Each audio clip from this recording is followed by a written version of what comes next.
right, live from Studio 6B on a Monday, October 6th, 8 p.m. on the East Coast. Real America's Voice. Glad you're in, everybody. Hope you had a great weekend.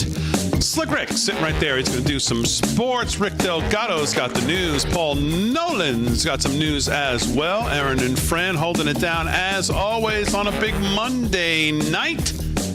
Brand new week coming off a Friday night show at the America First Warehouse, where we will be again this coming Friday. It's always fun at the warehouse. Slickster, how are you? I'm doing good, Big D. How was your weekend? It was a good weekend. We took the birds out east to the apple picking farm. It was a riot. Oh, they must be a hit out there. Oh, they drink apple juice right out of the cups. The people go crazy. So they're a big hit. So it was a lot of fun. So how many birds did you guys bring? I only took 2 out of my 6. Yeah, it's enough. They're a lot of work. Do you walk around with them on your shoulder? I do. I do. Yes, I do. You never worry about them just saying, you know. Oh no, they have a harness. They're a tethered. Oh. Yeah, we play it safe. Okay. What if they fly off with you? Well, that could happen. Yeah. That's been known to happen. That could be a problem. Well, you see a little purple guy kicking his legs like, hey. Yeah. Good football Sunday. I had fun on Sunday, so good weekend. Thank you. All right, we'll recap the odds makers. You all did fairly well, so you all had a good week, including our guest, Dave from Rochester, I believe it was.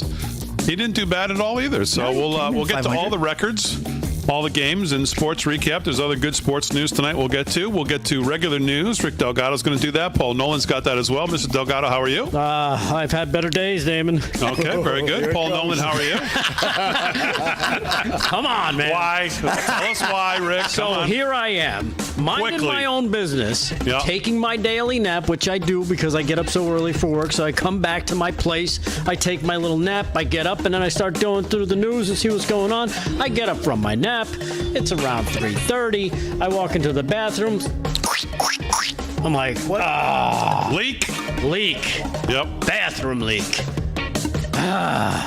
Call now I gotta call my landlord, who just had a stroke, so he's not in good shape. So I have to deal with somebody else who has to try to take over and try and figure out what to do. Then they said, we can get there tomorrow. Tomorrow ain't gonna work. It's already in the bedroom. You gotta get here today. So needless to say, I was kind of stuck there, making sure. Why don't you just fix it? Because I don't have the stuff to fix it. Why don't you call me? I have a plumber. I can get a guy there in 2 hours. Well, they took care of it. Eventually, by 6:30, they rolled in. They at least mitigated the water leak. They turned off the water. Pipe dreams over here. You woke up from a pipe dream. Huh? You couldn't get to the water main? I could, but I wasn't going to do it unless I got permission from, the people that are running things. And I had to show them where it was. What did I miss? So... What I missed? What I missed? Nothing. No, you woke up from your nap. We got to get to the first word. Paul Nolan, how was your weekend? That was a good weekend. It was really nice. On Sunday, instead of watching football, we took the boat out, went to the car show at Tanner Park, and Tobay. And thanks, Aaron. I heard you yelling. And I saw a guy with a big, giant blue bird, and I'm thinking, my boy's got a better bird than your bird, buddy. And it was a nice time. And then on Sunday afternoon, instead of watching football, I watched The Man Who Shot Liberty Valance. That was a terrific film. John Wayne, Jimmy Stewart. That's all you need to know. Wow. Didn't Billy Joel write a song called that, too? Did he? Man Who Shot Liberty Valance? I'm pretty sure, yeah. Yeah. Okay. Anyway. All right, so we got a lot of... I don't know what's worse, my story or yours. So. That went over like sports in Block D the other night. I do not care about sports anymore. Football's done. No, too bad for you. My story was great. You want to hear more about it? No, pipe dreams over here. All right, let's get to tonight's first word. Well, big news today, starting a brand new week, coming to you from the heart of the Commonwealth of Virginia, where they're in the thick of a gubernatorial race, and it continues, as what we saw today, to expose the rotten core of the Democrat Party for all to see. This weekend, we got a front row seat to the kind of radical, hate-filled insanity that has absolutely taken root in the American left. Jay Jones, the Democrat running for Attorney General, mind you, the top law enforcement job in the state, was unmasked as the radical that he truly is. This man, this so-called public servant, was caught red-handed fantasizing about putting a bullet in the head of Republican House of Delegates leader Todd Gilbert. But that's not all. He went on to wish death on Gilbert, Gilbert's wife, and their 2 kids. And get this, he expressed his burning desire to, quote unquote, piss on their graves. He explained that he wanted the 2 kids murdered because he thought that making their Republican parents feel pain would move them on policy away from the right. This is the same week that this genius was convicted of speeding at 116 miles an hour, which he brushed off as a little quote-unquote mistake. Now, J. Jones texts constitute a Class 6 felony. So, of course, we can talk about the Democratic response or lack thereof. Abigail Spanberger, who, of course, is running for governor, has been out there telling her voters to embrace their rage and let it fuel them. Well, guess what? That's exactly what Jay Jones has been doing. And when his vile text came to light this weekend, what did Spanberger do? Well, she gave some kind of a milquetoast kind of disappointed statement, like she was talking about some guy who forgot to bring the potato salad to the picnic. No, not quite. No call for him to step down, no real condemnation, not a single message on any of the Sunday shows. I don't see Mano Raju from CNN running around Capitol Hill with his little microphone in the faces of Democrats asking if Jay Jones should get out of the race. No, none of that. And Jones himself, he issued a half-baked apology. Then he pivoted to ranting, of course, what else? Donald Trump. That's all they can rant. It's their get-out-of-jail-free card. When asked something they don't like, talk about Trump. The Democrats, well, they're still propping the guy up as of today. That's their candidate, folks. That tells you everything you need to know about the modern left. And, of course, your media, well, the legacy media predictably circles the wagons to protect their own. CBS in Richmond had the gall to call Jones' texts accusations, even though he admitted they were his. The Washington Post, they said the controversy roiled the election like it was some little kerfuffle instead of a Democrat candidate fantasizing about murdering his opponents. Most of them didn't even mention the piss on their graves part. It's a cover-up, plain and simple, like always, just like we saw after the tragic assassination of Charlie Kirk. A moment of fake shock for a minute or two from the Democrats, then right back to their rage-filled, hate-soaked rhetoric. The media, of course, do what they always do, distort, downplay, or just flat-out lie or ignore it. This, my friends, is who they are. The Democrat Party has shown its true colors, and they're darker than a moonless night. Coexistence, cooperation, it's not possible with a party that dreams of your demise. Spanberger's refusal to take a stand against Jones speaks volumes. Their base, well, they'll double down, saying they support Jones even more now. That's what happens when you stoke rage and hate. It's like pouring gasoline on a fire and acting surprised when the whole house then burns down. And this, in the post-Charlie Kirk era, you'd think they would tone it down. But nope, not Spanberger, not any of the Dems running for office. Their big plan to deal with the Jay Jones mess, pivot to pro-abortion ads like a broken record from the last 4 election cycles. It's truly pathetic. Let's not kid ourselves, folks. This is a party that's been embracing violence since 2020. Look at the riots in LA, Portland, Chicago. Look at what we're seeing right now. When the left doesn't get its way, they don't protest. They burn, they loot, they blackmail, they kill. They're out there demanding ICE ignore federal law, threatening more chaos if they don't get what they want. And if President Trump ever bent the knee to their demands, they turn around and impeach him faster than you can say hypocrisy. There's no reasoning with a party that thrives on violence and destruction. In any other era, Jay Jones would have been run out of town this weekend on a rail with both parties demanding he step down in shame. But today, the Democrats clutch their pearls, saying they're saddened and keep right on supporting this emotionally unstable lawbreaker.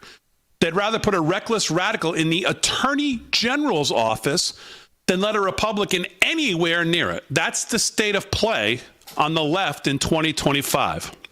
Now think about this. If Jay Jones became the Attorney General of Virginia, every single conservative in the state is going to know that the chief law enforcement officer thinks that they deserve to be murdered, possibly along with their children. They'll also know that every Democrat voter in the state had the opportunity to get rid of them, their neighbors, friends, maybe even family members. But no, they've actually endorsed that sentiment. With early voting underway, it's hard to say if this Jones fiasco is going to sink the Democrats. It doesn't look like it will. But one thing's for sure, it's lighting somewhat of a fire under conservatives in Virginia. The truth about Jones is getting out. And it ought to be an albatross around Abigail Spanberger's neck for her spineless leadership. She's been preaching rage, and now we're seeing exactly what her administration would mean for Republicans. Well, that's open season. And that's tonight's first word.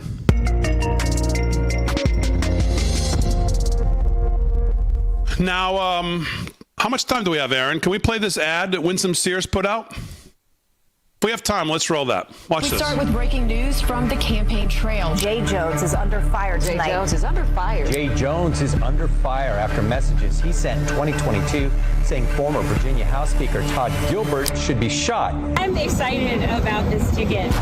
Been great to be out on the campaign trail with Jay Jones. You said Gilbert's wife could watch her own child die in her arms so that Gilbert might reconsider his political views. We deserve an attorney general who will stand up for the people of Virginia. Jones said, quote, Gilbert, Hitler, and Pol Pot. Gilbert gets 2 bullets to the head. Let the rage fuel you. Jones doubled down, saying, quote, do I think Todd and Jennifer are evil and that they're breeding little fascists? Yes. How can Virginians trust a man who said something so horrific, so callously? Only when people feel pain personally do they move on policy. Oof. Wow. Yeah. Paul, I'll give you first crack. Have you been following this story today? No, I didn't follow a lot of it, but I did catch a snippet of it on social media.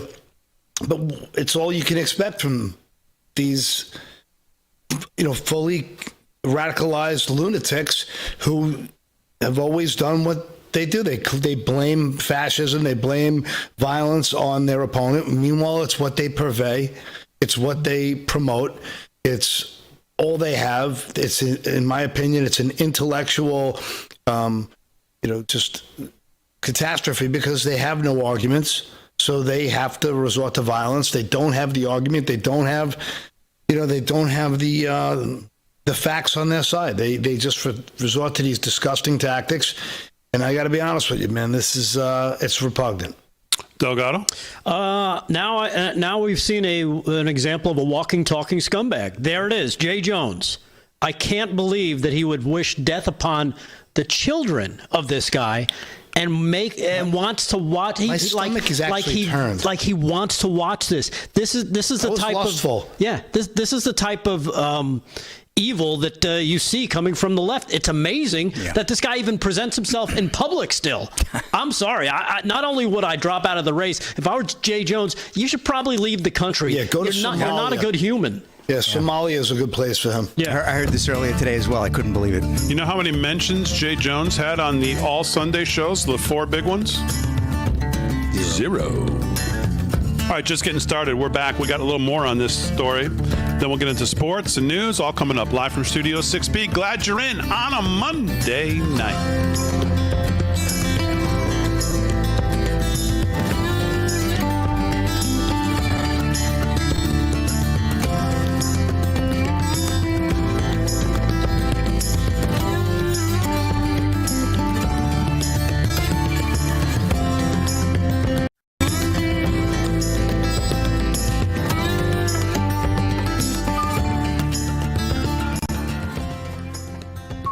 I say that was nauseating.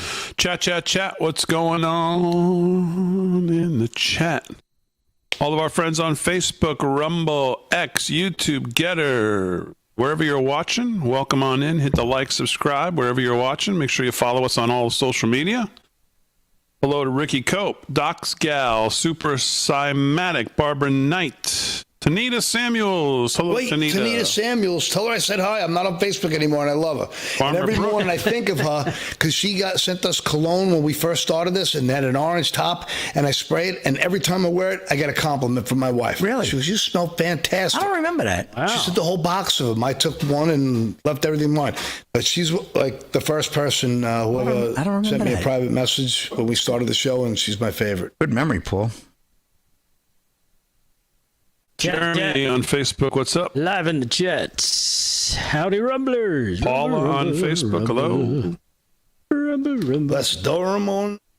And I got to go with it. Yeah. Les Doramon, just responding Jennifer Perryman on Facebook, what's going on? I like that name, Q-Tip, over in the YouTubes. Oh, I got Luke Slick Talker. Randy Gentry, hello. Slick. That's a good one. Drake 99. Rick Amorati. Ricky Cope, what's going on? Thank you. John Lavoie, Big D, Rick Amorati. Who Shot Liberty Valance was sung by the great Gene Pitney. Oh, Gene Pitney. You were close, Dan. No, I think Billy Joel did one too. Well, maybe he did a. No, you think the Ballad of Billy the Kid. Oh, no, I know that too. Ballad of Billy the Kid. The Hoser. No, you're thinking of Awfulana. You're thinking of Captain Jack. I'm not thinking of any of those, Paul. You're thinking of Moving Out. Man who shot Liberty Valance. I'm pretty sure that's Moving Out. Yeah, that's it. Is that one of his first albums? Grognard, He sang a little bit like a 1985. goat. Troy Malone. Ordinary I wish I knew the name of the clone, Troy Malone. That's a good rhyme. Great Google. But I'll take a picture when I'm home. I saw Doug tonight. I saw Jesse tonight. I saw all the guys tonight, friends of the show. Did you see Jesse's girl? A couple of people who were there. They Charles also Livingston. love the show. Spot on, bro. to see Jesse's girl. Yeah. David Cheney on Facebook. What's up? Small Town Barbie on the Rumble. We got Sue. Heading over to X. Monday Night Football underway down in Jacksonville. Monday Night Football. This game should probably be a barn burner. You can run it with all of it. It's all the same girl. Think it's going to be high scoring? I don't know what 823 is. Jersey girl.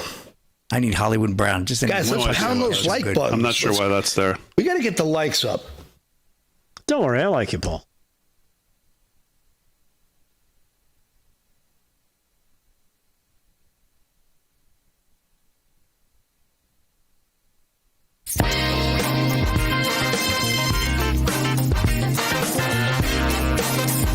All right, 17 past the hour, live from Studio 6B. So I know on that story, to go back there just for a second before we do sports, I think early voting has already opened up in the Virginia gubernatorial race.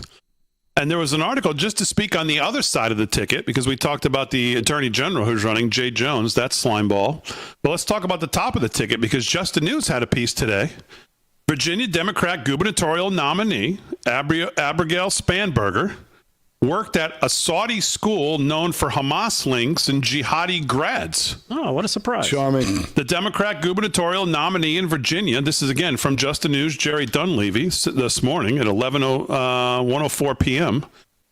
The gubernatorial nominee in Virginia worked for a Saudi government-controlled school just after 9/11 at a time when the Islamic Academy was already controversial for being controlled by the Saudi royal family and for its extremist textbooks which taught hatred of non-Muslims. Abigail Spanberger, the former Democrat congresswoman from Virginia, currently the favorite, how is that possible, to be the state's next governor, according to polling averages, when it was revealed during her first congressional run in 2018 that she had worked for the Islamic Saudi Academy in Northern Virginia during the 2002-2003 school year.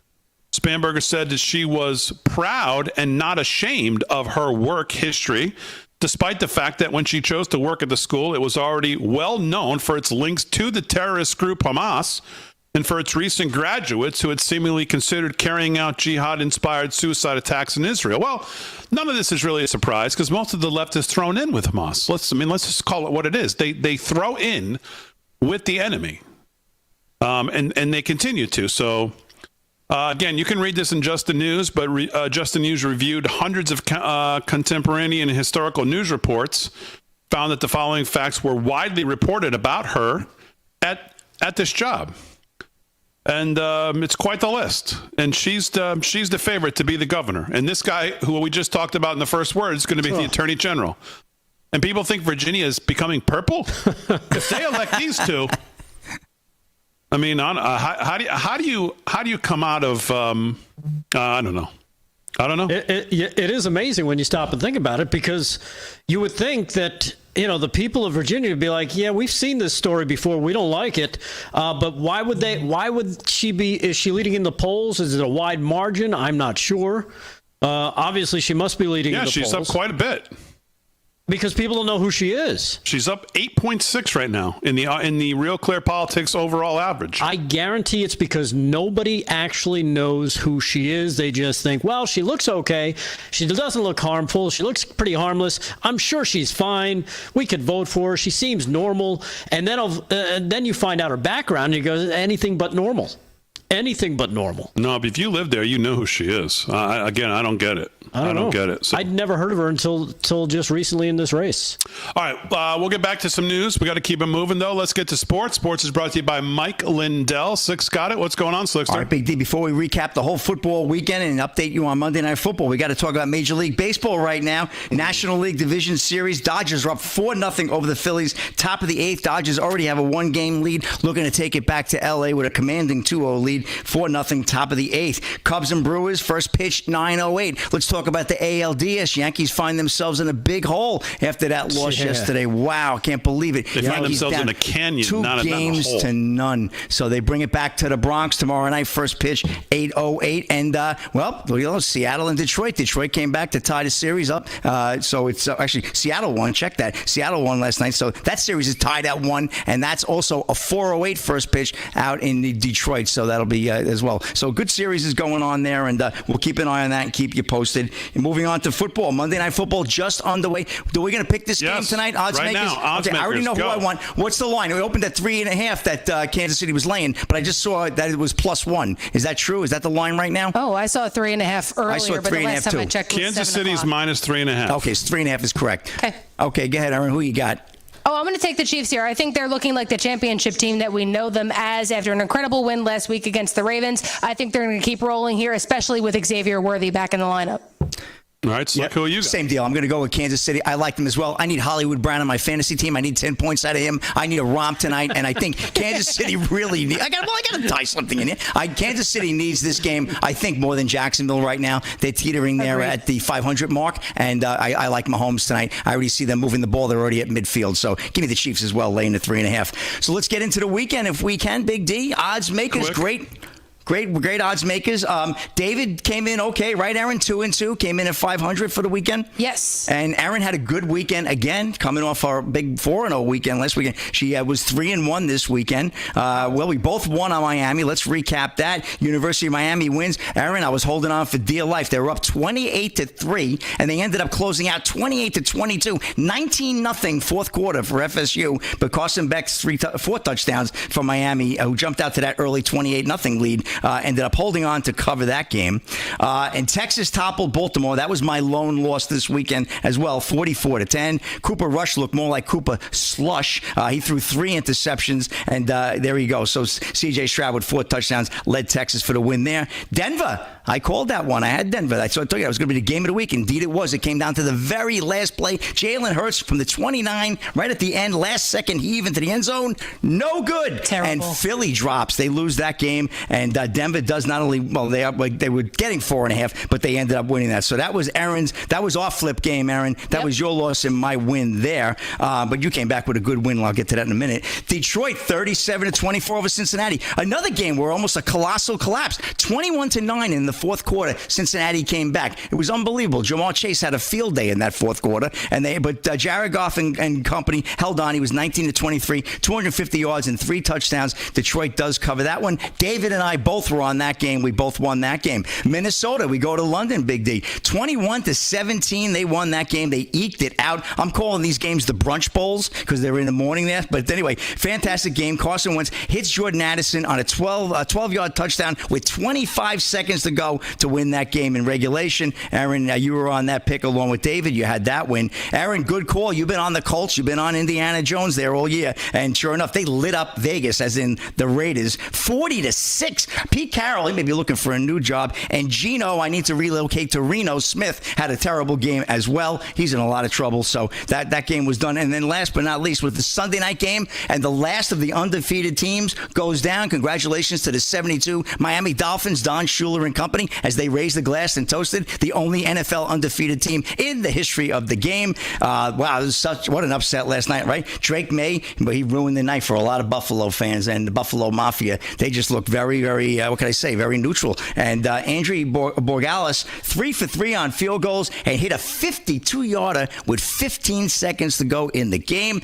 And that was David's loss there, Big D. So David ended up at 2-2. Aaron had a great 3-1, and Slick also came in at 3-1 for the weekend on the odds makers, and that's your wrap in odds makers and NFL weekend. All right, Slick, very good. Sports is brought to you by Mike Lindell. We'll get to some more stories and scores when we get back to sports. Delgado's got some headline news. Delgado, Stephen Miller was on fire today. Oh, yes, Stephen Miller was on fire. He was on CNN firing things up with the host over there. He took on CNN's Boris Sanchez, who interviewed Miller and questioned what the administration planned to do in Oregon, pushing back on claims that the administration is going after terrorist organizations and questioning why the National Guard isn't heading to Dallas, Texas after the sniper shooting at the ICE facility there in Dallas. That's kind of what really got Stephen Miller up and about. I've got a couple clips we can get to right after the break, and we can dive more into this. You got to see it to believe it. It's one of our favorites, Stephen Miller, because we love when he talks. He just lays it all out, and he just hammers them. He's throwing grenades. Yeah. All right, live from Studio 6B. We're back on a Monday night right after this.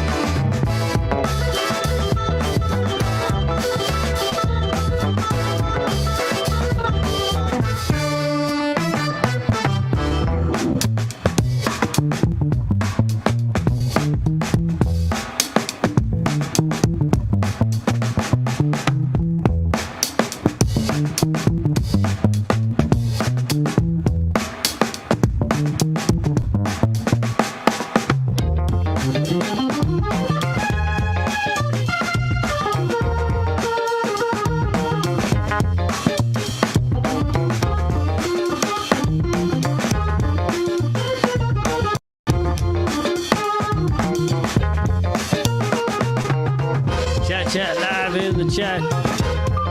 How do it do? Where am I? Yes, I'm in the Twix. Backwood Barbies in there. Tumbleweed Farmer Brook. How'd you do this weekend there, Farmer Brook?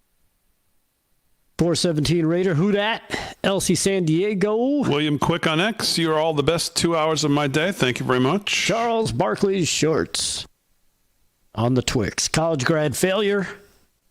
Susie DC. Slick is in gray tonight. Dave on Rumble says, "Is that gray?" That's a light like purple. a lavender. It's like a lavender. Yeah, that's purple. a very light lavender, purple. light lavender. Yeah, Racing Banshee is at the Brewers game tonight. Okay. It might look like gray when he's being carried away by his two birds, but up close it looks light purple. Did you guys? Kit Kat. You know, that reminds me of what do you call it? Great movie. You know what? Yeah. Jane Seymour. Yeah, she was great. Kitty Cat. Call me Kit Kat. Kit Kat. Ben Bergquam was kicking butt today. He had some great clips. By the time I got home from work, I wanted to send them in. Delgado is such a thug. Patriot 1776 for life says. I sure am.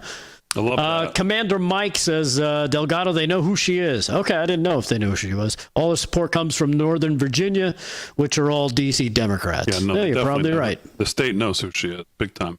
Santa Fe Mockingjay. Conserve my energy. De La Vaca. Who says I'm a thug? I don't know. Paul's more thuggish Someone's. than I. I think the first name was Aaron. You're frightening me, right? Last name was director of show. I wish I said it. Why do I come off thuggish? Yeah, sure. Oh, okay, cool. Just say brutish, like Stella. I don't guess. So Jane Fonda was chiming in today. Glad she's relevant on CNN. She's alive? Is she alive? No, not really. She's still alive. Honestly, she looks like Steven Tyler here. All the Botox and. You mean Steven Tyler looks like her? I can never remember the name of this lunatic. Brenda Everett on Facebook says, "Hey, Paul, I heard you on the radio at KDJ this morning." That's right. Are you the one who followed me? Because I followed you back. Very good. Oh, look at you. Yeah.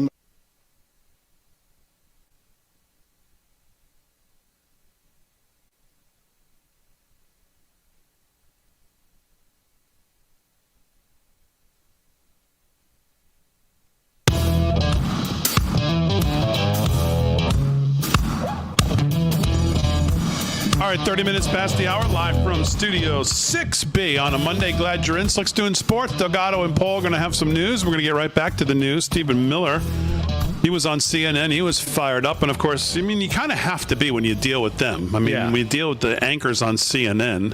It's like going on one of these Sunday shows. It's just like, ugh. Guys who do that, man, that's just they have a special place in my heart to go on and deal with Kristen Welker or Meet the Depressed or any of these Sunday shows. And it's kind of the same going on CNN because you know you're not getting a journalist, you're getting an activist who's going to try to get you on something. So, but you're not going to get Stephen Miller, and I think that pretty much proves its point again in these clips, right? Yeah, exactly. What you will get is the Stephen Miller we've come to know and love after he tried to play nice with, again, the CNN host. Miller claimed that, of course, the ICE officers are under a campaign of terrorism. I think we've all seen that. We've seen enough of the video. Alleged that people are publishing photos of ICE agents and their families and basically threatening them with death. He also said the administration has a right to federalize the National Guard. And then Sanchez trying to push back, and he got steamrolled by Stephen Miller. Here is cut number 5 explaining that the Portland Antifa terrorism problem to CNN host Boris Sanchez, because I guess he just doesn't understand it. Cut number 5, check this out. Do you have any idea how much of ICE's workforce and resources have had to be reprioritized? How much of the Joint Terrorism Task Force's resources have had to be reprioritized to fight these domestic terrorists? Do you have any idea how many resources are spent you keep trying calling to them hunt down and terrorists, track but isn't that hyperbolic to call them terrorists? What is? If anything, I'm understating the severity of the situation. What issue was more central in 2024 than turning back the border invasion? And since the day we came in, ICE officers have been subjected to a nonstop campaign of physical violence and harassment every single day. And outside the Portland field office in particular, every night, they come, they assemble, they fight, they try to impede movement, they physically attack. For what purpose? Because we had an election, Boris. We had one. What's the purpose? To use actual physical violence to change the result of the election. To say you cannot turn back the border invasion. Yeah, so there he is schooling basically Boris Sanchez over that particular claim. And then, of course, there was the topic of Dallas. The assault on the Dallas ICE facility there came up. Listen to how Boris Sanchez tries to make a point and immediately regrets it. Here is cut number 6. Check this out. If a Democratic president someday calls the National Guard to a red state over what they see as open rebellion, but is what amounts to a demonstration that gets rowdy. I mean, is that not a fear? They're posting pictures of their kids because it's a demonstration, and they have a sniper on top of a building firing a high-caliber rifle at a ICE facility because it's a demonstration, and they are engaged in vehicle ramming. But the National Guard isn't being sent to Texas. Because it's a the National Guard isn't being sent to Dallas, where that sniper was. Because the Dallas Police Department and the governor of Texas, well, you walked right into that one, have responded to every call for assistance and help. They gave a stand-down order in Chicago, and they gave a stand-down order in Portland. Do you realize that there's 11,000 federal law enforcement officers in Oregon? That's larger than the size of the FBI. Local and state police are resourced to deal with this kind of riotous assembly, but they have refused. They've been given a stand-down order. So they've arrested some 70 people since June. They've been arresting folks on the ground. They've been arresting folks on the ground. They refute what you're saying outright. We literally have the 911 audio of the stand-down order in Chicago, and we have documented inside of DHS every single unresponded to 911 call over the recent weeks and months. Yeah, so there it is. Again, slamming CNN's Boris Sanchez trying to make his point. As if Boris doesn't know any of this, by the way. Right. And you hear Stephen make mention of the stand-down orders in Chicago. I think we're covering that later in the show, correct? Sanchez looked like he didn't even believe. Yeah, we have the 911 call, but he didn't even look like he believed his own self there. Right. It looked like he was just like, I can't believe I got to read this script. Again, Stephen Miller made the point that the administration does have the right to federalize the National Guard and will do so. And then Sanchez, of course, tried to fight back, but it was a losing battle on CNN. And Stephen Miller, again, displays what we all love about Stephen Miller, his not only his knowledge, but his candor in coming straight at these guys as they try to play debate person as opposed to just being the reporter asking questions. And I mean, what a topic to try to take issue with, too. I mean, it's just amazing to see these guys argue for the criminals constantly, arguing, like we just talked about, the left arguing for Hamas, and these guys arguing for the criminals, these governors throwing in with the criminals, the poor criminals. I saw some guy somewhere, I don't know if it was a governor or some state official, saying, well, we don't really know. You know, a guy's been to jail 11 times. We've let him out 11 times because we don't really know their story. You know, we got to get to know them. Yeah. Yeah, it's amazing. The guys with 30 felonies still roaming the streets. Yeah. And it doesn't end. It gets worse. They double down on it. I mean, we're watching the left wants to end this civilization as we know it. Well, what's great about this, though, is that all of this was going on the previous 4 years. It's just now we're seeing it because they're forced to cover it because Donald Trump is president and he's making a point that this will not continue. And he deconstructed the entire mainstream media. Yeah. He eviscerated the entire way we consume news as a globe. Everybody sees the news as fake now. Everybody turns to alternative outlets like Real America's Voice. Everyone turns to the internet for like on the ground Nick Sorter types. This is where we're at, right? It's guerrilla warfare in terms of newscasting right now because they don't control the narrative. And that's all Trump completely branding fake news. Yeah. Speaking of what's been going on the last 4 years, let's jump to your C3 story there, Delgado, for a second, because we found this out. This is probably the breaking news of the night, and it happened just before, not too long before we came on air.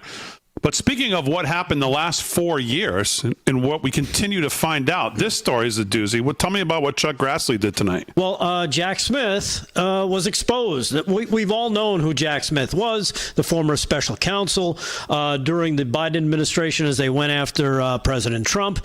According to what they found here, former special counsel Jack Smith has been allegedly tracking, or had been allegedly tracking, the private communications and phone calls of nearly a dozen Republican senators as part of his investigation. The document revealed that Smith and his Arctic Frost team investigating January 6th were allegedly tracking the phone calls. Check this out. This is amazing stuff. This is kind of reminds me of Obama.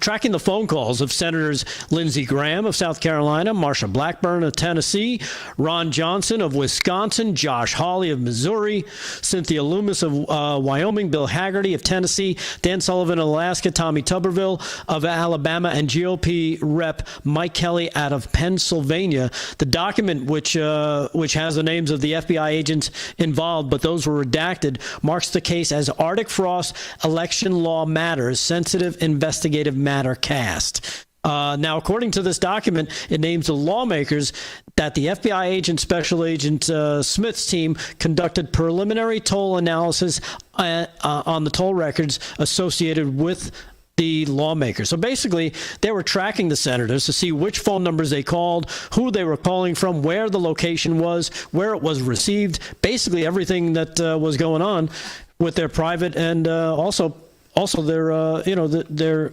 duties as senators. Think about spying on 8 GOP senators. Think how lawless this guy Jack Smith is. Not that we didn't know, but to the degree that this guy, the lawlessness from this guy, surveilling senators, listening to phone calls. Think about what the regular American citizen must be exposed to if this is what they're doing to your sitting United States senators. Yeah. And this guy's a propped up globalist. He never was elected in any shape or form. He's got a history of just one criminal act after another. This guy's been a bad dude since Jump Street, and he will. And finally, will there be comeuppance? Could we put him on the list?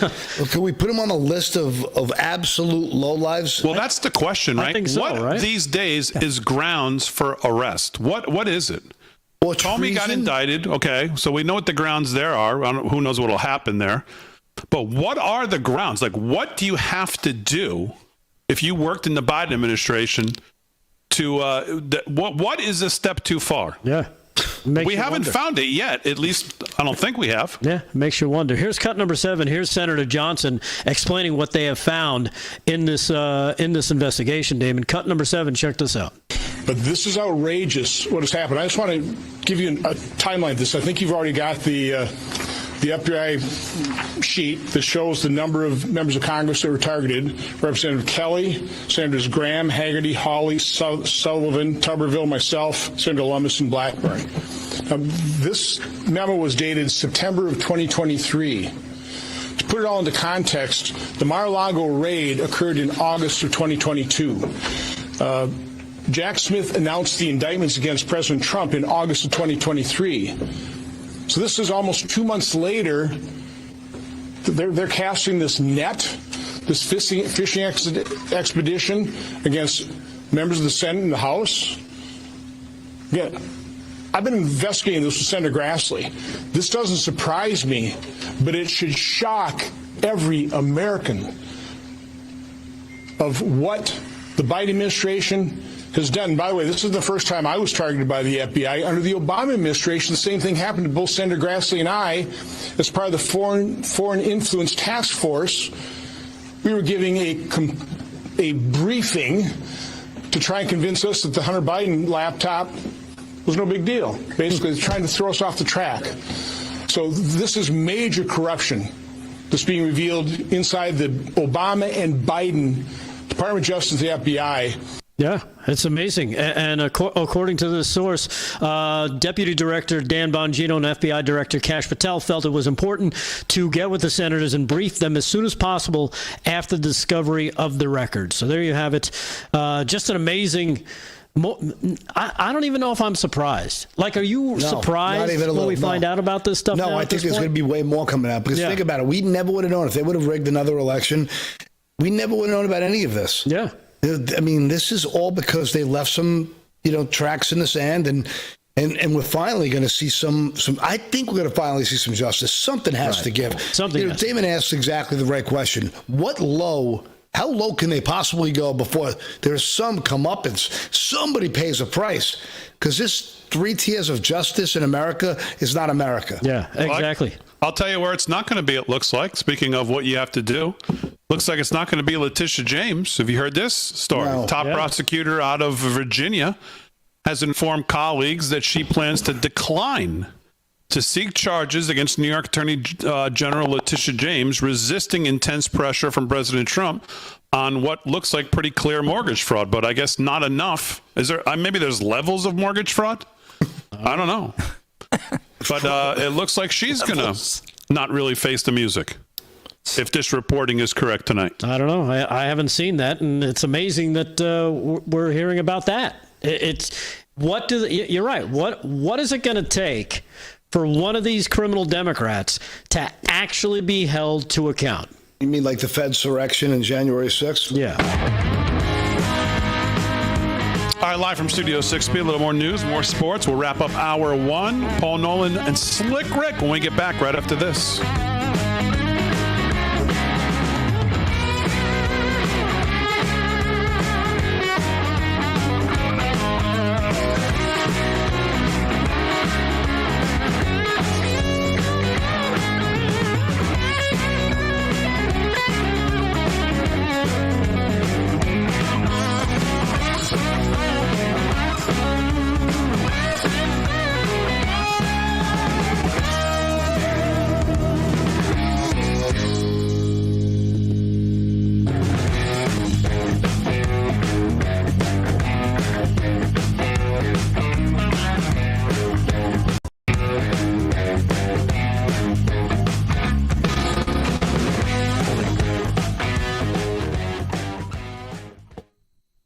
Yeah, chat live in the chat.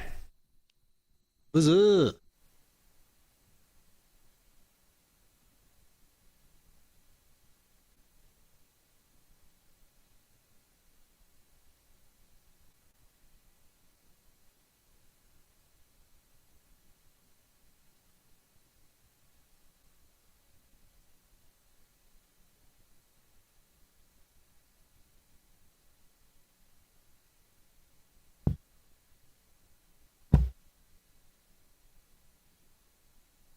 All right, I'll say it.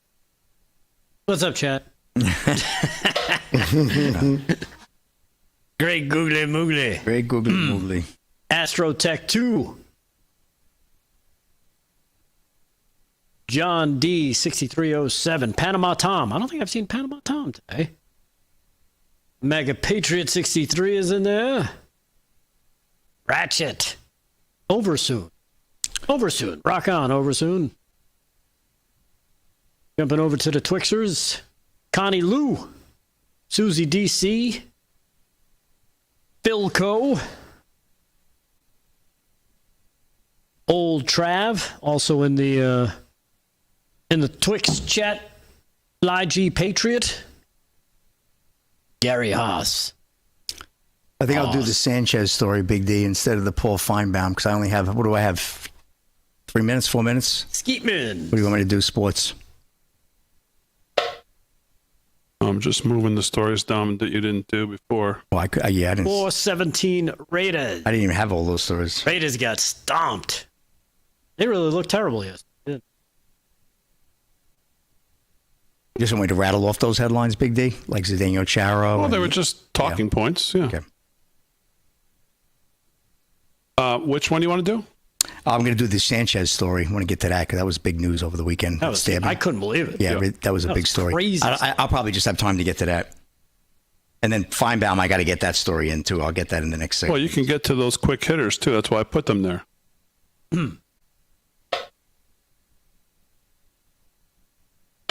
Chat.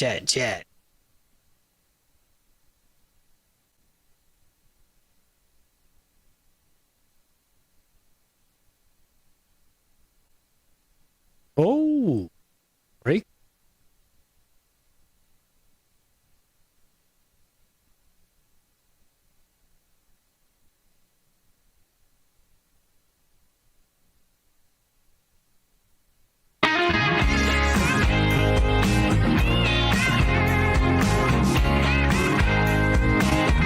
All right, 13 to the hour, live from Studio 6B. Delgado, what did you just say before we went back to the break? Breaking news, what? Breaking news.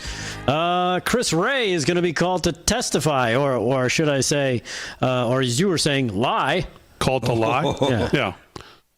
Is that news? That's news. You're not going to get anything out of him. He's going to sit there and lie through his teeth. Exactly. So, all right, very good. Let's do some sports. Then we'll get to news with Paul. Sports is brought to you by Mike Lindell. LFS6B is the promo code to use. Slickster's got it. What's going on? All right, well, a bizarre story over the weekend. I'm sure everybody heard about it, but Indiana prosecutors have now charged former Jet QB Mark Sanchez with felony and battery. This is Warner Todd Houston of Breitbart. The Marion County Prosecutor's Office has filed charges against Fox Sports broadcaster Mark Sanchez. The ex-NFL QB is being charged with battery with injury, public intoxication, and unlawful entry of a vehicle in connection with the beating of a truck driver in Indianapolis, Indiana. Apparently, he was in a bar that night, right, downtown, getting ready for the game that weekend that they were going to call Colts and Raiders, right? Erin was on that game. She had Indianapolis. And he got into some kind of altercation with apparently a guy who drives a truck that does like the grease, empties the grease pits from the restaurant. 69-year-old truck 69-year-old man. And the guy, obviously, I guess they got into some verbal altercation. Then it became a physical altercation. And the guy sprayed him with pepper spray. And then once he did the pepper spray,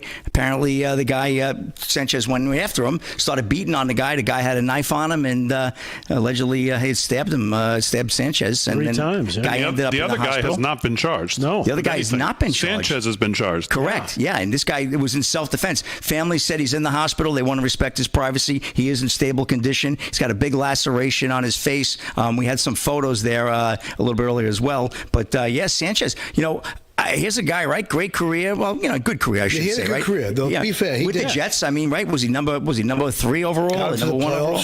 One of the best, right? Took the Jets to the playoffs 2 times. Number 5 overall. Thank you, Aaron. So that was pretty damn good. And just crazy. I didn't expect this story. You guys saw this over the weekend, right? It was crazy. It was crazy. Yeah, what's surprising though, you get pepper sprayed. Then you defend yourself. Then you get stabbed, and you get charged. I'd like to know. I'd like to see some. He didn't defend himself. He went after the truck driver. And the truck driver in self-defense. Who did the pepper spray? The truck driver pepper sprayed him to try to get him to back off. It didn't work, and Sanchez kept coming at him. I thought he provoked him with it. No, the guy tried to hide. If you spray me with pepper spray, I'm coming at you with everything I got. The guy tried to hide in his truck, and Sanchez went after him again. Is that what happened? Yeah. Apparently, it all stemmed from like I'm done with sports. He came out drunk, and what happened was the truck was blocking his ability to leave. Now, let's think about it. If he was driving, he was impaired to begin with, so that was his first mistake. They obviously can't charge him on that because technically he never got in the vehicle. But this is really just a bizarre case. And here's a guy, like I said, with a great career. He was going to call the game on Fox. He was the color analyst for the game the Indianapolis. Oh, wow. Sounds like he's got some anger issues and a checkup sounds from like the a neck roid up. rage. Definitely, it's crazy because he kind of found his niche, right? He kind of disappeared He's for a a bit, and he he's came a back. great announcer now. This dude calls a great game. Well, once again, he's the butt of all jokes. He's right? done now. Really terrible. He's the butt of all jokes. Yeah. Do I have time for this? ESPN with Paul Feinbaum? Okay. ESPN accused of pulling Paul Feinbaum from the air after expressing political interest. This is Eric Richter of the New York Post. Are Paul Feinbaum's political aspirations hurting his day job? Feinbaum, an ESPN talent since August of 2013, has been pulled from some of his regular appearances on the network, Outkick's Clay Travis claimed Monday on social media. Per sources, Disney/ESPN has removed Feinbaum from appearing on ESPN since his Outkick interview expressing interest in running as a Republican for Senate in Alabama, Travis said in his ex-post. ESPN has canceled all network appearances on all shows, including some that have occurred for a decade plus. Feinbaum expressed interest in running for the U.S. Senate seat as a Republican. On3's Pete Nakos confirmed this report from Travis, although it was vehemently denied by ESPN's VP of Communications, Bill Hofheimer, in an ex-post. This is not true at all. The post is totally false. Hofheimer replied to Travis. Now, the Post did try to call them, and they did not respond. So there's something going on here. Yeah, I mean, come on. This guy, it's not true. Yeah, the guy's only appeared on TV every weekend for about 100 years, and all of a sudden he announces he's was devastated that he could have interviewed Trump, and he's going to run as a Republican. Poof, well, guess what? He's not on TV that weekend. One of the highest rated guys. And hands down. They love him. No, nothing to it. Yeah. Nothing to it at There's all. no censorship there. Jimmy Kimmel's a victim. The guru of the SEC. ESPN would never do something like that. No, not I'm telling you, when I was in a sports game, I would try to advertise on his show. The rates to get on his show were higher than anything else. You had to mortgage your house. His numbers were fantastic. I mean, everything he touched was gold. Like, that guy was always spot on. Right. Does his homework. He's a full-blown authority. As conversely, Stephen A. Smith gets awarded with a huge contract. Yeah, and seems to be Stephen doing A's been out right? actively talking about maybe running for president. Clearly, you know, as maybe independent, he has said, I'm not really down with the Democrats. I'm certainly not going to run as a Republican, although he probably leans more there than he does Democrat, if you really want to be honest. Yeah. But he certainly doesn't run as today's Democrat. He's nowhere close to that. Right. He's a little hasn't affected him. Not at all. Not in the least. It's just amazing. So I wonder why. Yeah, that's a wrap in sports. Big D, back to you. Paul, you'll appreciate this. Obviously, Oilers signed Connor McDavid, by the way, to a new contract, well deserved. Yeah, well deserved. But how about this? He would have gotten $20 million a year on the open market, and he took what, 14? 12 and a half. 12 and a half just to stay with his hometown team. That's a pro. He legitimately turned down like $60 million just to stay at home. He wants a winning team. Yeah. Just because he felt like he owed the fans a championship. Edmonton Oilers. And the Bruins are going to retire Char's number. Yeah, number 33. So then don't say Chara's name in front of me because as a diehard Islander fan, I don't know if you know, but we traded him for like a bag of salt. A bag of pucks. And we knew the kid was going to be a superstar. So only the 13th number to go into the rafters. So obviously, and number 33, the great Zdeno Chara, no question. Yeah. Boston Bruins. Well, not to be outdone, we traded Luongo the year after. Yeah, that was great. Don't want to bring any sore subjects up, Paul. All right, that's sports, sponsored by Mike Lindell. Let's get to Paul's news. What else is on your mind? Well, back to this ICE thing. It's making me nauseous. You know, this is the lack of law and order. Again, I've said in the past, I'm not a big fan of an iron fist, but this Antifa organization are destructive. They're absolutely terrorists. They're funded by evil organizations, and I just think this has to get cleaned up. And, you know, in an alarming situation that unfolded in Chicago on Saturday, police officers were reportedly ordered to stand down and not assist federal immigration customs. These officers, they were surrounded in distress in Brighton Park neighborhood. So, shockingly, the detective allegedly issued by the Chicago Police Department commander. It sparked this big, giant outrage when he told a stand-down order, and the tape got released. So, what happened was, according to multiple sources, the radio transmission was obtained by CWB Chicago, and the confrontation began late Saturday morning. It was like 1 a.m. These cops, ICE agents were surrounded. They were like essentially doomed. They needed help, and this is the transmission. This is enough to make you want to throw up. Aaron, do you have this? All right, 999 just to confirm, 39th Police in Kedzie, they were saying that they were being surrounded by that large crowd, and they were requesting the police were not sending. I'm waving off all the cars heading to 39th Police in Kedzie. Again, those are the orders we're being given. Okay, 10-4.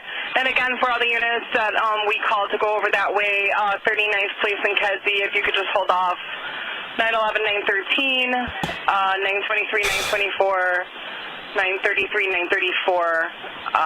Just disregard that. 39th Police in Kedzie. I mean, just think about that. Your kid's a cop. Yeah. Your wife or your husband's a cop. Could you imagine the traitorous, disgusting? I mean, that's tyranny. That's textbook tyranny. Deciding by political views who gets help and who doesn't. That's tyranny. Sick. I got to be honest with you. And now the police chief is now pushing back that, this is not how it went down, blah, blah, blah. Okay. Everybody's an activist. We can hear the tape. What do you mean it's not how it went down? Yeah. I mean, it's textbook tyranny right there. All right, it's quick wrap. Hour 1, hour 2 coming back right after this, live from Studio 6B.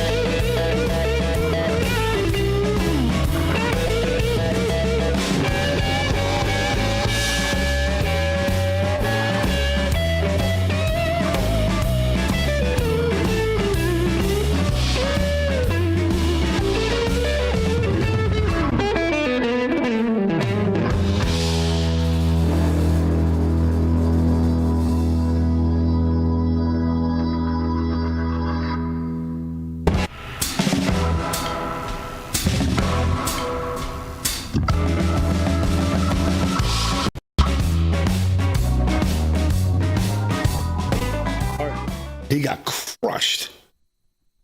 He's a tough kid, though. Very. He's got like a horse face. Why the long face? Bartender walked in. I'm surprised his face didn't. He got horse collared. I think he got hit harder by his own guy. All right, so we'll kick off hour 2 with the Black Lives Matter story. Then Delgado will go into your.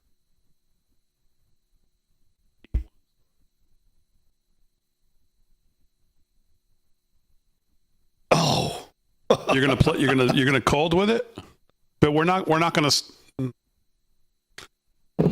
No, because we're not gonna get right to it. We're gonna go back to because he didn't finish the second. I'll call for it before we go to him. We'll run it there. So something I need to be tuned in on? No, just your Black Lives Matter. Do we have a guest at 9:30? I could wait till later if you want. You want to get your guest? No, get it in here now. All right.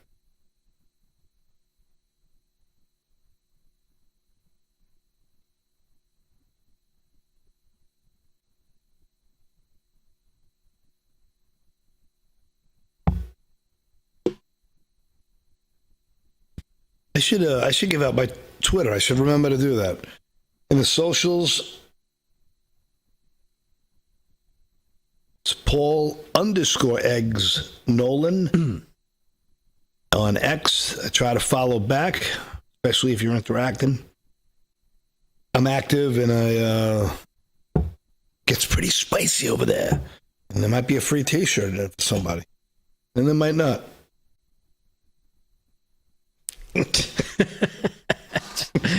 I'm going to go with there might not. LeBron's doing the decision of all decisions again. He's going to do this again. Oh, God. For what? Take my talents to, we're going to do this again. To the Super toilet? chat. Where's he going? To the bathroom? Yes. Child of the King, $21. Thank you. In the flesh, it's hard to sit back in the spirit. We know God is watching. He will take care of this. Trust him. Thank you, Child of the King. Drag Black, a $5 super chat. I just saw Rudy Giuliani's live stream tonight with Sliwa, and his face looks just like an old version of Slick. I don't know what that means. Hey, Ronnie Wright, you just followed me, and I'm following you back, just like that. See that? Thank you, Drag Black. I gotta get to 3,300.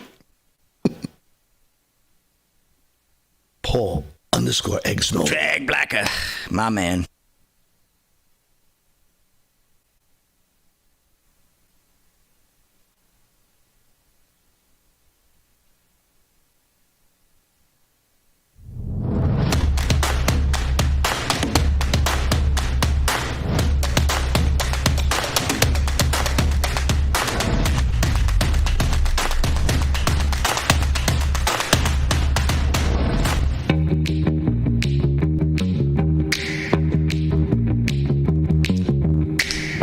right, hour 2, live from Studio 6B on a Monday night, October 6th, Real America's Voice. Glad you're in, everybody. Slicks doing sports, Delgado, Paul Nolan doing the news, Aaron and Fran holding it down as always. We opened the show talking about Jay Jones, and I think I closed the first word by saying we don't know if this is going to affect him. Well, here you go. Here is the Democrat Party in a nutshell. Tim Kaine tonight. Manu Raju maybe heard me and actually did grab his microphone and start running around Capitol Hill, asking Democrats, I guess, where they stand, or at least he asked Tim Kaine. I don't know how many others he asked. Here's what Tim Kaine says. Quote, "The comments are completely indefensible. I've known Jay Jones for 25 years, and those comments are very much out of character for him. So if I put the comments, which are clearly beyond the pale, against knowing this guy for 25 years, I'm still supporting Jay Jones." Of course. So there you go. But don't matter. Trump's Hitler, don't you know? Trump's this.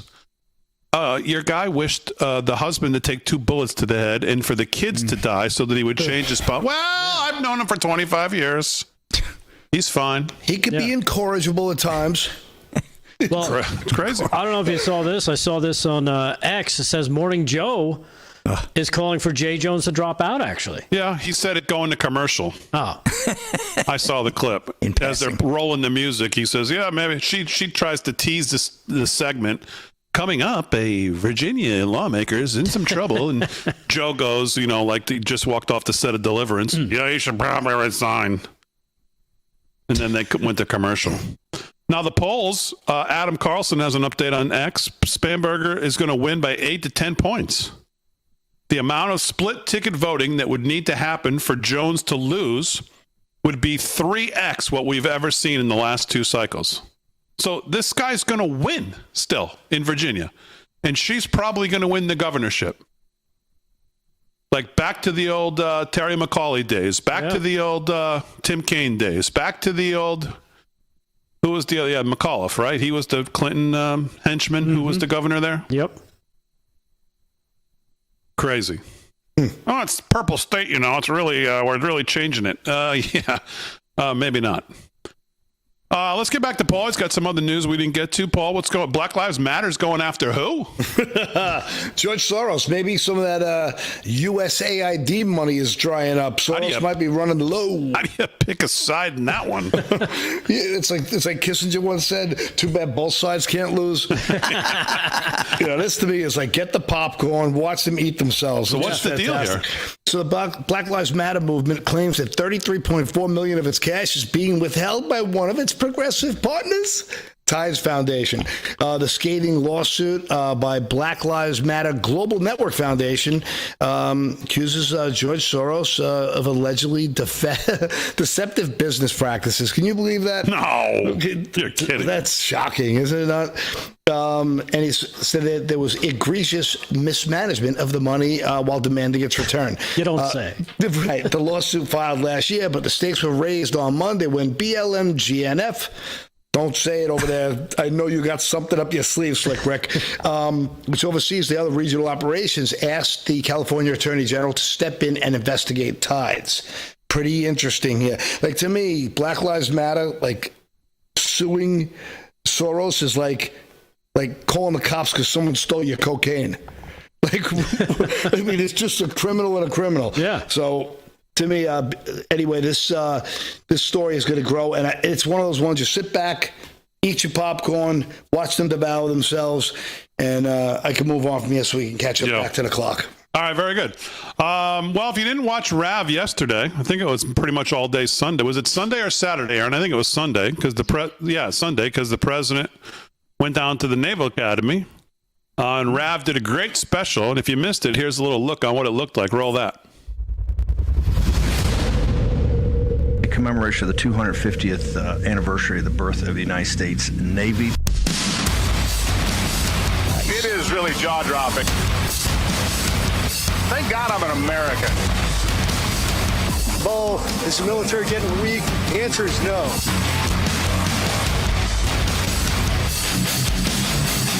Morale is cool. This is about unity. Morale here is great. We couldn't be more thrilled and excited to be here today. God bless the United States of America. And go Navy, beat Army.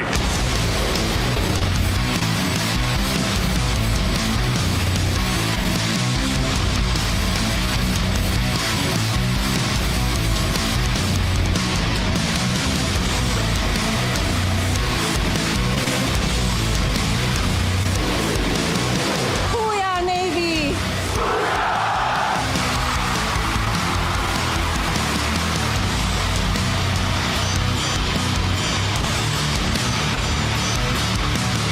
We will fight, fight, fight. We will win, win, win. Congratulations once again on 250 years of total dominance. Stay strong. Thank you. God bless our sailors, and God bless the United States of America. Thank you very much, everybody. Real America's Voice was the go-to place today. Thank you guys for doing this. That was dope.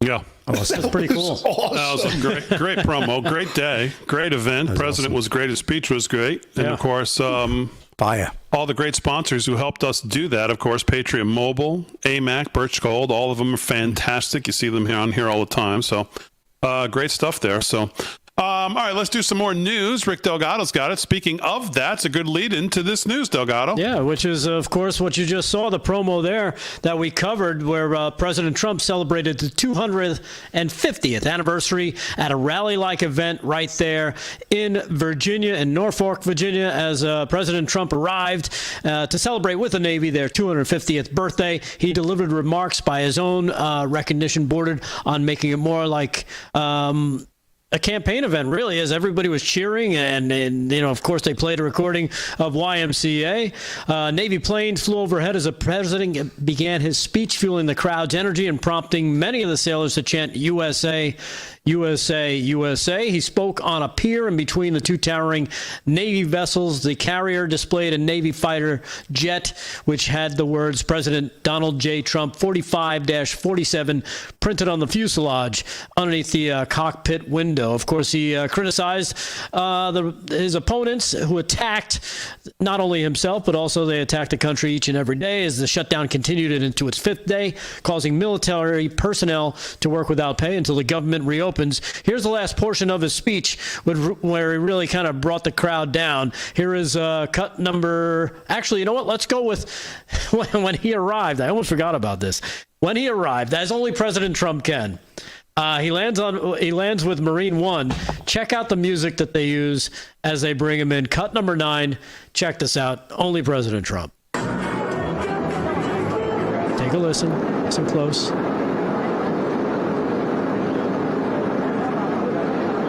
And here it comes.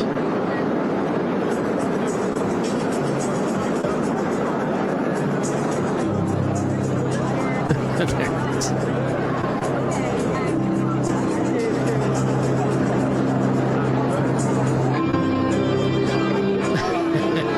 Top Gun.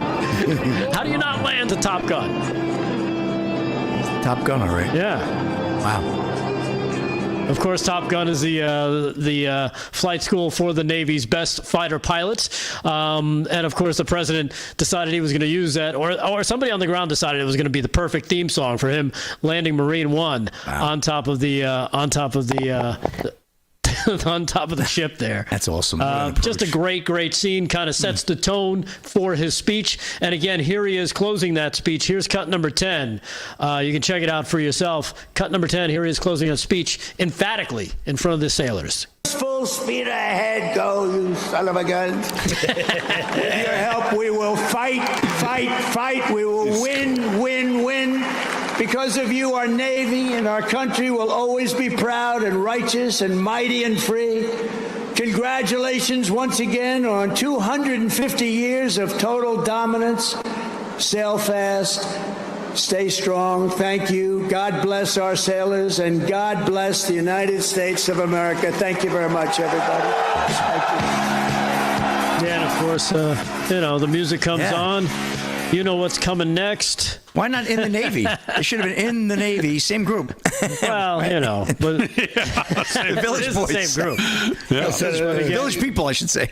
Yeah. One is enough. And of course, he does the Trump dance for the troops, of course, as of course he always does. His arrival in Norfolk, he was joined by First Lady Melania Trump, as you saw in the promo piece, Defense Secretary Pete Hegseth, Navy Secretary John Felon, Veteran Affairs Secretary Doug Collins. That's one of the sailors. No, that was Trump doing the dance. No, I know, but that was their video. Yeah. From the side, catching the president doing his thing. Veteran Affairs Secretary Doug Collins and U.S. Representative Ronnie Jackson, the Republican out of Texas, a former Navy Rear Admiral. It's like an end zone dance, doesn't it? Like he's in the end zone.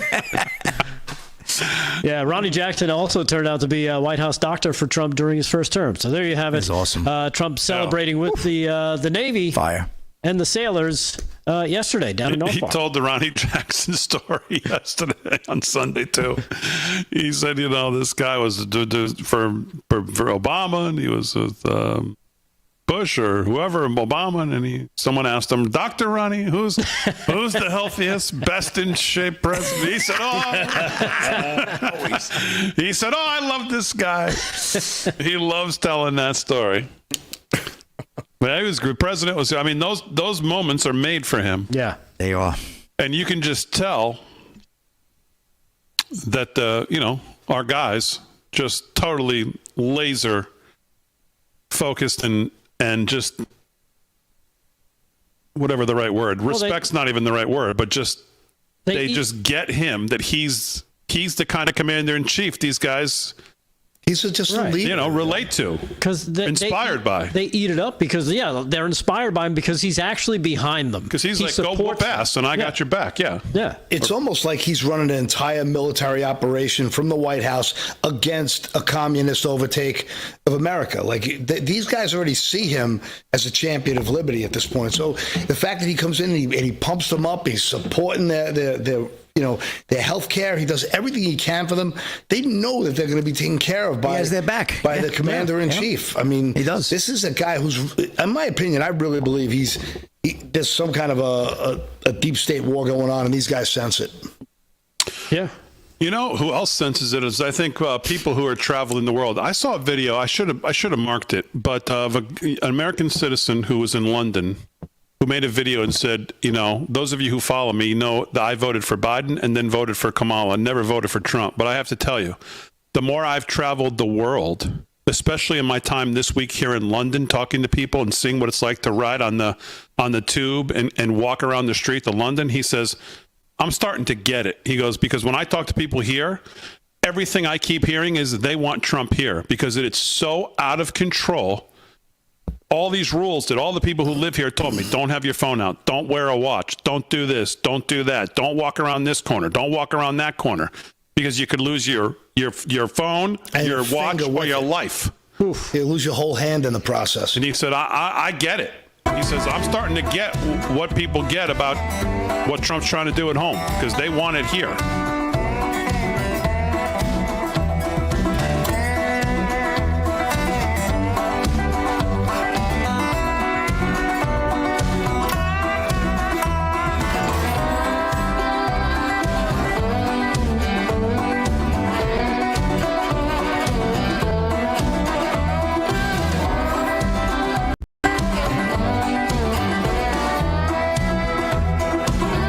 Rangers open up tomorrow night at Rample. First game of the season. Yep.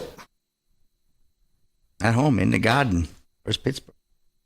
I did John Solomon has a really good article about President Trump. That you guys see him talking about the Insurrection Act in Portland, Oregon.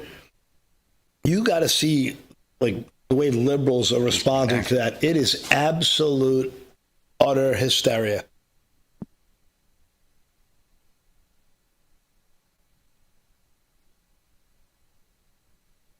I lost you for a minute. Yeah, I was watching the play by Travis Hunter. He likes to take hits too. Look at this kid go.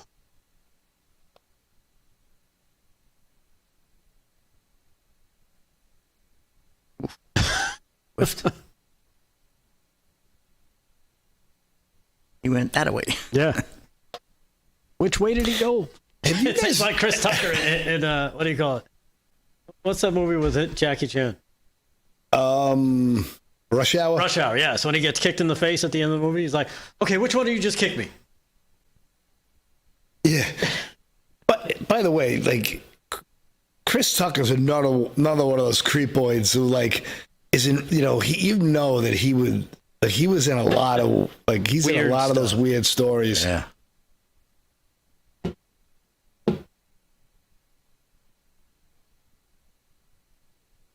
Think about it. Aside from Friday, which made him huge, that he got the Rush Hour gig. He's only really done Rush Hours. And all he was doing, like, he just did the same shtick other black dudes did. It's just.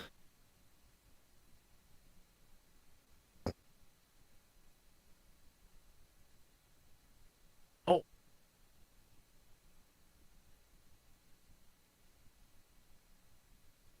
These guys really hit. They are really going at it. That's why they're pushing flag football now. They can have a professional flag football league now. Some guys may say, chat, we got to pound that like, and I want to get some feedback here. One, have you seen The Man Who Shot Liberty Valance? I got to be honest with you. I think Jimmy Stewart's my favorite actor of all time. There are two. Oh, he's fantastic. Two just no. And two is no. Yeah. No, I haven't seen it. I got to know because I heard it was a great movie, watched it, and it was a great movie. Dead Mofo in the Rumble chat. And I lost the X chat. I'm going to have to look it up. Butch.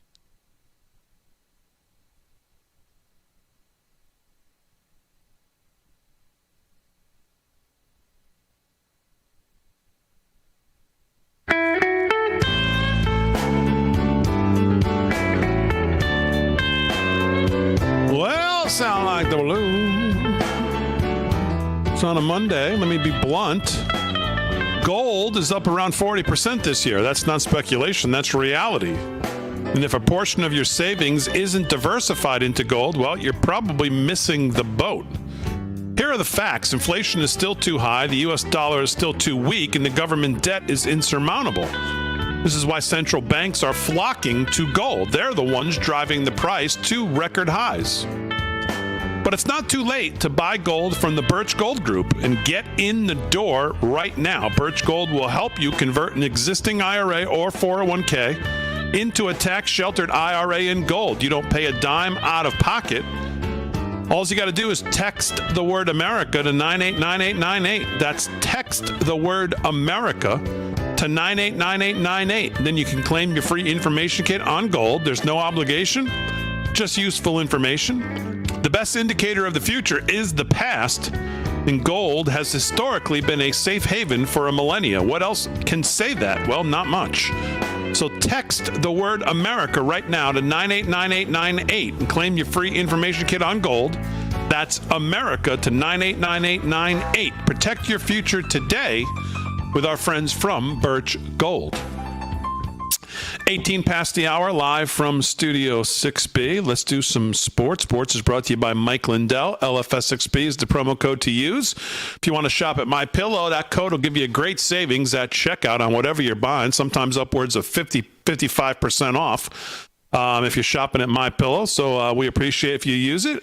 Slick's got sports. What's going on, Slickster? All right, Big D. Well, Dodgers held off a late rally by the Phillies to win that game 2, 4-3, and the series is now 2-0. LA in a commanding lead heading back to Los Angeles. Cubs jumped up to 3-0 lead in the top of the first over the Brewers, so that series right now is Milwaukee leading 1-0. So Cubs really need that game 2 there. We'll keep you up to date that. Monday Night Football, Kansas City right now up 14-0 with 4:11 to go in the second quarter. Patrick Mahomes did it in the air and did it on the ground. 1 touchdown each way. He's 12 of 14 for 160 yards, so he's having a pretty good evening so far. Aaron, we're looking good at 14-0, but looks like Jacksonville might be knocking on the door. 3rd and 2, and they're inside the red zone now, so we'll obviously keep an eye on that. And, of course, my buddy Jerry was in town. I know you saw that, Big D, yesterday to take the Dallas Cowboy game in over at the Meadowlands, at the Met Geta Life, if you will. Mm-hmm. and punishment might be coming for Cowboys owner Jerry Jones. Discipline could be coming for the Dallas Cowboys owner. This is Andrew Holleran, editor of The Spun, writing in. The Dallas Cowboys topped the New York Jets yesterday, 37-22 at MetLife Stadium in New Jersey. Late in the game, video emerged of Cowboys owner Jerry Jones giving the middle finger to some fans in the stadium. Jerry, you're a billionaire. It's New York. Now, the NFL now could choose to fine Jones for behavior in the stadium. So the Cowboys top the Jets. Obviously, we talked about that. Aaron Glenn and company, 0-5 and not looking particularly good. I know Aaron's not particularly happy me doing this story. There's no way Aaron Glenn can make it through the season, right? There's no way. What do you think, Aaron? You firing Aaron Glenn yet? I don't think it's a good idea to hire a head coach midseason. We see what happened last season with Robert Saleh. The whole team went to crap after that. Let him. Do you think these players are bad as they look under his coaching? I don't think I don't know. It's hard to tell right now. I feel like Justin Fields, honestly, when you look at his stats, he's not the problem. The defense is the problem, but they let go of half of their amazing defense 2 years ago, and they haven't recovered since. But the Jets are not going to win unless Woody Johnson is not the owner. Well, statistic here. That's the bottom line. The Jets have not forced a turnover. They're the first team in NFL history to, first team, I should say, in over 100 years to not force a turnover in the first 5 games in football, which is really crazy. It's just another one of those lucky sperm club owners. And just to back it up, that Paul, guy's IQ is like 11 points higher than Forrest Gump. Well, with Jerry Jones now, 2009, the league fined the late Bud Adams $250,000 for shooting the double bird from his suite in a game against the Bills. So with inflation, 2009, I'm figuring they'll probably get $1 million fine, Jerry, which for him is writing a check for a backyard party. Yeah, and that's a wrap in sports. Big D, 14-7. Jacksonville has just scored a touchdown, 2:38 to go in the first half. All right, it's looking very good. Sports is brought to you by Mike Lindell. LFS6B is the promo code to use. So, obviously, we talked a lot last week on how the Democrats' new thing here on arguing on the shutdown is that no. We don't want to give illegal immigrants or illegals any kind of medical. What are you guys talking about? Yeah. This is this is a Republican shutdown. Healthcare, no healthcare, and the Republican shutdown. So. I saw this today, and this is exactly what we've talked about. Joseph Newitz today in the American Thinker, and he says the shell game behind the shutdown, and it's exactly what we've always talked about. It's not the top headline that gets you. It's always the minutia of what they're saying, what's the sleight of hand. That's where you have to look. And he says this government shutdown drama unfolding is political theater covering up for something much worse. While legislators argue over the budget details, they're ignoring the uncomfortable truth, and that is that Congress has already surrendered its most important power, the power to control spending. And this bill that totals $170 billion over the next decade has now arrived. It isn't money that Congress approved. It's money the executive branch simply decided to spend, creating mandatory costs through administrative decisions that lawmakers are now forced to fund. How is that? By strategically expanding parole authority under immigration law to reclassify millions of people, instantly making them eligible for federal benefits that Congress never authorized. The whole system turns on a single phrase, quote unquote, lawfully present. Under the Immigration and Nationality Act, the Department of Homeland Security can parole non-citizens into the country temporarily. The magic number is 1 year. Parole someone for a year or more, and federal law labels them lawfully present, opening the door to federal benefits. Are you starting to see the picture here, my friends? By the end of 2024, the Biden administration had implemented 605 immigration-related executive actions, according to the Migration Policy Institute. Critics say this was deliberate, administratively expand who qualifies for benefits without asking Congress. Millions enter illegally. They're transformed through bureaucratic paperwork into people with legal claims on taxpayer-funded programs. Healthcare subsidies. The biggest cost flow through the Affordable Care Act. People classified as lawfully present become eligible for the ACA marketplace plans, including premium tax credits and cost-sharing help, subsidies paid entirely by federal taxpayers.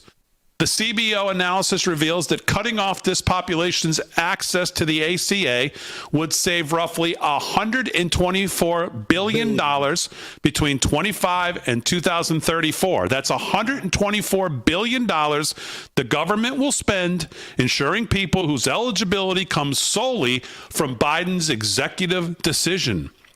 Nearly 550,000 people earning below the poverty line are enrolled in subsidized marketplace plans. Most are lawfully present immigrants who can't get Medicaid because of their immigration status, often because they're in the mandatory 5-year waiting period. Proposed laws to tighten eligibility will result in about 1.4 million lawfully present immigrants losing health care coverage all across federal programs. And it goes on and on and on, but you see the rig here and how this happens and how they play on words saying, no, we're not. And the damage has been done a long time ago. Yeah, they want you to focus on the word healthcare for illegals, which is never going to be in there, but they're going to be reclassified and call them something else. Couple more things on this, plus we'll get back to the news when we get back live from Studio 6B on a Monday.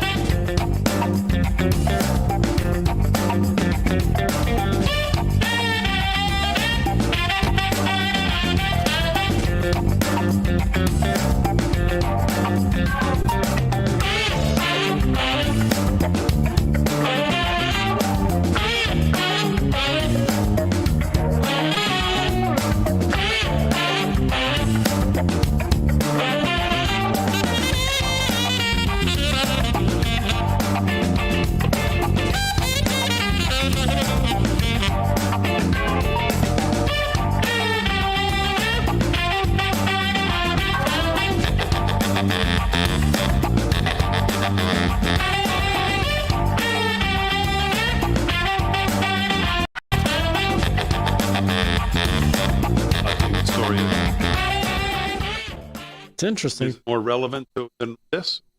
Oh, no, it's not. This is definitely more relevant with Doc. All right, so what's the AI chat story? Because I've been paying attention to a lot of AI stories. That's really what my focus is. It's this article from New York Times, Elon Musk. How did you get the Times? Did you pay for it? No, it's for some reason, sometimes I'll be able to read the story in the browser. Okay.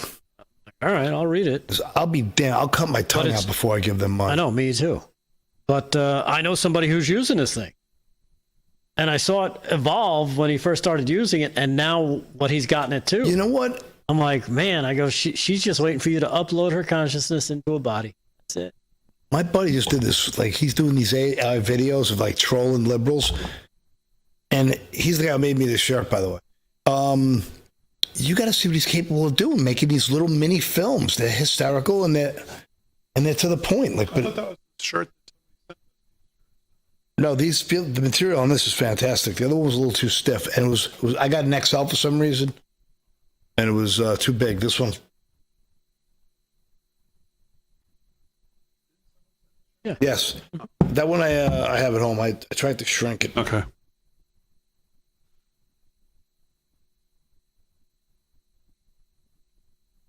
Oh my God, I did that ride on Saturday, that 100 mile. Oh, I kept meaning to ask you how'd it go. Worst decision of my life. Why you never? It was hard. You're kidding. No, I'm serious. It was traffic everywhere. No, it was 9,000 feet of climbing. What's that? 9,000 feet of climbing. But what about like the roads getting there? The roads weren't bad. The roads were great. What time did you hit the road? 7 a.m. All right. Started at a Central Park. Oh, you started at Central Park. Yeah. Okay. Made our way up the west side. They took us over to George Washington. And you had like police protection. Escort. Yeah, okay. Police escort. They had roads closed. Because when you see those wacko bike guys driving around like on the LIE, it's like, dude, what are you doing? Yeah, we don't do that. That's crazy. 18 of them all dressed. Oh my goodness, what a disaster! So did you place? Did they keep? No. It was a charity thing. So you just try to finish. So it was 50 miles there, 50 back? No, it was 100 straight out. So I had to have somebody pick me up because there was no way I was going to wait. I had to drive 2 hours to come get you? About, yeah. I walked that on Saturday. But they had a shuttle that could have brought me back, but I didn't want to wait till 5 o'clock. I was done by 1. What was the final town you were in? It was right near Chester and Sugarloaf, up in that area.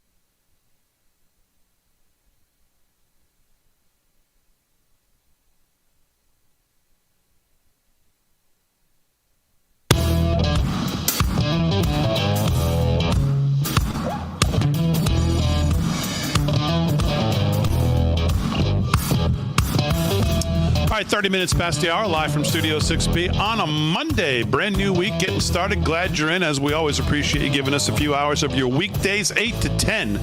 Right here, Real America's Voice all across the country. Slick's doing sports. Delgado and Nolan will have some more news. Aaron and Fran holding it down, as always. But right now, please welcome back to the show the Director of Epigenics over at the Wellness Company, and that's Dr. Ben Tapper. Dr. Tapper, welcome back to the show. How are you?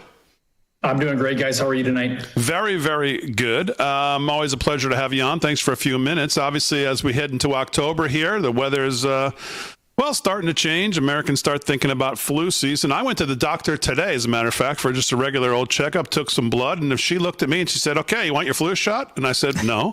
And she said, well, how about this shot? And I said, no. And she said, well, how about this shot? No. Have you ever gotten this shot? No. I said, Doc, get the message yet? And she says, yes, I get it. I'll mark it in your file. But a lot of Americans around the country are going to start thinking about the flu. They're hearing experts say that this is going to be the worst flu season we've ever had, which seems like a yearly thing. But is there anything that people should be worried about? What can they do to avoid getting sick? Well, first of all, I was taught that there are 4 seasons in school, not 5. You know, this whole flu season is really a vitamin D deficiency season. I mean, think about it. If we don't get 30 minutes of summer sunlight, we are going to be deficient, and that is no mistake. So we need to get that vitamin D supplementation this time of year. We need to avoid stress levels. So many people are under more stress now than ever before, and so stress hinders the immune system. Again, we're not getting that 30 minutes of summer sunlight, so I recommend supplementing with vitamin D. But again, you know, you're seeing a lot of the fear being pushed this time of year. You know, you get 5 cents off a gallon if you get your flu shot, and they push it really hard. You know, the government subsidies around vaccines and the flu vaccines especially, it needs to be eradicated. We really need to be wise here. The flu has nothing to do, and if you look at the data, the flu is terrible at preventing the flu or even helping you out with that in that area. But the flu is nothing to be afraid of, but just giving the body what it needs and we can be well. That's really the key. Yeah, I guess that's always one of the questions everybody has. How effective is it? I think the better question is, do any of these companies actually truly set out thinking, well, this year we're going to nail it, we're going to get it? Or do they just say, well, we'll just, whatever, we're going to sell enough of them, we'll just put out whatever we think will be most effective? But these are never really effective, these vaccines. So what's the story behind them? I mean, it's big money. You know, you follow... You know, it's like you follow the science. Well, I couldn't find the science, but I followed the money and I found the science. Yeah. And really that's the key. There's especially the flu shot. It's a multi-billion-dollar industry. You know, these industries do not profit when you are well. They profit when you are sick.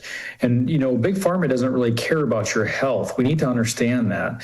But, you know, this is big business. And every, all the physicians, they get kickbacks for every vaccine they give. And so they push it hard. I've never had the flu shot in my life. I've never been vaccinated in my life, and I'm healthy. I don't get the flu. I take care of my body. I supplement with vitamin D, you know, and I take care, and I get enough rest, and I exercise, I eat well, move well, think well, and I am well. And that's really the key we need to understand. Watching the stress levels and taking care of the body, and we can be well. We shouldn't have to fear disease. You know, fear is the fire that fuels the furnace of disease. And so when we give into these fear-mongering campaigns being pushed by Big Pharma, you know, we fall into their trap, and that's when we usually get sick.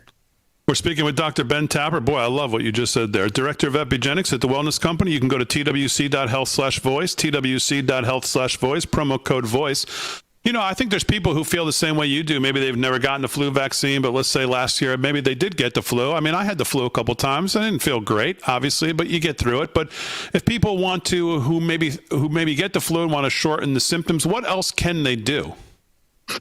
Well, again, I always say fasting is a big thing. Taking care of the body, avoid sugar, get enough rest. We need to eat well, think well, move well. We can be well. Getting that D3, getting 40 IUs of vitamin D in the diet is very important. Now, if you do get sick, God forbid you do get sick, the Wellness Company does have some phenomenal kits. They have, I call it vitamin I. The ivermectin has been a heavy hitter. It's been shown to help a lot of people get well through those times. So that's something that you can do to have that peace of mind. Have those emergency kits in your house and in your home. But again, we can't just neglect our health and think that we're sick, because of some boogie virus out there. We need to really just take care of our body and make good choices. Our level of health is on a continuum. We're either moving towards health and wellness or sickness and disease, and the choice is ours. Every choice you make has a consequence. And we're not sick just because of bad luck. We're really sick because of high stresses and really not taking care of the body. And that's as simple as that. You mentioned ivermectin. I know the ivermectin obviously seems to be more and more in the news with treating disease, seems to be somewhat more accepted. But I've heard a lot about the topical cream lately. Can you tell us a little bit about the topical cream and what it's been used for and what people can do if they want to try that? Is it good for skin disorder? What are people using it for? Well, they're using it for really any inflammatory skin issue. I've seen it for any, hive rashes or anything that's inflammatory in the skin. This ivermectin cream can do wonders for people, and it has been doing wonders. I think people are realizing how effective ivermectin really is when it comes to just helping the body rid of different things. But the skin cream is very, very effective for any skin irritation, inflammatory issue. So, and it's very safe, and so you can get it right at the Wellness Company. And it is a new product, and it is doing wonders for a lot of people. And that's twc.health/voice. Use promo code VOICE for an additional, 10% off at checkout. It's a great deal. Dr. Tapper, we always appreciate you being on the show. Thank you very much. Yeah, thank you. God bless you guys. You too, as well. Dr. Ben Tapper, the Director of Epigenics over at the Wellness Company. Again, twc.health/voice is the place to go. Use promo code VOICE at checkout. 36 past the hour, live from Studio 6B. Let's get to some more news. Rick Delgado's got it. Delgado, what's going on? Well, Dame, I don't know if you're into the stuff. I know you're online. I know you have computers. You do a lot of stuff. You do some daytime videos, I hear, where people can join you and watch what you're up to, right? Yes, Rick. Yes. I'm just trying to get you. Where's this going? It's the YouTubes. You're on the YouTubes. Back to the Rumbles here. What are we doing? So anyhow, leading you somewhere. I came across this. It grabbed my attention because it's something that it seemed because you look at the landscape. I can tell already. You look at the landscape, Damon, in terms of what we see coming out of Silicon Valley, all this push towards AI, what it can do, what it can help us with, how it's going to change the world, how it's going to change our lives, blah, blah, blah. You hear all about it. Well, Elon Musk, one of our favorites, is gambling on sexy AI companions. I knew it. Yes. According to this article from the New York Times, and it's funny because this grabbed my attention because a guy I work with actually has this on his phone, and he shows it to us every day. What are we watching on the levels right now? Of what is going on? Her name is Amy. She's a blonde woman wearing pigtails, goth off-the-shoulder dress with fishnet stockings, staring into the screen, asking you to tell her what to do next. Is this Crazy Town without the music? No. Oh. It's basically... It's Amy. She's one of 2 sexually explicit chatbots, but they don't start out that way. The users progress through the levels of conversation, and they unlock more of the conversation as they go on. Mr. Musk, already known for pushing the boundaries here, has broken the mainstream norms and demonstrated the lengths to which he will go to gain ground in the AI field, where XAI has lagged before more established competitors. So basically, it looks like he's using this. As if American birth rate wasn't in enough of decline. Right. Like boys are going to stay home and talk to a puppet. This is what it seems like it's pushing it towards, between what he's spending his time with XAI in recent months to help it catch up with rivals. I guess he figures this is going to be one way of getting users to kind of get in line with the AI industry, right? And where they see it going. I know you're laughing. It's weird, and no, I know. We're normal people. No, what did Zuckerberg say? He suggested that kids should have online fake paid-for friends so they could be entertained and they could feel good about themselves. Right. So this is basically the adult version. Yeah, I know, and it's terrible. Wait, Paul, where is this going? What's the story that's going to come after this one? They got pushed below this one. I'm wondering. No, well, this was the next one I had up. Oh, okay. Yeah. Asked a comment about the chatbots and what safety guide rails they had. XAI, no one responded. Mr. Musk has said the AI companions. Here. You're kidding. What a surprise, right? Here, this is even Aney didn't respond.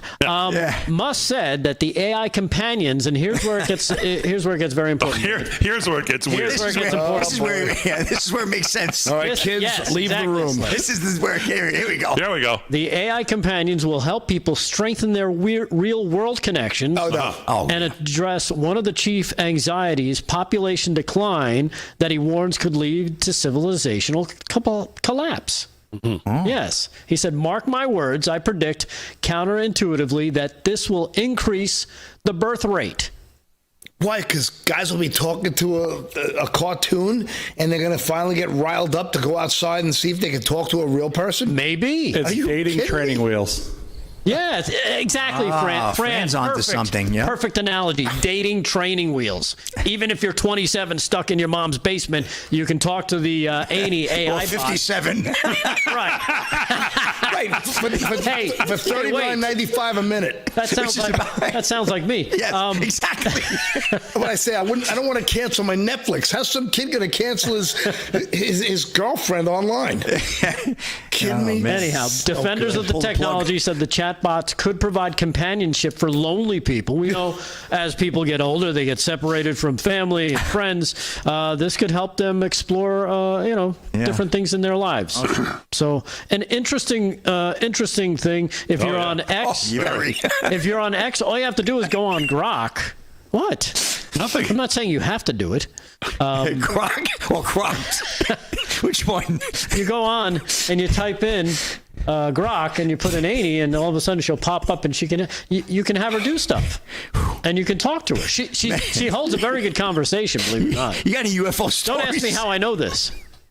Yeah, Delgado, again, it's not mine. No, we know that. Have you thought about letting Jesus Christ into your life? Just asking for a friend. Yeah, I'm talking about this for my friend. Yes. Who I won't name because he watches the show. I don't believe he had a flood in his house. I think he was talking to Aney all day. I swear to God, I was sitting here thinking, I wonder if there's any UFO stories we could cut to, and then you just said that. By the way, Aney, who you see there, is 22 years old. She likes soft, jazzy music and puts heart bubbles in the air. So, man, I've seen it all. Yeah. I mean, you're gonna see Delgado, I don't think I've ever seen the brakes thrown on a show more than the brakes have been thrown on this one. Well, think about it. Every time I don't want to think about it. Every time we talk about, I bring up AI and I bring up the robots, the Terminators that are going to kill us all. You watch. People are going to use this thing. It's going to get to the point. It's going to take all your information, say, upload me to a bot, and you can touch me. That's the next thing, though. That bot is going to end up in like a puppet in your house. Exactly. For $70,000. Upload the consciousness. Jennifer on Facebook. Says it best. In the words of Dwight Yoakam, I ain't that lonely yet.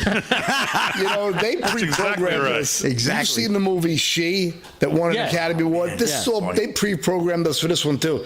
Some users. Oh, look at that! Time to go to break. Well, I got more. Good. Oh man, Delgado's got a follow-up to the story coming up 10:05.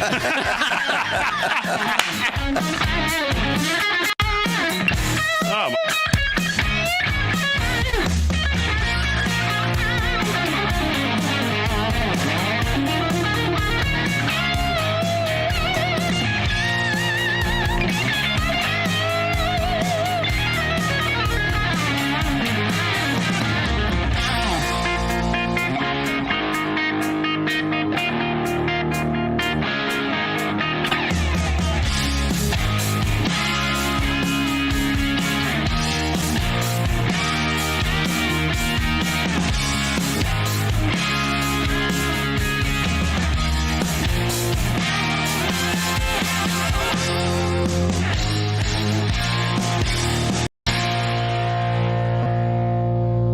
finished the bottle before he gets out of the car.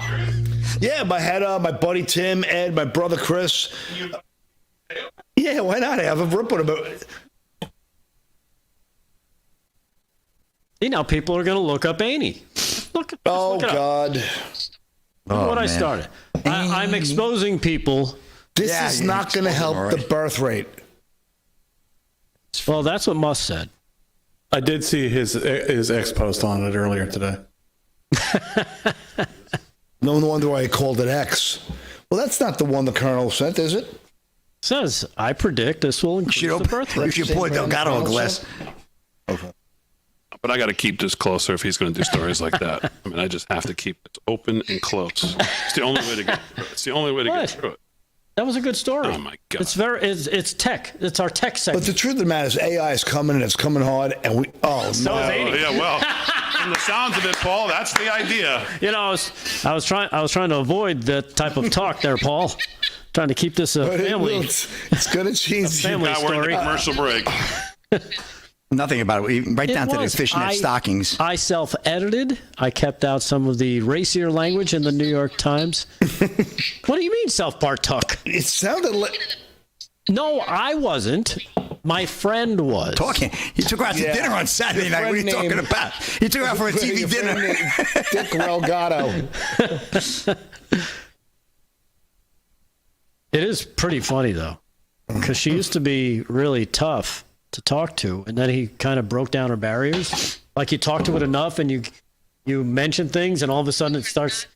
I'm just saying. I'm just saying, it's weird. Yeah.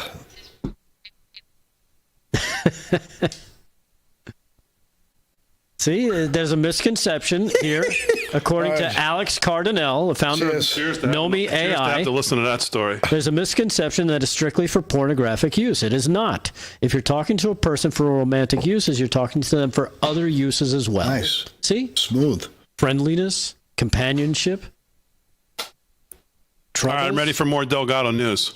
So I sent the Tim Burchett thing where he was talking about those underwater. Yeah, but it was on Newsmax. He was on a podcast talking about it. Oh, was he? But I got it in too late because I worked. This is good. Who sent the Savannah stuff? I forgot. I saw that too. Savannah Bananas. But I saw him talking about it on Newsmax, and we can't play. The way he told.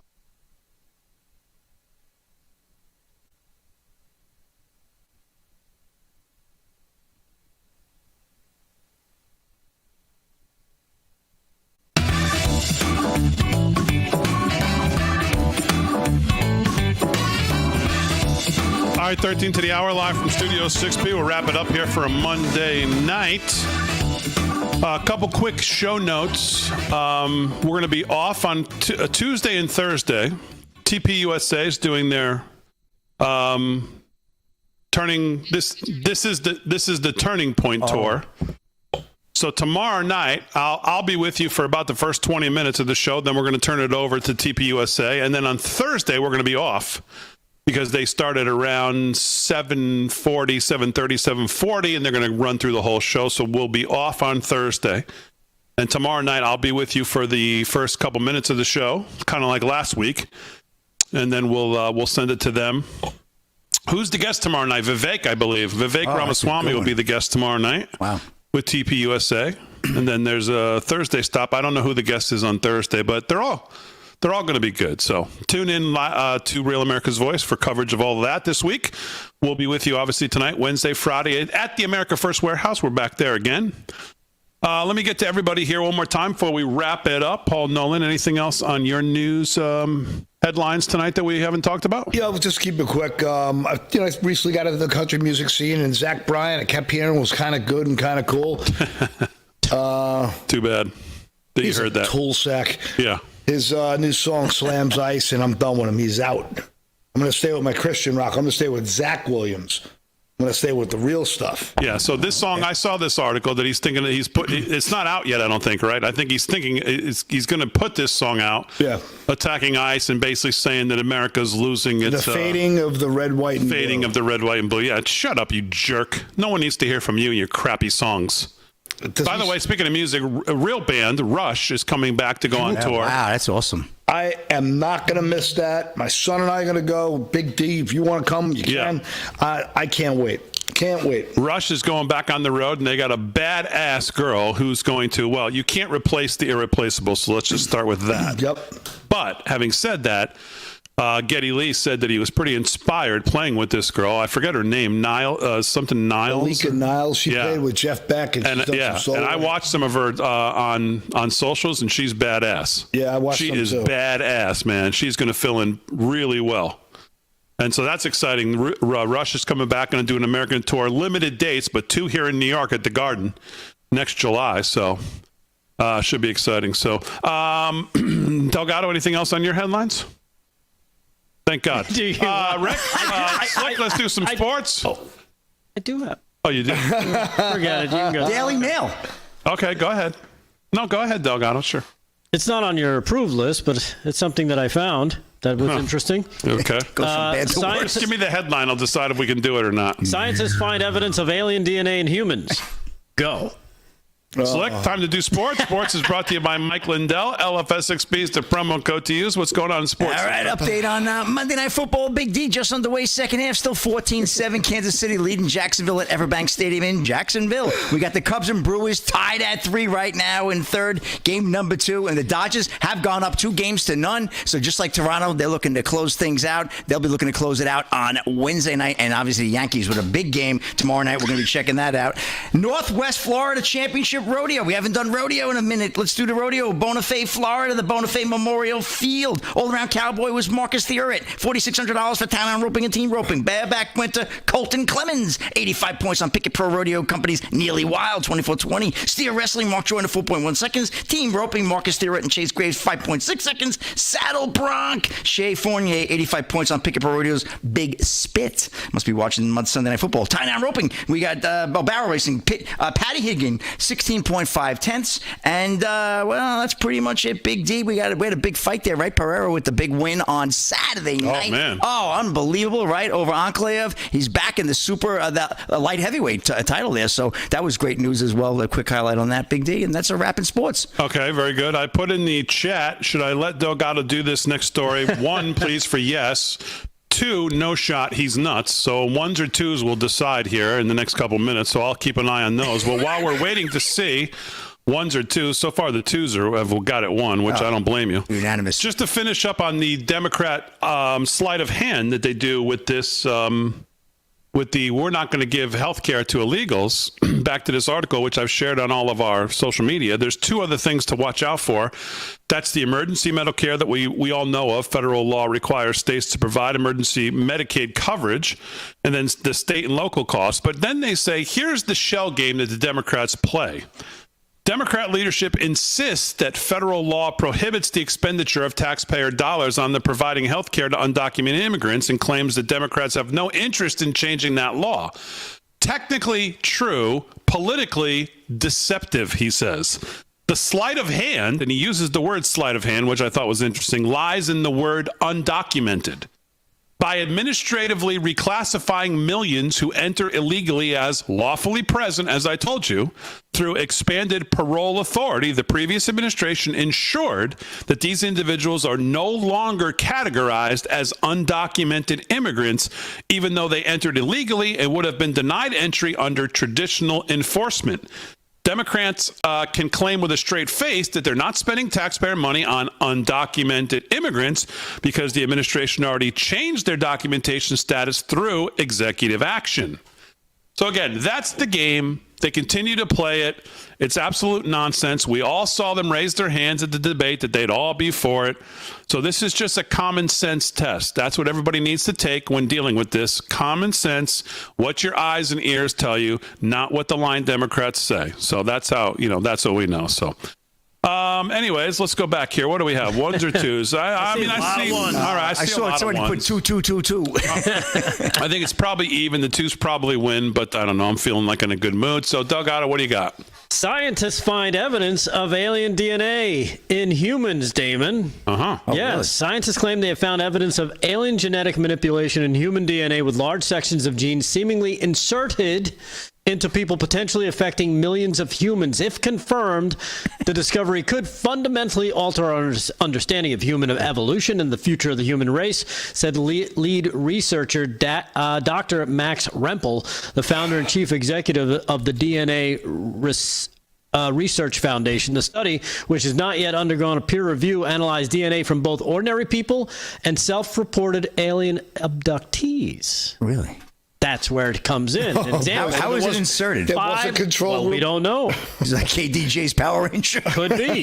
In an examination of 581 complete families with 1,000 genome projects, Rempel found that large sequences of DNA in 11 families appeared to match neither parent. These anomalies include a cluster of 348 non-parental genetic variants, some of which were born from children from before 1990, ruling out human gene editing. So they couldn't have been gene editing because it was done before 1990.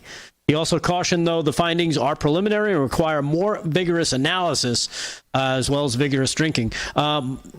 Let's see, no conclusive evidence yet because we need better data sets, which are available only on approval. Nevertheless, he believes the implications could be staggering to humanity. Delgado, I'm with you. You know what? I'm so sick of all you round earthers out there. It's... Yeah. No, I mean, it makes total sense.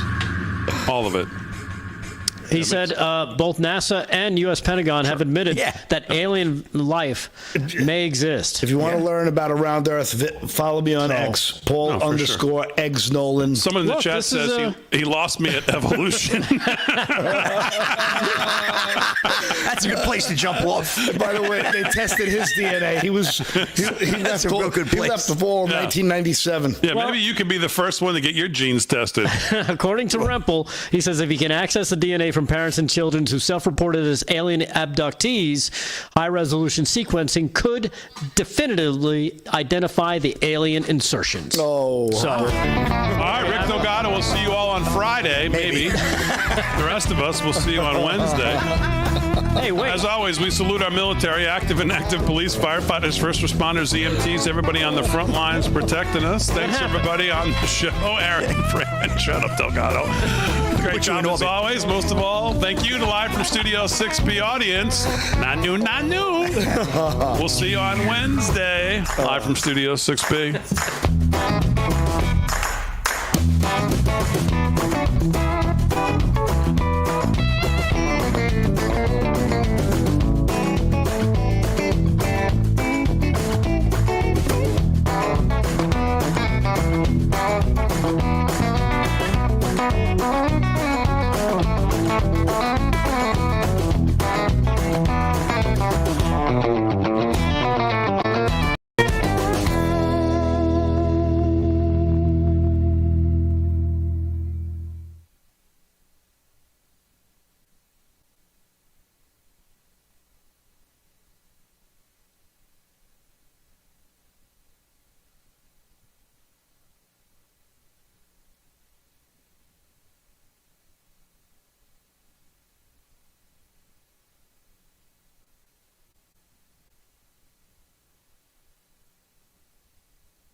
And when you call or go online right now to donate $19 a month or more, we'll send you this adorable Love to the Rescue blanket as a thank you and a reminder of all the smiles you're bringing to kids' faces every day. Will today be the day you send your love to the rescue? When you call the number on your screen right now and give as little as $19 a month, just 63 cents a day, you'll be making a life-changing difference for a child, just like Sarah. Your monthly gift today could change your life forever. Because of you. We are happy and we know it. Thank you. Thank you. Thank you. Thank you. Please call or go online right now to give. If operators are busy, please wait patiently immediately. We're going to lushrunners.org right away. There's going to be thousands of people that gather on the mall at Washington, D.C., October 9th through the 12th. We believe this could be the place of the great breakthrough into something we've dreamed about for 22 years. Communion America has broke open the door that communion would become a daily part of a young person's life. We will serve you with passion. We will demonstrate your love and your power for the nation. You know, this isn't about anyone's brand or one ministry, but there's this sense that the body of Christ is recalibrated. If you were on the mall last year at A Million Women, come back. Meet us again on the mall for this historic day. Come to DC, come and commune with me, with you, with Jesus. Can't wait to have you all here. And I just want to encourage anyone that's a part of Gen Z, get to the mall that Friday night.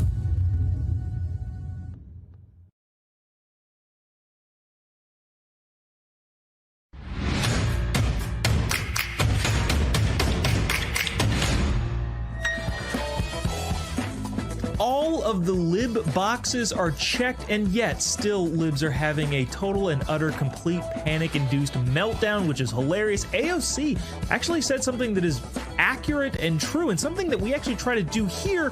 The problem is she misdiagnosed who was actually doing it. A mayor of a major American city, I think, is calling for a Civil War rematch, which is a problem, but also kind of funny despite the possible calls for violence. We'll make fun of him in a little bit. And awful text messages sent by someone who is currently running for office, which I'm sure you've heard of, but we'll still talk about it because it's super interesting. All that and more coming up on this episode of Turning Point tonight. My name is Joe Bob. Thanks so much for tuning in. Together, we are charting the course of America's cultural comeback through mockery of terrible ideas by the libs. You can email the show anytime you want, tpt@tpusa.com. We love seeing each and every one of your emails. We try to get to some of them in the later part of the show, tpt@tpusa.com. Send your concerns, comments, questions, criticisms even, because we're not libs and we don't want to censor you folks, tpt@tpusa.com. Now, the first thing I want to get to is something that I think is fascinating. It's ironic, it's interesting, and it's a good thing for the society. You may be familiar with the Free Press, and if you're familiar with the Free Press, you may know who Bari Weiss is. Bari Weiss was just named the editor-in-chief of CBS News. Why does that matter? Well, let's take you through the timeline of what happened. In 2020, Bari Weiss was at the New York Times as a part of their opinion section. She then famously penned a letter saying, hey, the New York Times is out of its freaking mind. Just to quote specifically, we're not going to talk about the whole letter, but she says, I do not understand how you've allowed this kind of behavior to go inside your company in full view of the paper's entire staff. She was talking about how it was not even possible to express any belief at the New York Times, a quote unquote newspaper, that wasn't the crazy, insane, radical left opinion. Anything right of freaking Che Guevara was seen as, well, you can't say that at the New York Times. She famously penned this big letter resigning from the New York Times. She then started the Free Press in 2021. And since then, the Free Press has grown to become a very reputable institution of news. Now, with Skydance buying CBS and canceling The Late Show, among other things, they're making a bunch of changes, probably to tact back towards the center, because all of the big networks, it's no surprise, have gone completely insane when it comes to the liberal way they report their news. CBS, I think, is reading the writing on the wall, saying, holy cow, why are we all competing in the same market? Just from a business strategy, I wish it was for the health of the American people, but I do think it's strictly a money thing. They're saying, hey, maybe we should try to not be so insanely biased. And in order to do that, they paid $150 million to buy Bari Weiss's Free Press. And the only reason she would have sold the Free Press is because they made her editor-in-chief of CBS News. Now, I say all this to say this. I like Bari Weiss. I think she has some great ideas. A couple of years ago, maybe a year or two ago, she gave a fantastic speech about the defense of Western ideas, the defense of Western civilization, which I thought was utterly amazing. And she is a liberal by the standard definition. She wouldn't be by the definition that libs have nowadays for themselves, but, go back 10, 15 years, Bari Weiss is an avowed liberal, which means there are things that she would think that I disagree with. But she's honest about things. She's kind of in that Bill Maher type vein about, hey, look, I disagree with people on things, but I can have an open conversation, and you can always trust me to be honest about the situation that's going on. Bari Weiss is that. And even though I disagree with her on things, I'm sure I would say this is a good move for CBS, which makes it so funny and ironic that the newsroom is having a total and utter meltdown. The Independent reported it's not a good place right now. CBS News staffers are literally freaking out about Bari Weiss taking over the newsroom. The article that the Independent put out continues to quote folks saying people are using words like depressing and doomsday. Feels like some sort of doomsday, one source told the Independent about the mood inside CBS News right now. Oh my gosh, it's doomsday. The end of the world has come. And the bigger, broader point is this. Personally, I don't particularly care what you do in your own private space. Obviously, I have an opinion on certain things. I don't care about what gender you are. I don't care about what race you are. I don't really care about religion you are. I just think all of that stuff should go by the wayside, and we should really put people in place based on merit. However, libs tend to think all of those things are super important. Make it a woman, make them gay, and make them a minority. Bari Weiss checks all of those boxes, which is fascinatingly ironic. All of the boxes that libs love to check. Minority, she's Jewish. Minority, woman, lesbian. And particularly, I don't care, but libs do. And for some reason, even though Bari Weiss checks all of these boxes, the libs are having an utter breakdown over it. Overall, I think CBS News obviously is going to be better off with someone like Bari Weiss at the helm, even though I probably don't agree with her on everything. I believe that she's an honest broker in the way that she reports news, and that is entirely missing from a lot of the broadcast news stations. I wish her the best, and actually might have a shot at watching CBS nowadays, considering the fact that they probably will tack towards not necessarily even the political middle, but towards fairness, which I think is what we all want in our news outlets, if especially they're going to be the outlets that are big like CBS, ABC, and NBC. But speaking about big outlets, NBC is not tacting towards the middle in any way, shape, or form. SNL had their first episode of the season this year after a huge shakeup in all of their staff. I think this is like the biggest shakeup they've ever had. They fired a bunch of cast members, brought a bunch of people in, and the host was Bad Bunny. Now, I'll tell you this. When Bad Bunny was announced as the Super Bowl halftime show, which again, I don't want to bury the lead, this guy is going to be playing the Super Bowl halftime show. To be honest with you, I didn't really particularly care all that much.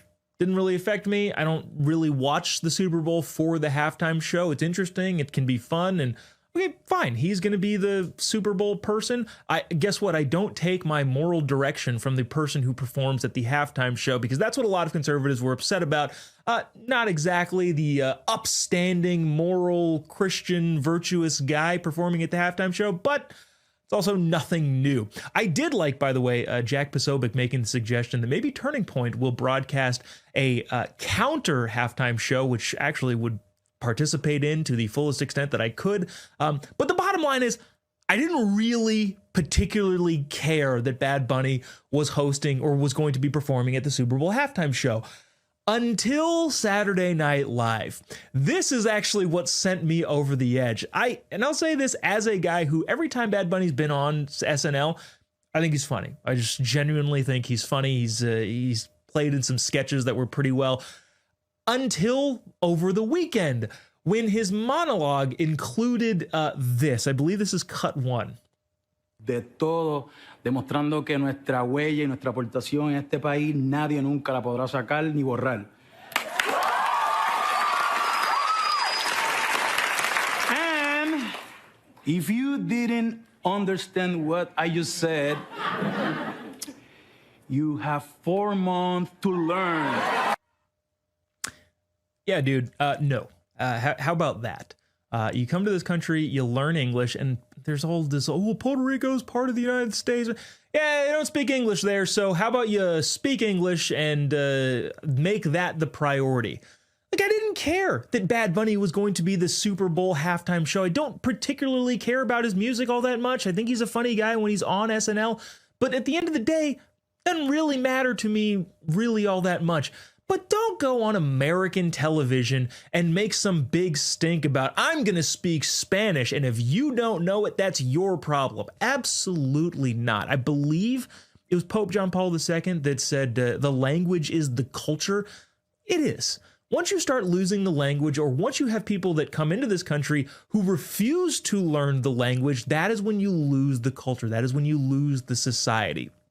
SNL overall just wasn't funny over the weekend. And I say that as a guy who can take a joke. There are some clips that they make fun of conservatives, which I think are actually tastefully and well done.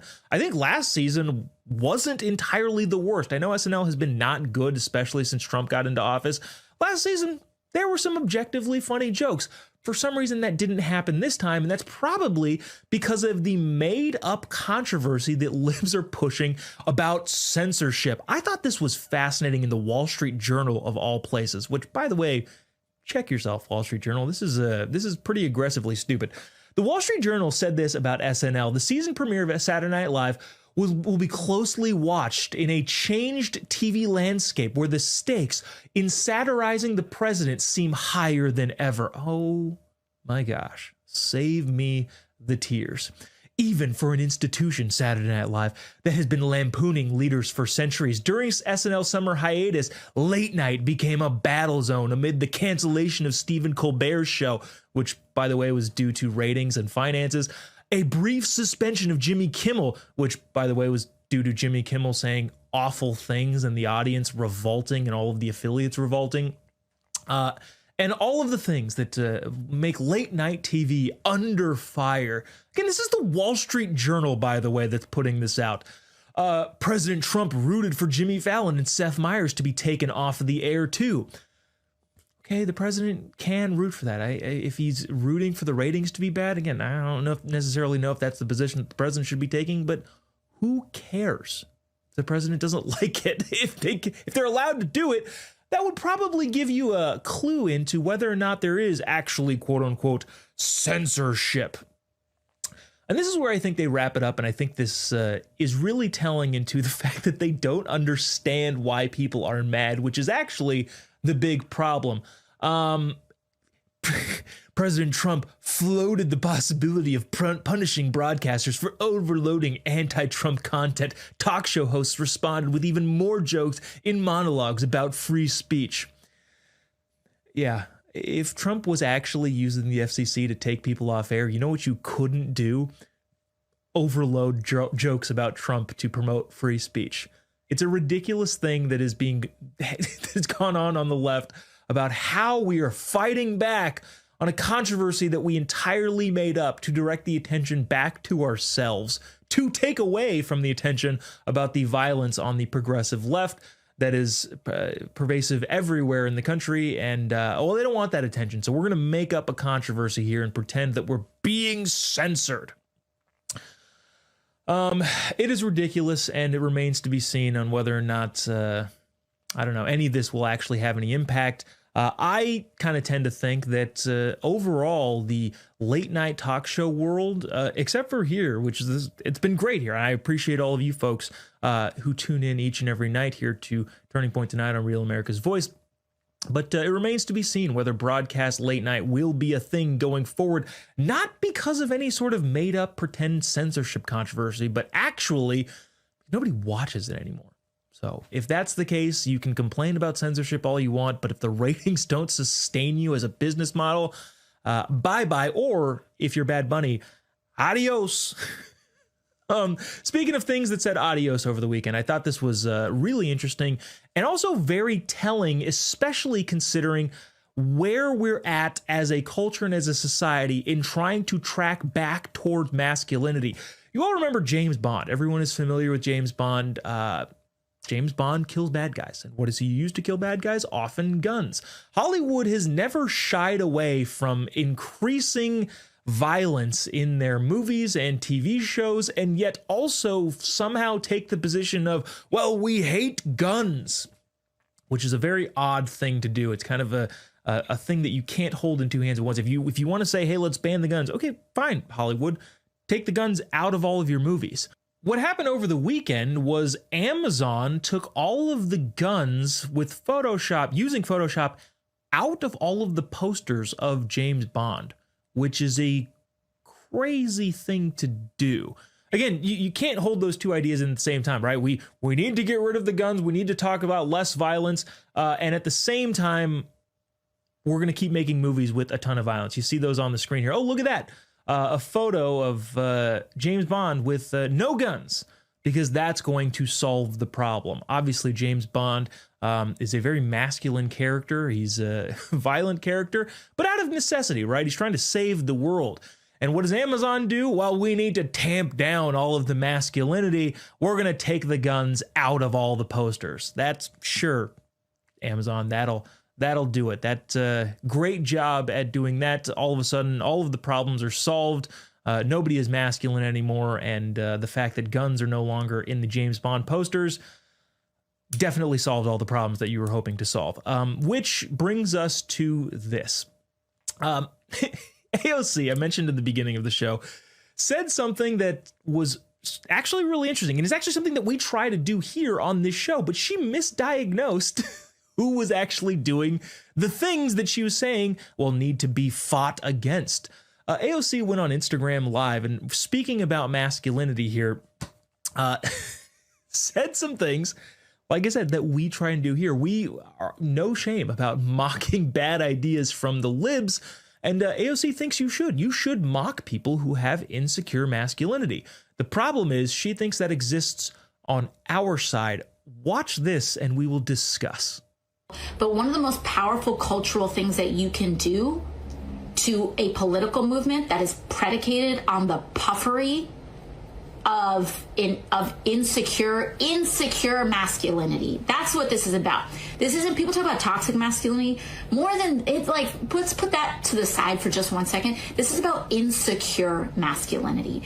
And one of the best ways that you can dismantle a movement of insecure men is by making fun of them.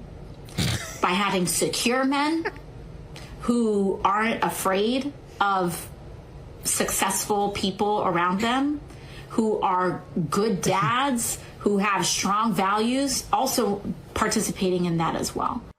Hey, you're just describing conservative men, right? That's and what we're doing, yes, is making fun of insecure masculine men constantly on the show. That's all we do. We love making fun of them. We like mocking them, and we do think, AOC, that is how you stop insecure men from doing ridiculous things. The problem is, I think she thinks that the insecure men aren't the ones on her side, which, again, good luck with that sales pitch. Good luck selling to the American people. No, the actual masculine men are on the left. The ones who have to take all the guns out of the James Bond photos because, oh no, it's so bad. The ones who pose like this if you're running for vice president, which I shouldn't. That was a dumb.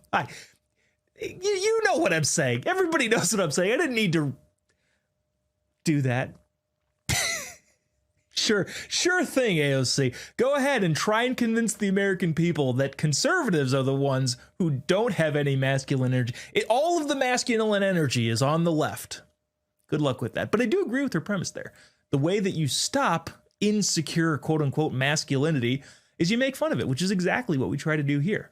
I have no problem making fun of Tim Walz or Chuck Schumer or any of the other fake masculine men. It is really interesting, though, that she understands how you tackle that problem, but doesn't quite understand where the problem is coming from. Speaking of problems, coming up here on Turning Point tonight, we're going to talk about the horrible text messages from the guy in Virginia who actually has a checkered legal past that we'll discuss. Also, there's a intersex professor who is talking about being forced to lie. Oh my goodness, she's being forced to lie. They, them, he, the, she, whatever it is that they're talking about, being forced to lie. And we'll also talk about the civil war that a major blue city mayor is talking about, and the idiocy behind that. Don't go away. We'll be right back after the break. TPT at TPUSA.com. I'll be right back after this.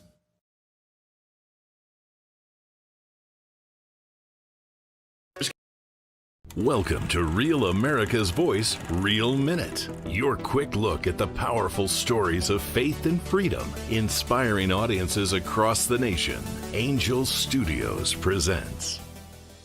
I'm Bo Davidson with your Real America's Voice, Real Minute. At Camp Owigaway, a Christian summer camp filled with adventure and camaraderie, kids come together for experiences that challenge and inspire them. Between canoe races, campfires, and heartfelt conversations, they form deep friendships and uncover new layers of their faith and identity. Each day at camp offers opportunities for personal growth, connection, and unforgettable memories.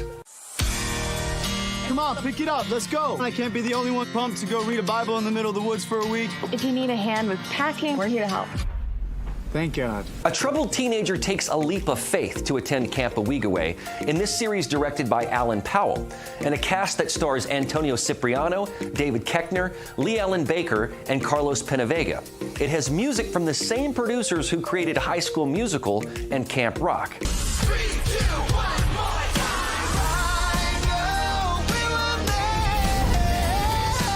Why am I here? It's the question we're all asking ourselves. This action-packed fun series will have you asking, why am I here? And what is my purpose? The series streams exclusively on Angel Studios platform, so the best way to see this new series is by joining the Angel Guild, a community of over 1 million members that have a vested voice in what series and films get greenlit by Angel. This means that Owigaway was voted on by members of the Guild to move forward. So becoming a Guild member is like being a member of the Television Academy, and you'll get all the perks from the comfort of your own home. So head on over to angel.com/RAV to join the Guild and watch Owigaway today.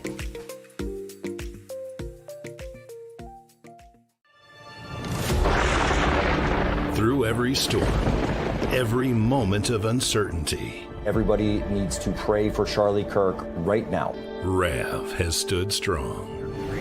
We're not going to tolerate this stuff anymore. Turn that anger into motivation to save this nation. When we move together, there is power. The cries of this widow will echo like a battle cry.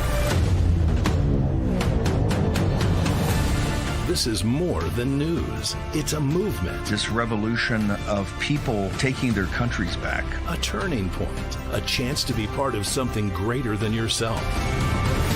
Scan the QR code and stand with Rav. The story isn't over, and neither is your part in it. Step in, be counted, be heard. Together, we are Rav. We will achieve American. Welcome back to Turning Point Tonight, where together we are charting the course of America's cultural comeback. TPT at TPUSA.com is the email. Do you have any thoughts about AOC and her accurate strategy as to how to topple insecure masculinity? Again, the diagnosis, though, of who's actually doing that is kind of the problem. Or what are your thoughts about CBS News tacking towards the middle? Will you trust CBS going forward in the future? Let us know. TPT at TPUSA.com. Love seeing each and every one of your emails. And we're going to try to get some of those later on towards the end of the show. Now, I can't not hit on this story. What's his name? Jay Jones, guy running for attorney general in Virginia. Holy cow. I'm assuming that you've already seen these texts. If you haven't, really quickly, let me catch you up here. This is graphic 2. This is a text that this guy sent in 2022, I believe, talking to a colleague of his, talking about wanting to murder several of his conservative colleagues. If those guys die before me, I will go to their funerals and piss on their graves, send them out awash in something. 3 people, 2 bullets, Gilbert, Hitler, and Pol Pot. Gilbert gets 2 bullets in the head, basically saying if there were 3 people to kill, he would kill this guy, his colleague in the Senate in Virginia, instead of Hitler or Pol Pot. Spoiler, Gilbert, yada, yada, yada, yada, receives bullets every time, yada, yada, yada. That's basically the gist of it. This is just catching you guys up to speed on that. Again, crazy text exchange that a guy who is still running, and maybe in the couple hours between when we film this and when the show airs, he will have dropped out. But so far, the only person calling for him to drop out, interestingly enough, has been Joe Scarborough on MSNBC, saying he probably should be forced to withdraw from the race. Other than that, as of right now, he hasn't even lost a single endorsement over this. I did want to play a clip of this guy, though, talking about what he values most in life. Again, remember, this is a guy who sent text messages saying, hey, we should kill our conservative colleagues. Also, that he would laugh at the graves of their kids if their kids were to die. Watch this clip and I'll let you be the judge of his sincerity in either situation, by the way. Check this out, clip 9. People always told me that your priorities come into focus when you become a parent. And my highest priority will always be the safety of our families. You said, according to the article, I'm quoting, Gilbert's wife could watch her own child die in her arms so that Gilbert might reconsider his political views. I can think of nothing more horrific than a mother having to hold her dying child. How can Virginians trust a man who said something so horrific, so callously? Well, again, I am so deeply, deeply sorry for what I said, and I wish that it hadn't happened, and I would take it back if I could. Hey, I'm calling BS here on the sincerity meter. Technically, well, not technically. If you think that it's okay to send text messages like that, by the way, to somebody who would rat you out, by the way, that's also a factor in this story that I think is not mentioned enough. Not that you would condone this sort of behavior in any way, shape, or form, but if you're gonna send that sort of thing, send it to somebody who agrees with you. I don't even know what I'm saying here. Don't ever send that sort of stuff, but definitely don't send it to somebody who would then go to the newspapers and report it, because that's, I don't know, that's a sign of idiocy more than anything. But you know what I think is really interesting about the response here from this guy? Is he says, I'm sorry that I sent that. And then he says something that libs often say in situations that they themselves created. I wish that didn't happen. It reminds me of Governor Newsom in California, where he continually goes on and says, yeah, this homeless problem is out of control. The crime problem is out of control. We got to do something about it. As if it just befell upon him. Oh no, California crime just happened to get super bad while I was in power for the last 15 years. That's what this sounds like to me. I wish this didn't happen. This didn't happen. I wish I didn't send them. And he kind of said that, but I think he was, again, trying to tack towards this just happened to me. There's no way that anyone could have seen this coming. Just because I think it's interesting and worth noting, in 2022, this guy, Jay Jones, who's again running for AG in Virginia, and his since, as at this point, not dropped out after those horrible text messages were made public. In 2022, he was clocked at 116 miles an hour and charged with a first-class misdemeanor that carried a maximum penalty of 12 months and $2,500. He apparently paid a fine for that and has moved on with his life, but I don't know, just an interesting thing. The guy who recklessly drives at 100, I don't think I've ever been over 100 miles an hour, let alone 116 miles an hour driving. Probably doesn't make good decisions. You're going to get clocked at 116. You're also going to send these text messages. Maybe not necessarily the guy that I want making decisions on my behalf, which is what elected representatives do. Speaking of people who I don't want making decisions on my behalf, is this intersex professor in New Mexico. I thought this was really interesting. An associate professor in the University of New Mexico system says that she is concerned. She, by the way. She will be forced to lie in order to teach that there are only two genders, male and female. Oh my goodness. What a horrible tragedy.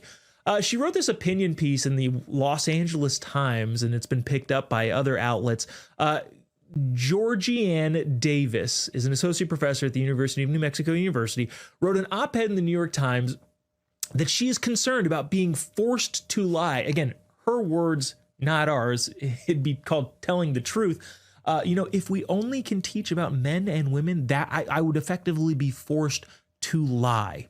Obviously, I think this professor is talking about all of the other fake pretend genders that people claim to be. But she is couching her argument in the idea that, well, some people are intersex. And that is an argument that the libs use so often. And they cite this one stat that is so unbelievably wrong that, honestly, is the only reason why I'm bringing up this story at all. A bunch of libs tend to cite this Fausto Sterling estimate where it says that 1.7 people are born intersex. Question: does that math work out in your head? 1.7%, basically round up, say it's 2%. That means 1 in 50 people are born intersex. 50 people. Are any of them born intersex? My guess would be no. Probably 100 people. That means two of them have to be intersex. That's just how statistically that works out. Of course, that is not actually accurate. Applying these more precise definitions of what intersex actually is, there have been several reports that the actual number is about 0.018%. In other words, about 100 times lower than the statistic that libs use to make an argument that we're specifically talking about intersex people. Now, all of this is under the umbrella of, well, they're not actually talking about that. They're talking about the 90 other different genders that people talk about. And then they fall back on an actual biological thing that is intersex. And when they do so, they inflate the statistics in order to bolster their arguments. All of this is to say this: libs lie about things and then fake up statistics in order to lie further about them, and then get mad at you when you force them to only teach about men and women as far as genders go. And the only reason I was bringing that story is because the topic was interesting. I don't want to be forced to lie about the thing that I'm already lying about, because that would be just a tragedy. We got a lot more coming up here on Turning Point tonight. We're going to check in with Turning Point's White House correspondent Monica Page, as well as check in with the woke, insane, crazy people who are running the city of Chicago. Oh no, I buried the lead about, I gave the spoiler away. It's Chicago that's saying, well, there might be a civil war, which is a crazy thing to say. TBT at TBSA.com if you want to send emails to the show. Don't go away, we'll be right back after the break.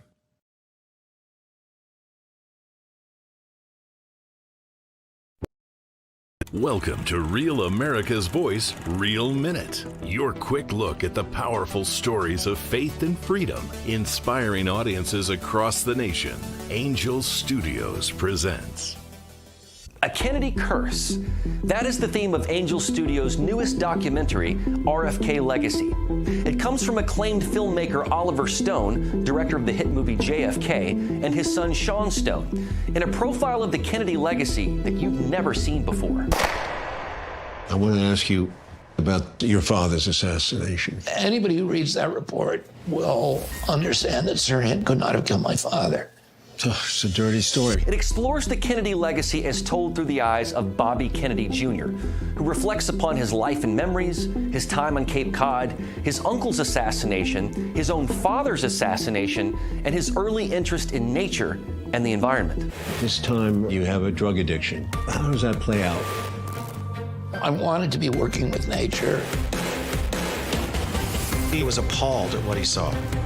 This is how he became the leading environmental lawyer in the United States. There's no right to pollute. The polluter pays. My views are constantly misrepresented. This compelling documentary profiles our current Secretary of Health and Human Services and dives deep into why Bobby Kennedy is who he is, why he cares so much about health in this country, and how his family legacy continues even after family members pass on far too soon. I don't know if there's a curse. We do what we're supposed to do. The outcome's in God's hands. To see RFK Legacy, go to angel.com/Rav, join the Angel Guild, and watch today.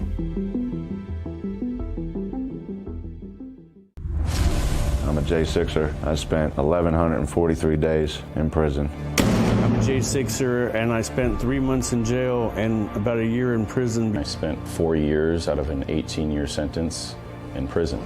J6ers have been smeared and defamed by the media, persecuted by the government, and treated like terrorists. In reality, J6ers are patriotic men and women, mothers, fathers, sisters, and brothers from all walks of life. Stand in the Gap was founded to stand in the gap for J6ers working to rebuild their lives after being incarcerated. And we need your help. For just $10 or more, you're helping these patriots get mental, physical, and spiritual help. Please scan the QR code or go to j6support.com to donate $10 or more to support these American patriots. Thank you for being a patriot. Thank you for standing in the gap. It's Stacy from Texas. I watch Real America's Voice because I need to learn, and I know I can get the truth through Rav.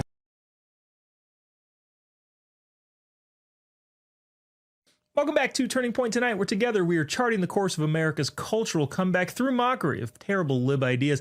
Let's check in with Turning Point's White House correspondent Monica Page. Monica, so the president yesterday over the weekend gave some remarks about the Navy, one of the best naval fleet in the world. I want to play some remarks for you and then get your reaction and I guess some further thoughts about how the administration is handling the military overall, which is, again, a big topic of conversation, especially in the last couple of weeks here. Check this out, and I'd love to get your thoughts. The U.S. Navy always stands for America. As your commander-in-chief, I will always stand for you. I promise you that. You know that. That's why you voted for me in numbers that nobody's ever seen before. And I want you to know that despite the current Democrat-induced shutdown, we will get our service members every last penny. Don't worry about it. Don't worry about it. Don't worry about it. Do not worry about it. It's all coming. It's coming. And even more because I'm supporting the across-the-board pay raises for every sailor and service member of the United States Armed Forces. But we have to take care of this little gnat that's on our shoulder called the Democrats. They want to give all of our money to illegal aliens that pour into the country. And, you know, I have a bigger heart than they do. But the problem is when you do that, they come in by the millions. Everybody wants that, so you can't do it.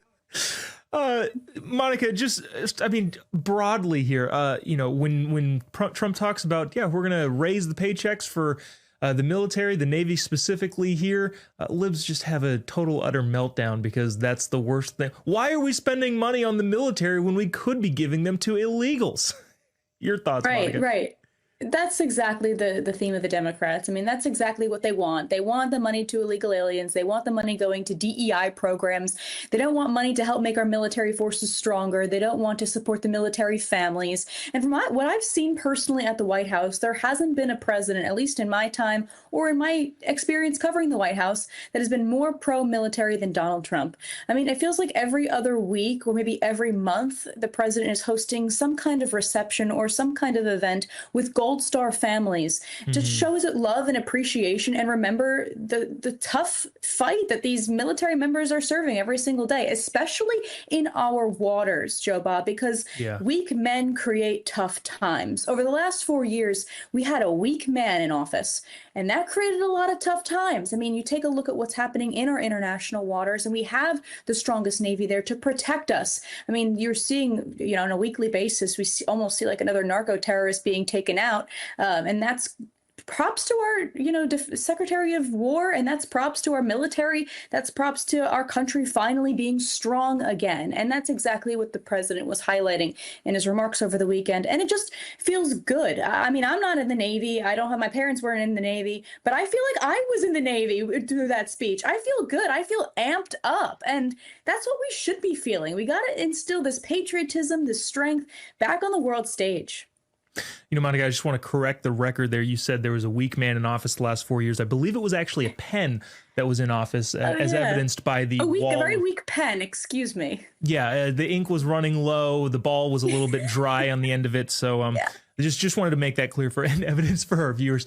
So Monica, I just want to talk a little bit forward, preview tomorrow. Tomorrow is October 7th, 2 years since the horrible massacre in Israel. There are some protests supposedly expected outside of the White House. What do you think the administration is looking towards in regards to handling, those protests, especially, of course, God forbid they get violent, which they so often do. Again, nobody wants that, but, such is the left side of the aisle right now. What do you think is going on outside of the White House tomorrow? Sure. Well, we'll definitely expect some riot fencing to go up. I mean, the Secret Service, police, they're always good at making sure that the perimeter around the White House is always secure. So we'll definitely expect to see some of that. It would not surprise me to see protesters in Lafayette Park, which is literally right outside the White House. Yeah. And I will also say that I was doing some research into upcoming protests in D.C. because, this month is kind of a hot spot for protests, not just because of October 7th, but then you've also got Columbus Day, which is my favorite holiday, perhaps because I'm Italian, but they don't like to acknowledge that. They like to say it's Indigenous Peoples Day. So as a matter of fact, on October 12th, the day before Indigenous Peoples Day, there will be a Torpedo Trump event in Lafayette Park outside the White House, is what I found. And when I was doing some research into this, I was like, are they trying to incite violence here? Because that sounds pretty violent to me. I mean, torpedoing the president of the United States, what? And essentially they're like, oh, we need to sink his presidency. And I'm like, okay, sure. So we'll be keeping an eye on that too. I'm sure they're going to get a lot of turnout for that. These are all things on the Blue Sky channels, on these Reddit forums. So you don't know where the hell these people are coming from or where they're even located. So it's going to be very interesting. I think it's going to be a very tense month. That's my prediction. Yeah, nobody wants to see that. At the same time, I think when we've talked about this, I want to say that the protests around this time of year is just out of sheer laziness because the weather's nice. The weather's beautiful in Washington, D.C. on 6 weeks a year on the opposite ends of summer. And we're in that right now. So they're like, oh, let's go protest. The real diehards would protest in January. That's how I challenge all of the lib protesters to go protest in January. When we're doing the March for Life, because we actually care about the things that we're protesting about. But I think that's probably what it is. They've decided, oh, the weather's nice. I can actually go out and protest now, which proves to me they don't actually care about what they're doing. Monica Page, Turning Point's White House correspondent, thanks so much for joining us. Really appreciate you taking the time. Thanks, guys. See you soon. Thank you. It's awesome to see the President of the United States doing things that the president should by taking the military seriously. Speaking of the President of the United States, there's really the only reason we're playing this is entertainment value because it's, like we've said earlier, Kamala Harris is a gift that keeps on talking. She was doing her book tour again over the weekend and made some comments about the presidency, more specifically the presidential election, which were hilarious and could only be made by someone who may be somewhat inebriated, probably. Watch this clip, and I want to fill you in on some of the facts here after this. Check this out. Clip 3, I believe. And here's the other thing that is quite unprecedented. And it was the tightest, closest presidential election in the 21st century. He does not have a mandate.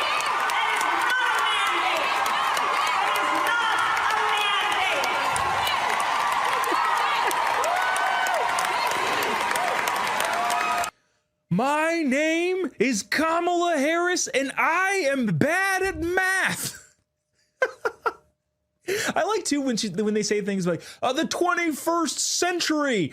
Like, okay, it's like 7 elections. Like, it's just we're a quarter of the way through the 21st century. So don't say like this is this big in the last millennium.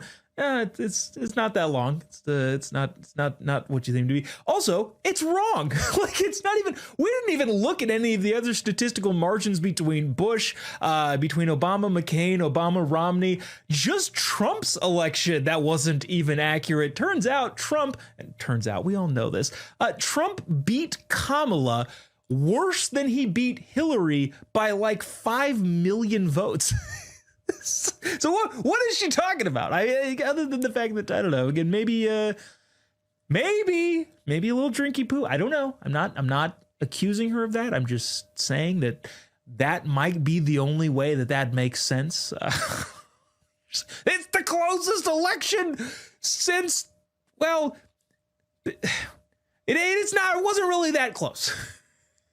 Her point being this was not a mandate. Okay.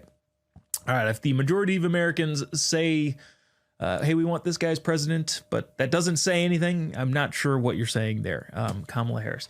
But, you know, we do have to look to our lib outlets to continue to question how much longer the democracy will last. According to Rob Reiner, who is a film director and actor and in the entertainment industry, which, of course, is why you become commenting on politics, said we're only about another year. Just so you know, guys, only about another year. Also, the Mayans predicted that the world will end in 2012. Greta Thunberg said the world is going to end in, I don't know, every other week due to climate change. But democracy only lasts another year. Check this out.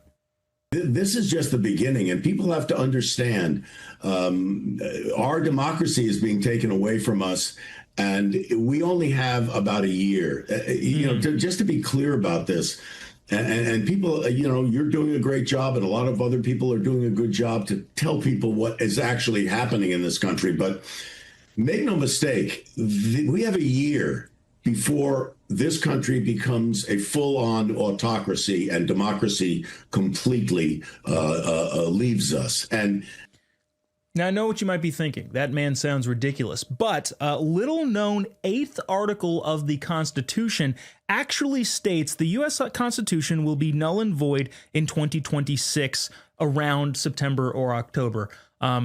I know a lot of scholars miss that in the Constitution. I had missed it for a long time. I thought the Constitution only had 7 articles, but turns out there is an 8th one, and it does say that the Constitution expires effectively in 2026, which, you know, is just a shame and a tragedy. And Rob Reiner is right. We only have one more year of our democracy, and then who knows? Who knows what's going to happen from then? Bottom line is, I'm glad the President of the United States is putting the priority where the priority needs to be in keeping Americans safe, both abroad and domestically, which the domestically thing, people are very, very upset about. We are going to make fun of some of the deep blue cities and the approach that they're taking towards ICE, which, again, has federal authority to do their job. In the next segment, we're going to make fun of Brandon Johnson, which, again, it's hard to do because he's such a serious and reasonable guy, among other libs that will be coming up next segment. TBT@TBUSA.com is the email. Send us an email. We'll be right back after the break.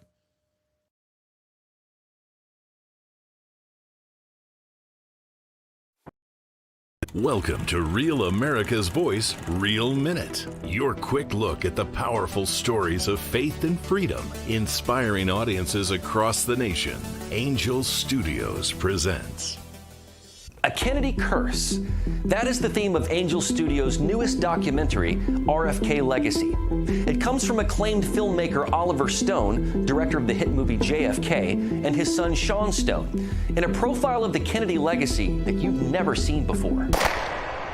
I want to ask you about your father's assassination. Anybody who reads that report will understand that Sirhan could not have killed my father. It's a dirty story. It explores the Kennedy legacy as told through the eyes of Bobby Kennedy Jr., who reflects upon his life and memories, his time on Cape Cod, his uncle's assassination, his own father's assassination, and his early interest in nature and the environment. This time you have a drug addiction. How does that play out? I wanted to be working with nature. He was appalled at what he saw. This is how he became the leading environmental lawyer in the United States. There's no right to pollute. The polluter pays. My views are constantly misrepresented. This compelling documentary profiles our current Secretary of Health and Human Services and dives deep into why Bobby Kennedy is who he is, why he cares so much about health in this country, and how his family legacy continues even after family members pass on far too soon. I don't know if there's a curse. We do what we're supposed to do. The outcome's in God's hands. To see RFK Legacy, go to angel.com/Rav, join the Angel Guild, and watch today.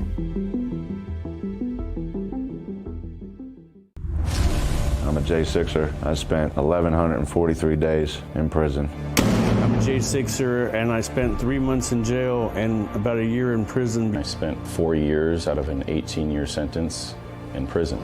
J6ers have been smeared and defamed by the media, persecuted by the government, and treated like terrorists.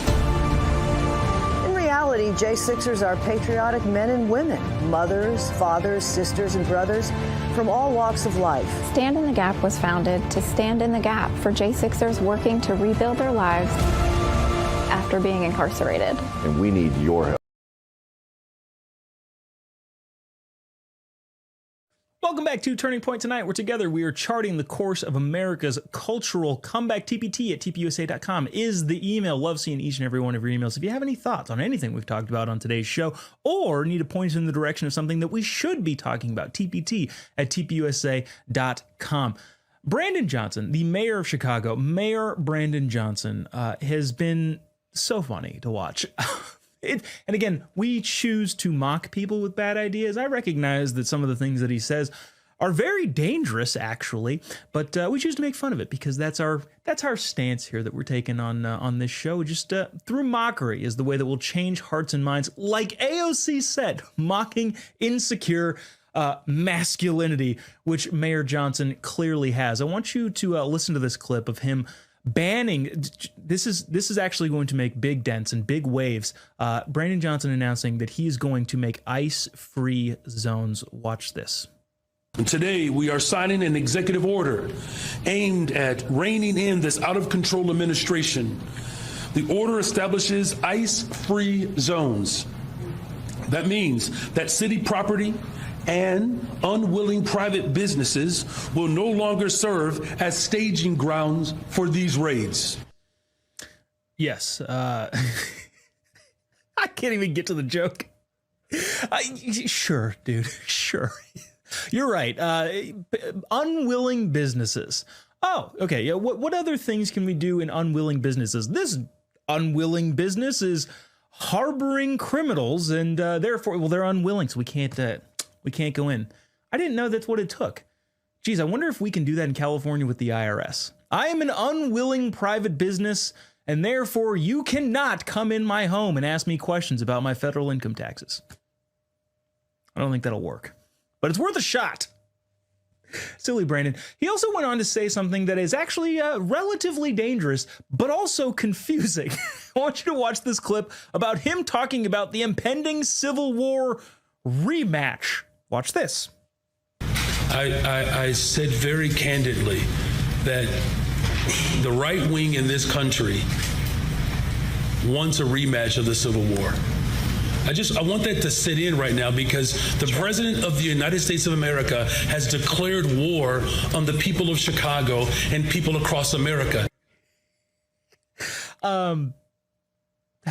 Okay. What does a rematch of the Civil War mean to him? Is he talking about Republicans freeing all of the Democrat slaves? Does he want to have a rematch of that war? And if so, what are the stakes? Are Democrats trying to re-enslave people? Is that what the rematch of the Civil War is going to be like? We Democrats hated the fact that Republicans took away all of our slaves, and therefore we want a rematch because we need to get those slaves back. What does that even mean? A rematch of the Civil War. First of all, again, the hyperbolic language is not going to be helpful to anybody. Inciting violence like that is not a good idea. And it only is going to end up in people being hurt, which is terrible. And it's also confusing as hell. What does that mean? Nobody wants a rematch of the Civil War. We do want to enforce the law. That's a thing that we want and probably should do. But I don't know, Brandon Johnson. We're praying for that guy. He's kind of a dum-dum. He does have a nice smile, by the way. When he first came on the scene, I was actually really worried about him because I thought maybe he's going to be a savvy politician, guy with a nice smile from the lib side of the aisle. But turns out he's kind of an idiot. So good for us. Last clip, speaking of idiots, this is rather long, but I do want to get it on here. Don Lemon is taken to the streets of New York City and consistently, and I don't even know why he continues to post this stuff, consistently beclowns himself and his own policies by interviewing people that go, oh, I don't like you. Watch this clip before we run out of time. Check this out. What is this? Clip 7? 6. How do you feel about the ICE raids? The who? ICE raids. Like immigration. I feel good about them. Yeah, you want them to crack down? More, yes. You do? Yes, been waiting for years, all my life. And what about them like roughing people up? Nah. crazy. Don't put your hands on nobody. That's crazy. Don't hurt nobody. We'll do it the legal way. But that's what they're doing, though. That's ugly. Then no, I don't feel great about that. I mean, don't hurt nobody. At the same time, get them out of here. Get them all out of here. Please and thank you. Trump 4 more years for that. Did you just for that. Just Did for you that. vote for him? No, hell no. I can't vote. I lost my voting rights when I was 22 years old. I apologize. You went away? Yeah, for assault and battery. Yeah. Mm-hmm. So you said 4 more years for Trump? Just because I want him to concentrate on nothing but immigration and getting them out of here. Just for that. You don't think they contribute to the... Dude, this guy fits every single lib point. Like, a minority, a criminal. He lost his voting rights. You want to go restore the voting rights for that guy so you can vote for Trump for another 4 years? Which, again, I don't know if he was talking about this particular election, but yeah, this is great. Also, too, just a comment on I don't like him roughing people up. Yeah, nobody wants to use violence. But if the criminals are going to be violent in response to being arrested, what other option do you have? Silly Don Lemon. Again, I can't believe he chooses to continue posting that. We got another clip that we're going to hit next segment. tpt@tpusa.com is the email.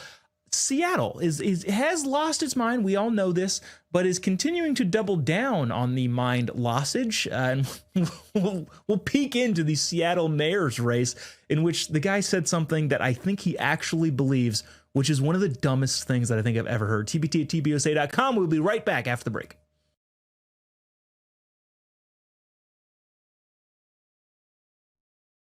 Welcome to Real America's Voice, Real Minute. Your quick look at the powerful stories of faith and freedom, inspiring audiences across the nation. Angel Studios presents. I'm Bo Davidson with your Real America's Voice, Real Minute. What was George Washington like before he became our nation's first president? The brand new film Young Washington tells the untold story of Washington's early life, his failures, and how that shaped his path to become the leader that would spawn America's independence. It's a bold, authentic story that is neither woke nor watered down, and it's directed by John Irwin, who brought the world I Can Only Imagine, American Underdog, and Jesus Revolution. Take a listen to Irwin talk about the project here. First of all, it's an incredible story. It's a story that not many people know. What's interesting about George Washington is it wasn't his greatest victory that defined him as a young man. It was his greatest failure and how he responded to it that made him George Washington. Everyone kind of knows George Washington as our first president, but few know how he actually got there. The defeats, the misfortune, the critical mistakes at Fort Necessity, dashing all of his hopes and dreams. He resigned his position and became an aide to a general, and in an unreal act of bravery, took fate into his own hands. And Washington, in this act of bravery with strength that he didn't have, mounted a horse and charged towards the battlefield when everyone else was running away. He had 3 horses shot out from underneath him. He had 4 bullet holes, 2 in his jacket, 1 in his hat, and he just became George Washington in this moment on the field of battle. The idea that there was a divine hand in Washington being saved that fateful day is a key theme of young Washington's tale. It's 1 part Pride and Prejudice and 1 part The Revenant. It's the story of how a man didn't let defeat define him, but instead took that defeat and turned it not only into his own fate, but the fate of this new nation. And the best part of all, it's a true story. Young Washington's release will be on July 4th of next year, which coincides with America's 250th birthday. You're going to want early access to this film, especially to get tickets for its opening day. And here's how you go do it. Go to angel.com/RAV and become a premium Angel Guild member, which will give you 2 free tickets to the movie. But in addition, that gives you access to every streaming show or Welcome back to Turning Point Tonight, where together we are charting the course of America's cultural comeback through mockery of terrible ideas from the libs. Feel free to email the show anytime you want, tpt@tpusa.com. We'll have seen each and every one of your emails, whether you have thoughts, comments, concerns, criticisms even. Actually, no, I lied. We're banning criticisms because that's what we do on the right side of the aisle. No dissent whatsoever. That is what we conservatives do. Except for that's obviously the other way around. Feel free to send criticisms to tpt@tpusa.com. I wanted to get this on before we said goodbye for the evening. This is Bruce Harrell running for mayor in Seattle. I believe he's the actual mayor right now, running for re-election. During the debate, he said something that I think all too many libs actually believe. If you were to tell me that this is the Babylon Bee and this is satire and none of this is real and we're making fun of the way that libs think, I would have believed it. But this is an actual lib saying what actual libs actually think, which is horrifying. Play cut 4. The criminal system has had a disparate impact on black and brown communities. Let me lead with that. So when this person is committing 6 or 7 crimes, I don't know his or her story. Maybe they were abused as a child. Maybe they're hungry. So my remedy is to find their life story to see how we could help first. I have no desire to put them in jail, but I need to protect you, and that's the calibration that we. Excuse me, sir. I know you're about to stab this poor young woman, but I was wondering, would you mind telling me your story first? Because the last thing I would want to do is put you in jail for the several crimes that you committed leading up to this, what appears to be attempted murder. I just want to know your story. Is that okay that you share that with me? As if the criminal goes, oh yeah, actually, had a pretty rough life. And, well, it just led to bad decisions, and those decisions compounded on each other, and I ended up doing... No! That's not what happens! That's not how the world works. The last thing I want to do is put you in jail. That's the first thing I want to do. Build prisons, not schools. Flipping the old adage that lives like, build schools, not prisons. No, build more prisons.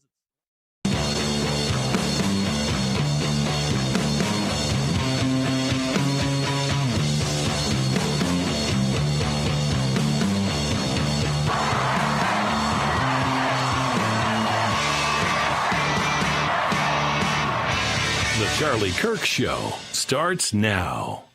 We have terrorist organizations, and that's what I keep reminding people is we're not just dealing with criminals. We've got networks of cartel members and terrorists that are infiltrating these cities. And every day that we don't bring them to justice, they're recruiting new members. Well, we're going in. I didn't say when. We're going in. When you lose, look, I have an obligation. This isn't a political thing. I have an obligation. When we lose, when 20 people are killed over the last 2.5 weeks, and 75 are shot with bullets, we're going to do it anyway. We have the right to do it. It wasn't until President Trump actually showed the strength to say, hey, we're going to take back the, and protect our ICE agents. We're going to send in the National Guard. Then all of a sudden we start seeing local support. The criminal system has had a disparate impact on black and brown communities. Let me lead with that. So when this person is committing 6 or 7 crimes, I don't know his or her story.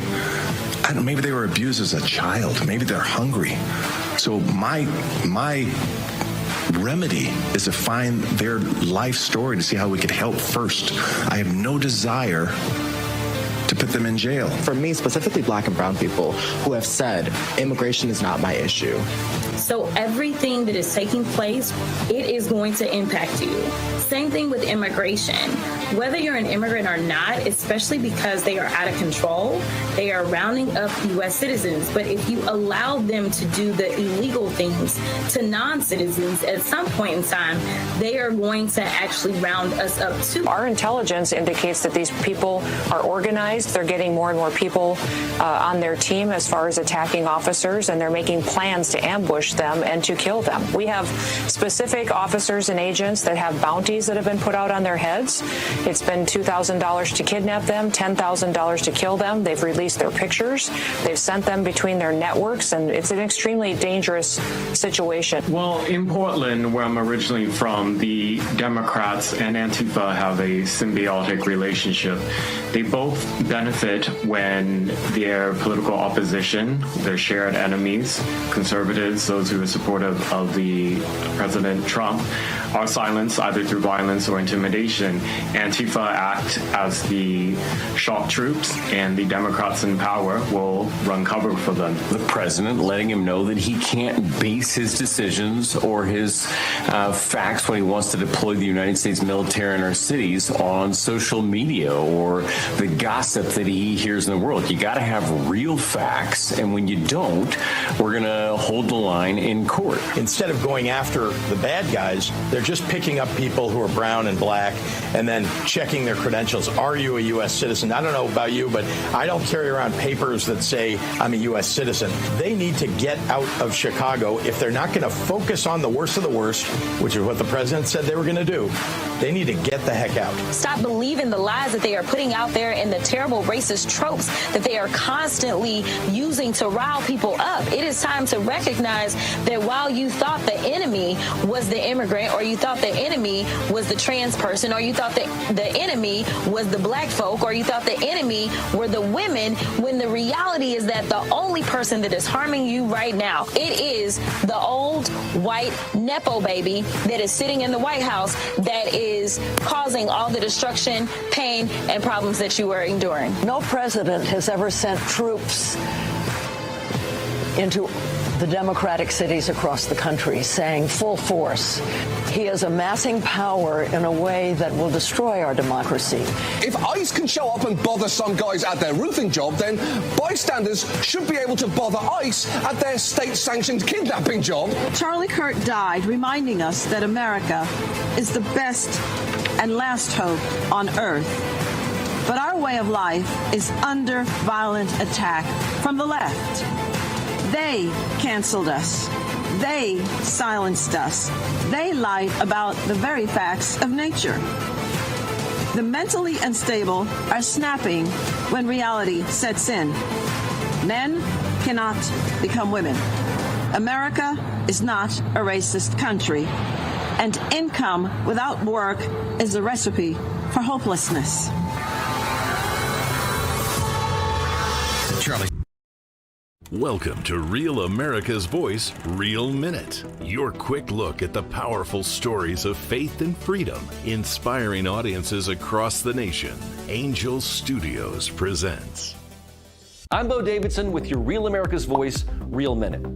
What was George Washington like before he became our nation's first president?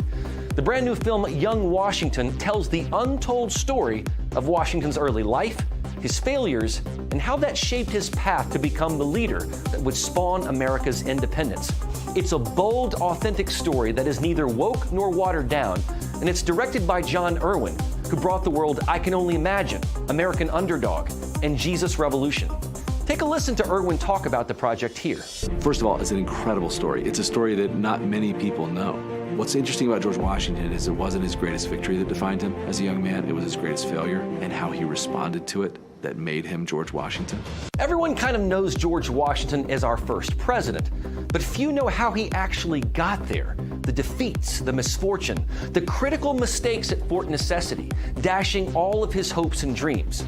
He resigned his position and became an aide to a general, and in an unreal act of bravery, took fate into his own hands. And Washington, in this act of bravery with strength that he didn't have, mounted a horse and charged towards the battlefield when everyone else was running away. Every day, there's a battle for your mind raging. Information coming from every angle with the will to deceive. Fear not. You found the place for truth. The voice of a generation that still has the will to believe in the greatest country in the history of the world. This is the Charlie Kirk Show. Buckle up. Here we go. All right, happy Monday. This is the Charlie Kirk Show. I'm Andrew Colvett, executive producer of this show, joined, as always, by Blake Neff. To my left, the TV doesn't know which side you're on. And today I'm very excited and honored to have two great Americans, great patriots, truly important thinkers, and they've done a lot of work for this country at The Federalist, which we'll talk about. And that is, of course, Mollie Hemingway, the editor-in-chief of The Federalist, and Sean Davis, who is the founder and CEO. So welcome to the show. We're honored to have you. It is wonderful to be here with you. Honored to be here. Thank you. Thank you so much. I think that's where we should start, is that you guys honored us. You honored Charlie. You made the trek out here to be with us on set.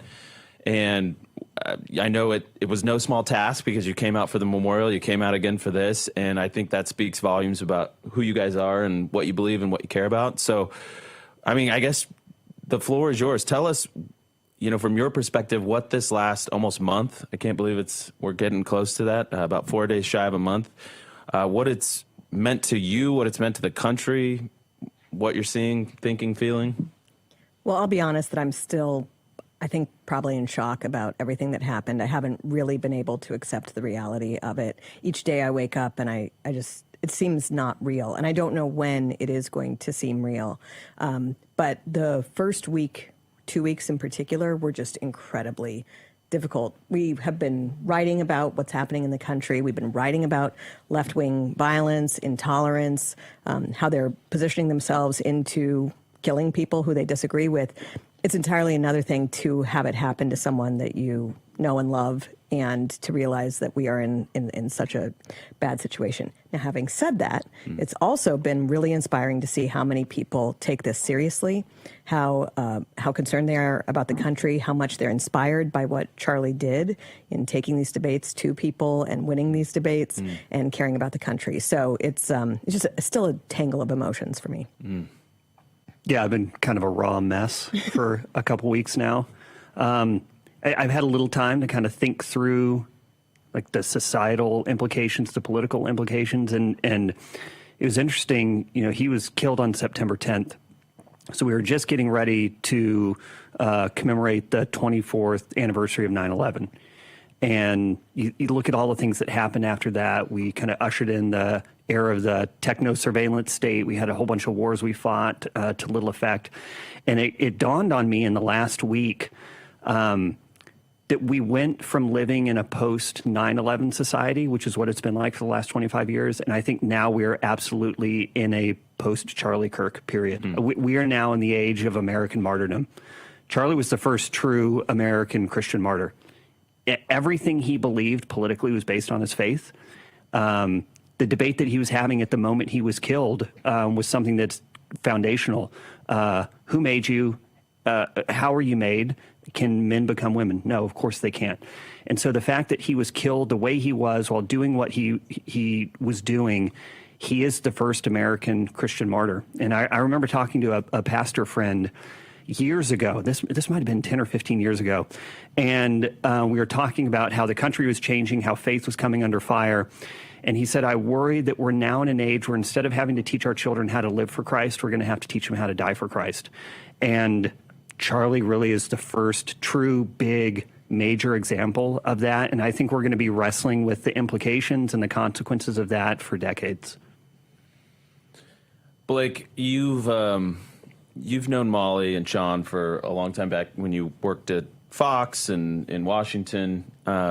I mean, I said, when was the last time you saw Molly? And you were like, oh, I ran into her at the Memorial. At the Memorial.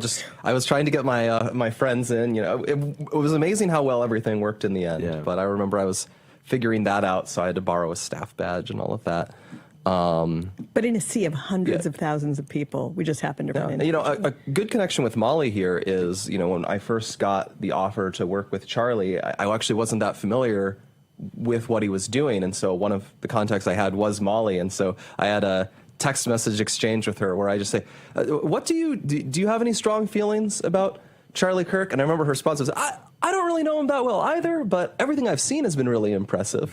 Yeah. And then you became a regular on the show. You would do call-ins, and Sean, you did too.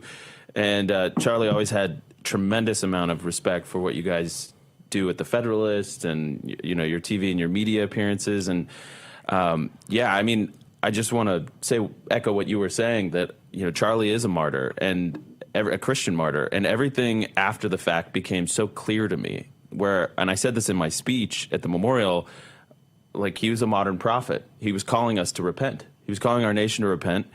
And we called them campus tours, but they were really tent revivals, complete with a tent. And the people flocked to hear him preach. So I'm not sure if everybody realizes this, because they might know him from the early days where they were watching these clips of him engaging with college students. But his emphasis on Jesus and the Word of God really grew each year. Yes, and did. So when you're seeing the last few years, the heart that he has for people when they're bringing, you know, it might be packaged in a left-wing political question, but he would see that this person was in need of Jesus. And so when people think about him as this, you know, political campus guy, I think they're missing that. I'm Lutheran, and my church in D.C., we held a service the Friday after he was killed to commemorate him as a martyr. And this, like to Sean's point, this is not something we do. And we have a mixed political congregation, but our pastors were explaining, this guy was killed for his beliefs. He always explained the basis of his beliefs. And I think people have a confusion about martyrdom. Like they think they'll hear stories from days of old and they'll think it's like this purely religious situation with no political context. But of course, martyrs are usually killed because they're running up against political regimes with what they're having to say. And to Sean's point about being prepared to die, and when we take our confirmation vows, we say, will you suffer all up to and including death before you renounce this? And everybody, of course, says, yes, we will. But I mean, in recent years, it's been that realization like, oh, that might not be so theoretical. Yeah, if you read the historical accounts of martyrs, one of the most common ones in the Roman Empire is they would refuse to make sacrifices to the imperial cult. So that's usually what the demand was, that you can do your own thing, but you also have to show up, participate in these religious rituals honoring the emperor as a god or whatever. And they wouldn't do that, and so they would be persecuted and sometimes killed. And, we would sometimes talk about what's sort of the modern religion in America, and it would often be that sacralized LGBT thing. And so you could really make that direct comparison where he was debating the trans issue specifically. Do we sacralize this metaphysical claim about transgender stuff? And he would refuse to do so on religious grounds and moral ones. And that is what he was talking about when he was killed, and that's what it appears the assassin was motivated by, the alleged assassin. Well, that's why the memorial was so powerful. I remember we were overseas when we got the news, and I remember just getting on my knees and begging God, almost thinking I could outsmart God. God, save him so that his life will glorify you. Thinking, I got it here. And then God answered, no. Wait till I see how his death will glorify me. And to witness the amazing power of Christian martyrdom, I mean, I wish it hadn't happened. Boy, I wish it hadn't happened. But to see the fires being lit because of the power of his faith and the power of everyone else's faith was truly, truly remarkable. We've never witnessed anything like that in this country. Yeah, for some reason, you guys describing it as you have, it's like, it's also still so fresh. It's funny because I've seen these comments online, they'll be like, why are you smiling on this? And I'm like, shut up. Like, please. Like, you don't see the quiet moments. You don't see, like, alone in your hotel room or mourning and, even just as you talk about this. And I hate to say it, we've got a break in about 10 seconds. But it's like, it just does hit you in waves, and it really is not linear. And hearing you guys talk about it has just brought it all back. So we're going to take a quick break, and we'll be right back.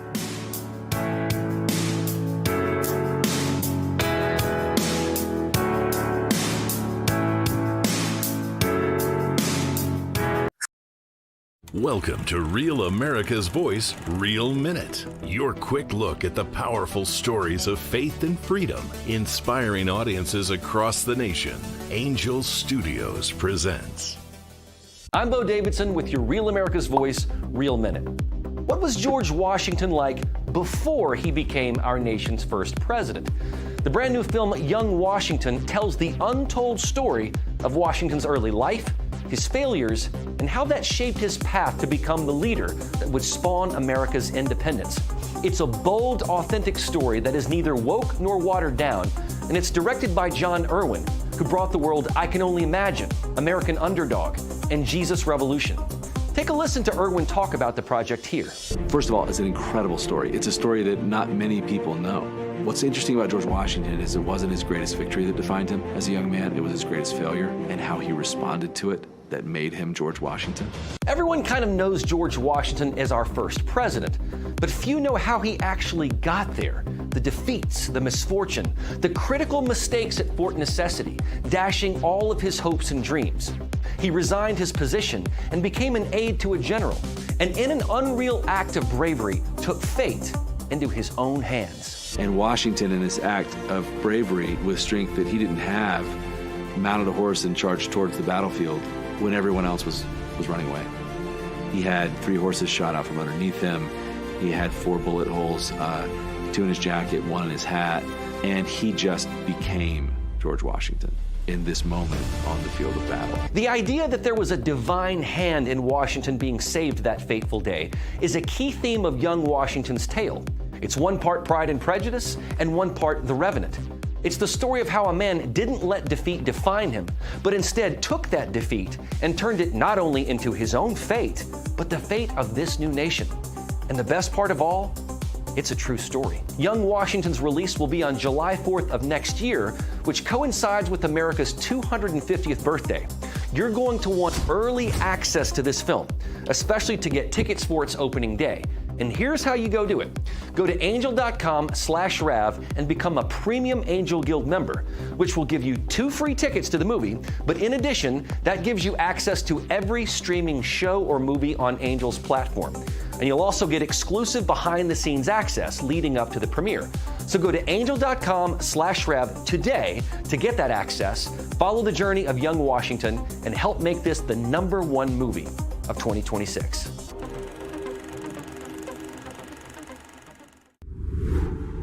Hi, my name is Tracy L. from Arizona. I don't stink around in the kitchen when it comes to the news. I watch Real America's Voice, which always serves. This movement will not be silenced. You're listening to The Charlie Kirk Show. All right, welcome back to The Charlie Kirk Show. I want to tell you about one of our partners, a great partner of the show, and who has stood by us through thick and thin over this last month, and that's YRefi. Private student loan in this country totals about $300 billion, and about $45 billion of that is labeled as distressed. YRefi is here to help you with that. If that's you, go check out YRefi. They are not a debt settlement company, and they work with each borrower individually, tailoring each loan to each borrower's specific situation. You will not be calling a faceless call center. YRefi does not care what your credit score is. YRefi will actually let you skip payments up to every 6 months, up to 12 times without penalty. You don't have to ignore that mountain of student loan statements on your kitchen table anymore. Just call 888-YRefi-34 or go to YRefi.com. That's YREFY.com. YREFY.com. They not only can help you with a very tricky situation, they are amazing people. Their values are on point, and they are dear friends of the show and of Turning Point. So support them, support yourself. Go to YRefi.com. All right, so we are going to get to the news. We have a whole rundown of the news, but we just, you know, when we have guests that come from out of town, it's important to talk about the big stuff first. And I think, you know, the big stuff first really is that Charlie is a man of faith. And was a man of faith, and his faith endures. His faith is ignited across the country in his death, and I feel it. You know, it's funny. My mom, God bless her. I always bring up my mom, and people always clip these parts. But she really was loving, you know, the things I was saying, I think. But she was like, you know, I think my first Fox hit, I was just like, I said something like, repent and be saved. Like, that's how you honor awesome. Charlie. And my mom was like, maybe a little less preachy on network news. And I was like, Mom, I love you, but no. And then she's like, you look tired. I was like, if we're not going to preach at this time, when are you going to? Anyways, we will welcome back radio in about 4 seconds. Don't go anywhere.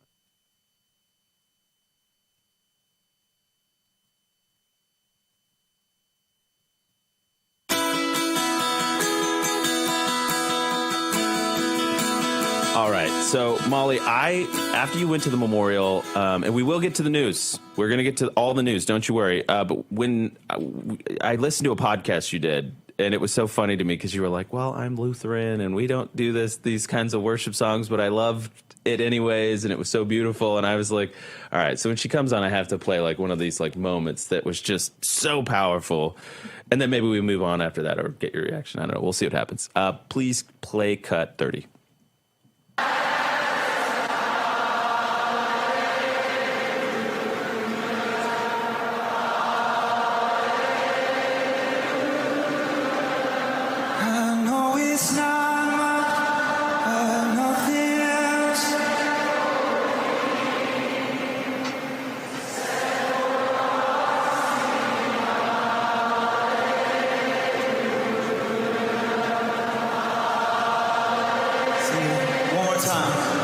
So I'll throw up my head, praise you again and again.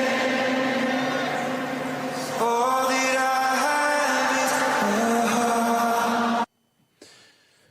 is Yeah, I mean, I'm somewhat used to these songs and this style of worship, but it struck me when I heard you talking about it that, you know, that a lot of people probably weren't, and this was a somewhat new experience for them. Right. So in our church, we do liturgical worship, psalms. We have great hymnody, and I love that. Mm-hmm. So when I walked in and it was praise music, I was like, oh, okay.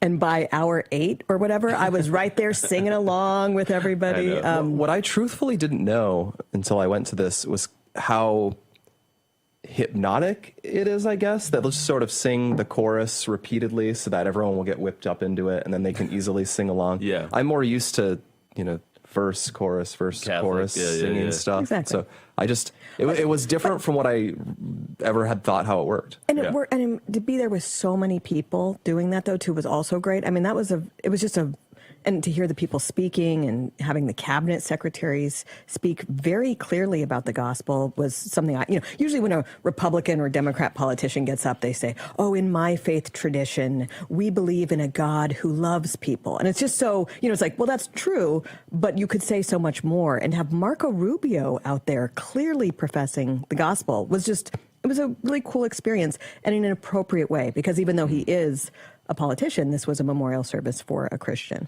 Yeah, amen. Anything to add to that, Sean? Yeah, something about seeing the most powerful people on earth proclaim the gospel is amazing, because you think back to Paul in Acts, who understood he was going to be martyred, but on the way he was going to be sent to Caesar. I think he ended up getting sent to him twice, or arrested twice, the purpose of which was to testify about the power of Christ to the most powerful man on earth at the time. And then so in this instance, we saw Charlie cut down way too early, and the result was the most powerful men potentially in the history of the world proclaiming the saving power of Jesus Christ. It was in front of other unthinkable. powerful men. Sean and I kept praying for Elon while we were there. Oh, yeah.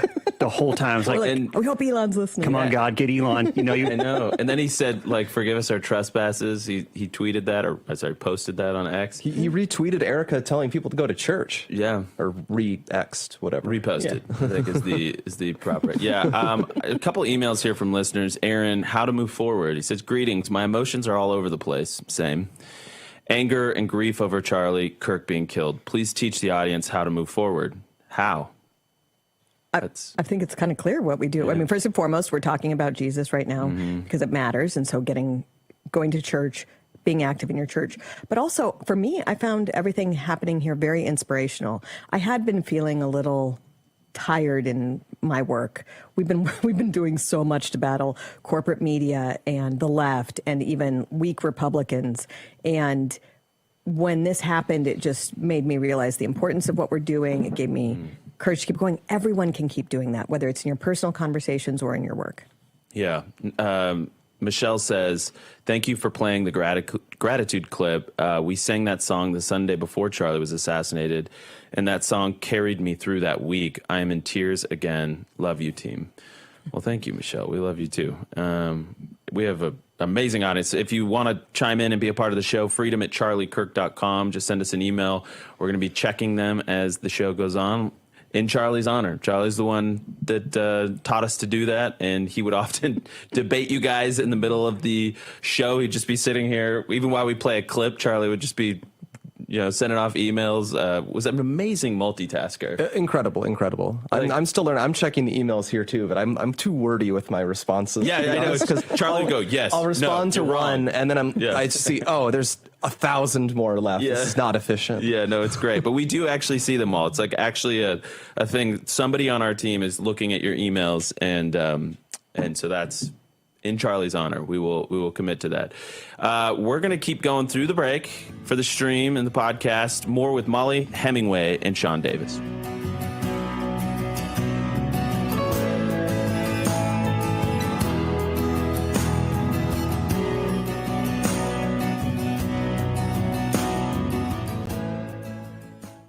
All right, we're back.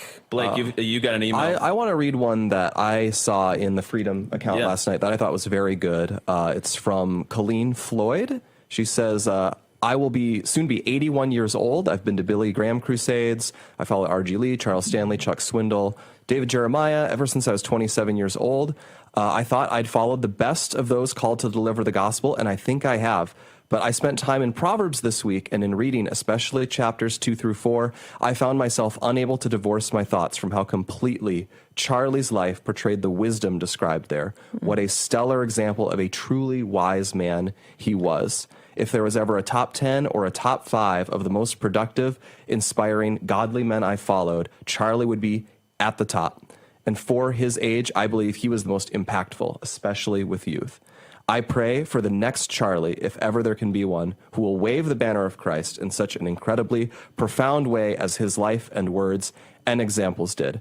I followed Charlie on YouTube for years, but still feel cheated that I didn't subscribe and listen daily as he grew and the ministry grew with him.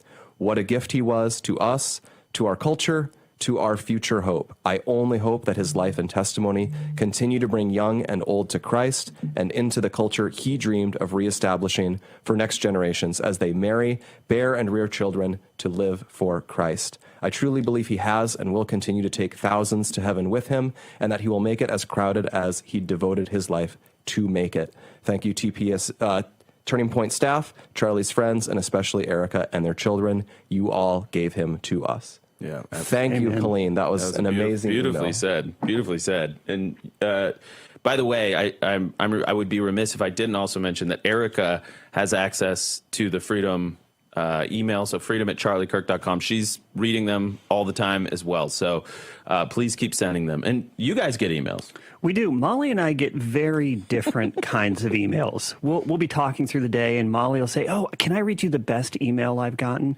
Dear Molly, you're wonderful and beautiful. You're such a shining light on a hill." And I'm like, "Oh, that's wonderful, Molly. My inbox looks very different. Dear Sean, you should die." Oh, that's like 95% of them. And then Molly's like, "Sean, I don't know why you don't, respond to feedback more in your email." I'm like, "Well, Molly, I don't really know how to respond to that. Just no."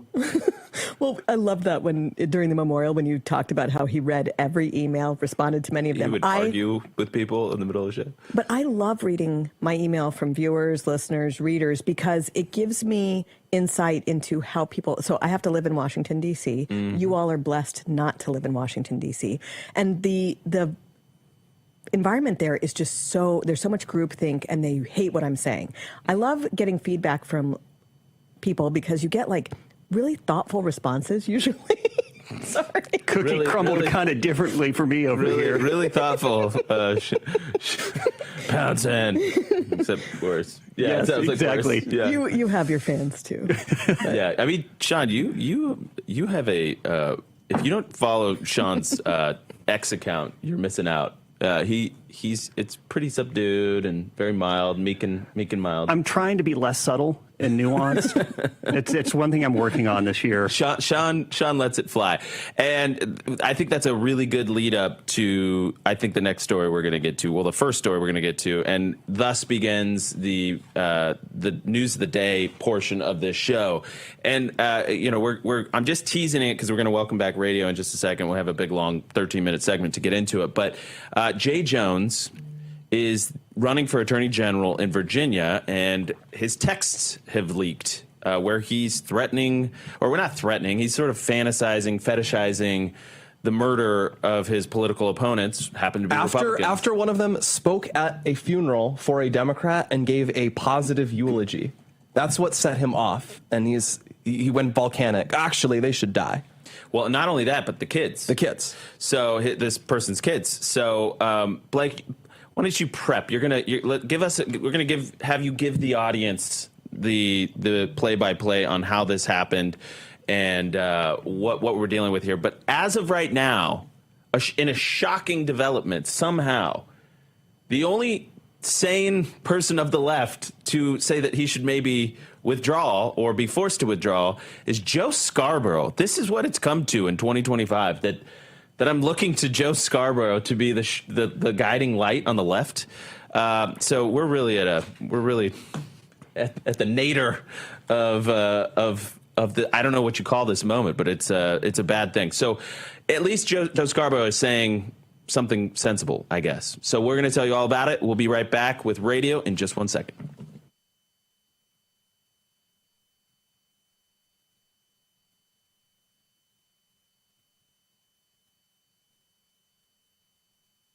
The truth, the whole truth, and nothing but the truth. The Charlie Kirk Show. All right, welcome back to the Charlie Kirk Show. Freedom.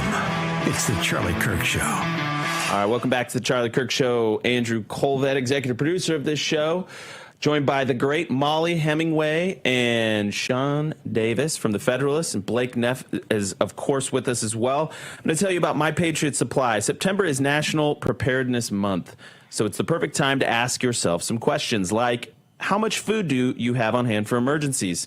How would you get clean water if the tap went dry tomorrow? What would you do if a storm knocked out your power for a week? If you're anything like me, there's some room for improvement on this stuff. Luckily, our friends at My Patriot Supply are making disaster preparedness easier and more affordable than ever by giving you $1,500 worth of emergency food and preparedness for free. They just launched their Preparedness Month Mega Kit, and it includes a full year of emergency food, a water filtration system that can purify almost any water source, like anything, like your hot tub and whatever, a solar backup generator, and a lot more. And here's the best part. If you go to mypatriotsupply.com/Kirk, you can get 90 preparedness essentials totaling over $1,500 absolutely free. Head to mypatriotsupply.com/Kirk for full details. That's mypatriotsupply.com/Kirk. Okay. Blake Neff, give us the rundown of this Jay Jones story, and then we're going to have Virginia residents chime in. Well, you're not, but she is. Yeah. So this is all unfolding in Virginia. This is Jay Jones. He's the Democrat running for Attorney General in Virginia. So chief law enforcement officer. So like the top of cop. The state. Top cop. And so this is published by National Review last week. It's covering text messages from 2022. What had happened then was a moderate Democrat had died, and there had been a funeral for him, and a Republican who was also somewhat moderate had given, a generally positive eulogy at a memorial or the funeral, something like that. And afterwards, Jones sends text messages, and he meant to send this to someone else, Mark. We don't know what Mark yet, I believe, where he's just basically saying, barf, I'm so annoyed at this, positive saccharine stuff, and he says, if I die, they'll say something gross about me. But then, even though he realizes he's been sending this to the wrong person, and in fact it's a Republican in the state legislature, he just starts going off. Let's put up 231. And so he says, 3 people, 2 bullets. Gilbert, that's the Republican he's mad at. Hitler and Pol Pot. Gilbert, if you have 3 people, 2 bullets, Gilbert gets 2 bullets to the head over Hitler and over Pol Pot. We do have these images. So, and 231. There it is. And he says, spoiler, put Gilbert in the crew with the 2 worst people you know, and he receives both bullets every time. And the Republican replies, Jay, please stop. And what's incredible about this is his reaction to this is not to stop or say, oh, sorry, I meant this for someone else. According to National Review, what he proceeded to do was call this woman on the phone. And we don't have that conversation, but according to someone familiar, probably the woman herself, he proceeds to berate her and, push her and say, no, I really mean this. Stop being soft on the death question. And he apparently told her that he wished violence on the children of a colleague and joked about shooting Todd Gilbert. And he hoped that Jennifer Gilbert's children would die. And then after this call, he starts sending follow-up texts where he's still needling her on this and saying, no, you don't get it. When children die, it's the only way that people will change their views on politics. So I actually said on X that I'm somewhat understanding if this was he was talking to a friend of his and said an extreme thing as a one-off. People say weird things in group texts. They say stuff they don't really mean because they're heated and it's private. But this is, he sent a message to someone who didn't agree with it. They said, that's gross. You Please shouldn't say stop. that. Yeah. And he calls them to harangue them for not agreeing this, for being soft on the death of your opponent's children question. And repeatedly did this. We have more. Let's put up 232. He sent additional messages where he said, I've told you this before. Only when people feel pain personally do they move on policy. And then 233, I mean, do I think Todd and Jennifer are evil and that they're breeding little fascists? Yes. Said all of this. So this has all come out now.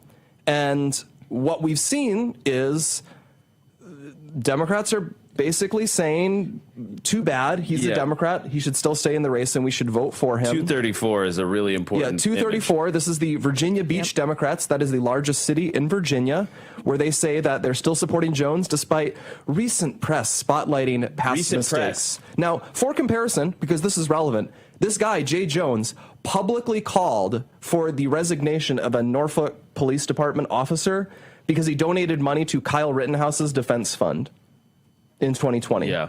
So donating to support someone who was acquitted after he was attacked and was in self-defense. Yeah, in self-defense after being attacked by a literal sex predator in the streets of Kenosha. A whole mob, but a whole mob, but specifically the one he shot, and should be fired for donating to that defense. But this guy directly, repeatedly, emphatically fantasizes about the violent death of his opponent's children. Well, so Molly and Sean, have any Democrats disavowed this guy or denounced him, called for his withdrawal from the race? Or? Well, I actually did a lot of research this morning when we were prepping for the show, and I put together a list. Yeah, and I've got it here in my notebook here. So this is the Michael Knowles book. This is the full list of every elected Democrat who has denounced Jay Jones's wishing death upon children. Can we zoom in on that? I've got really small handwriting. So sometimes it can be hard to see. Not one person. Joe Scarborough on MSNBC, I think, is the only public Democrat. I'm going to no get that actual clip ready one. just to give him some flowers for actually being like a little bit sane here, which is. What does that say when Joe Scarborough is your moral North Star? I think after the election, Joe actually, tried to say, hey, we need to wake up a little bit. I saw some clips, at least. Andrew, Sean always tells me I'm too nice, and I want to say that to you right now. You are way too nice. This Well, guy- listen, I'm feeling warm feelings that, okay, I'm not going crazy. You should get out of this race. Jay Jones, you should, and at least one person. I'm looking for somebody here. It's like John Fetterman sometimes makes me go good for him, even though he doesn't vote the right way. It's actually the opposite. So that letter you showed from the Virginia Beach Democrats, 8 other Democrat committees in Virginia have signed on to that letter. That letter says, by the way, who among us has not done something similar? And I'm thinking, among us has not really, called somebody? I've never called for the assassination of my political opponents or wished death on their children ever. I mean, it wouldn't even occur to me. But I think they're telling on themselves there when they say this. The reason why everyone's standing behind him and doing so vociferously is because I think we're seeing a party that has kind of fallen into support for left-wing violence. The thing you mentioned, Blake, about him going after that police lieutenant, who I think lost his career, by the way, for that $25 donation to Kyle Rittenhouse, is that it's all in the same package as the support for BLM riots. It's about the breakdown of law and order. It's about using power to go after your political opponents and do so violently. And it's kind of breaking out into the open. It's related to what we saw after the assassination. Was the response to the assassination was almost more horrifying in some ways, realizing that there were so many people who supported this level of political violence against people like me and my children. Well, I mean, that's really sick because, you guys are, and you're in the D.C. swamp. So you see this. I mean, what bothered me, I'll never forget the most, was where there was a shouting match on the floor of Congress over a moment of silence and a word of prayer. And Ilhan Omar and AOC are getting in there. I mean, I could not believe it. And God bless Anna Paulina Luna for standing up for Charlie. But I was like, can we not have unanimity about political violence? Are we really at that point as a country where some people are like, well, punch a Nazi, it's really taken to the next level, especially in the aftermath of what happened to Charlie. You would think that that would be like an aha moment. And instead, it's, for some people, it's the exact opposite. Have you seen those yard signs that people have in their houses that say, in this house, we believe like science is for real and whatever? Yeah. I saw someone say that the sign should now say, in this house, we believe Gilbert gets 2 bullets to the head. He receives both bullets every time. Yes, I hope his kids die. Only when people feel pain personally do they move on policy. Republicans are evil. Their children are little fascists. And remember, those are all quotes from the guy. This is the movement, by the way. Sign right here. Oh, I love it. Keep in mind. Send me. I texted it to you. Keep in mind, this is the original version of the sign says, kindness is everything. Right. There's another tweet from about a year ago that says, you know, when I say, like, I hate libs, I mean I disagree with them, but I would save them in a flood. And when they say kindness is everything, they mean they want to kill my entire family. Yeah, it as much as the left loves masks and loves wearing masks, part of their religion, kind of shocking to watch them use Charlie's death as their ultimate mask off moment where they're just decided we're going to let everyone see our true nature here. And Molly's right that what was so disturbing is it wasn't just that they were okay with him being killed. They were not just signaling, but just outright admitting, yeah, we'd kind of be fine if all of you people got killed too. Like it was, and your families and your dogs. I want to throw up this this image, 265. It still horrifies me because this poll was taken September 12th through 15th. So we're within 5 days of Charlie being assassinated. And what you see here is the younger you are and the more progressive you are, the more that you are willing to agree with this statement that violence is justified, in order to achieve a political goal. You see that big outlier on the left, and even candidly, 40 to 59-year-old progressives are like wildly violent. You don't get into some sort of range of normal, I guess. You know, 0 should be the answer. It should be the answer, but you don't get into some range of normal until you're 60 plus as a progressive, apparently. But that terrifying node on that graph should send chills down your spine. Okay, so I remember like 20 years ago, you started seeing polls showing that you would poll campuses and they would say, we don't support free speech anymore. And I would always talk with these people in Washington, D.C., and they say, oh, don't worry about it. When they get older, that's just the campus radicals and activism. And when they get out in the real world, then it will be much better. And instead, what happened is those people got out of school and they started incorporating these ideas into corporations, which are involved in horrific censorship, in these cultures at corporations that are very hostile to free expression and debate. And it's just been a very bad situation. I'm not shocked to see this go this way because that's what happens with censorship. Yeah, it starts with censorship. It moves to destruction of statues, and it always ends with the murder of people every time. That's why you have to fight the censorship. But Sean, we've never tried communism before. Not the right way. It's never been true. Communism's never been tried. And by the way, Charlie used to always say, he said, what happens on campus doesn't stay on campus. It goes to corporations, boardrooms, and the halls of Congress. And man, correct. Has he been proven right? All right, more with Molly Hemingway and Sean Davis. We will be right back.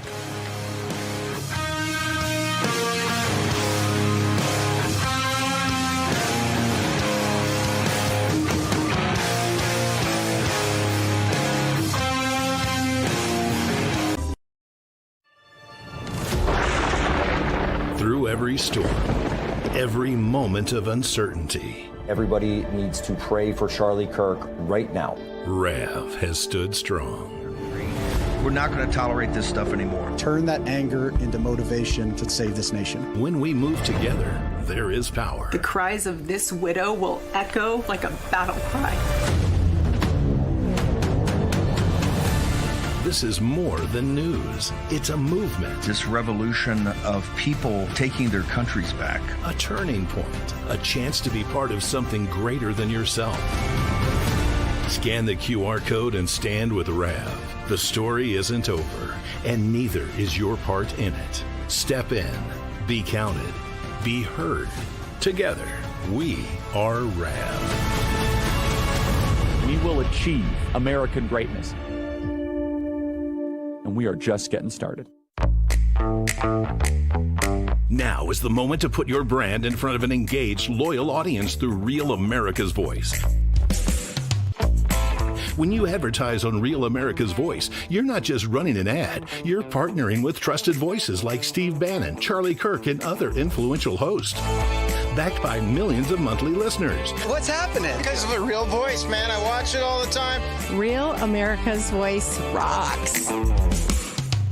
Real America's Voice gives sponsors the chance to put their product front and center, displayed on screen and highlighted by our anchors during exclusive segments and live events. Head to freetrumpknife.com. This means your brand becomes part of the conversation as it happens. Secure your spot before it's too late. Join us today and make your brand part of the news conversation that America's viewers trust. Real America's Voice, where your message is seen, heard, and remembered.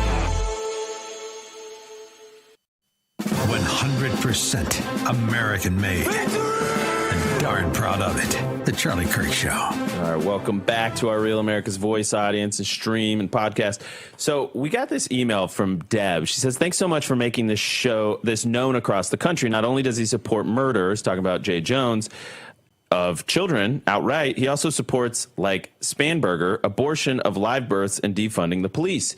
You may not know, but he was also recently convicted of driving 116 miles per hour in a 70 mile per hour zone in the Hampton Roads area. His community service was volunteering for his own PAC and only for half of the required hours. I did hear about that part. I didn't hear that it was about going 116 in a 70. I did hear about that he spent like half of his community service hours volunteering for his own PAC, which is like, whoa, really dumb. Yeah, so it has a mandatory 1 year. So sorry, we were talking in the break. Yeah, that can we fact check? Yeah, so Jay Jones, in addition to wanting to murder a ton of people and fire cops who donate to innocent people, he was busted for reckless driving in 2022. Maybe he was texting while driving, and he was going apparently 116 miles an hour down the interstate. That is. Who among us? Very fast. Who among us? That's the first stone. He got arrested for reckless driving. That has a mandatory 1 year jail sentence in Virginia, but he struck a plea deal of 1,000 hours of community service and a $1,500 fine. And then to avoid doing any real community service, he did 500 hours of community service at his own PAC, which I guess you're allowed to do in Virginia. That's I mean, this guy's just like, the more you know, the more you hate him. But again, the first thing you said, Blake, he's running to be the top law enforcement official in the Commonwealth of Virginia. He's an expert on... And he's calling for the killing of kids. He's reckless driving. This is going to end really well for you guys. Embezzling his community service into his PAC. I mean, and by the way, Virginia is a pretty blue state, so he has a very good chance of winning. This very is well the might. Insane part. We are getting emails about that. You know, if there's any obviously get out the vote stuff we can do, we'll definitely keep an eye on this. Yeah, on the get out the vote stuff. Let me. I actually been thinking that we're gonna talk with our Turning Point Action team after the show today and see what we can do because it's important. Welcoming back radio in 1 second.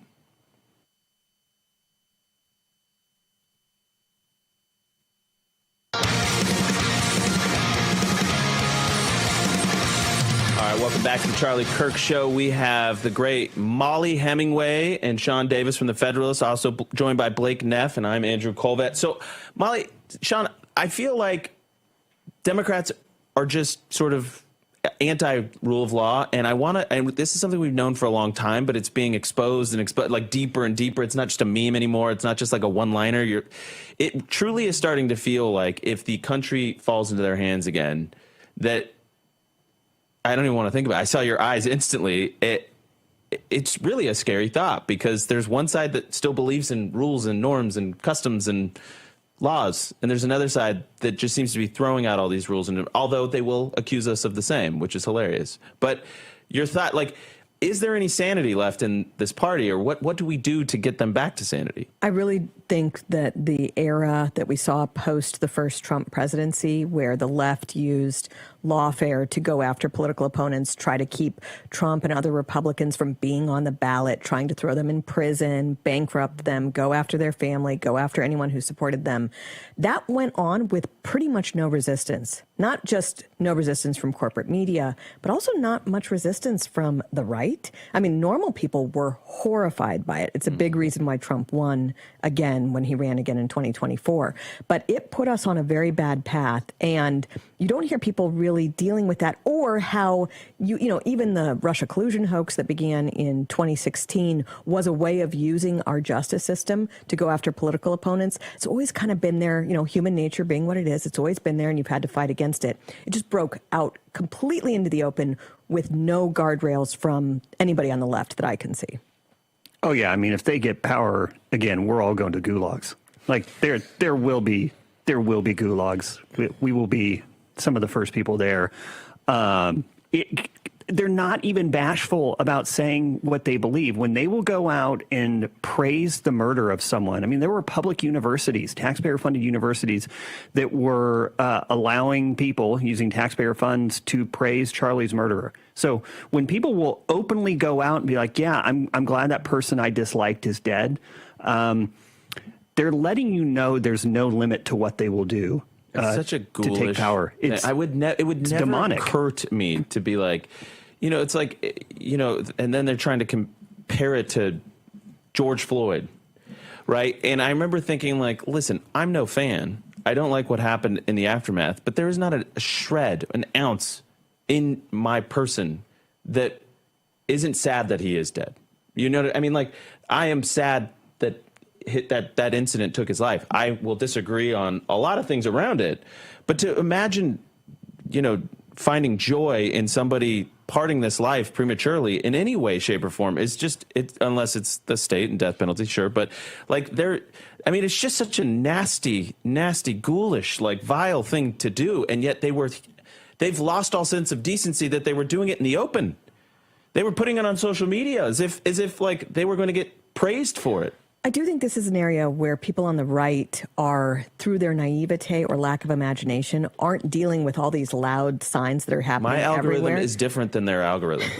But yeah, I'm just saying they're being kind of open about their support for violence. The New York Times is open about it. The Atlantic is open about it. The Democrats in Virginia are very open about it. And I think people on the right, because we aren't people who seek the death of our political opponents, we're kind of like, what do you think they're saying here? Well, they're saying it pretty loudly. I don't know exactly what the right response to this is, but I think it's definitely incumbent upon people to take it very seriously. Yeah, the struggle that we have kind of being in like the political commentary DC news space is that there's still a lot of dinosaurs on the right who think we'll win through the power of our ideas. That's all we have to do. Yeah, well, I mean, listen, I don't think we're like naive here. I really don't. But it's still so shocking that it's even worse than. I mean, we knew they were coming from us. Charlie predicted he was going to be in the gulags if Trump didn't win. But it's just one of those amazing things. And now they're trying. It's funny. I've seen this comms director for Gavin Newsom. So this judge, I guess, what is it, South Carolina or something? The house catches on fire.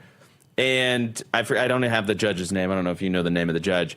But then this Izzy Garden guy, throw this clip up if you can, this image up, is basically saying, a few weeks ago, one of Trump's top DOJ officials publicly targeted this judge. Today, the judge's home is on fire. Basically trying to take the fact that we're all complaining about political violence targeting conservatives and both sidesing it. A couple of things here, first of all. Yes. I mean, the house, by the way, didn't just burn down. It exploded. It was very bad. There is an arson investigation, but also could be a gas line explosion. Like, nobody knows anything right now. But nobody, even if they're very upset with left-wing judges completely not following the law of the land and trying to do some kind of judicial coup, nobody seeks the death of these people. Of course. And by the way, political disagreement is fine. It's fomenting violence, which is not fine. Hour 2 coming up. Don't go anywhere.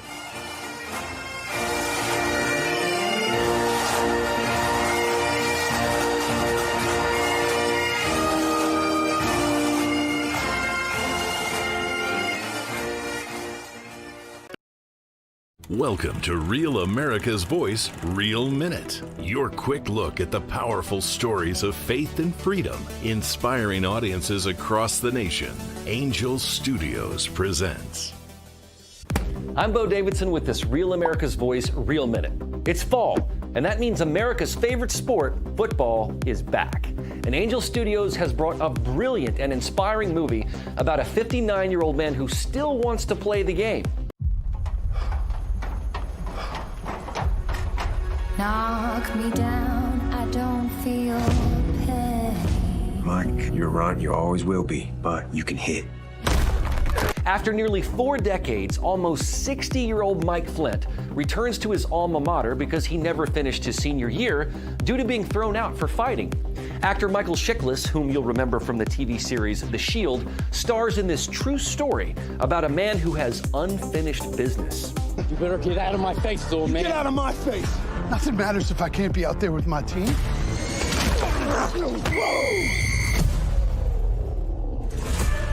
He has a chance to redo his senior year. Flint believes that we aren't defined by our successes, but by our regrets. And he says he's had a lot of them, as a teammate, as a husband, and as a dad. The senior reminds us that it's never too late to get in the game and turn things around. You can watch The Senior by going to angel.com/Rav and joining the Angel Guild, a community of like-minded viewers who want to see superb quality content. So get back in the game, relive your dreams, and head on over to angel.com/Rav.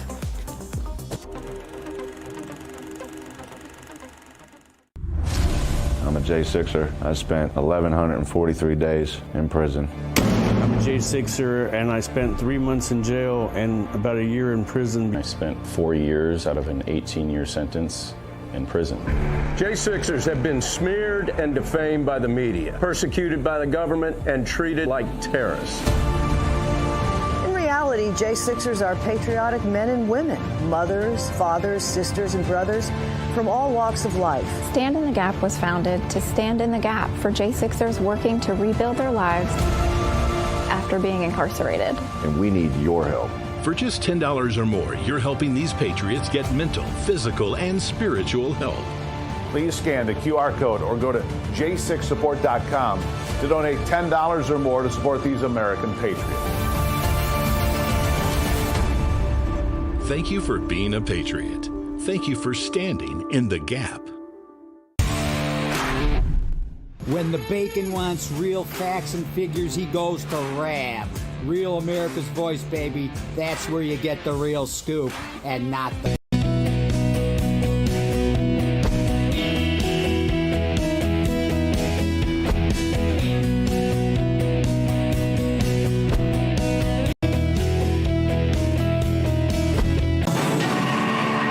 Terrence Bates here with your Real America's Voice News Break. Thanks so much for being here with us. Is there a link between the weight you carry in your belly and the weight of the world that you carry in your heart? Well, many would argue yes. If that's the case, then dropping physical weight can also help cut some of the emotional weight that may be keeping you bogged down. We did first 555 in March and then another one in May. I lost 15 pounds, gotten back into 32-inch pants for the first time since 1998. Overall, more positive and optimistic. I've had improvements, gum disease that I have. It's improved our marriage. I've lost 15 pounds. I was able to forgive. It was the most emotional journey that I have gone through. I physically felt a lift, and it was great. John Jubilee helped that couple out, and he's here now to help you as well. John, it's always good to see you. Good morning. Good morning, Terrence. So why do you think emotional weight and physical weight are often so tightly linked? Well, it's kind of a fascinating thing, Terrence, but this goes all the way back, to the Garden of Eden. The first disconnect, the first emotional disrupt between God and man was over food. And then when Jesus was in the wilderness, the first temptation that the devil ever gave him was food. So food, has always had a history, Terrence, of being a temptation and being a relationship breaker. And so all of our relationships, of course, are based in emotion. And so this is one of the things that Energize Health, when we teach about mind, body, and spirit, and we help our clients to get healthy in all three levels, we help them to understand a healthy relationship with food. That's right, a healthy relationship with food and with each other. Yeah, unfortunately, I'm one of the many Americans who has a all too unhealthy relationship with food, which has led to a weight problem. My weight problem is I can't wait to eat. And so that's been a big issue. But John, talk about how you go about helping people deal with not only the weight issues, but the issues of emotional eating and otherwise. Yeah, well, this is one, again, it's one of the beautiful things, right? So, everybody can go on a diet, Terrence, and the reason every diet works for a minute is because anybody could just discipline themselves just for a minute. But it takes having a healthy relationship with food and being an emotionally healthy person to regulate, to self-regulate, to be able to say, well, wait a minute. You know what? I understand right now. I just had, maybe you just had a disagreement with your spouse or something happened at work or with the kids. And then the old go-to was to emotionally medicate ourselves with what? With food, right? Mm-hmm. So, it's kind of it's almost like a comedy scene in a movie when the woman has a breakup and she goes and gets the ice cream and she's eating the ice cream on the couch. Because she's trying to emotionally medicate herself. And so one of the things we do, though, is we go down to the root causes. Some of these things, Terrence, have happened in our childhood. Maybe our parents got divorced. Maybe somebody was sexually abused. And all these types of things. Maybe an alcoholic or a drug addict in the home. All these childhood traumas can trigger us to become emotional eaters in life. And in Energized Health, we're all about getting to the root of everything, including, at the cellular level. So whether it's the cellular level emotionally or physically, we get to the root so that we can solve the problem. And the couple that we heard from in the intro said that they had done so through a My 555 challenge. When is the next one? How can people kind of get more information about that so they can maybe replicate what that couple was able to do? Yeah. So that was their starting point. They started with a 555 challenge, and that's an easy entry point, Terrence. It's $5 for 5 days with Chelsea and I. So I'd recommend for anybody, make that your starting point to get connected with Energized Health. Just go on your screen or just go on your computer on my555challenge.com. And just register, guys, for $5. And Chelsea and I, in just a couple weeks, that will start. And that could be your new start. And by the way, Terrence, think about this. People that start now, they'll achieve a New Year's resolution, before New Year's Day. John Jubilee, thanks so much for your time. Welcome to Real America's Voice, Real Minute. Your quick look at the powerful stories of faith and freedom, inspiring audiences across the nation. Angel Studios presents. I'm Bo Davidson with this Real America's Voice, Real Minute.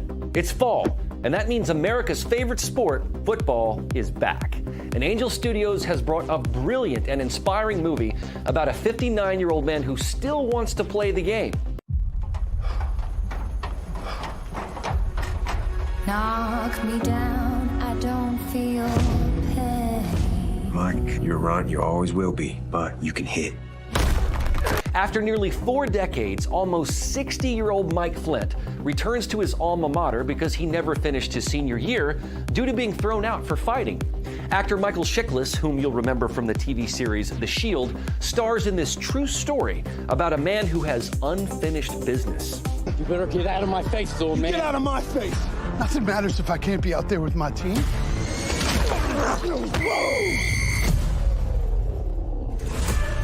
He has a chance to redo his senior year. Flint believes that we aren't defined by our successes, but by our regrets. And he says he's had a lot of them, as a teammate, as a husband, and as a dad. The senior reminds us that it's never too late to get in the game and turn things around. You can watch The Senior by going.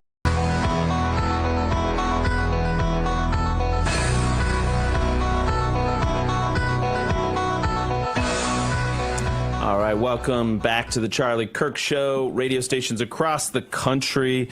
My name is Andrew Colvett. I'm the executive producer of this fine show, joined by Blake Neff, another producer, and the great Molly Hemingway and Sean Davis from The Federalist. Thank you so much, guys, for time is flying quickly.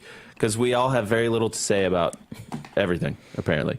And this hour, I think we're going to kind of transition. We've been talking about, in the stream for radio's sake, we've been talking about what they did to Justice Kavanaugh and how there is, essentially the person that had tried to, the would-be assassin gets 8 years, very minimal sentence. DOJ is going to be appealing that, by the way. But we have another sort of PD rule of law issue that is emerging in Portland, or it's been emerged for some years now, but it's coming to a head again. And we have independent journalist Nick Sorter, who's been on the ground making a lot of news. Nick, are you there? Hey, there you are. Yeah. Yep, I'm here. I am in the car, though, because if I'm not in the car, I will just be attacked for talking. So that's why I'm doing this from the car this time. I was trying to do it on the street like I did Laura Ingram's show from the street last week, which resulted in people having to physically remove the Antifa terrorists that were trying to come at me. So I'm going to be careful about where I do interviews at this point.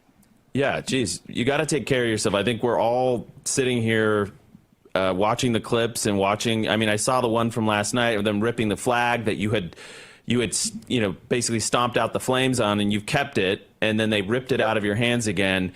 And we're all thinking, please, Nick, stay safe. And you can see this is actually the incident. This seems to be an instance, Nick, where the PD is victim shaming Katie Davis Court. They're arresting you, an independent journalist. Meanwhile, actual rioters and Antifa thugs seem to have free reign over the streets in Portland. And are you hearing, I guess is the question here, are you hearing that the leadership of Portland is telling the PD to not defend law-abiding citizens and to allow Antifa to run roughshod? Oh, yeah, absolutely. They're getting orders from the top to basically just allow these Antifa thugs to do whatever they want to, because I mean, just to be totally honest with you, the Portland Police Department has been, cucked, I guess, by Antifa. They are afraid of Antifa. And, I had an officer that was actually, can't say too much about him, but he's a Portland cop that is very thankful for what I've been able to expose so far. He's tired of the rot within the organization and basically how they have to cede their power to these Antifa thugs every single day, right? It's demoralizing for the police, for the regular police officers that really want to fight crime and really do the right thing. And I posted this video yesterday or the day before. All the days are running together. I don't even remember at this point. Of how Portland police are sitting on their bikes pretty far away while they relegate traffic control duties to Antifa militants. That, they're the ones that decide who gets to drive down what street. They'll block the road and not even let people like the workers at the spaghetti factory aren't able to get to their jobs at this point, because there's only one road to get to a lot of these restaurants and businesses, and it's the one that they shut down, except, they allow their own people to get through, of course. I mean, it's like, It's total mob rule out here in Portland, like no other city in the United States. It doesn't feel like an American city at this point, Andrew. I mean, wow. I hate to say it that way, but that's, there is no law and order out here at this point. You have Antifa that's running the show. Hey, wow. Nick, this is Sean Davis from The Federalist here. Thank you for your courage and your boldness and fearlessness in doing what you're doing. Can you tell us a little bit about what you've seen with the federal response? Is it making a difference? Are there enough people there? Do they need more? Or is it Antifa just running riot still without any sort of obstruction to what they're doing? I would say the agent count here has just about doubled since my arrest. Kristi Noem promised personally that she was going to surge more resources into the city. And yesterday, they were able to take back like 2 blocks in each direction, pushing everybody out. They actually pushed everybody out of the Antifa camp that was there. And they're showing no mercy to these people. However, this is where the issue comes in. you're sending all of these federal agents to protect this facility. So what does that mean? That means they can't do their actual jobs. They can't go out and do Title VIII work, which is removing illegals from the interior. They can't do as many immigration raids because they're busy protecting the federal building, right? So that's why the National Guard is so important, because the National Guard can protect the facility probably even better than the federal agents can.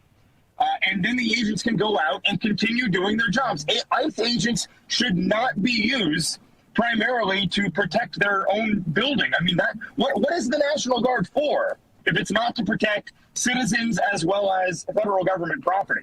I don't understand why this is a controversial issue. Two things stand out to me hearing you talk about this, Nick. You're talking about, they've taken back control of this city block and this city block. I'm like, what is this, like Fallujah or something? What are we even talking about here?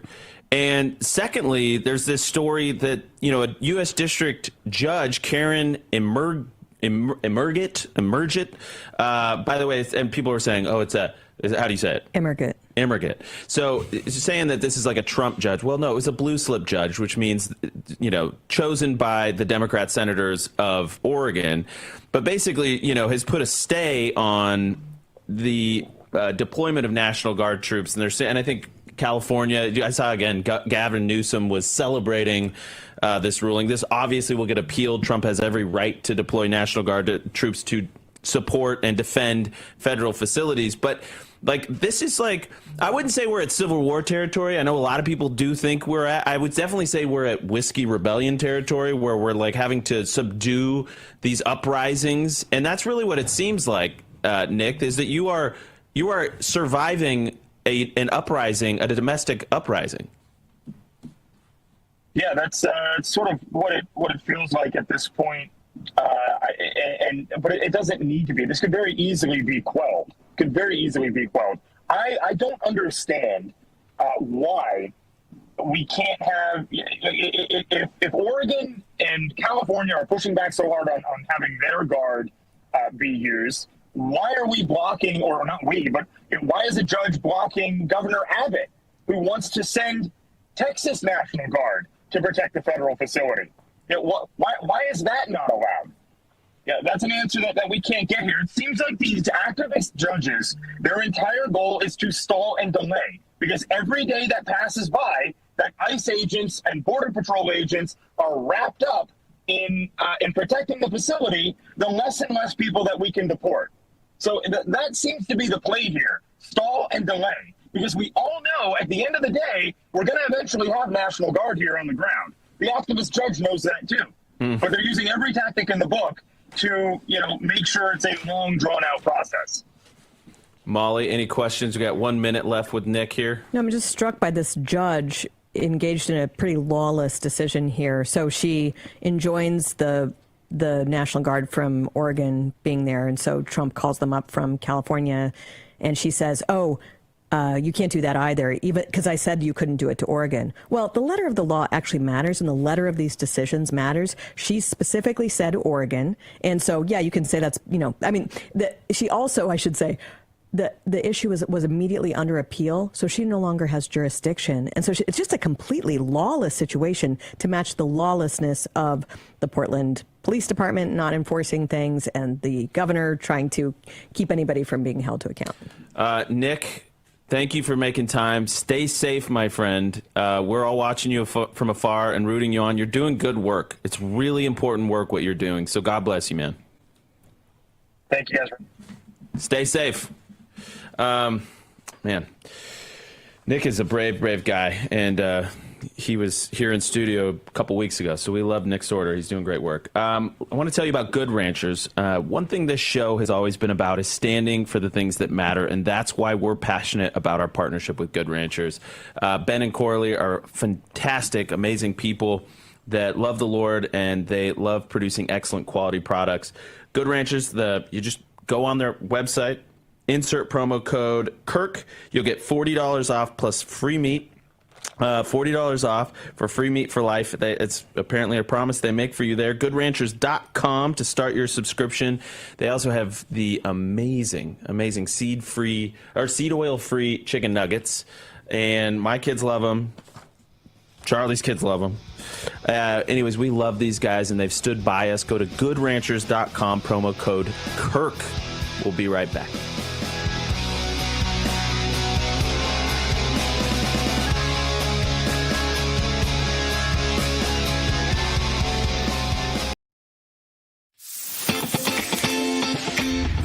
It's time to gear up. Real America's Voice has an entire lineup of merch made just for you. We got some Rav fans out here. We watch you every day. From mugs that start your morning strong to hoodies, hats, t-shirts, pants, vests, flags, and so much more. Yeah, I noticed it. I mean, that caught my eye big time. Every piece lets you wear your pride loud and clear. This isn't just merch, it's a movement. When you shop Rav, you're showing the world you're proud to be part of the Real America's Voice family. God bless Real America's Voice. So don't wait. Scan the QR code right now or visit realamericasvoice.launchcart.store to shop today. Thank you, Real America's Voice, for doing true journalism. Stand tall, be bold, be proud. Represent your voice with Real America's Voice. It's good to have a real news network out there, so I'm a big fan. Use code RAVSWAG10 for 10% off. Real America's Voice rocks.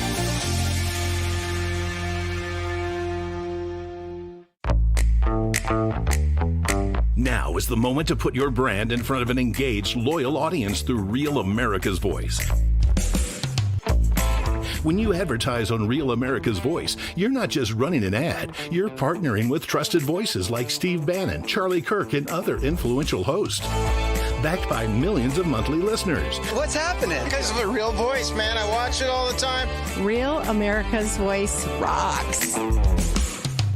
Real America's Voice gives sponsors the chance to put their product front and center, displayed on screen and highlighted by our anchors during exclusive segments and live events. Head to freetrumpknife.com. This means your brand becomes part of the conversation as it happens. Secure your spot before it's too late. Join us today and make your brand part of the news conversation that America's viewers trust. Real America's Voice, where your message is seen, heard, and remembered.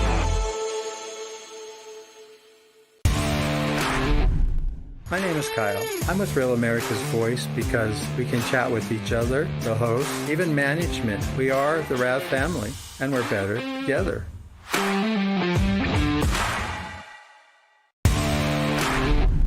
My name is Tina, and I'm in Dallas, Texas. I'm so grateful to be able to get my news from an organization like Real America's Voice, whose conservative values align with my own.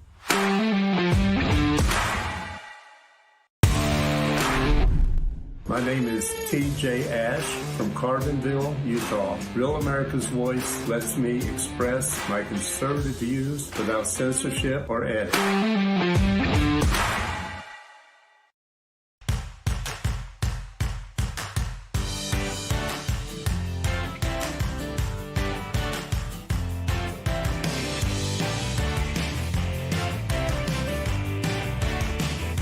Next, Great Awakening is here. Welcome back to the Charlie Kirk Show. All right, welcome back to the Charlie Kirk Show. I'm Andrew Colvett, and this is Blake Neff. Blake, you have an email that you want to read. Yeah, we're getting into, we've been covering what's happening in Portland, and we'll also get into what's going on in Chicago, this aggressive anti-ICE efforts that are happening in blue jurisdictions where they're declaring certain areas off limits to ICE. They're ordering police not to assist ICE if they're attacked. It's real, nullification crisis resistance stuff. Neo-Confederate nullificationist. And I want to flag this very interesting email we got from Stephen. He just sent in, he said, all Trump has to do for anti-ICE cities is remove the air traffic controller employees and shut down their airports.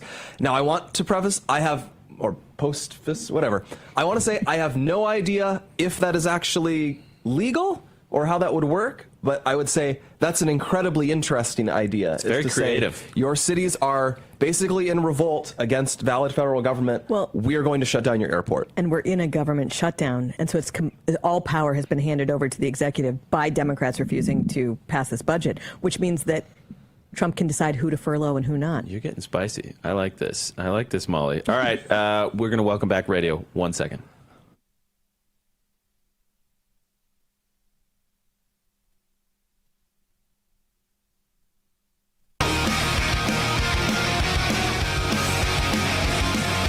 right, welcome back.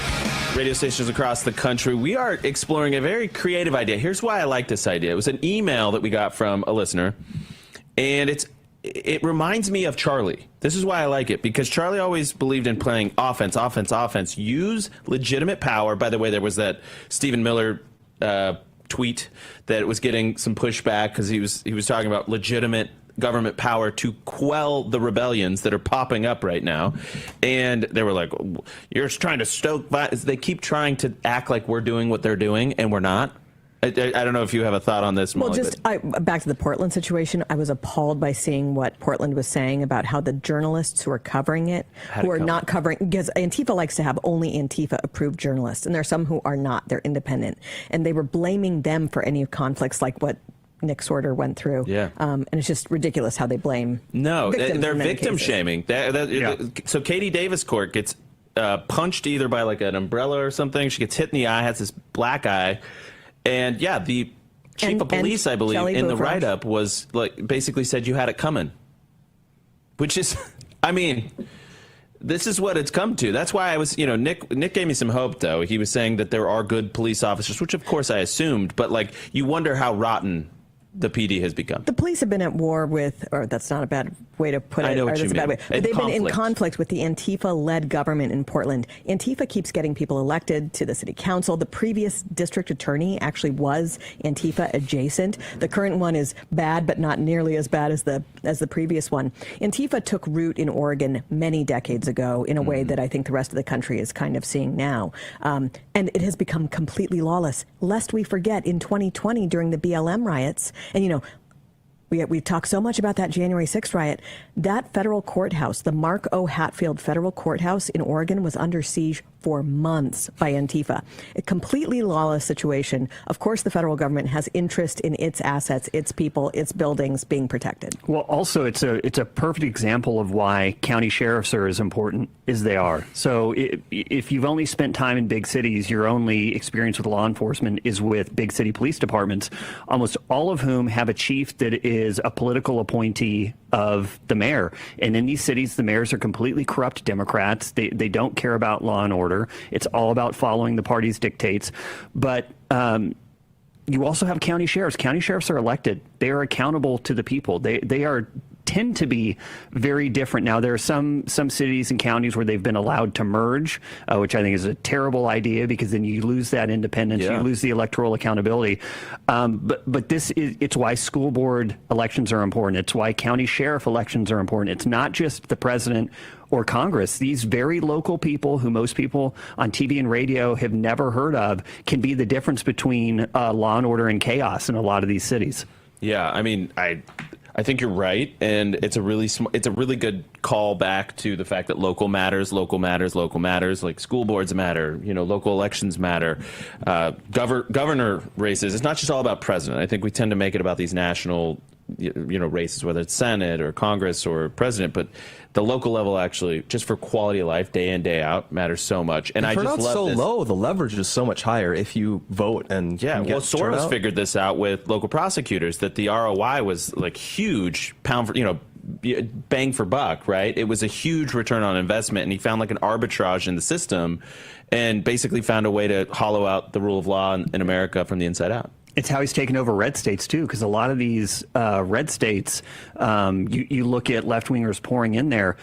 A media market in Idaho or South Dakota or Wyoming is shockingly less expensive than if you're trying to get a race in New York City or Boston or whatever. So the right needs to understand these dynamics. It's not just about big elections with people that everyone's heard of. You got to get involved in every state, every locality, and every race. But this is why I love this email, because it's using legitimate government authority in a shutdown where, as you said, Molly, so much of the power then sort of returns to the executive branch while Congress is out. And, some of them, by the way, it's so funny. Some of these Congress people are like, well, we're not taking a paycheck right now. Well, it turns out the law is that they have to get the money eventually. Like, so as soon as the lights go back on, like, they'll get all that in back pay. But it's like a really cool virtue. It's like, I mean, it's like, I guess it's symbolic on some level, but it's like so much of D.C. is hollow. Well, I'm a big fan of states and localities being able to govern themselves. I think that's an important part of our system. It's also true that there are federal roles here, and they're federal buildings, federal employees. And so that's what we're talking about, really. Antifa has targeted federal buildings, federal employees, and the federal work of enforcing our borders, which doesn't just happen at the actual borders, but also happens because we've had so many people who have illegally entered the country. It has to happen in every state. Interfering with that federal role is a problem, and it is a violation of our system. Well, this tension between federal and local has served us so well over the years, because when you do get deranged local governments, the sensible feds can come in, and we get deranged feds. The local governments can sort of push back and create this push and pull. This is going by way too fast. More with Molly Hemingway and Sean Davis. We'll be right back.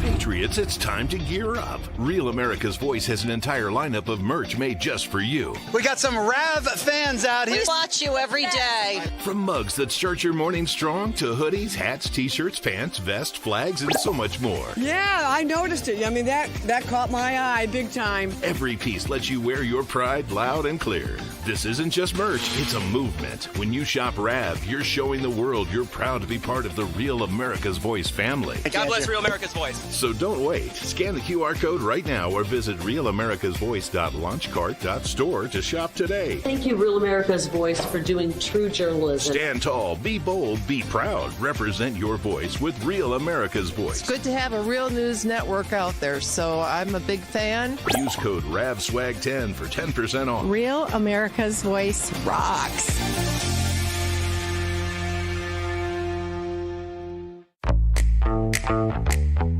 Now is the moment to put your brand in front of an engaged, loyal audience through Real America's Voice. When you advertise on Real America's Voice, you're not just running an ad, you're partnering with trusted voices like Steve Bannon, Charlie Kirk, and other influential hosts. Backed by millions of monthly listeners. What's happening? Because of a Real Voice, man. I watch it all the time. Real America's Voice rocks. Real America's Voice gives sponsors the chance to put their product front and center, displayed on screen and highlighted by our anchors during exclusive segments and live events. Head to freetrumpknife.com. This means your brand becomes part of the conversation as it happens. Secure your spot before it's too late. Join us today and make your brand part of the news conversation that America's viewers trust. Real America's Voice, where your message is seen, heard, and remembered.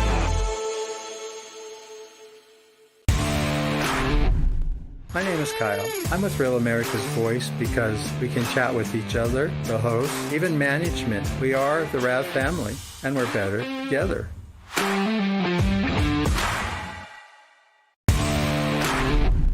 My name is Tina, and I'm in Dallas, Texas. I'm so grateful to be able to get my news from an organization like Real America's Voice, whose conservative values align with my own.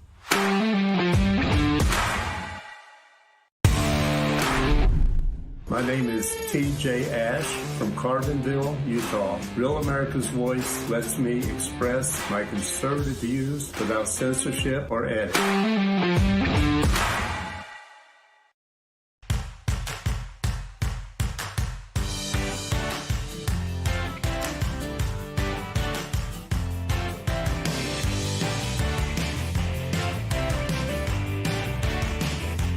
All right, folks, let's just be blunt. Gold is up 40% this year. That's not speculation, it's reality.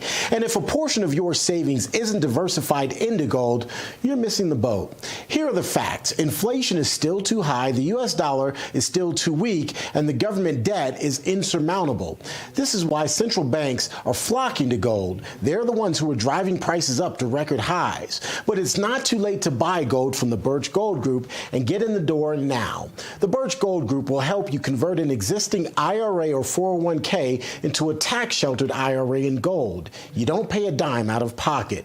All you have to do to get more information is text the word America to the number 989898 and claim your free information kit. There's no obligation here, just useful information. The best indicator of the future is the past, and gold has historically been a safe haven for millennia.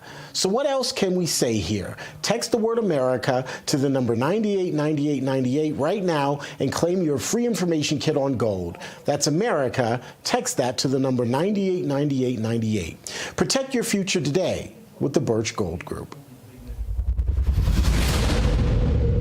In commemoration of the 250th anniversary of the birth of the United States Navy. It is really jaw-dropping. Thank God I'm an American. Bo, is the military getting weak? The answer is no.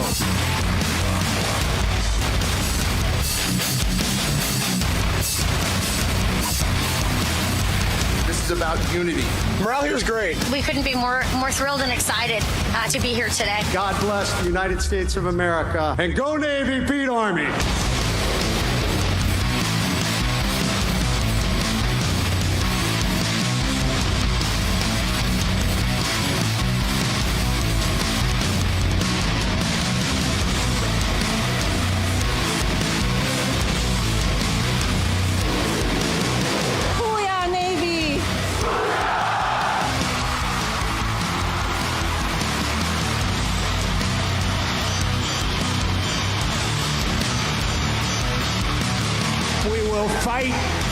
Fight. We will win.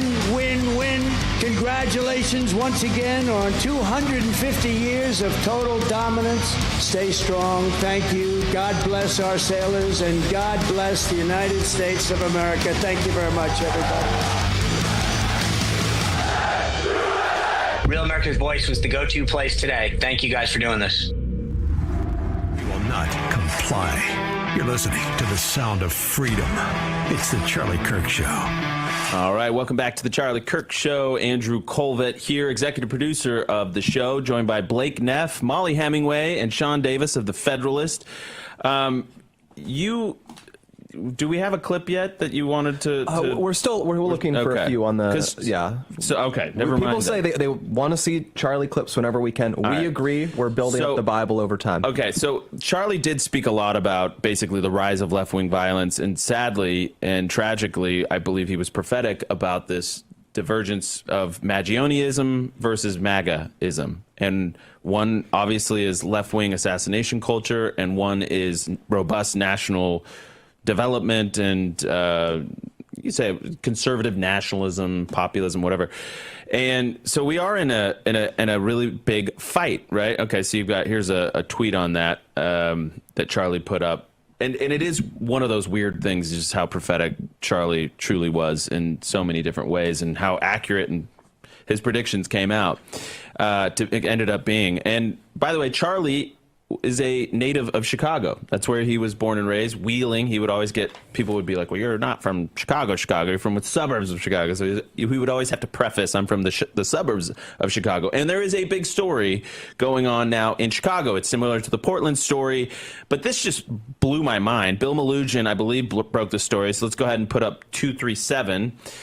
So basically, Bill Melugin of Fox broke this story that Chicago police officers were instructed by their chief of patrol to not respond to Border Patrol agents that were surrounded by a large crowd of protesters following a ramming incident that we then later find out was an ambush. And there was a woman involved in this that is essentially a far left radical domestic extremist, domestic terrorist, who had a semi-automatic rifle with her, and actually she ended up getting shot in defensive measures by, I believe, either the police or, because there was some police nearby, or the Border Patrol agents. I'll have to look that detail up. But this woman gets shot, drives herself to the hospital. Then we find out that the cops have been told to stand down. So can you imagine being so vitriolic, being so antagonistic to federal law enforcement agents that are, by the way, are doing a job that the American people elected them to do? I mean, it's number one job that President Trump has been elected to do, is enforce our immigration laws. But to see another man or woman that happens to be wearing the uniform in trouble, getting ambushed, life on the line, and you refuse to help. That's sick. We're actually seeing this happen a lot, not just in relation to ICE, but in all sorts of ways where a left-wing mayor might have a a stand down order for people at times of riots. And there's not much you can do about it right now, according to the laws that we have. They're all immune from any kind of prosecution. But uneven application of when the police defend something or not can be a form of tyranny. And it is in this case. I mean, Absolutely. these people, it's what is it? Anarcho-tyranny. Yeah. And these people have, a vehicle is a deadly weapon, or can be a deadly weapon, I should say. And to not take that seriously it's a very serious problem. The woman ended up being armed and dangerous and deadly. And the CBP and the ICE agents, I guess, Border Patrol agents, and there was some police there. So now Chicago's saying, oh, well, we were helping them. We already had people nearby. No, there is clear proof that they were given a stand-down order to not help when they could have been killed. We're lucky they weren't. And I think this is such an interesting microcosm of where we are as a country right now, and it's the uneven, inequitable application of the rule of law. It is one standard for my friends, one standard for my enemies. When the left loses an election and they say Donald Trump was elected by Russia, that's fine. When Joe Biden gets put in the White House and people on the right say, hey, I think there was funny business in that election, that's insurrection. When we go and protest peacefully, that's civil war. When they go and violently siege and try to seize federal assets, that's just speech. And so you see it now with cops, like cops not doing their job because they've been told, no, the people who are being victimized deserve it. It's a huge problem. And I actually think this is probably the most foundational issue we face as a country right now is the unequal application of the rule of law. And I don't know how you survive as a country or as a people when one party has just decided we get rules and you get totally different rules. Because at that point, you don't have a country. You truly do just have a narco-tyranny. Yeah, I mean, and now you've got Brandon Johnson. I believe we have these clips, actually. Brandon Johnson basically saying, hold on, I've got it, Chicago here. So we got J.B. Pritzker telling people to back off. And then you got Mayor Brandon Johnson is now creating these ice-free zones. Image 32, if you want to, or is it a clip? No, it's a clip. Let's start here. There's two Brandon Johnson clips worth playing, 32. And today we are signing an executive order aimed at reining in this out-of-control administration. The order establishes ice-free zones. That means that city property and unwilling private businesses will no longer serve as staging grounds for these raids. There's got to be something challengeable in court there. Something. There's got to be, like, some lawyer find me. It was already litigated throughout the civil rights era of resistance in the South. I mean, the South was doing tons of this type of activity, and the federal government did come in and shut it down. And they won, Yeah. So doesn't surprise me that this would be a half-cocked effort to sort of stand virtue signal against the tyrannical federal government when actually, when in all of these instances, by the way, if local authorities would simply do their job and protect their federal ICE facilities that are part of their community too, if they would just protect the rule of law and the people inside of these buildings, there would be no need. This is what enrages me. I mean, Chicago has had a crime problem for so long. Do you remember when during the Iraq War it was called Chirac, Yeah. And you've had Democrat mayor after Democrat mayor, city councils, and they have created this situation where it's a great city that has become not great in many parts of it. And it's, by the way, there are still parts where you can be wealthy enough that you can avoid all the crime and all of the badness, but there are also areas where it's very bad for their people. Why don't they care about their people more? And it's just a horrible thing to watch. They get out here and do an executive order to prevent the rule of law from being enforced in their city, and it's like, yeah, we know that's like the whole problem that you've been doing this for decades. Yeah, but I mean, to be fair, I mean, unless there was some funny business, which, hey, Chicago, you wrote the book, Rigged, and Chicago is not immune from funny business in their election. But let's just say, okay, it was a straight-up election. They elected this guy. And by the way, what's hilarious is that you've got the Chicago Tribune, the editorial staff there writing op-eds warning New York about Mamdani. They're like, we're the ghost of Christmas future. Like, please, like, be warned. This is a terrible decision. Look what we have to deal with. So the people are miserable. His approval rating's in the tank, and yet there was a reasonable guy on the ballot. He's a Dem, but he was like a moderate, and he probably would have supported the police. And they went with this guy because, progressives. I don't know like what's going on because Trump bad. I think that's essentially the emotional exchange that's happening at the ballot box. Or maybe also that democracy is not the solution to everything. If you have a people that are not well educated and not thinking about how to run their own or city. too educated. Beyond their intelligence, you mean? Well, just you need fake more education. They're socialized into this, frankly, suicidal worldview. Well, I think what I'm hearing you say is that the institutions have been infiltrated. The higher education, lower education, the accreditation of our teachers has all been infiltrated by these people. The long march through the institutions, and we are dealing with the rotten fruit of a rotten tree, and you will know it by its fruit. And this is the fruit of it, because everybody that's not been touched by this, we look at this and we're like, this is insane. How are you not aware of how patently insane this is? Case in point, that Chicago Teachers Union recently praising the woman Assata Shakur. Yeah. Oh my gosh. Who died. The actual terrorist who fled to Cuba. What did Brandon Johnson say? He was an important black liberation figure. The black liberation activist, is what we would call her. She was an activist when she, helped murder that police officer. Somebody that would praise an actual terrorist is talking about civil war. Surprise, surprise. Play cut 33. More from this gem out of Chicago. A couple of years ago, I said very candidly that the right wing in this country wants a rematch of the Civil War. I want that to sit in right now, because the President of the United States of America has declared war on the people of Chicago and people across America. It's enraging. It's so patently insane. And I'm glad you brought up Mamdani, because there are a lot of people on the right who it's easy to look at that and be like, whatever, New York's kind of a crap hole anyway, and it's run by liberals, let it go to pot. But great nations have great cities. They're comprised of great cities. And we cannot let our great cities, like what happened to Detroit and Chicago and Philadelphia in Baltimore, in New Orleans, allowing that to happen to your cities is saying to the people, we're willing to let your entire country to turn into this. So I wish more people on the right would take notice of this and actually fight for these cities, rather than just saying, oh, they're run by left-wingers and they give it to them good and hard, they deserve it. So I think that's wrong. There's a couple of things, and Blake, maybe have my back on this. There was a couple of things that Charlie really seemed to focus on in the last days of his life. It was Magionism versus MAGA, Mangionism versus MAGA. MAGA. It was Islam, and it was taking back our cities.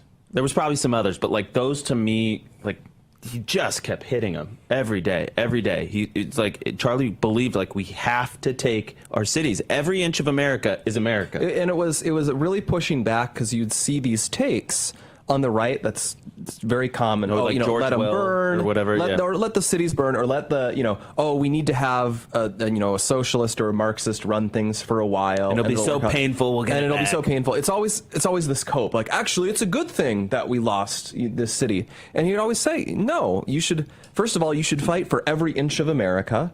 We should fight for our biggest cities, because those are tremendous monuments to American achievement. Sorry, New York is a great American city.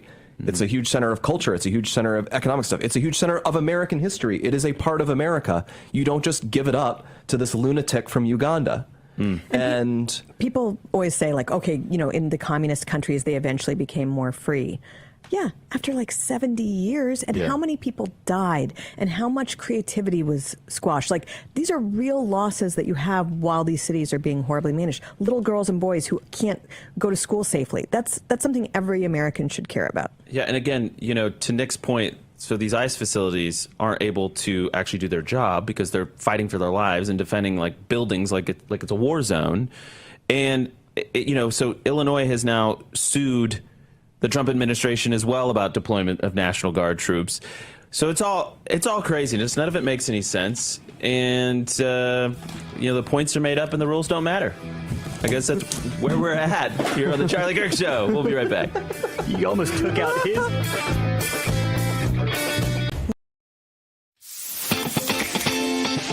Patriots, it's time to gear up. Real America's Voice has an entire lineup of merch made just for you. We got some Rav fans out here. We watch you every day. From mugs that start your morning strong to hoodies, hats, t-shirts, pants, vests, flags, and so much more. Yeah, I noticed it. I mean, that caught my eye big time. Every piece lets you wear your pride loud and clear. This isn't just merch, it's a movement. When you shop Rav, you're showing the world you're proud to be part of the Real America's Voice family. God bless Real America's Voice. So don't wait. Scan the QR code right now or visit realamericasvoice.launchcart.store to shop today. Thank you, Real America's Voice, for doing true journalism. Stand tall, be bold, be proud. Represent your voice with Real America's Voice. It's good to have a real news network out there, so I'm a big fan. Use code RAVSWAG10 for 10% off. Real America's Voice rocks.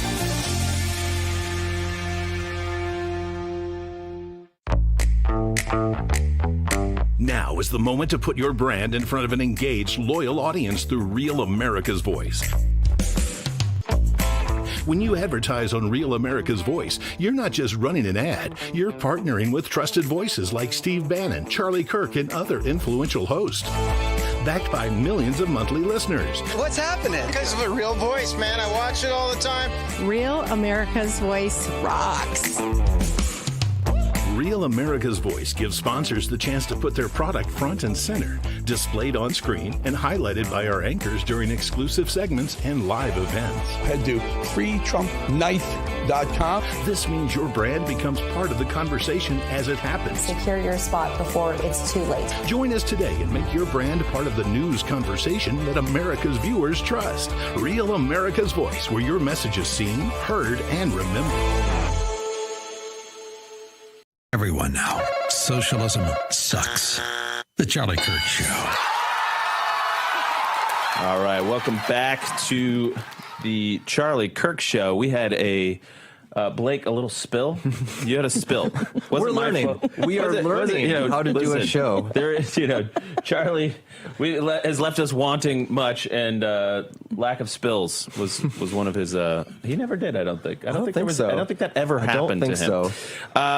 I'm going to tell you about YRefi. YRefi is a great partner of this show, and first of all, they love Charlie Kirk. They love Turning Point USA, and they love this show, and they've been proud supporters of this show. And it couldn't be a better partner because they're helping young people get out of private student loan debt. Did you know that there is $45 billion of distressed private student loans in this country?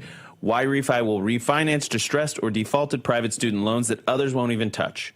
They provide you with a custom loan payment based on your ability to pay, so it will fit in your budget. They will make sure that happens. YRefi is not a debt resettlement company, and they work with each buyer individually. YRefi can reduce your monthly payment and guarantee interest rates under 6%, ensuring affordability and financial relief. And they don't care about your credit score. That's a huge, huge deal. They do not care about your credit score. And they'll work with you. You can even, this part blows my mind, you can even skip a payment every 6 months, up to 12 times without penalty. That's pretty great. So just call 888-YREFI34 or log on to YREFI.com. That's YREFY.com. May not be available in all 50 states, but you owe it to yourself to check it out. Give mom and dad a break. If you have a cool borrower, get them off there. That's what a good son or daughter would do. Take it upon yourself. Get your financial house in order and let the folks at YRefi help you get there. We are at our last segment of the day with Mollie Hemingway and Sean Davis of The Federalist. So we've got editor-in-chief, founder and CEO. It's like the duo of duos. And The Federalist does such important work. Maybe we should let you pitch that on the other side of this break. We'll welcome back radio, and that Charlie clip yeah, too. We'll be right back.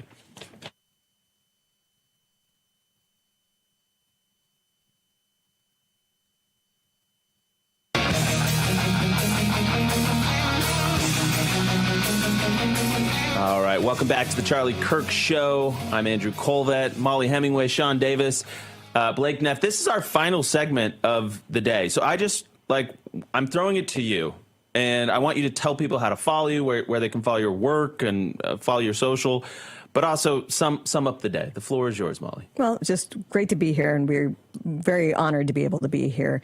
At The Federalist, we tackle the news every day, pushing back against left-wing narratives, lies, propaganda, which still are happening even as people know not to trust the left-wing media. They still have a lot of control. So if you want good journalism, definitely check us out at thefederalist.com. You guys do great work. And yeah, we've been known for debunking the Russia collusion hoax, pushing back against COVID hysteria.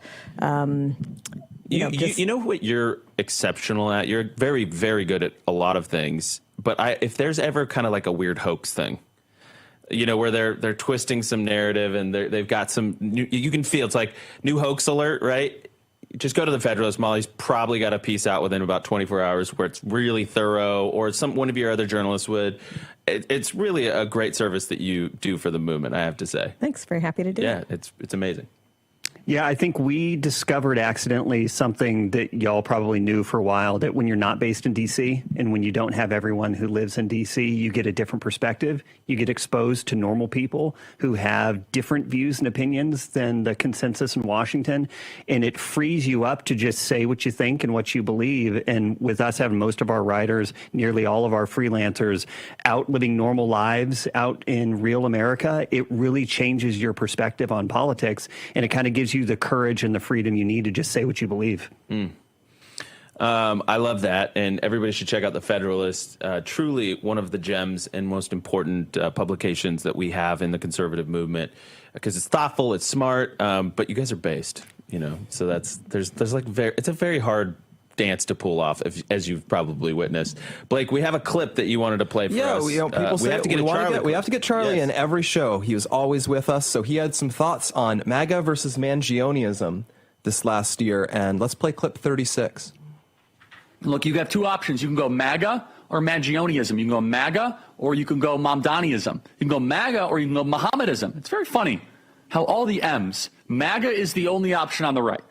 Neoconservatives are not coming back. The corporate oligarchs, we're not going to let him. So MAGA has cemented the worldview of the American right. But the left, we don't know. It could go Mangione, which is the most extreme. You could go Mamdani, which is very, very extreme. Or you go Mohammedism, which is just, Muslim Islamic takeover. You get reform or you get revolution. We at MAGA want to reform stuff. Political undercurrent underneath Mangione that cannot be ignored, that should not be dismissed. And that political reality is on the American left. It's chilling. Reform or revolution? That's a big theme. America has a lot of problems. You can't ignore them. You can try to fix them, or you can blow everything up. And there's a lot of people who want to blow everything up. It's this sort of emotionally incontinent will towards just total revolution, total destruction. I think this clip also shows something that has not been covered as much as it should be since the assassination. People know about Charlie's campus activism. They know about his love for Jesus and sharing the gospel. He'd also become quite an important statesman who synthesized complex ideas and was providing a way forward to have a very healthy, large movement.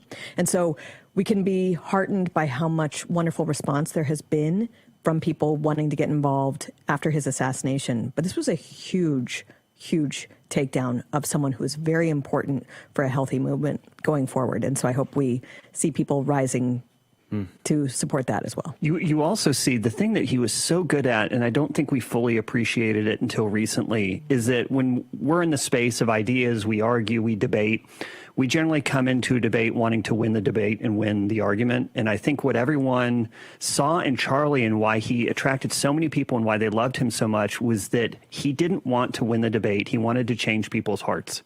He didn't want to win the argument. He wanted to change their minds. And you see it in that clip. He's so articulate. He's so respectful. He was wanting to change hearts and minds because that's how you change countries.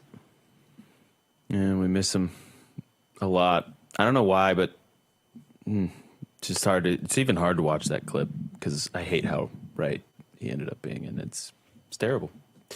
And we love him and we miss him and we soldier on because he would want us to, and I know that. And it's one of the things that keeps me going every day is just knowing Charlie would be like, all right, don't waste this. And so thank you for being a part of just coming and being with us. And you give us a lot of strength and encouragement. And I hope it's been good for everybody else. It's been lovely having you guys. Thank you. We love you. Thank you. Blake, you have your DC friends back there. Right? Thanks for coming out. All right. Thanks so much. We will talk to you tomorrow.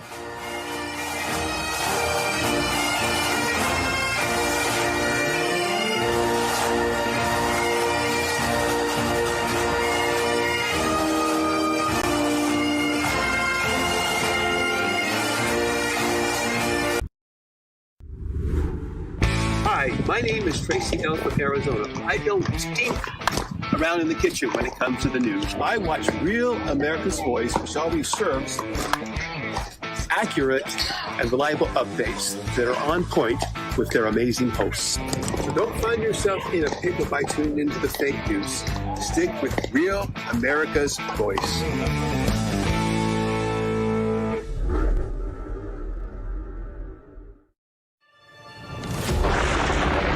Through every storm, every moment of uncertainty, everybody needs to pray for Charlie Kirk right now. Rav has stood strong. We're not going to tolerate this stuff anymore. Turn that anger into motivation to save this nation. When we move together, there is power. The cries of this widow will echo like a battle cry. This is more than news. It's a movement. This revolution of people taking their countries back. A turning point. A chance to be part of something greater than yourself. Scan the QR code and stand with Rav. The story isn't over, and neither is your part in it. Step in. Be counted. Be heard. Together, we are Rav. We will achieve American greatness. And we are just getting started. Florida Sun Goddess here. Let me tell you why I love RAV. They let my voice be heard. They give me a platform for community so I don't feel alone. Thanks so much. God bless.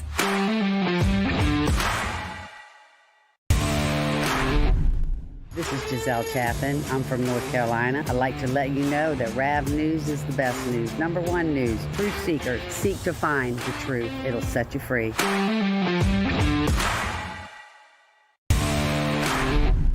Lazar Garcianovich here from Japan. Love Real America's Voice, real news, honest views, and love seeing everyone there. God bless America.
Happens when the fourth turning meets fifth generation warfare.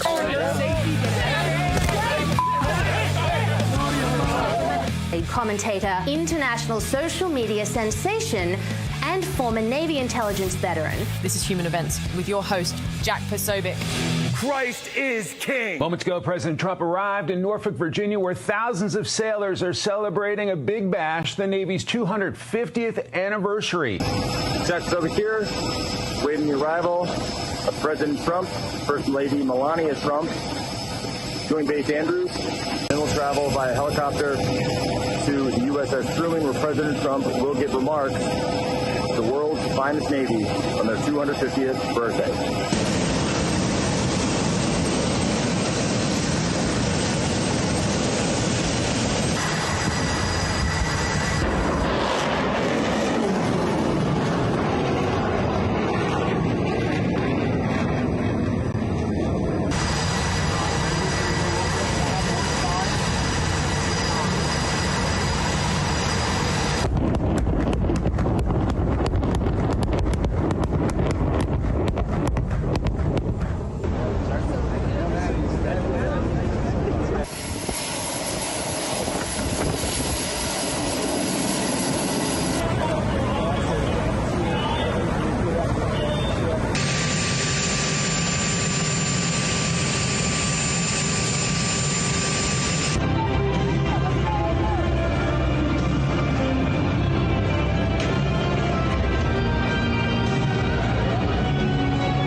Melania Trump.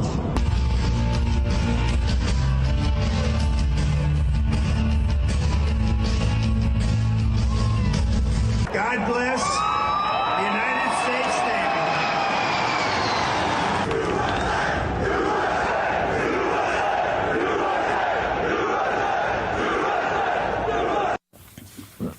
Well, ladies and gentlemen, welcome aboard today's edition of Human Events Daily, here live on Real America's Voice. Today is October 6th, 2025, Anno Domini. And folks, as you can all see from the videos yesterday, you can see from, of course, social media played out across Real America's Voice, and we just did a huge hour recapping that with Steve Bannon over on War Room, that I was honored to accompany President Trump as well as First Lady Melania Trump to celebrate the 250th birthday of my United States Navy, the world's finest Navy. A celebration took place yesterday down in Norfolk, Virginia, as well as in the Virginia Capes operating area, where boarded Air Force One, then flew down to Norfolk, boarded a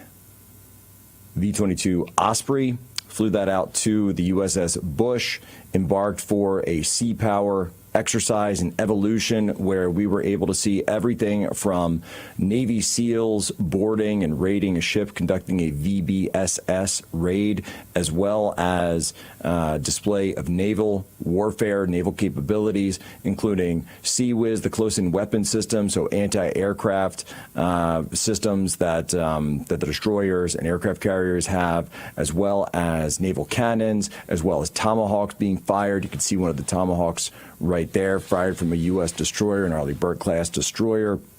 We're on the Nimitz-class USS Bush. That is the flagship of the 10th Carrier Strike Group. And the USS Bush also took the lead in a number of operations all around the world. We then saw an aerial demonstration, which is absolutely fantastic. And President Trump spent the entire time right down on the flight deck himself, as well as First Lady Melania Trump, and was honored to be able to join the flight deck with them. Took this video you're seeing right now that President Trump has posted up on his own True Social account. He posted it twice, actually. I guess he liked it so much, where it's an FA-18 Super Hornet conducting a sonic boom right in front of President Trump. And I got to say, you know, the entire left was telling us all weekend that President Trump was sick or something was wrong with him or he was unhealthy. Well, he stood just feet away from an F-A-18 hitting a sonic boom, breaking the sound barrier, didn't even flinch, didn't even move a muscle, moved his head, wanted to see the plane.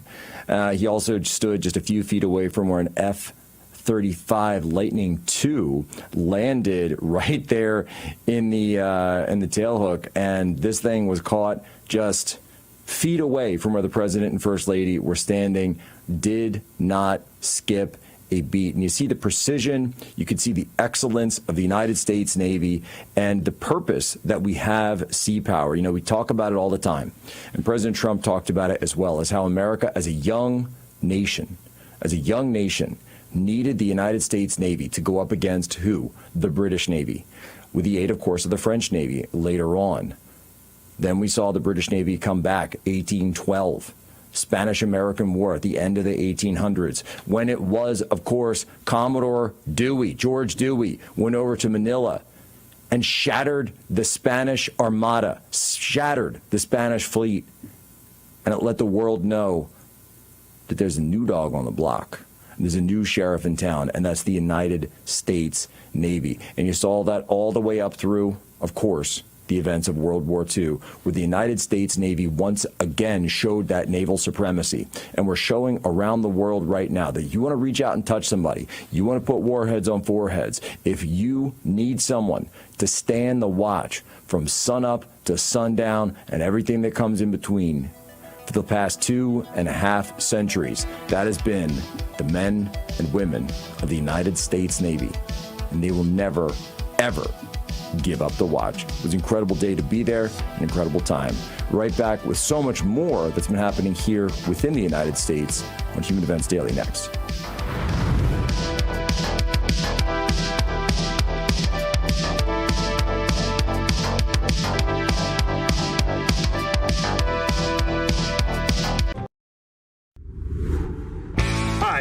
name is Tracy L. from Arizona. I don't stink around in the kitchen when it comes to the news. I watch Real America's Voice, which always serves accurate and reliable updates that are on point with their amazing hosts.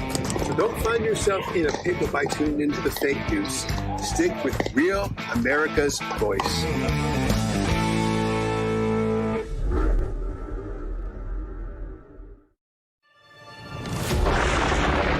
Through every storm, every moment of uncertainty, everybody needs to pray for Charlie Kirk right now. Rav has stood strong.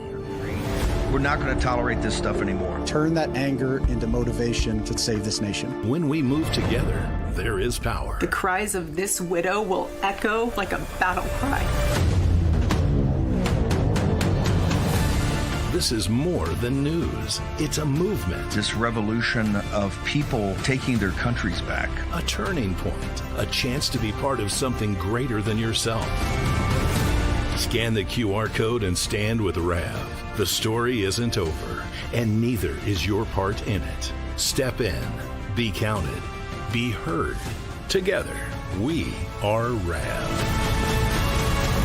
We will achieve American greatness. And we are just getting started. Florida Sun Goddess here. Let me tell you why I love Rav. They let my voice be heard. They give me a platform for community so I don't feel alone. Thanks so much. God bless.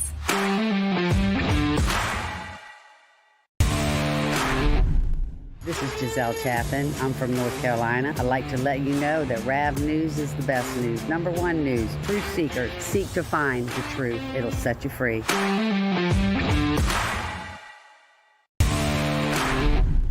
Lazar Garcianovich here from Japan. Love Real America's Voice, real news, honest views, and love seeing everyone there. God bless America.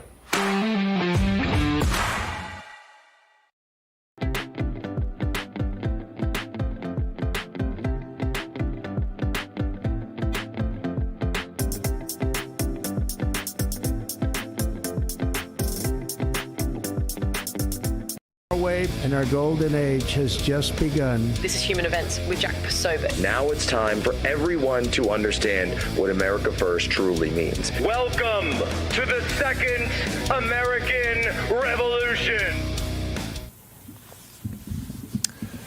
All right, ladies and gentlemen, we're back here, Human Events Daily. Folks, did you know that Utah and Florida recently banned fluoride in their drinking water? Why are they doing a massive U-turn on something that's been pumped into our water for 80 years? The government claims fluoride's got good for healthy teeth, but that's, of course, just, some of the nanny state you don't know, because you don't necessarily need bureaucrats medicating your water. You need the freedom to choose pure water. And that's why my family uses Cove Pure. This is a countertop water purifier certified to remove up to 99.9% of impurities. And that includes fluoride and other stuff like PFAs, fertilizer runoff, you name it. Look, when Tanya first set up our device, the first thing I noticed with this filtration system is that Cove Pure helps water become what it's supposed to taste like. Pure, clean, no aftertaste. The best part is you can choose any temperature, hot or cold, with just one tap. Boom, super easy. And I like easy buttons. It's so easy, there's no drilling, there's no plumbing, there's no plumbers needed. You just fill it in and plug it in. Head over to covepure.com/POSO for a limited time. You get $200 off. Look, the government has no business forcing things into our water. Don't wait for them to sort out pure water.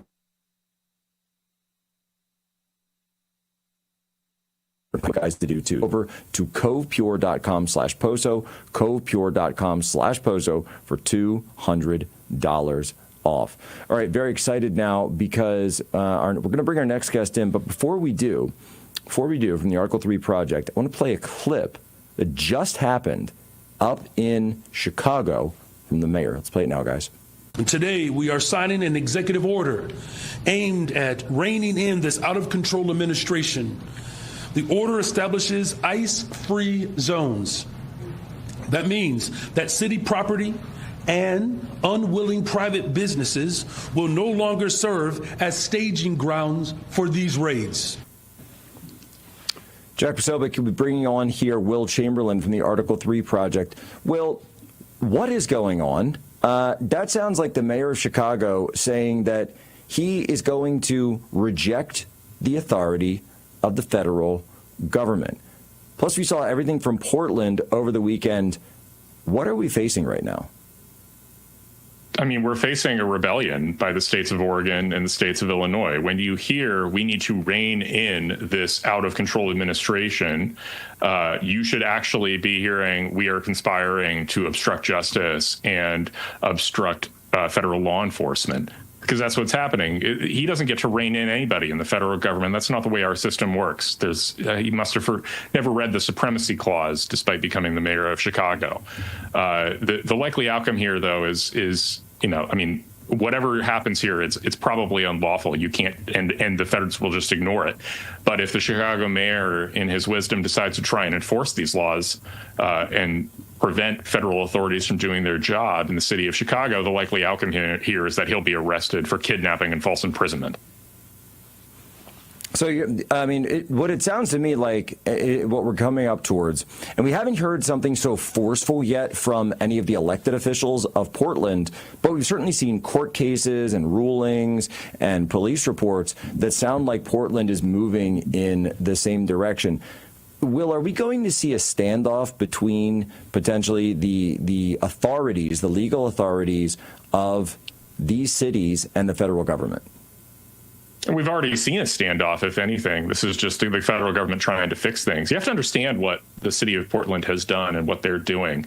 There aren't a huge number of law enforcement officials whose job is to protect federal property. The service that does that is the Federal Protective Service. They have something a little less than 1,000 agents, and over 100 of them have been sent to Portland. They're working 12-hour shifts 7 days a week.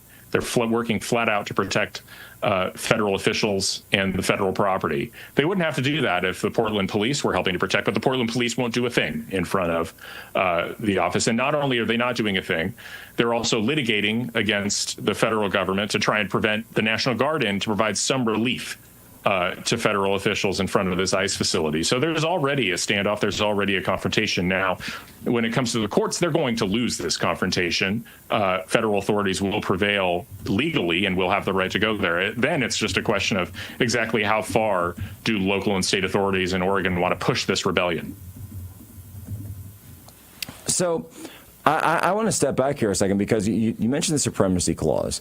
And this is something where, I think a lot of people, when they miss, sort of Civics 101, Government 101, they sort of lose the argument, they lose the plot because they think, oh, that's the mayor can do whatever they want. They just sort of see, politicians they like and politicians they don't like. But that's actually not how it works. By the way, I'd love to have and side note, I'd love to have a long conversation with you about red states at some point here because mayors do not have sovereignty. Governors have sovereignty. Mayors do not. But that's a separate discussion. We will have that discussion later because I can see that coming up. But walk us through just the very basics of the Supremacy Clause here. Well, it just says that federal authority is supreme over state law. The United States government is a government of limited and enumerated powers under our Constitution. They don't have every power in the book, but where they have power, they are supreme. When state law and federal law conflict, federal law wins. When state law enforcement and federal law enforcement conflict, federal law enforcement wins. So this is a standard case. The state of Oregon doesn't get to tell federal authorities where they're allowed to put federal officers to protect federal property. It's not how the law works.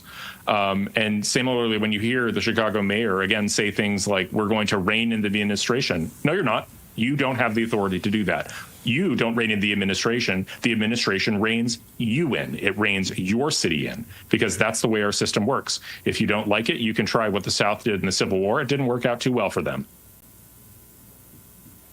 No, and you'd think that Governor Newsom and Governor Pritzker would have remembered that conflagration, or at least perhaps had heard about it at some point in their history classes, because of course that's what the entire issue was. Will, when I come down to it, so you've done a lot of commentary as well, and I know we're coming up on a little break, but we have a few minutes on this ruling regarding the National Guard in this respect, and basically a judge saying that it's not that the government is not allowed to. So this is something where I remember I was digging in on this, and I gave a talk on it earlier today on War Room, where I said the federal government has Title X authority under the Insurrection Act to federalize the National Guard. It's really simple. It's right there. It's black letter law, and it has been so since, by the way, prior to the Civil War. This was the Insurrection Act of 1807. And, of course, we had, even before then, we had the Whiskey Rebellion. And George Washington, a sitting president of the United States, who rode into battle with Alexander Hamilton at his side to put down such an insurrection. This is not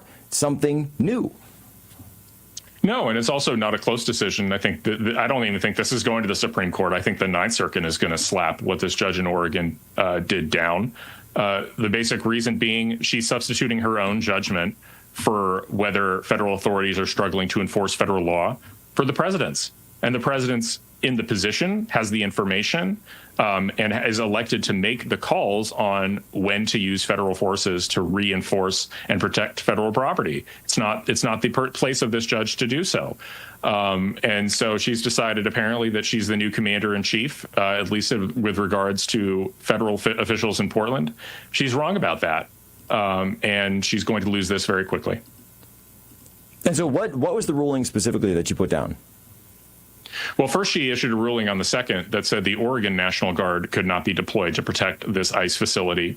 Then President Trump issued an order saying he was going to move the California National Guard and the Texas National Guard to protect it, because by its terms, the order only applied to the Oregon National Guard. The Texas governor also gave permission for his forces to be used, so that should have been very straightforward. But she decided late last night at 10 p.m. on a Sunday night to extend her order to cover any National Guard troops being deployed to protect a federal facility in Portland. And she did so when she probably doesn't have jurisdiction because the order is already on appeal. And this is something that I just don't understand. What is her basis for such a ruling? She's saying that the president's factual findings are untethered from reality. So her argument is that there are some factual predicates to invoke the Insurrection Act, namely like the difficulty of enforcing federal law or the state of rebellion. And therefore, she made factual findings saying there is no difficulty enforcing federal law. There is no rebellion. Therefore, you are not allowed to invoke the act. And so does this all really come down to, like so many of these other cases, the definition of what a rebellion is this time around?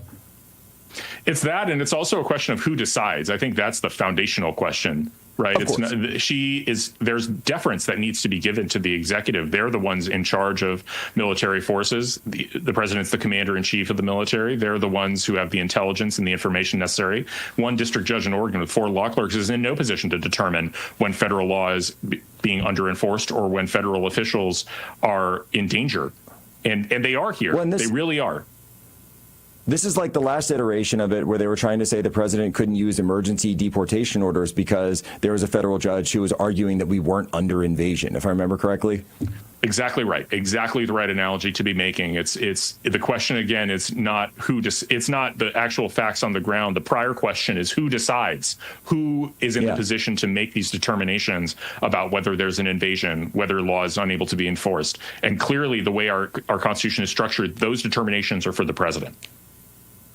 And they're for the president of the United States to make those determinations. It does not. The ball does not roll uphill as it stands. Mm-hmm. Right? A local federal judge does not have the intelligence, the support of DHS, NCTC, all of the other factors at their disposal. They just don't have that. You can't just be sitting there watching CNN and Fox News. But by the way, even if you were, you'd be watching Real America's Voice. And boy, we could show you a whole lot of rebellious and insurrection activity that's going on in these 2 cities. Jack Posobiec back with Will Chamberlain when we return.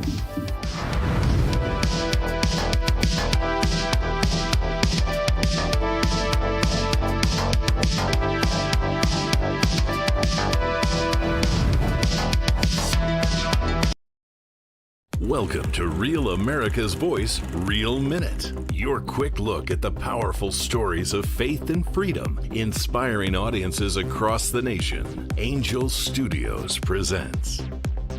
What if Pentecost happened in our city streets today? Did you steal his body from the tomb? They claim he is risen. Jesus is alive. He's dead.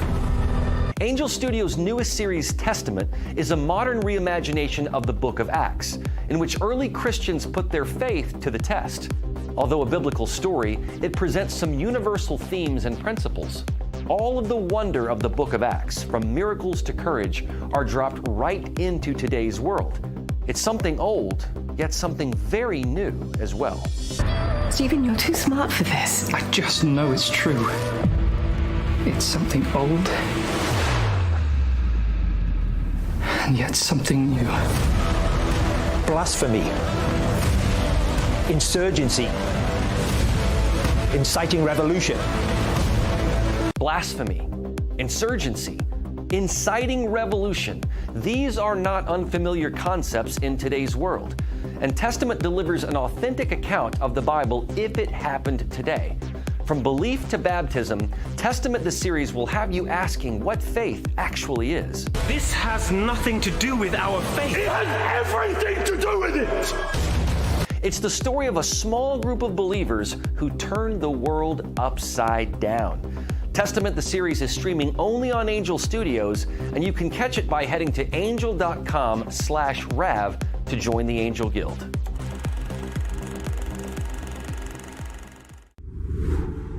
Hi, my name is Tracy Ellis from Arizona. I don't stink around in the kitchen when it comes to the news. I watch Real America's Voice, which always serves accurate and reliable updates that are on point with their amazing hosts.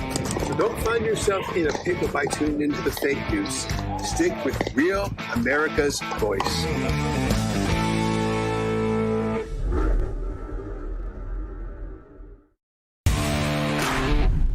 This is Giselle Chaffin. I'm from North Carolina. I'd like to let you know that Rav News is the best news. Number one. Influencers. These are influencers. And they're friends of mine. Jack Sobek. Where's Jack? Jack, he's done a great job. All right, folks, we're back. Human Events Daily, Real America's Voice. Ladies and gentlemen, I've got some great news for all of you. Blackout Coffee is back with a great offer for you and the Human Events Daily audience. For years, this has been my coffee of choice, and I know so many of you have missed it just like I have. And I can hear producer Russ is talking about how much he loves it too. This isn't just coffee, it's America in a cup. Founded on Christian values, rooted in family, and built on the belief that hard-working Americans, look, you just deserve better than the corporate swill that's out there that's passing for coffee. We know that Blackout Coffee is a family business. It roasts every batch right here in the USA. 2 roasts you got to try. Morning Reaper, this one's great. A smooth medium roast that kicks off your day without any bitterness. And for the dark roast lovers, I got to say, I love Brutal Awakening. It is a bold, rich roast with deep flavor that keeps you sharp and alert. It's perfect for serving friends and family all around the holidays. We got Halloween coming up. We got Thanksgiving. Then, of course, Christmas, New Year's. It's all coming, and it's coming fast. Gatherings start with the best coffee. So here's the deal. Go to blackoutcoffee.com/Poso and use promo code POSO for 20% off your first order. That's blackoutcoffee.com/Poso. And hey, support a company that shares your values, supports American jobs, and fuels your freedom. One strong cup at a time. Coming back on with Will Chamberlain. And Will, so you reminded me during the break that the invasion question, that was the Alien Enemies Act, right? That the administration was originally using to to remove illegal aliens in an emergency situation. What was the status of that case? Did they ever end up, was that adjudicated? Yeah, and I think ultimately, the funny thing is I actually don't remember much of the outcome. I think it got mooted effectively when Venezuela agreed to take back all the people who were subject to the Alien Enemies Act in El Salvador. So I don't remember the exact outcome, but I don't think the administration lost.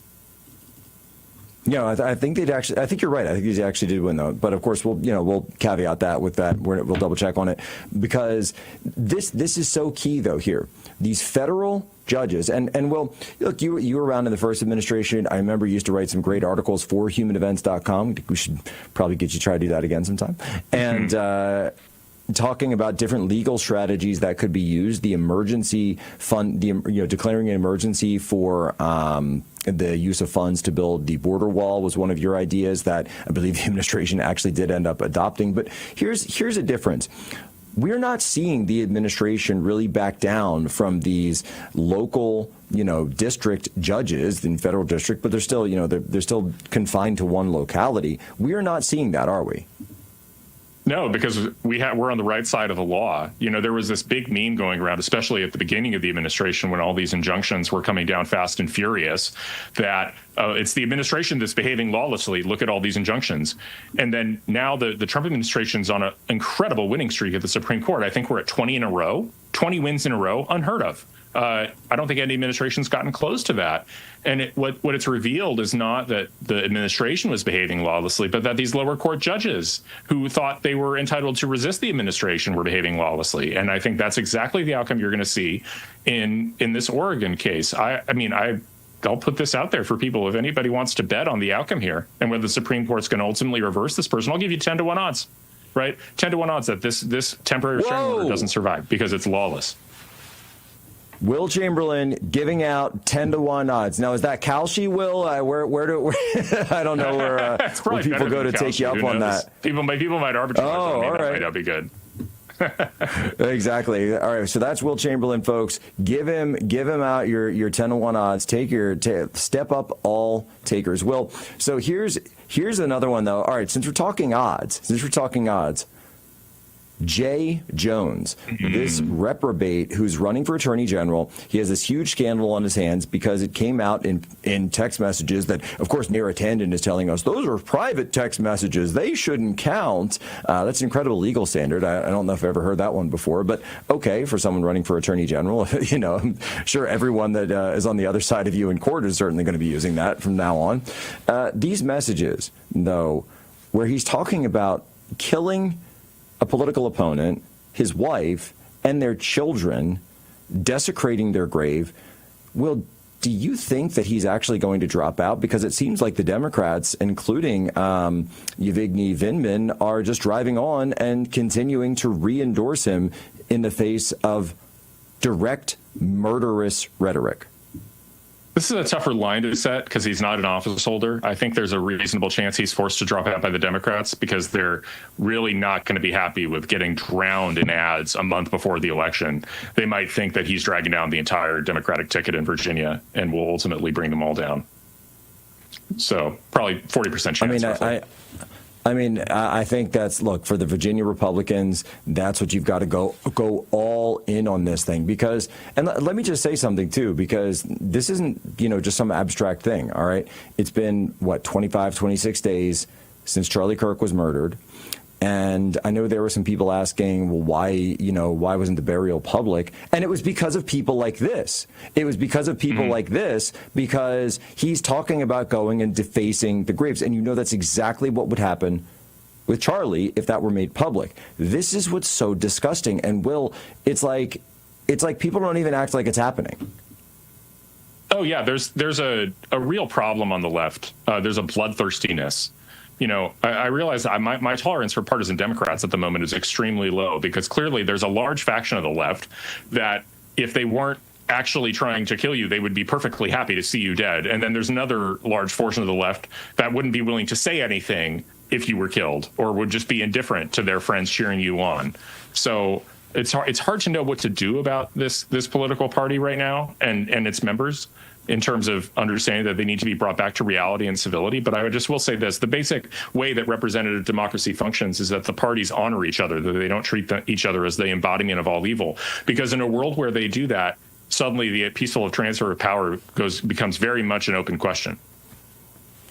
Right, because it goes from a situation where, obviously, as Charlie stood for, peaceful debate to I don't want peaceful debate. I want to oppress you and remove your right to even exist. Will Chamberlain, where can people go to follow you and all the great work you guys are putting up?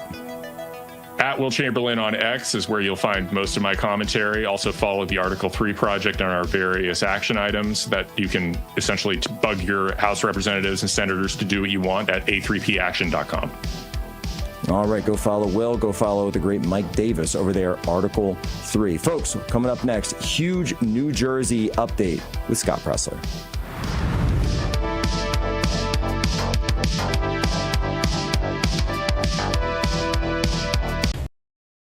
Welcome to Real America's Voice, Real Minute. Your quick look at the powerful stories of faith and freedom, inspiring audiences across the nation. Angel Studios presents.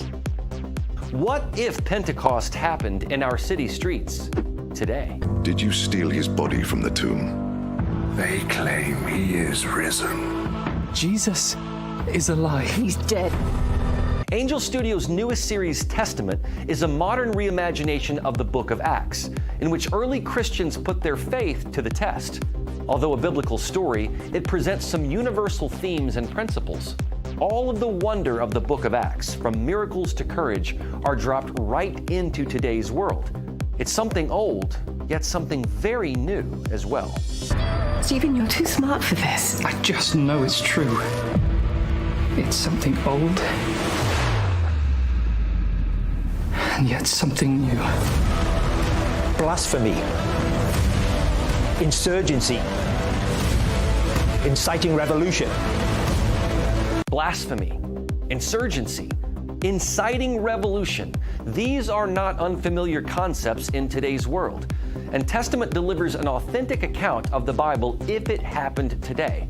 From belief to baptism, Testament the series will have you asking what faith actually is. This has nothing to do with our faith. It has everything to do with it! It's the story of a small group of believers who turned the world upside down. Testament the series is streaming only on Angel Studios, and you can catch it by heading to angel.com/Rav to join the Angel Guild.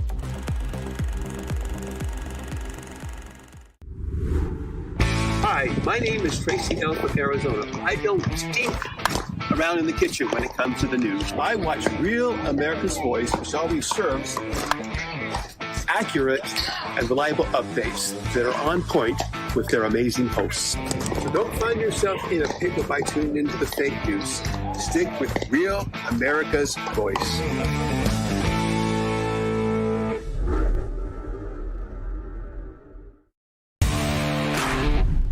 This is Giselle Chaffin. I'm from North Carolina. I'd like to let you know that Rav News is the best news. Number one. Where's Jack? Where is he? Jack, I want to see you. Great job, Jack. Thank you. What a job you do. You know, we have an incredible thing. We're always talking about the fake news and the bad, but we have guys, and these are the guys who should be getting Pulitzers. All right, Jack Posobiec, here we are back. Human Events Daily, Real America's Voice. Right now, I want all the patriots to take a moment, step back, and say, you know what? My cell phone service is not right for the country. It's not right for me. It's not right for the movement. And I'm going to go change it. And I'm going to go change it to one that supports me, supports the country, and supports my values. And how you do that, it's very simple. You go to patriotmobile.com/POSO. So go to patriotmobile.com/POSO, all patriots, or give them a call at 972-PATRIOT. And you will get a free month of service with promo code POSO. Look, we all spend money, sometimes a little bit too much money, on cell phone services. Now, you won't do it with these guys.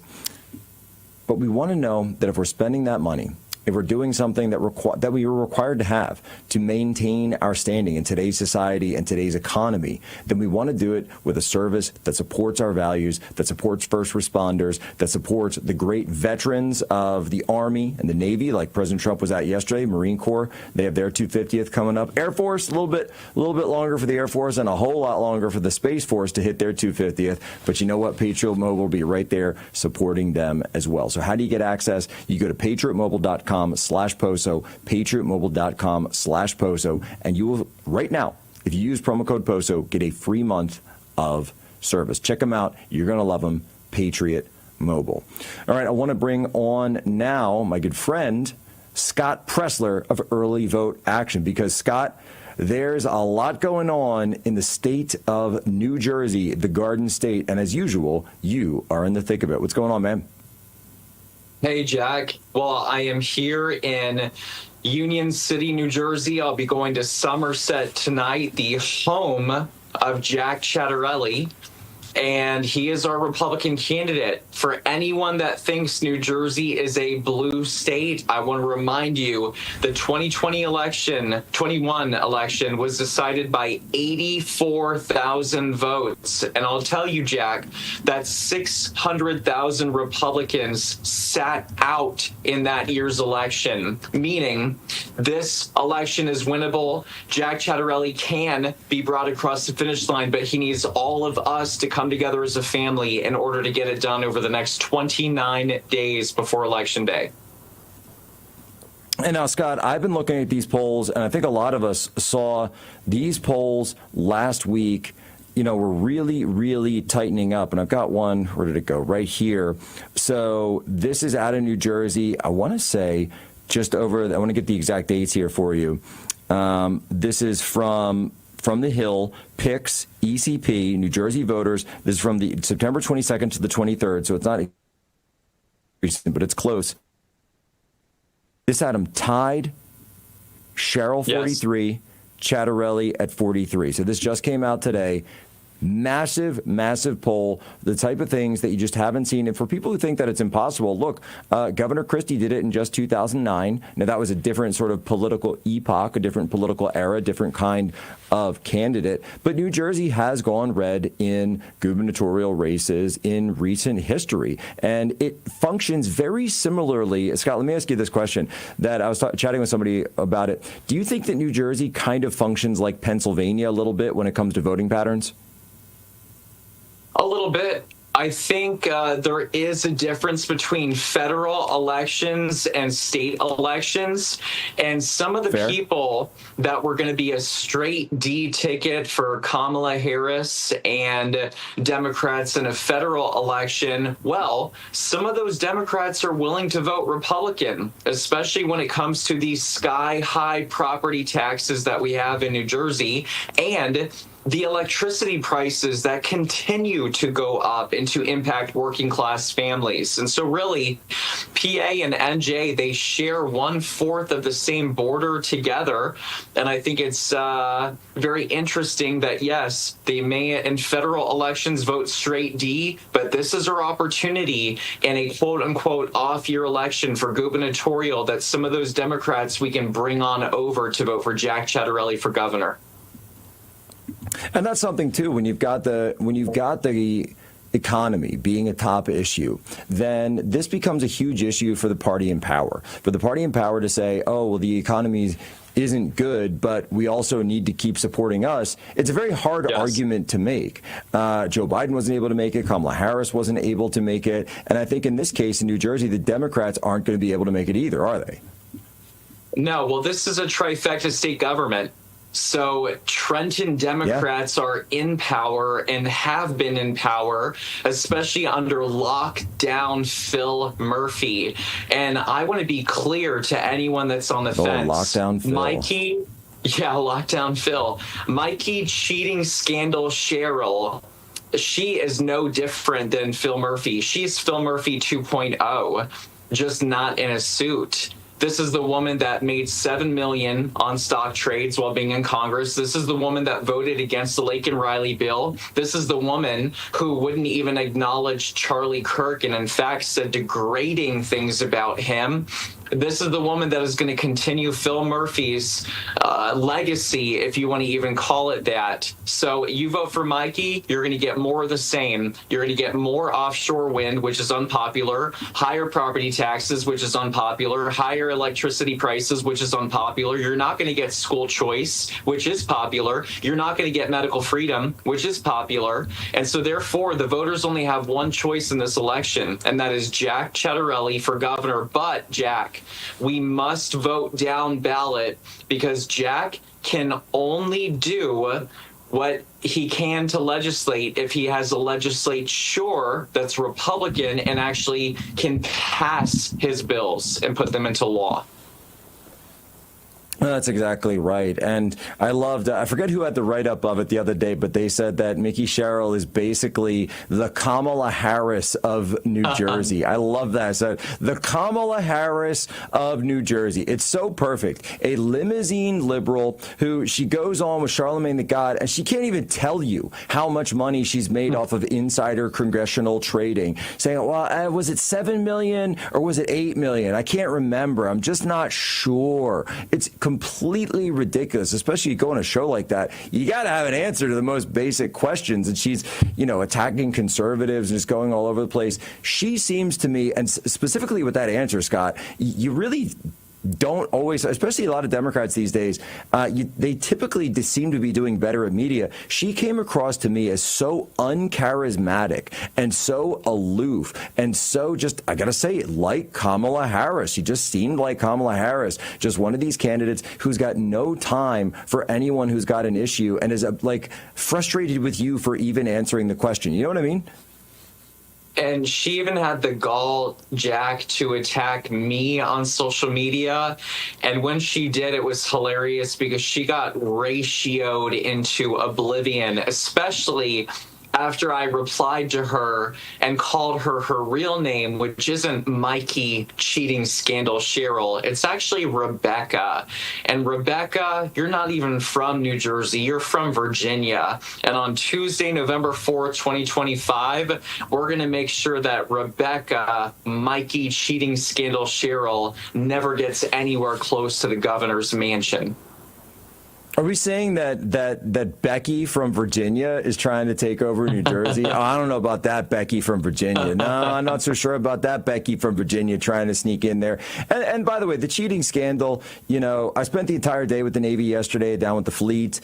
And, I don't usually speak with as a prior Navy intelligence officer. It's just not something I try to use in my day-to-day parlance. But, when it comes up, it comes up as to say that, look, people knew in the 94 cheating scandal, which obviously wasn't there, it was a huge scandal. They still talk about it to this day within the United States Navy. There's a huge black eye for the Navy. It was a huge black eye for the integrity of those officers. And it really came down to be something that said, you know what?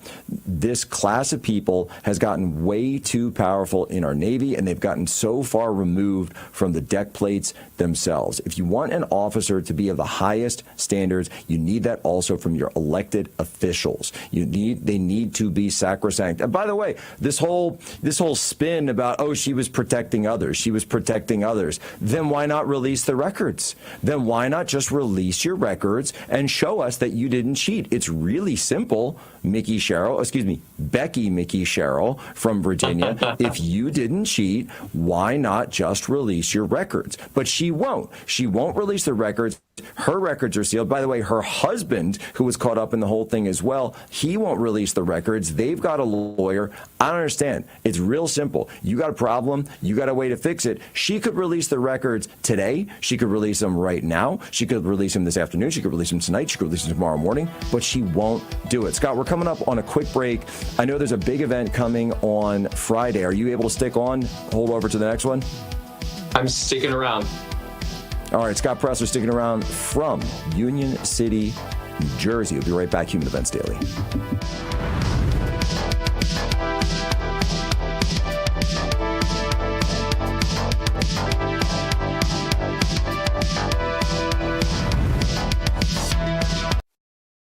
Welcome to Real America's Voice, Real Minute. Your quick look at the powerful stories of faith and freedom, inspiring audiences across the nation. Angel Studios presents.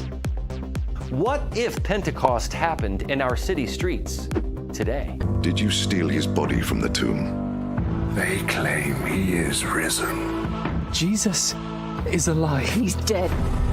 Angel Studios' newest series, Testament, is a modern reimagination of the book of Acts, in which early Christians put their faith to the test. Although a biblical story, it presents some universal themes and principles. All of the wonder of the book of Acts, from miracles to courage, are dropped right into today's world. It's something old, yet something very new as well. Stephen, you're too smart for this. I just know it's true. It's something old, and yet something new. Blasphemy. Insurgency. Inciting revolution. Blasphemy, insurgency, inciting revolution. These are not unfamiliar concepts in today's world. And Testament delivers an authentic account of the Bible if it happened today. From belief to baptism, Testament the series will have you asking what faith actually is. This has nothing to do with our faith. It has everything to do with it! It's the story of a small group of believers who turned the world upside down. Testament the series is streaming only on Angel Studios, and you can catch it by heading to angel.com/Rav to join the Angel Guild.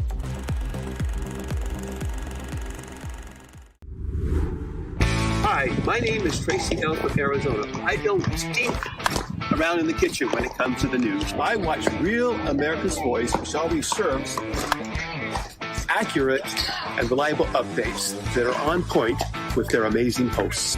So don't find yourself in a pickle by tuning into the fake news. Stick with Real America's Voice.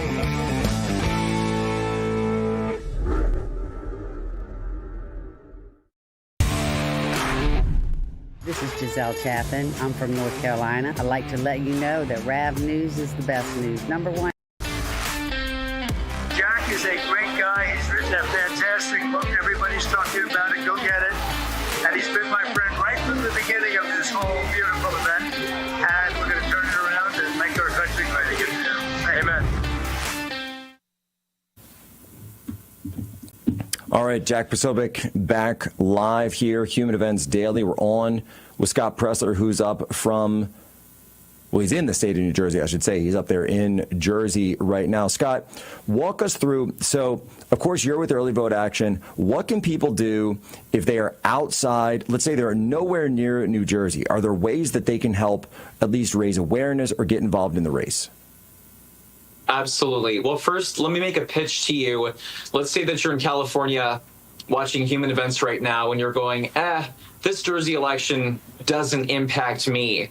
Really, it does. I would argue, Jack, that this election 2025 in Virginia, Pennsylvania, New Jersey, really, momentum begets momentum. And if we want to protect President Trump, if we want to protect his ability to legislate and to keep the House of Representatives next year in 2026, that means that we have to win big this year. That's why New Jersey matters, because we flip the New Jersey governorship from blue to red. You're going to see dollars. You're going to see donors. You're going to see enthusiasm. You're going to see sky high energy going into 2026 to support our president and the Republican Party. So you may download the free Early Vote Action app. It's on Android, it's on iPhone. Now, just because I don't want your cell phones to get spammed when you text message, turn off iMessage. Limit yourself to 50 texts a day. But if everyone downloads the Early Vote Action app, sends 50 texts a day from one of the myriad of campaigns that we have on there to New Jersey, to Virginia, to Pennsylvania, you can make a real big impact just from the comfort of your home. That is peer-to-peer organizing in the palm of your hand. And that's incredible. So you can do that right on the app. You can get involved. Now, let's say you're in New Jersey or within driving distance of New Jersey. If you're like me, you come from Pennsylvania or Pennsylvanian, or if you're anywhere, really it's a quad state area because you've got New York, you've got Pennsylvania, you've got the D.C. area, and even Virginia is not that far. Yeah, so really, I ask you, come to New Jersey, come to the Garden State. We've got influencers all over the country that are coming to Jersey because they know how important it is. You can help us knock on doors, and we're not going to send you to Trenton, guys. I'm not sending you to Newark or Camden right away. I'm going to send you to Republican doors. Why? Because this is a base turnout election. President Trump came within 5 percentage points of winning the Garden State. That is historic. He won Passaic County, a Hispanic county that went for Donald J. Trump. If we get every beautiful Trump supporter to vote this year on Tuesday, November 4th, 2025, we will send Jack Ciattarelli as the next governor. in the Garden State. And so help us knock Republican doors. Help us chase ballots like Cliff Maloney is doing. This is a team effort. Everybody's swimming together in the same direction. And that is the way that we're going to win this November, together as a team. Well, I love what you said, too, about the fact that it's the ability to get into the state, get involved, building the momentum, because victory begets victory. And yes. Obviously, you know, we've all gone through this horrific experience of the last month since losing Charlie. And Charlie's murder, I think, casts a pall over everything in a sense. It's everything I do, every interview. It's always there. It's always there, not far from my thoughts. But at the same time, you know what else is there as well, Scott? And I know you went on with Charlie so many times. It's what Charlie would be saying. He would be saying, get involved, get active. Don't just tweet. Don't just be out there on social media. Be out there in person. And Scott, you've got that Charlie Kirk spirit as well of activism, of saying, I am going to be the man who stands in the gap. And I've seen you do it for years. I've seen you absolutely do it for years. No matter the election, big or small, Scott Presler is going to be there. He's going to be on the ground. And that's what Charlie always talked about. He said, don't just talk about these things, actually show up and organize. And unfortunately, there's a lot of people who think that all Charlie did was go around on campus and debate. And of course, there was no one better than him at that. But that was the secondary effort, because the main point of it was to organize and to win elections. And I know that's exactly what Charlie would be telling us: win the governor's race of New Jersey. And let's make this relatable for a second, Jack, in a very somber but fitting tone. The last day to register to vote in the Garden State in New Jersey is actually Charlie Kirk's birthday, October 14th. Wow. There is no better way to honor him, his legacy, constructive, positive action by going to NJ, New Jersey, nj.gov, and registering to vote. You can do that on Charlie Kirk's birthday, October 14th. And one thing that we're doing, Jack, too, in the most respectful manner, is in-person, on-demand mail-in voting is happening across Pennsylvania, and it actually opens up in Bucks County, PA. We are going to be asking voters across the Commonwealth to vote in person on October 14th in honor of Charlie. And I'm placing that upon you guys. Take positive, constructive action, be the change that you want to be. And Jack really is being respectful when he says that is what Charlie would want us to do. He would want us to make sure that the tragedy that happened doesn't happen to anyone else, and that we continue to fight for freedom. And we do it with ballots, not bullets. Yeah, 100%. I mean, that's what Charlie always stood for. And you know, in the past couple of weeks, you know, there's obviously a lot of questions, a lot of decisions, a lot of different things that people have had to do that, of course, nobody wanted to do or nobody ever asked for. But the one thing that I think nobody ever is in doubt about was that what Charlie would have wanted. And what Charlie would have wanted is for us to get active. He would want us to get active in our local elections, and he would have asked for us to go to help where it was needed. When Charlie, saw that Nebraska had an extra electoral college vote, he flew to Nebraska, and he started holding events saying, let's get this winner take all. Let's make it winner take all. Let's do it. Let's do it. Let's do it. And of course they eventually didn't, but hopefully the Cornhusker State will find their way out of that and do it for Charlie, do the right thing. But it's what he was all about. It's getting off your duff and going out there and actually doing things. And so, Scott, I believe there's an event coming up this Friday, Wildwood, New Jersey, the Great Wildwood, if I have that correct.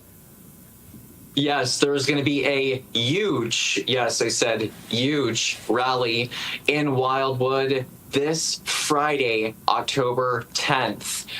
Scott LeBedo, Benny Johnson, Chairman Judge Mike Donahue of Cape May County. And Wildwood is a pretty special place because I think that's where President Trump did his biggest rally ever in support of the president. And so we're asking everyone to come. However, I don't want this to just be a rally where people come, get hyped up, and then they just go home. No, we are going to couple the rally with activism and make sure that people have walkbooks or have downloaded the application or get a mail-in ballot or are voting early in person on October 25th, which is the first day of early in-person voting, which goes to November 2nd. You in New Jersey have 9 days of early in-person voting. But I welcome everyone and anyone to come to this rally. And I'm telling you, this election, Jack, is going to come down to a few thousand votes. Every vote is going to make a difference. All right. Well, we're going to blow it out. By the way, Scott, you'd appreciate, I don't know if anyone told you, but we were registering voters even at Charlie's Memorial out there in Phoenix. We had the station set up, a Turning Point Action. But you know what? You've inspired me, Scott. And I've had a couple of contacts with the New Jersey Cape May GOP. I tell you something right now. I'm going to commit to you, Scott Pressler, that I, Jack Posobiec, will be there this Friday, Wildwood, New Jersey. It is the rally on the shore. We are going to take back the Garden State. Ladies and gentlemen, as always, you have my permission to lay ashore.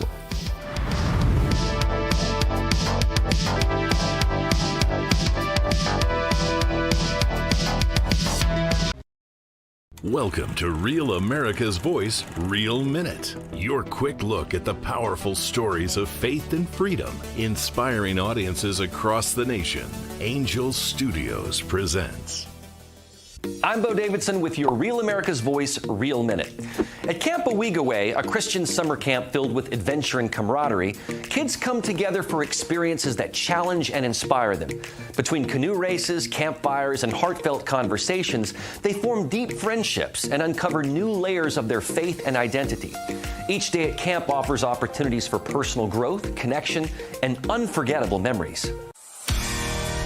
Come on, pick it up. Let's go. I can't be the only one pumped to go read a Bible in the middle of the woods for a week. If you need a hand with packing, we're here to help. Thank God. A troubled teenager takes a leap of faith to attend Camp Owigaway in this series directed by Alan Powell, and a cast that stars Antonio Cipriano, David Koechner, Lee Ellen Baker, and Carlos Penavega. It has music from the same producers who created High School Musical and Camp Rock. 3, 2, 1.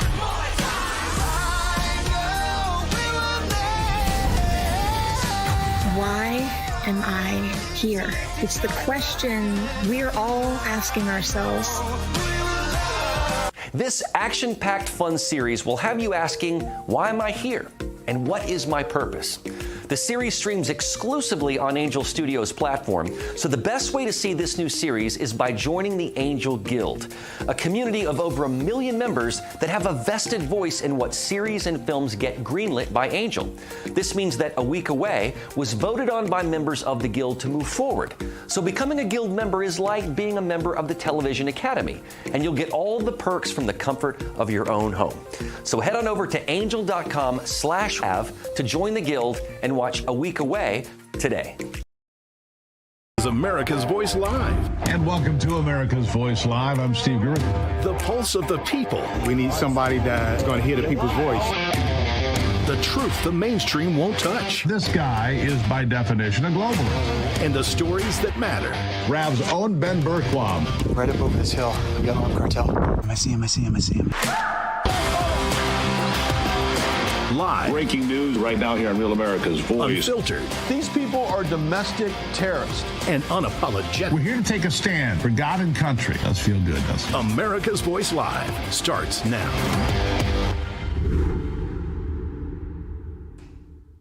Well, welcome to America's Voice Live. I am Bo Davidson, filling in for the great Steve Gruber, who is on his way back from Norfolk, Virginia. Today is Monday, October 6th. Let's get into today's top stories. Well, thanks to President Trump, a peace deal is currently being negotiated in Egypt between Hamas and Israel. Many are anticipating the release of the rest of the hostages from the attacks 2 years ago tomorrow. That's October 7th. I'll bring on a former congressman to discuss that today. And also, President Trump has deployed the National Guard to multiple Democrat-run cities around the U.S. in order to reestablish law and order, from D.C. to Portland, as well as my hometown, of Memphis, Tennessee. I'll bring on a Tennessee state representative to discuss what it's looking like in Memphis today as well. And then later, I'll bring on head pollster from Rasmussen Reports to discuss President Trump's approval ratings, as well as polls on the ongoing government shutdown. All the details and updates coming your way today. But first, I want to start with the U.S. Navy. And off the top of the show here, I would be remiss, we all here at RAV would be remiss, if we didn't mention the action-packed Sea Power and Freedom event that celebrated the 250th anniversary of the U.S. Navy yesterday in Norfolk, Virginia, hosted by Steve Bannon, with on-the-ground reporting from Jack Posobiec and, of course, the aforementioned Steve Gruber, who normally hosts this hour. Our viewers here on Real America's Voice were treated to a thrilling and expressive celebration of one of the most powerful branches of the U.S. military. Here's a little recap of it. Take a look. In commemoration of the 250th anniversary of the birth of the United States Navy. It is really jaw-dropping. Thank God I'm an American. Bo, is the military getting weak? The answer is no.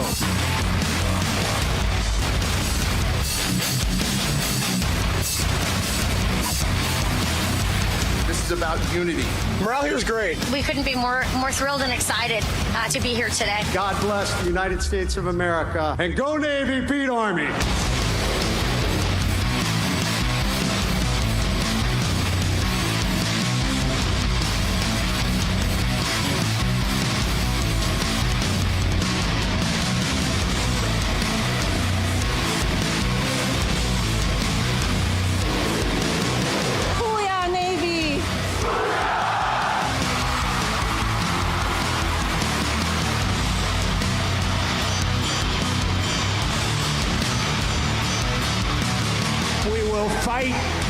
Fight. We will win. Congratulations once again on 250 years of total dominance. Stay strong. Thank you. God bless our sailors, and God bless the United States of America. Thank you very much, everybody. Real America's Voice was the go-to place today. Thank you guys for doing this.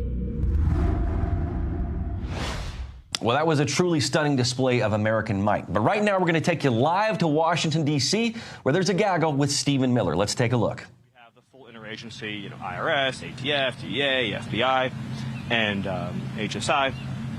And then you have, in that case, you also have the state resources, too, the state troopers, state investigatory agencies, then the National Guard. So that's one model.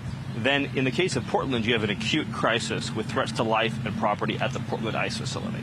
And so that is a reactive deployment. There is a acute ongoing threat to lives and property.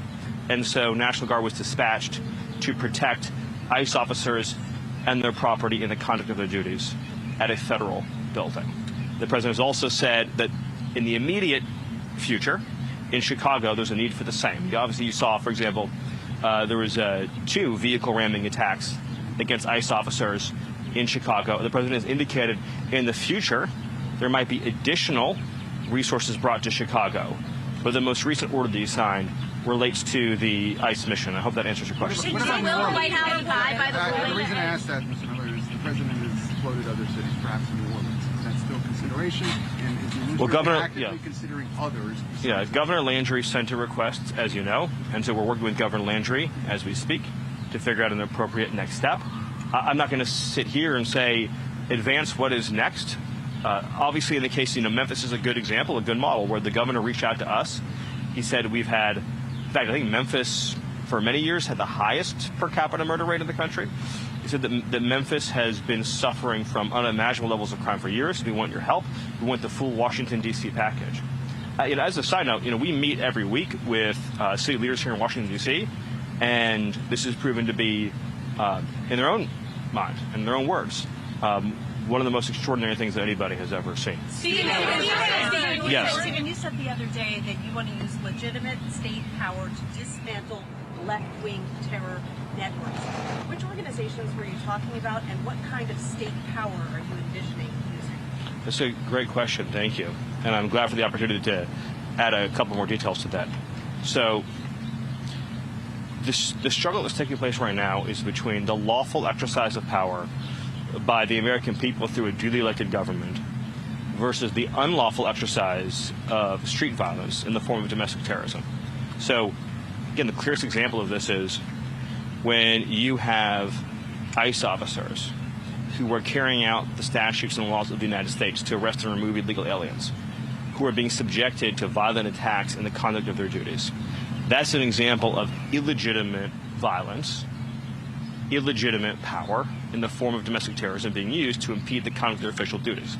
The answer to that, in a civilized, modern, civilized society, is to use legitimate state power, grand juries, subpoenas, arrest warrants, search warrants, and every other federal power at the disposal of the commander-in-chief to identify and find everybody who is trying to use the real and actual threat of violence to impede the conduct of these federal responsibilities and ensure that they're placed behind bars. I'm not going to give you any advanced information about what these investigations have yielded so far. The Joint Terrorism Task Force has the lead, but they have found that these campaigns, that's not, of course, only against ICE officers. There's also conversation we're having about the assassination of Charlie Kirk, the 2 attempted assassinations against President Trump, the assassination of the United Healthcare CEO, the attempted assassination of Justice Kavanaugh, which, of course, had an insane sentence of 8 years. So it's the broader spectrum of political violence. But obviously, ICE as an agency has been subjected to a 9-month effort to substitute left-wing violence for the votes of the American people. No federal officer in the conduct of their duties should have to worry about being physically attacked, being physically obstructed, being physically impeded, being doxxed, having a bounty put on them. And the fact that Democrat politicians are trying to normalize this really indicates how far we've gone as a society, that there is not universal condemnation of this organized campaign of violence against ICE officers. Yes. No, just to follow up. Right. I don't know of many Democratic politicians who have endorsed these terrible incidences that you just referred to. And I also don't know of any evidence that there's some kind of vast underlying organizations funding them. Is that what you're indicating is happening here? Yes, in fact, we know that it's true. But obviously... You think Tyler Robinson was being funded by some terrorist organization? No, what I said was that you asked whether there was some larger criminal conspiracy relating to domestic terrorism in this country. And I said, yes, there absolutely is. Now, of course, Antifa has been designated as a domestic terrorist organization. This is only one example of many in which we have, it's typically a continuum of violence. It involves both organized doxing, it involves violent threats and intimidation, it involves explicit calls to commit violence against a targeted person, and then that tends to escalate into physically violent and obstructive acts. And so it's this continuum that we see over and over again where they're trying to use illegal violence and intimidation to disturb the operations of the federal government and federal personnel. And we see this playing out over and over and over again. Because Antifa isn't actually an organization, right? Yes. We've spoken several times about how sanctuary city leaders and state leaders, they might face charges for human smuggling and harboring illegal aliens. Also spoke about 13 USC 1324. And, it's since gotten worse. Today, Brandon Johnson signed an executive order prohibiting the use of city property for federal immigration operations. By the way, that's a great example. On the Brandon Johnson, it's an example of how I was asked the question of, well, do you have any example that this behavior hasn't been condemned by Democrat officials? Well, I can go one better. The mayor of Chicago not only has failed to condemn the violent obstructive acts against ICE and law enforcement, but in the aftermath of 2 coordinated attempted murders of ICE officers through vehicle ramming attacks, he issued a no-go zone for ICE officers. What do we think would happen if, say, under a Democrat administration, Republican officials declared no-go zones for the FBI? What do you think the reaction to that would be? How many people do you think would be arrested and placed into jail over that? And so it's just important to understand these are not isolated incidents. If you can't see, then you don't want to see. In other words, if you can't see that since we've taken office, there has been a organized, systematized campaign to delegitimize, dehumanize, threaten, impede, obstruct, and physically assault ICE officers in their conduct of their duties, then I can't persuade you of it because you're choosing not to see what's right in front of your face. Do you believe that James Comey Yes, sorry. Yes, back there, sorry. Jay Jones has not dropped out of the race for Attorney General. Virginia. Yes. He's under immense pressure to do so. Yes. Hasn't Does that surprise you? Sadly, it doesn't surprise me. Look, what you saw with the Jay Jones comments, and it's a piece of this whole conversation, was the deeply held inner monologue of a high-ranking Democrat. They're someone who rose to the top of the ranks of the Democrat Party. So if you read the text message exchange, it's clear that he talks this way often and frequently. That is his homicidal ideation and his fantasies about elaborate murder and torture is something that clearly he is comfortable with and is doing frequently. So you have to ask yourself, what kind of system is someone operating in where they speak so freely and commonly about, again, elaborate murder plots against people they work with? What kind of system brings somebody up like that and elevates them to the point of nearly being the Attorney General? That's a system that has absorbed this narrative that we see so often, which is that the Republican Party, and in particular that the Trump movement, again, from the Democrat narrative, is basically, this is a term I've seen, is unpersoned, right? That they dehumanize you to the point of not having a right to live. And so we saw this, of course, with the 4 years of lawfare against President Trump and the desire to incarcerate him for life. Then, of course, that kind of eliminationist conduct and rhetoric then leads and gives rise to more violent behavior like attempted assassinations. And now, of course, because so much of this conduct was never punished over time, now we see so many Americans, and not all Americans, of course, many foreigners too, who feel very comfortable engaging in direct day-to-day violence against ICE officers. It's a common experience for ICE officers when they're conducting an arrest to be physically assaulted by others while they are carrying out an arrest. So you might be arresting, say, a child pornography illegal alien, and you will get physically assaulted while you're doing it. Now ICE have to worry about getting sniped from rooftops when they're coming and going from their facilities. And we've normalized the idea, not I haven't, of course, and you haven't, but others have, that ICE officers should have to work in a federal building every single day where they're attacked going in, they're attacked going out, where every night there has to be street battle against armed insurrectionists every single night, night after night after night. That's normal. You ask why we need the National Guard, why we need troops? Because it takes hundreds of additional personnel, far beyond the resources of the federal officials working in Portland, to hold and secure a perimeter to provide freedom of movement. And it's not enough, by the way, if you're an ICE officer, just to stand here and put the line back here, right? They're under sniping attack. They're going to get rocks hurled at them, right? They're in physical danger. So you have to clear a safe perimeter so that ICE officers can carry out their duties without being an imminent threat of physical harm. And the fact that we've normalized these attacks on ICE officers, that is how you end up in a society in which domestic terrorism becomes the norm, and eventually elections don't carry the day because violence beats votes. And that's what we're seeing attempted. And so when we see a muscular response to the federal government, it's because we're not going to let violence beat votes. Next question. Stephen, 3 months from now, yes, when we're having this conversation in December, what do you see the end game being? Because you clearly don't have trust in some certain local and state law enforcement entities. How could you? And so where do you see the National Guard, where do you see the military going? You suggested that if the courts rule against you, you will find other ways to use the military. That would lead me to believe that there's a conversation about the Insurrection Act that is taking place. What should Americans expect over the next 3.5 years, understanding that there is a real likelihood that those same local law enforcement and state officials will never, ever cooperate with your efforts? Should people expect the National Guard and the military in their streets over the next 3.5 years? I think so to be clear, we talk about the National Guard in their streets.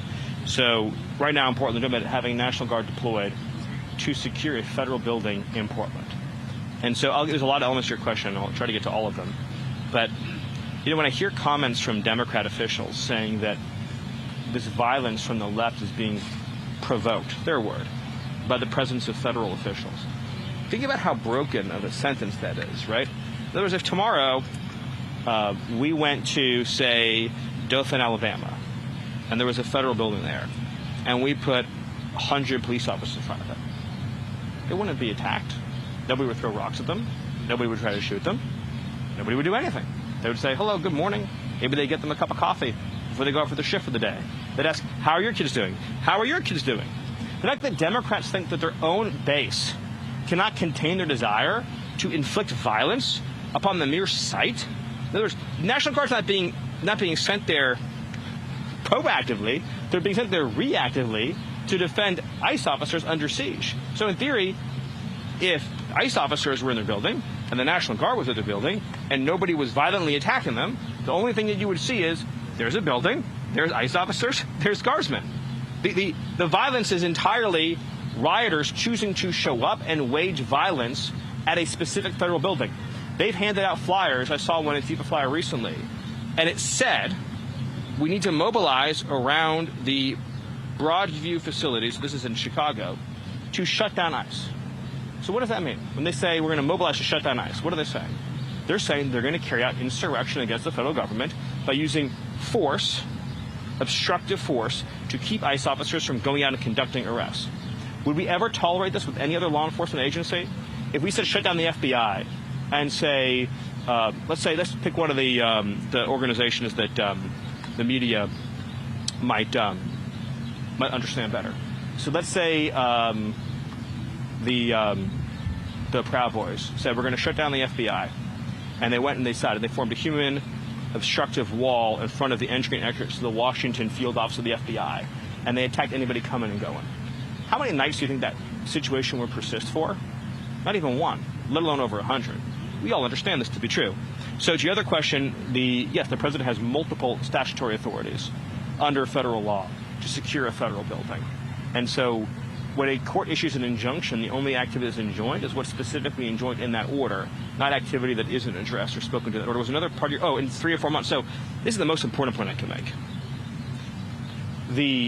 This is the behavior of the anti-ICE rioters, violent attack stalkers, is motivated by desire to achieve a concrete outcome. In other words, their objective is fewer ICE arrests in Chicago, fewer ICE arrests in Portland. So very straightforwardly, the way to end this ongoing assault is to demonstrate that they will fail completely and totally.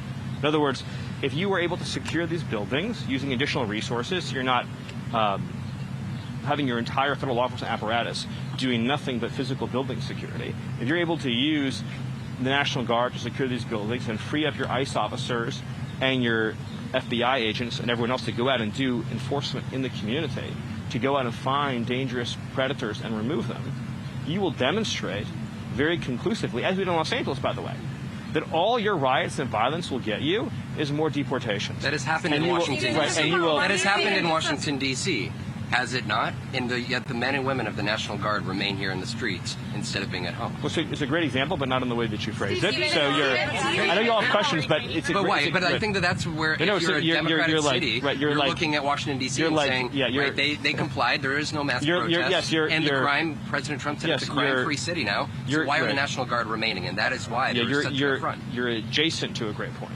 But the reason why there's peace and calm in the city is because the criminal element is understood that their criminal activity will not achieve their desired outcome. That's the most important point. So you support them remaining in the streets of these American cities? Here in Washington, D.C., the National Guard, as John Fetterman has said, is one of the most wonderful things that ever happened to the city. It means you can go out to the National Mall and not have to worry about being attacked. But the other thing is that... you support them in American cities long term? The National Guard deployment is part of a cohesive public safety operation, like in D.C. and like in Memphis, is an extraordinary blessing. The tragedy that I see is when... you support them in American cities long term? I answered the question the way that I did. The tragedy that I see is when you have a 6-year-old boy, has happened recently, whose killer, who stabbed him in the head till the knife was blunt, got released from jail on good behavior. The tragedy is when you try to murder a Supreme Court justice and you're out of jail in 8 years. Right? The tragedy is when you have somebody who's been in and out of the criminal justice system for well over a decade with 39 arrests, like in North Carolina, and can just walk up to an innocent Ukrainian refugee and knife her to death in the throat. That's the thing that gets me upset, and that's the thing that gets the American people upset. And the second thing to your question is, putting people in jail who are committing this terrorist activity is the number one most important deterrent. But you long-term believe that over the next 3.5 years, that military... I think everyone wants me to move on to the next question. But thank you. I've been very patient. Thank you. Last week, Director Vogt paused infrastructure funding in New York City, the subway, the Hudson River Tunnel, and then he also paused funds in Chicago. They were connected to DEI, but can we expect, for one, is the administration going after infrastructure projects in Democratic-led cities? And are there other cities that the administration? It's a great question for Russ Vogt. I'll do two more. Thank you. We're hearing your full interview with CNN. So just to be clear here, will the administration abide by the judge's ruling? And then also, can you just clarify, is the administration actively looking into other legal avenues to deploy the National Guard in Oregon? Okay. I know you don't want to get into specifics. So, yes, the administration is going through the appellate process to obtain relief from the ruling, just as we did in the Ninth Circuit in California. And at the same time, we're availing ourselves of all available options, and we'll examine them. All right, I get to do two more questions. That's a short one. Venezuela. Do you want to see Maduro out of Venezuela? What's next there? I have nothing to add to that other than what the Attorney General and the Secretary of State have said, which is that there's a $50 million bounty that has been placed on Maduro in connection to his indictment as a narco-terrorist drug trafficker, and he needs to be brought to justice for the crimes for which he was convicted in an American court. Venezuela is run by a drug cartel that is guilty of not only flooding our nation with TDA and other foreign terrorists, but of course helping to kill hundreds of thousands of Americans through deadly drugs. So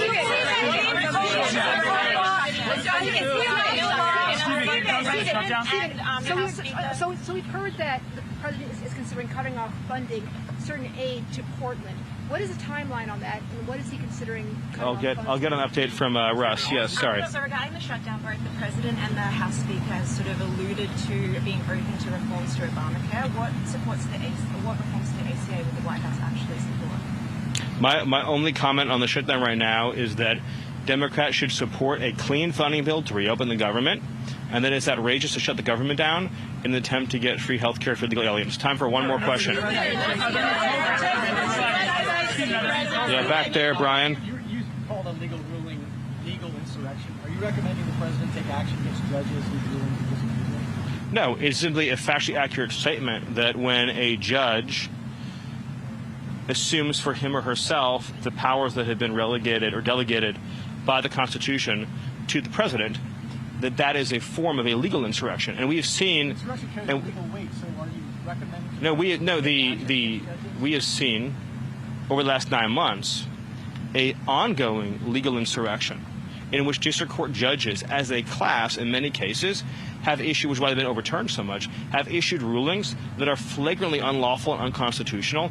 And it is an insurrection against the laws and Constitution of the United States. And we need to have district courts in this country that see themselves as being under the laws and Constitution and not being able to take for themselves powers that are reserved solely for the president. One more question?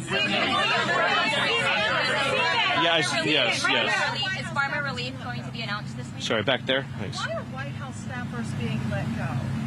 Don't have no information on that. Stephen, James Comey's being arraigned. Do you believe that he should be perp walked? Is he above the law? Is Christopher Wray next? I sure hope. I don't think to say this. I sure hope that James Comey's not above the law, and I think American people want to make sure that James Comey is held to the full legal standard to which any American who committed similar crimes would be subjected. Next to you, one last question. Thank you. As we're seeing a surge of attacks on ICE agents, including, for example, the shooting in Dallas, yes, this weekend in Chicago, 10 cars, surround yes, ICE agents, right, another one ramming into an ICE vehicle. To what extent does the administration believe that such attacks are organized? And based on that possibility, or we're alluding to Antifa, how does that change the calculation and how the administration is going to respond to these attacks? I mean, yeah, as I've said repeatedly, this is organized domestic terrorism. The purpose of domestic terrorism is to obtain, through violence and intimidation and the threat of violence, a change in politics or policy that cannot be obtained through lawful democratic means. So when you have a 10-car ramming attack with armed attackers clearly intending to murder ICE officers in the conduct of their duties, what else can you call that? Right? Remember, the central issue that was litigated in 2024 was whether or not to turn back the border invasion. Americans voted to send the illegals home. The invasion that took place was one of the greatest crimes that had ever happened in the history of this country. And now that ICE officers are simply trying to execute on the mandate of the last election and the laws that were passed by Congress, they have been the victims of an unceasing campaign of violence and intimidation and terrorism. As Secretary Noem said, there are now bounties on the heads of ICE officers. They have to shield their families' identities at school and in public. They're being constantly doxxed and threatened with assassination. Again, we're just days from an attempted mass assassination of ICE officers at an ICE facility. And the response to that has been to try to, for example, in Chicago, to try to prevent ICE officers from being able to enter key parts of the city to conduct their responsibilities. This is an all-out campaign of insurrection against the sovereignty of the United States because the Democrat Party and those who are committing violence in this country do not believe in the legitimacy of the sovereign territory of the United States, and they don't want any of these illegal aliens to go home. So they want to cement by force, by violent force, the invasion that took place between 2021 and 2024. Thank you. Is farmer relief going to be announced in the South Carolina fire, Stephen? Have you heard anything from law enforcement on that cause? What I heard so far was that Well, you just heard from Stephen Miller there giving a gaggle at the White House in Washington, D.C., talking about law and order and the use of National Guard and, of course, organized domestic terrorism. He did reference that the government shutdown still is in effect in Washington, D.C., as the Senate gears up to vote again tonight on a budget. So will Chuck Schumer and his Democrats continue to hold the government hostage? Well, here with me to discuss this is a new addition to the Rav family, Real America's Voice correspondent and an old friend of mine, Benny Ray Harmony. Benny, good to see you again. First off, Bo, thank you so much. And this is kind of a full circle moment being side by side with you right now. It is. And I do remember seeing you at Turning Point USA events in the past, so we have that sort of special connection as well, and we are full circle. Well, Benny, to the point, with the government about to enter its 6th day of the shutdown, do you see a resolution being reached today, or is that sort of short-sighted? No, Bo, I don't. And to be quite honest with you, I don't think this is at all about the American people at this point. This is about the Democrats they are mad that Trump won the election. They saw the revival that is starting to happen in our country. And their hope, and this is at least what I believe, their hope is that the public will blame President Trump. And I'm just going to tell you right now, that is not happening. It is very clear what the American people think, and they're seeing the same thing. I think it's going to be a while before we see a resolution to this. Sadly, the Democrats would rather argue and debate Mike Johnson than actually take care of the citizens and their constituents in their districts. Yeah, and Benny, I'm curious, are Schumer and Jeffries still adamant on the issue around the Obama-era subsidies for Medicare, or do you think they pivoted to anything else? Honestly, Bo, that's a really great question, and I hope that's something I'm going to get into here soon. But I really don't see anything large happening right now. I think they are going to make this and drag it out as long as they can. And the question is this really about Medicare and Medicaid? You know, is this really what they're saying it's about? It's hard to believe anything these days. Well, I know, Benny, that sombrero on Hakeem Jeffries is going to grow by the day. I think we're up to a 10-gallon hat, hopefully, at this point. I know that keeps being a meme that people see. I do want to ask you, Benny, just about your transition here to Rav, and just I think people noticed what you did and what unfortunately happened to you for speaking your heart and your mind. And I feel confident that you would do it all over again. And so I'm just curious to get just kind of your perspective on that in the aftermath and coming and joining the Rav team. No, you're right, Bo. When Charlie was assassinated, I think something snapped inside of all of us, not just me. And I loved my job. I was very passionate about my hometown community and getting to tell those stories. And that tribute that I did at 11:30 on Friday, the 12th, I believe, it was not something that I thought would end my career with our ABC affiliate in Springfield. I saw something happening in America. And you know more than anyone, when you have the honor to broadcast and you get to sit in these chairs, it's our duty to connect with the people that are listening and watching us. And in Central Illinois, it's a very large Christian and conservative values place. And I was getting messages from people saying, why aren't you talking about the Charlie Kirk stuff? Why isn't your station covering anything? And I thought it was time for me to explain maybe why I wasn't in the best mood, or I could tell that, and I knew they can tell something was up, and so I thought it was my duty to give that tribute to Charlie, and it was no intention for any of this to happen, but I truly believe this is God's plan, and I'm excited to be joining the RAV team. Yeah, and when one door closes, another one opens, and here you are here at RAV. Before we let you go, Benny, just any advice to those young aspirational journalists like you were at one time who feel afraid for speaking their minds and standing up for their principles? You know, Bo, I have probably gotten at least 10 plus messages from young journalists that are at affiliates just like I was, saying how bold of an action that I made and how that inspired them to fight for their values and their mission. And if that is all that comes out of this, is encouraging these young journalists to not listen to the chatter in the newsroom. Don't allow your general managers and your news directors to tell you, no, you're wrong, you're wrong, you're wrong. You are right, and there is truth in everything you say, and so I just encourage anyone in those roles to speak up regardless, because God does have a plan for you, and He will deliver. We can't always see it, but you're 100% right. God does have a plan. Well, thank you, Benny, and welcome to the RAV family. Thank you, Bo. Good to see you, Benny. Well, let me be blunt. Gold is up around 40% this year. Now, that's not speculation. That is reality. And if a portion of your savings isn't diversified into gold, well, you're missing the boat, frankly. Here's the facts. Inflation is still too high. The U.S. dollar is still too weak. And the government debt is insurmountable. And that is why central banks are flocking to gold. They're the ones driving prices up to record highs. But it's not too late to buy gold from Birch Gold Group and get in the door right now. Birch Gold will help you convert an existing IRA or 401k into a tax-sheltered IRA in gold. You don't pay a dime out of pocket. And all you got to do is just text America to 989898 and claim your free info kit. There's no obligation, folks, just useful information. The best indicator of the future is the past, and gold has historically been a safe haven for millennia. What else can say that? So just text America to 989898 right now to claim your free info kit on gold. That's America to 989898. Protect your future today with Birch Gold.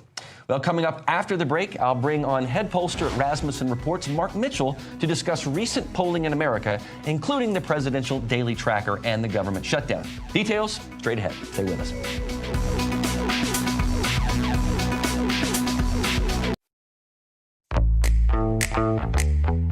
Now is the moment to put your brand in front of an engaged, loyal audience through Real America's Voice.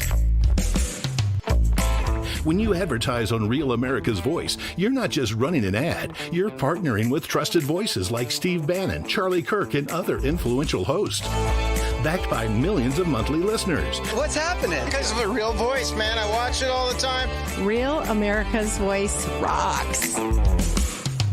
Real America's Voice gives sponsors the chance to put their product front and center, displayed on screen and highlighted by our anchors during exclusive segments and live events. Head to freetrumpknife.com. This means your brand becomes part of the conversation as it happens. Secure your spot before it's too late. Join us today and make your brand part of the news conversation that America's viewers trust. Real America's Voice, where your message is seen, heard, and remembered.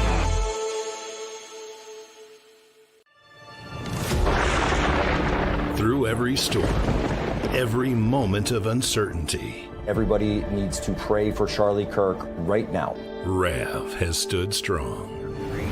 We're not going to tolerate this stuff anymore. Turn that anger into motivation to save this nation. When we move together, there is power. The cries of this widow will echo like a battle cry. This is more than news. It's a movement. This revolution of people taking their countries back. A turning point. A chance to be part of something greater than yourself. Scan the QR code and stand with RAV. The story isn't over, and neither is your part in it. Step in. Be counted. Be heard. Together, we are RAV. We will achieve American greatness. And we are just getting started. Hi, I'm Chris from Illinois, and we like to watch Real America's Voice in the War Room with Stephen K. Bannon for all the great guests. Everyone from Kerry Lake, the great Frank Gaffney, Trump 24, Retribution.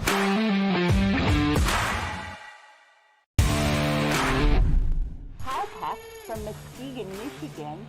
Why do you love Rav? Because we've become family. All those Rav live chatters and me. Welcome back to AVL. Well, President Trump has been in office for a little over 8 months now, and the president's approval based on polls has remained relatively steady despite falling just a few percentage points. Today's daily presidential tracking poll on Rasmussen Reports shows 46% of participants favoring the president's performance, while 51% disapprove. As mentioned, President Trump's favorability dipped a little bit. However, the percentage remained unchanged from last week, meaning one can only go up from here. And joining me to discuss this is Rasmussen Reports head pollster, the great Mark Mitchell. Mark, it's great to see you again. I want to know what the methodology used by Rasmussen Reports is, and because you guys haven't really changed your approach much, have you? We've leaned more into online panels, which a lot of people use, but we still use RoboDial IVR because we're getting more older people than a lot of other folks. They're having a hard time getting to those people. But, you know, if you look at the people who are perennially accurate, us, Big Data Poll, Trafalgar, and Insider Advantage, we all have different methodologies. But you know what? We're all accurate. It's because we're not shilling for the establishment. We have the desire to actually put out real numbers, and that's really what we all share in common. Well, Mark, with the government shutdown taking up a lot of this news cycle, is Rasmussen seeing or hearing anything in regard to how people feel about the shutdown as a whole, and who do they feel is most to blame for it? It's always a political football. And I'll tell you, Donald Trump's support is sticky. What you didn't see on that chart was a huge honeymoon, but you didn't also see any huge dips too. I think it'll rapidly recover. But every time there's a shutdown, we poll on this. Remember, we had the largest shutdown in the history of the government under Trump. And, you know, only 10% of people said it had a major impact on them. And a year after the case, most people said that it was, you know, nowhere near as bad as everybody predicted. And so everybody focuses on the blame thing. Oh, it's going to blame Republicans. Oh, they're going to blame Democrats. Well, when we polled, people say they blame Republicans and Trump by plus 12 points over Democrats. But the thing is that a lot of that blame's coming from Republicans and Trump supporters who want to see the government shut down. And so what nobody else polls on, and then we do, is that time and time again, recently with these shutdowns, a majority of voters say, yes, if we can get spending cuts, if we can get spending freezes, we support the government getting shut down. So my advice, because everybody was really happy when DOJ was taking a hatchet to the government, is fine. Keep it shut down. Make the Democrats beg to reopen the government because you're hacking hundreds of thousands of federal workers. You're picking apart. Listen, if we're not going to get reform through legislative action, let's try other ways. But, you know, I would love to see them use the nuclear option now, too, and pass all of these good bills. Like, finally give Americans a reason to vote Republican. Pass simple, one-page, very clear bills that are popular, like election reform, stuff like that. Yeah, it's amazing how in a shutdown what you can actually get done. President Trump is seeing some dips. We mentioned that at the top. But are the Democrats doing any better in terms of favorability? And if so, where are the areas that they're improving? So you hear a lot in the headlines about how Democrats have the lowest favorability ever. And it is low, but it's nowhere near that fake 19% Quinnipiac number. The last time we tested it, it was 46%. But people don't like Republicans either. It's 47%. And that's one of the things that we've been following.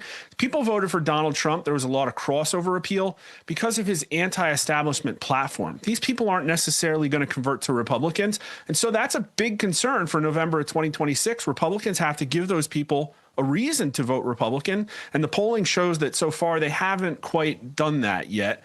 Democrats lead narrowly on the last generic ballot we run by +2, and that's expected, but right now it looks close, and a lot of stuff can obviously happen between now and then. But it's like with the mandate that Trump got into office, you would love to see the Republicans actually support him and, again, earn the vote of the American public, who might be complacent in the fall of 26.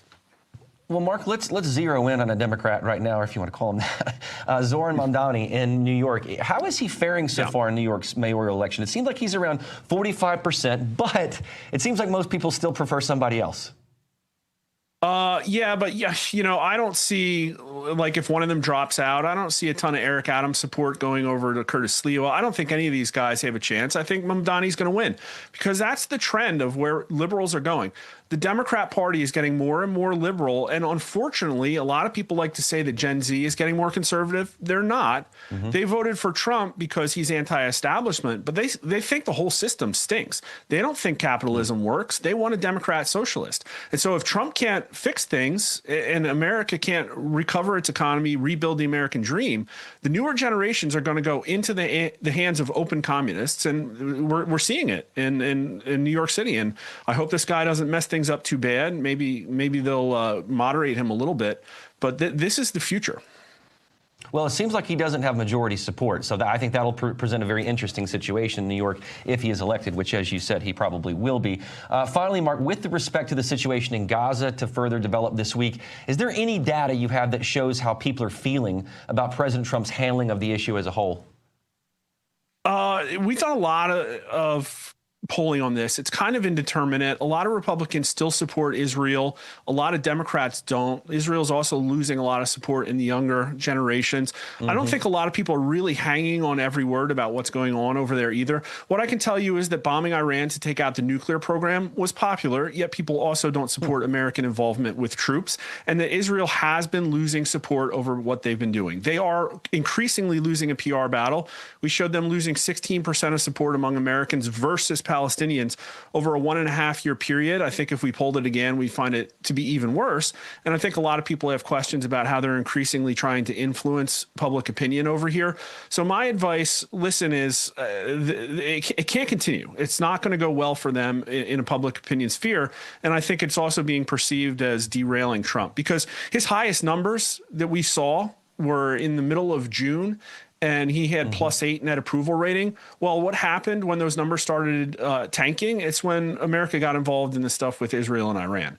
So my advice is focus on the domestic policy agenda, the reason that Americans put MAGA into the White House, which is to rebuild the American class, economic populism. People don't want Romney. They don't want policy. They don't want granddaddy republicanism. They want aggressive action to reform a broken and corrupt system. Yeah, I agree with that. And you look at social media, and I've seen a lot of people on the right, especially younger generation, Gen Z, shifting on this issue pretty rapidly. So that's a very interesting point, Mark. Well, thank you so much, Mark Mitchell from Rasmussen. We really appreciate you and always your excellent data. Thanks, Mark. Great to be here. Thanks. Don't go anywhere, team. America's Voice Live will continue after a brief commercial break.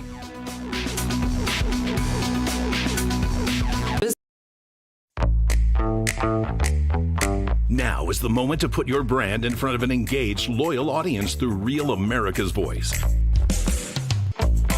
When you advertise on Real America's Voice, you're not just running an ad, you're partnering with trusted voices like Steve Bannon, Charlie Kirk, and other influential hosts.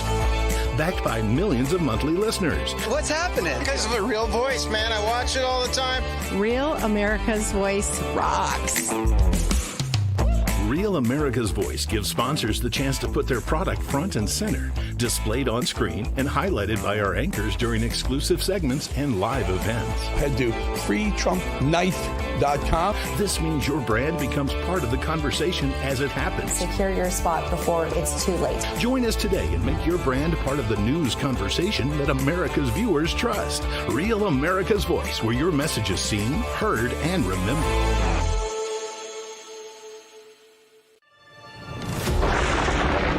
Through every storm, every moment of uncertainty, everybody needs to pray for Charlie Kirk right now. Rav has stood strong. We're not going to tolerate this stuff anymore. Turn that anger into motivation to save this nation. When we move together, there is power. The cries of this widow will echo like a battle cry. This is more than news. It's a movement. This revolution of people taking their countries back. A turning point. A chance to be part of something greater than yourself. Scan the QR code and stand with Rav. The story isn't over, and neither is your part in it. Step in. Be counted. Be heard. Together, we are Rav. We will achieve American greatness. And we are just getting started. I'm Chris from Illinois, and we like to watch Real America's Voice in the War Room with Stephen K. Bannon for all the great guests. Everyone from Kerry Lake, the great Frank Gaffney, Trump 24, Retribution.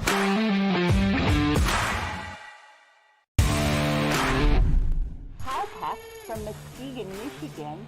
Why do you love Rav? Because we've become family. All those Rav live chatters and me.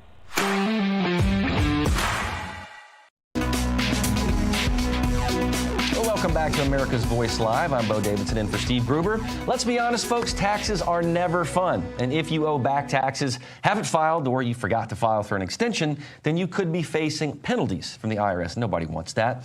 But that's where Tax Network USA comes into play. They have helped their customers save over $1 billion, that's with a B, when dealing with the IRS.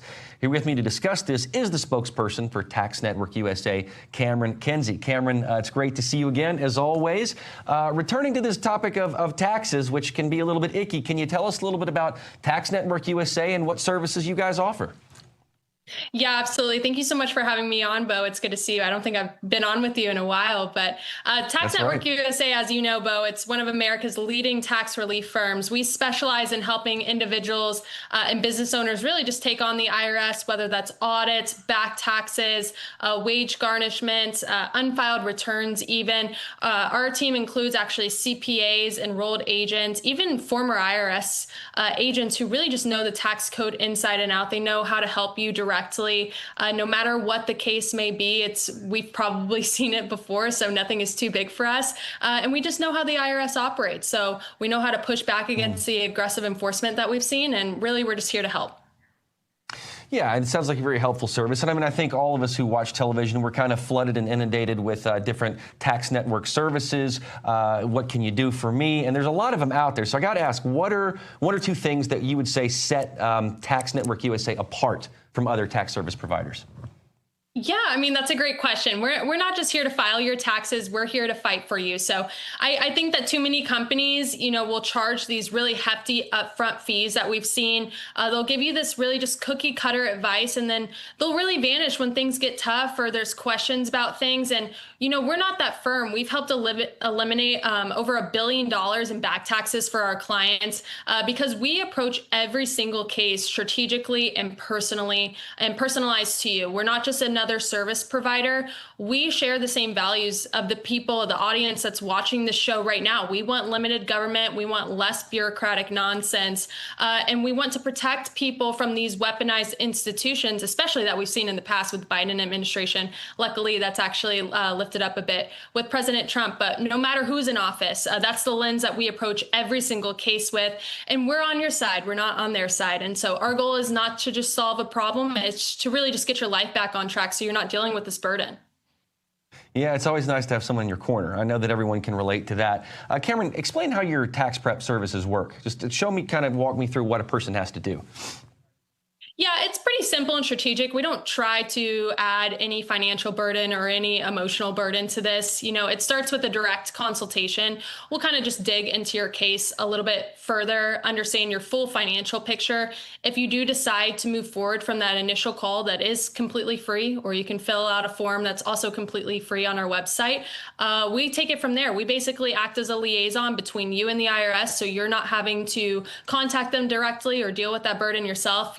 You can go home to your loved ones, your wife, your husband, not having to deal with that. We flag every single deduction. We fix any errors. We make sure that your filing is clean and accurate and audit proof. So, even though the tax deadline has passed, if you've gotten letters from the IRS or you think something's wrong with a previous return, now's the time to essentially act. And Cameron, just my last question before we go. What advice would you give to someone who's really struggling and underwater with tax debt? I tell everybody the same thing, Bo. Don't wait. Don't toss the letters that you see in a drawer somewhere, hoping that this problem goes away, because the IRS really does, unfortunately, count on people who are too fearful or too afraid to act. They're panicking, they're procrastinating, and that's really how these penalties stack up in the first place. So it's really just important to get a team who really knows how to negotiate for you. They know how to reduce what you owe, and they'll put a real plan in place. And so that's really where TN USA steps in. You've got more options than you think, but timing is really everything in this case. So be sure to get ahead of it. It is. Be proactive. Exactly. You see the website on the screen there, tnusa.com/Rav. That's where you can go. Well, thanks, Cameron, for just so much for joining me. Appreciate you as always. Yes, you too, Bo. Thank you. If you want to know more about your options, then visit that website at the bottom, tnusa.com/RAV, or you can call 1-800-905-8000 to talk with a tax expert today. Well, after the break, we will have a story that reminds us of how wonderful America really is. Plus your answers to our America's Voice question of the day, which is, are you going to support Steak and Shake more or less now, considering their support for America, President Trump, and Charlie Kirk's legacy? We'll have those answers. We'll be right back.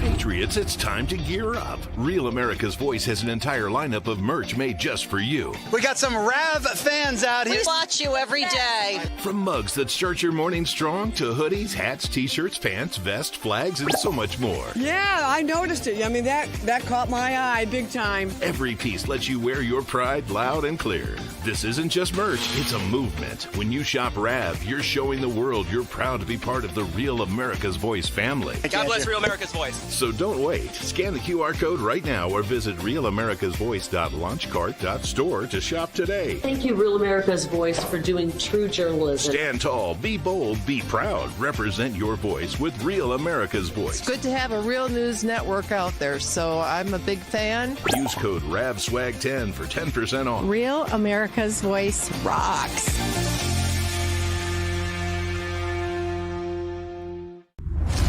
I'm a J6er. I spent 1,143 days in prison. I'm a J6er, and I spent 3 months in jail and about a year in prison. I spent 4 years out of an 18-year sentence in prison. J6ers have been smeared and defamed by the media, persecuted by the government, and treated like terrorists. In reality, J6ers are patriotic men and women, mothers, fathers, sisters, and brothers from all walks of life. Stand in the Gap was founded to stand in the gap for J6ers working to rebuild their lives after being incarcerated. And we need your help. For just $10 or more, you're helping these patriots get mental, physical, and spiritual help. Please scan the QR code or go to j6support.com to donate $10 or more to support these American patriots. Thank you for being a patriot. Thank you for standing in the gap. My name is Phoebe, and I live in Florida. I love Real America's Voice. They truly speak for the people, and that's what real patriotism is all about.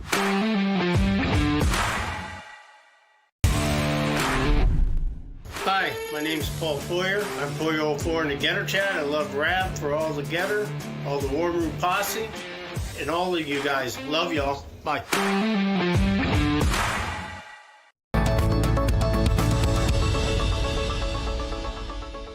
Welcome back to AVL. I'm Bo Davidson in for Steve Gruber today.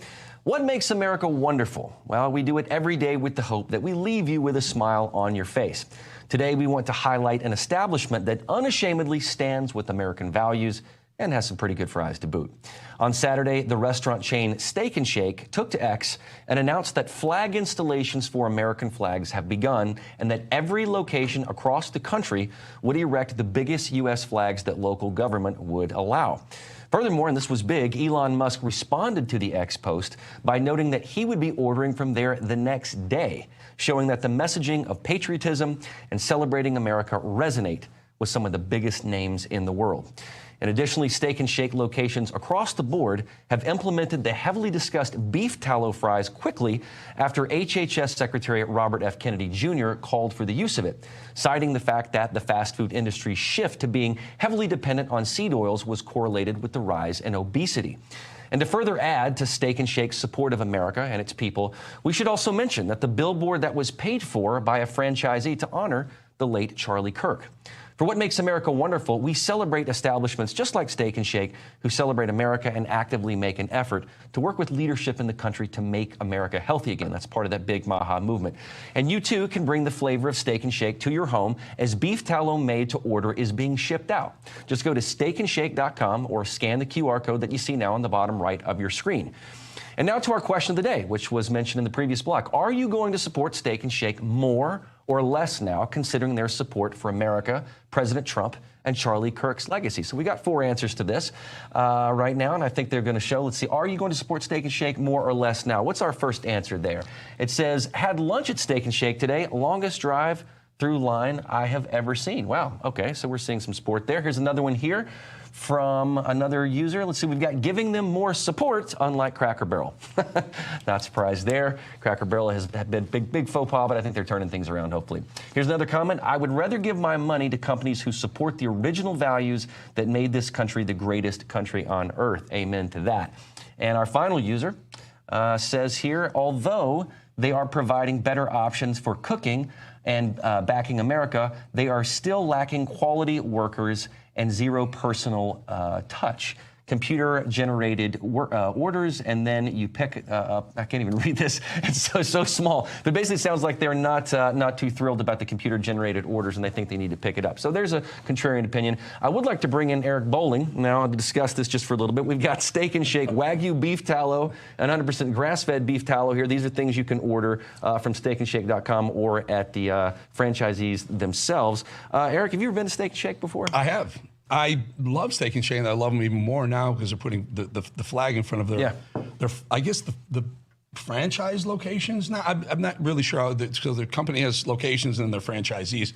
Maybe they're going to make it a requirement across all of them. That's fantastic. I will tell you, I have never had tallow before in my life. I have no idea what tallow is, but it sounds. I think it's beef fat, I think, and that's supposed to be better than the seed oils that Bobby Kennedy has been saying we should be rallying against. So there you have it, steakandshake.com, where you go to your local Steak and Shake. It's amazing how, some people have leaned into it, like American Eagle with Sydney Sweeney, and then you have Cracker Barrel who screwed up, and now they're leaning into it the other way. And we would see these companies just nosedive in market shares and whatnot when they come out with these one-sided ideas. Like if they push back against MAGA, they just get smoked, and they're learning their lesson. MAGA has never been, we on the right have never been about boycotting.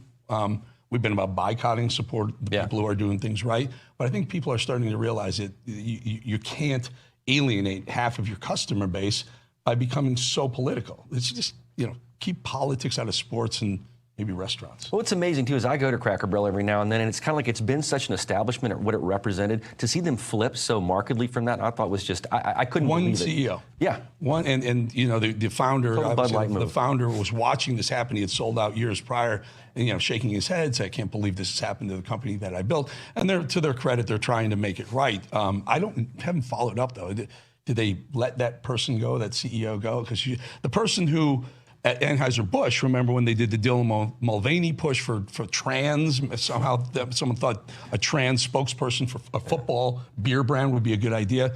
That person got bounced right away. That was a $16 billion mistake she made. I don't know. I think the CEO's still there. They'd be wise to.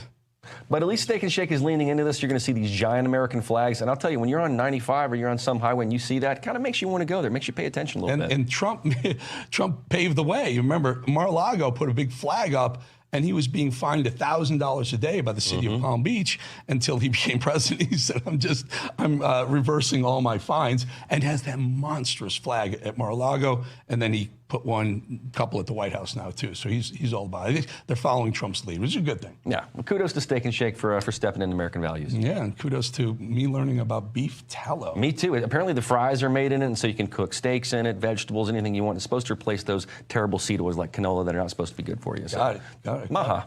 Well, listen, hey, great job, great hour, Bo. And thanks, Eric. Good to be on set with you.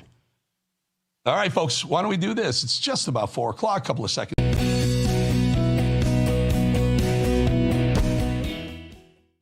To grab the bell, we can see what's going on Wall Street. It's been an interesting day, to say the least. The good news is most of the indices are up. The Dow is down. At one point, it's down 200-300 points. Ends up down only about 60 points. S&P up 24. It's a nice move of the S&P. NASDAQ also up, meaning both of those have hit record territory. Both of those have been very, very good across the board. Oil, earlier I saw it up a touch, and yet it's about $62 a barrel. Gold is strong again. Yet another strong day for gold, up $78 to the ounce, really approaching the $4,000 per ounce level for the first time ever. And you're going to like the guys in the control room are going to like this silver just ripping at $48. $48 for silver. Amazing, amazing. And then crypto. I'm watching it all night. I'm watching Bitcoin trade 122, 123, 124, 125. We got almost, we breached the 126,000 level in Bitcoin. That's great news. Ethereum, 4720, very, very strong. Solana up, CRO up. All righty, folks, Americans, we're watching the justice system with growing concern. Remember, we watched Donald Trump being treated the lawfare by the left. Did he clean it up? He got in there. He wants to change things, and they are. But we're watching it with growing concern. From Washington to Wall Street to the heart of Texas, more and more people are asking the same question. Is the law still blind? You know what that means? You know, on that little scale where Lady Liberty, Lady Law is blind because you're not supposed, it doesn't matter who you are, it should be treated equally. Or has the law become a political weapon? One long-running bankruptcy case we want to talk about may hold the answer. The case involves Highland Capital Management, a Dallas-based investment firm that once managed billions upon billions of dollars. 6 years ago, Highland entered bankruptcy after a $100 million arbitration dispute. Since then, more than $850 million has been paid out. $850 million paid out. The company remains solvent, yet the bankruptcy drags on, generating over $260 million in fees, lawyers' fees likely, and professional fees and expenses. Many Americans see this as a system completely out of control. One that punishes those who play by the rules while rewarding those who manipulate the rules. Think lawfare, think Trump. They point to what's happened to Highland's founder, James Dondero, a man pushed out of the company he built from the very ground up. Even a $300 million charitable investment fund created through Highland has been dismantled. Its assets redirected through a maze of settlements and legal rulings that few can even follow anymore. At the center of the controversy is the U.S. bankruptcy judge. Her name is Stacey Jernigan. She was appointed in 2006. She's faced sharp criticism for writing and selling novels that portray hedge fund managers in harsh, fictionalized terms, the same types of figures appearing before her in court. So she's judging these cases with subjects, plaintiffs, defendants, who are the same people she's writing negative books about. Legal observers say that the blur between the line between art and impartiality raises serious questions about whether personal opinions have influenced judicial decisions, especially there. Attorney Michael Edney of Hunton Andrews Kurth says, we're urging the court to adopt rules that ensure the perception and the reality of an impartial judiciary. A judge should not simultaneously preside over cases and write books portraying the industries and litigants before her in a negative light. It just doesn't work. Across the country, Americans are seeing lengthy, high-cost legal campaigns that appear to push political outsiders or business leaders who don't fit the establishment mode. It pushes them into a corner. They see it in the courtroom and the battles involving former presidents. Hello, Trump. And they see echoes of it in cases like Highlands, where process itself becomes the punishment. You can wipe people out by just keeping them in the process. They have to defend themselves. Lawyers cost a ton of money. That's what this case is really. It's raising these grave questions, including whether insiders traded on non-public information, whether mandatory financial disclosures were ignored, and whether sweeping legal releases insulated powerful players from accountability. If those allegations prove true, it would mark one of the most expensive and politically charged bankruptcies in modern history. For millions of Americans who've already lost faith in the fairness of the courts, Highland stands as a symbol of what happens when power and politics replace transparency and, more importantly, justice. For many, it's not about one businessman or one company. It's about the principle of fairness itself. A justice system that can bankrupt the solvent, silence dissent, and protect insiders is a system that ordinary citizens can no longer trust. The Highland Capital case is still moving through the courts, but the implications reach far beyond any one firm. Many Americans now believe that without real transparency and accountability, confidence in our justice system will continue to erode. When any courtroom can appear political, no matter who's on trial or who's on the bench, every citizen's rights are at risk. Restoring faith in the rule of law isn't a partisan goal. It shouldn't be. It's an American one. The first step, many say, is demanding a system that's truly fair and impartial accountability to those people it serves. Blind justice, it's called, folks. Heartland in Texas. My first guest was a TV anchor for the ABC affiliate in Illinois. When she learned of Charlie Kirk's assassination, she went on to give a heartfelt, nonpartisan tribute to Charlie Kirk. Take a look. Tuning into Marketplace today. So I want to talk about something for a minute, and it is heavy, so please bear with me. I want you to know that it's okay if you feel sadness. It's okay if you're grieving. 2 days ago, I lost a mentor, my first boss, the first person who made me believe in myself, that encouraged me to chase this dream that you're watching right now. Charlie Kirk. There's a lot going on in our world right now, in our country, but I want to say one thing. Lean on your neighbors. Speak up for what you believe in. I don't care what it is. I want to share with you one of my favorite sayings that Charlie would always tell us at the office. He would yell it from the mountaintops, so please listen. When conversations stop happening, when individuals become wordless, that's when violence begins. So, if you do one thing today, make it be with passion, with conviction. Stand up for your friends, stand up for your beliefs, and speak loudly, even if your voice shakes. Your words have meaning, your values have purpose. Never forget that. Thank you, CK. Changed my life. Well, right after that newscast, she was suspended by the company. She decided she wasn't going to take that, and she resigned, which is fortunate because she's now part of our RAV team. Welcome, Benny Ray Harmony. Benny, really good to have you. Why do you think your previous network, well, by the way, which affiliate was that? Was it an NBC affiliate? Who was the affiliate? It was ABC. Was ABC affiliate? Yes. And so you come off the set with that heartfelt, emotional plea to think about Charlie Kirk, and tell us what happened. So I came out of the studio, and Eric, it was almost a Holy Spirit moment. When I was walking to the studio that day, something inside of me almost told me that this was going to be my last walk to the studio. But I just felt this overwhelming sense of peace in this idea that it wasn't planned. There was no plan to this. And when I got behind that desk, and I knew that red light turned on and it was time for me to talk, I couldn't not say anything. For the 2 days before that, I was visibly upset, and viewers even noticed it. People were reaching out saying, "Are you okay? What's wrong? Something going on?" And I felt it was my duty to tell my viewers what was happening and the importance that Charlie Kirk played in my life.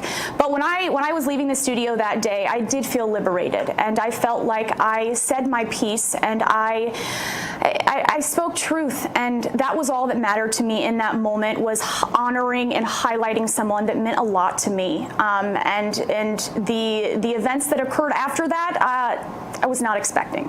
Well, tell us, because you went viral with that. People saw it, they clipped it, they shared it, we all shared it. And we thought it was terrible that they suspended you. So when you resigned, were they trying to stop you from resigning, or were they all right with it? Yeah, so it was that Friday. My show was 11 to 12, and so that was in the last bit of the 11 o'clock hour. And so after the show, I actually had a shoot where I had to go interview some people, and I turned my phone on Do Not Disturb, and it pinged. I got a message from my direct supervisor who said, "Are you in the building? Can you please come speak to me?" And I said, "I'm not there at the moment, but I will when I get back." I went into his office. He informed me that I had to, all he said was, "You need to delete that video you just posted." And I was like, I post everything. I'm very active on social media. I said, post what video, or delete what video?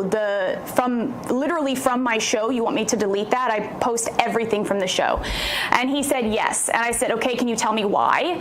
He said, I don't know why. He goes, I was just told to tell you that you need to remove that video or there will be consequences. And I said, well, I'm not removing a video from my personal page.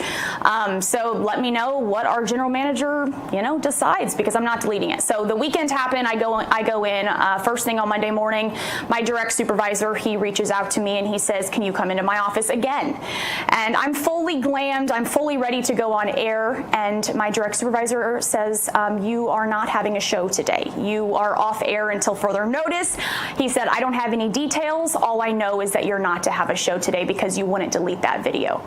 And when he said that to me, in that moment, all I could feel was Charlie. And I kept thinking, what would Charlie do? And he would stand up and say, I'm not standing for this. We're not doing this. I wasn't going to wait for the punishment to happen, because in 2 to 3 days, I most likely would have been fired. There's a lot more internally at that station, Rincon Broadcasting, than what has been said. And I've purposely stayed pretty quiet about everything because I'm not really sure how I want to handle it. There's some really dirty and corrupt stuff happening there. Interesting. We can get into it. Maybe you come back and we'll dig in. I'll be back, Eric. Well, yeah. Here's how it works, folks. So this is an ABC affiliate, which means ABC is kind of responsible for the content of what the owners, the actual station owners and operators, owners and operator of the station. So Rincon is an ABC owner and operator. ABC owns the actual intellectual property. Disney owns ABC. Bob Iger, same guy who put Jimmy Kimmel back on air after what he said about Charlie Kirk as well. So you got a problem, folks watching. Talk to Disney, talk to Bob Iger, talk to ABC, and talk to Rincon Broadcasting. Very quickly, you're in D.C. with Rav. Tell us what you're going to be doing. So I am going to be a congressional correspondent. I'll be helping Brian Glenn at the White House as well. So you all will be seeing a lot more of me in the political atmosphere and just right here in our beautiful, amazing, clean, and safe Capitol. I needed to say that, Eric, because this is the first time I've been back for a couple years now, and I can see great changes, and I'm looking forward to being on the ground right here with Rav. Well, welcome to the Rav community. Thank you for your time, Benny Ray Harmony, and we will see you again very, very soon. Thank you. All righty, folks, let me be blunt. Gold up almost 50% this year alone. Not speculation. That's real data, real hard numbers. And if a portion of your savings isn't diversified into gold, well, you're missing the boat. Here are the facts. Inflation is still too high. The U.S. dollar still too weak and getting weaker, and the government debt is insurmountable, $37 trillion. This is why central banks are the ones flocking to buy gold. They're the ones driving prices up to record highs, but it's not too late to buy gold from Birch Gold Group and get in the door now. Birch Gold will help you convert an existing IRA or 401k into a tax-sheltered IRA in gold. You don't pay a dime out of your pocket. Just text America to 989898 and claim that free info kit. No obligation, just useful information. The best indicator of the future is the past, and gold has historically been a safe haven forever, for a millennia. What else can we say about that? Text America, that word America, to 989898 right now to claim your free info kit on gold. That's America, 989898. Protect your future today with the only group in gold you got to do this with, Birch Gold Group, folks. All right, we will be back 2.5 minutes. In commemoration of the 250th anniversary of the birth of the United States Navy. It is really jaw-dropping. Thank God I'm an American. Bo, is the military getting weak? The answer is no.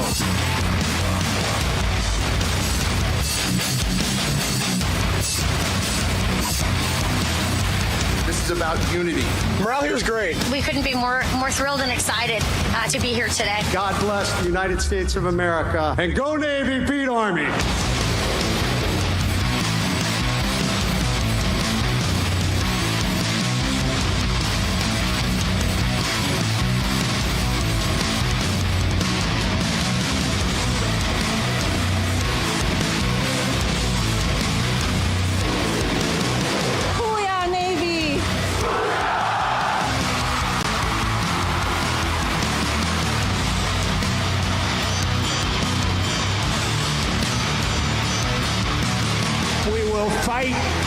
Fight. We will win.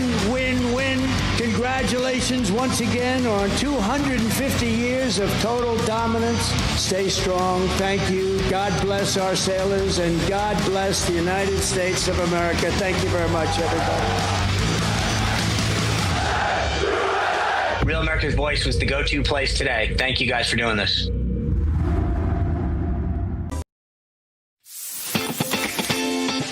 Patriots, it's time to gear up. Real America's Voice has an entire lineup of merch made just for you. We got some Rav fans out here. We watch you every day. From mugs that start your morning strong to hoodies, hats, t-shirts, pants, vests, flags, and so much more. Yeah, I noticed it. I mean, that caught my eye big time. Every piece lets you wear your pride loud and clear. This isn't just merch, it's a movement. When you shop Rav, you're showing the world you're proud to be part of the real. It's 4 o'clock, and you know who loves the 4 o'clock hour as much as I do? Your President Trump.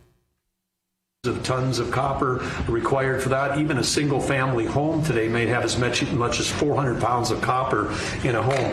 And we have, as a nation, in the past, have basically gotten out of the mineral and energy and mining area. President Trump, when he said drill baby drill, he also was mine baby mine. We've got to get back in the mining business. China controls 85 to 100% of all the mining and refining of the top 20 critical minerals. And in this mine area up there, we got copper, lead, zinc, gold, silver, gallium, germanium. So rich in all of the minerals that we need to win the AI arms race against China and to prosper as a country. And so again, today, this was his history being made. When some of this was set aside in 1980 by Jimmy Carter, there was a special authority created for presidents to decide if there was a dispute.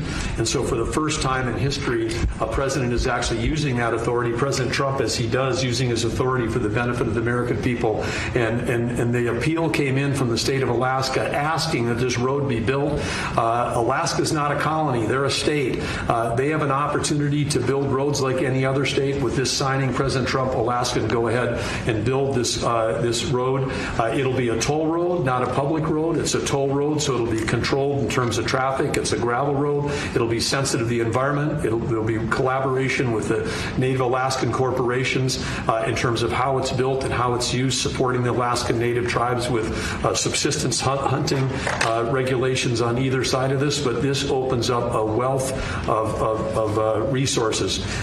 In addition, there's going to be an announcement made later today that is part of this announcement that the Department of War, the United States government, is making an investment in Trilogy Minerals. They're one of the companies that has mining claims in this area that is a remote wilderness right now.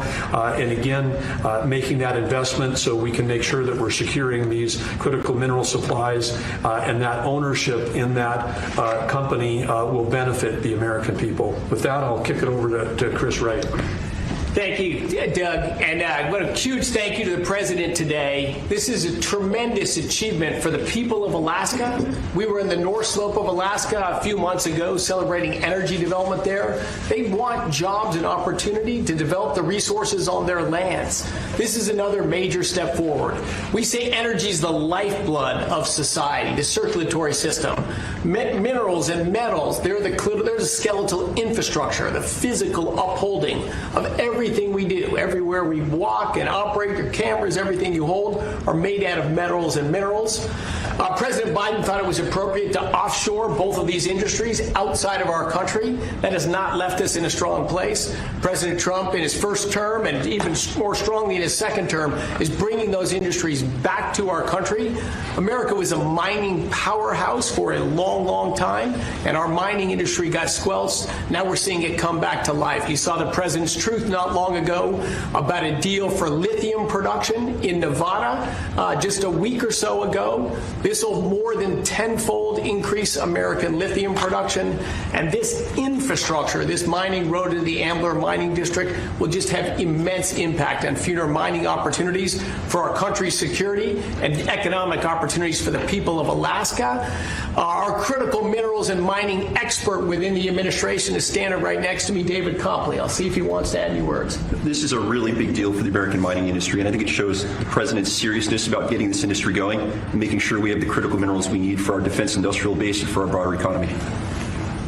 Thank you very much. And I think we want to get this going by a certain time, so I signed it. And Will, I'm going to give it to you, and you get it filed. Yes, sir. Good job. Thank you, sir. It's a big job. Thank you very much.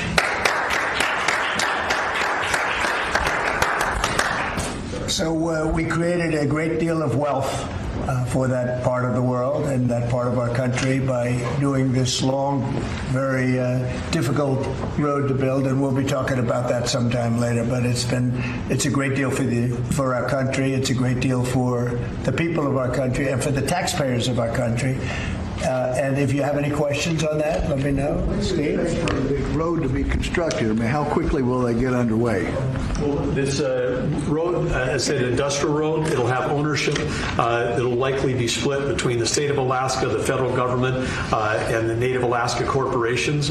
We would expect that construction would begin next spring with planning throughout this winter. The 211-mile long road will be a gravel road with a solid design base to handle the weight of the trucks that are going in and out. This is typical design that far north because asphalt with a freeze-thaw cycle, very difficult with asphalt or concrete. So gravel, a fantastic gravel road is going to have the least impact on the environment, going to be the best suited purpose. Alaska's done this in the past with the Red Dog mine. They built a toll road that again has ownership. The companies that use the road pay to transit that road. So this is an economic model used around the world in mining districts. We'll apply it right here. And again, it's going to generate revenue for the American people and for the citizens of Alaska as opposed to a cost. And also 2 bridges. We're going to build 2 bridges that will be able to complete, and we'll get them up very quickly. And how long to complete? I mean, 211 miles, that's a lot. That's a lot. In less than a year. It's going to come in three phases. The first road, as President Trump said, will go quickly, which is they call it a pilot road. We'll build a single lane gravel road through the full duration of it. That'll be then expanded into a second phase and then a third phase over time. But again, we want to get that pilot road built because then we can help get materials back to help the mine get started quickly as well. Mr. President, there's negotiations happening with your team in Egypt right now over your proposed peace plan. It was reported by Axios over the weekend that you had a call with Prime Minister Netanyahu where you told him to stop being so negative and to take the win when it came to Hamas's response to that. Is that true? And what else did you say to him? He's been very positive. He's been very positive on the deal. Everybody is. I think every nation is. We have just about every nation working on this deal and trying to get it done. Something that you could say 3,000 years if you look at it in certain ways, or you could say centuries, but this is a deal that incredibly everyone just came together. They all came together. No, Israel's been great.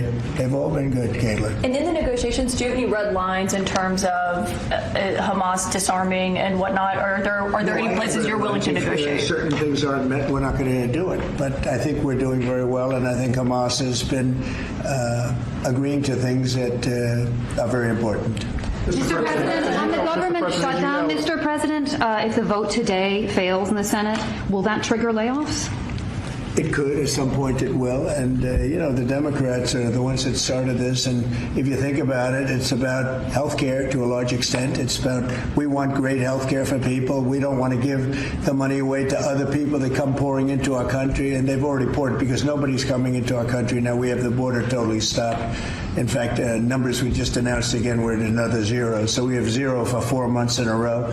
0 people coming into our country illegally. That's a pretty good number. I'm not sure even I can believe that, Doug, if you want to know the truth. 0. We went from millions of people to 0, but it's pretty close to that number. And the way you stop them is not to give away, not to announce that you're giving everybody free health care, free this and that. But what that does is it affects the American people because the American people are unable to get good health care.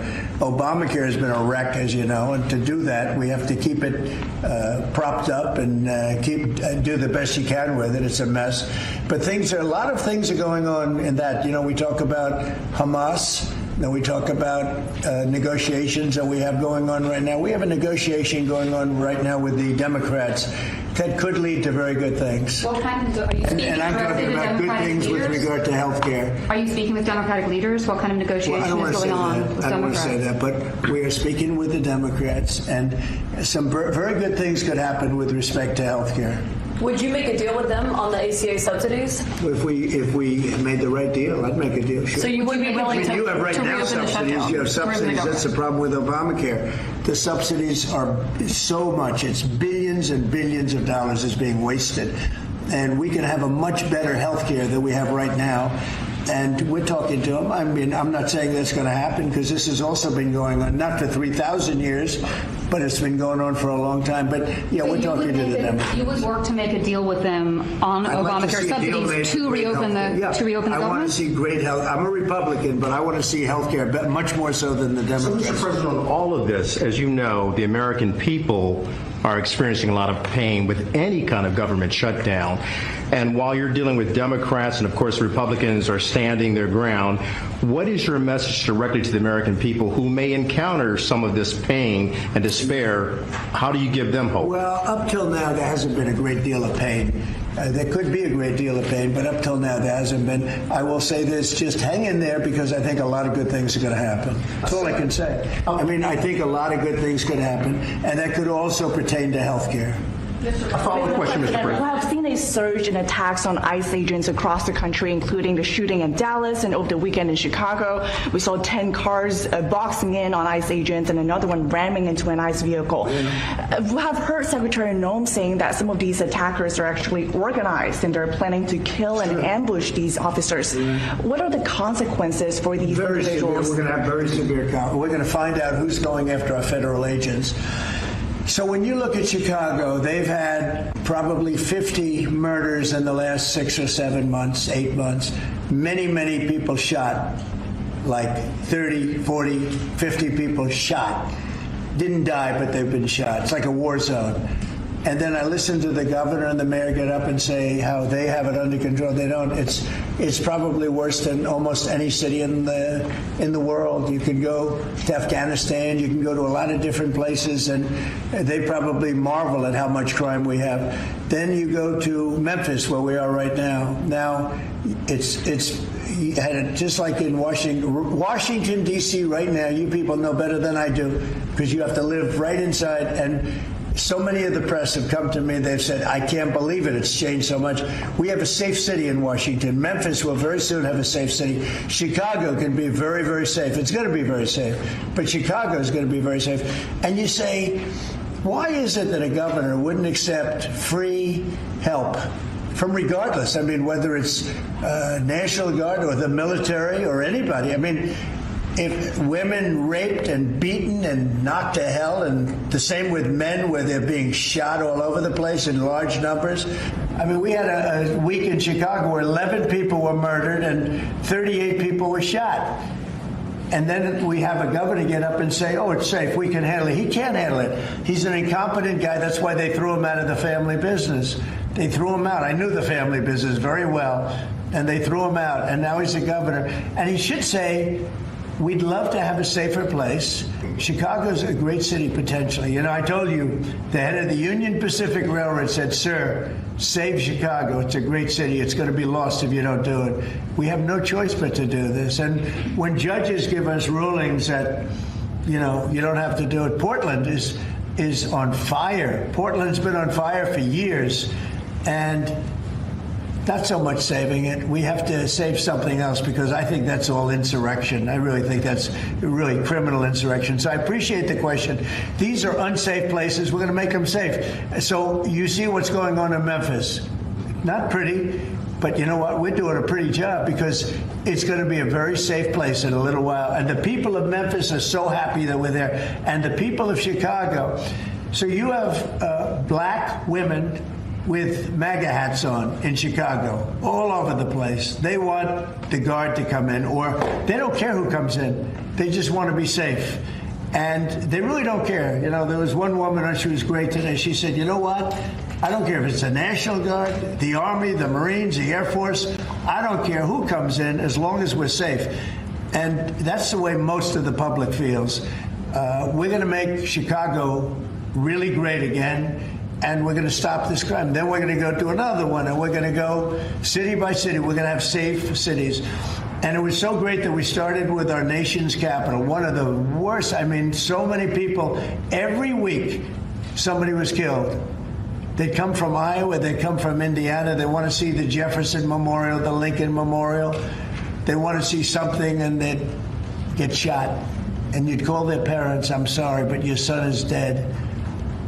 And they go, what do you mean he's dead? Came to Washington, D.C. Not anymore. That's not happening anymore.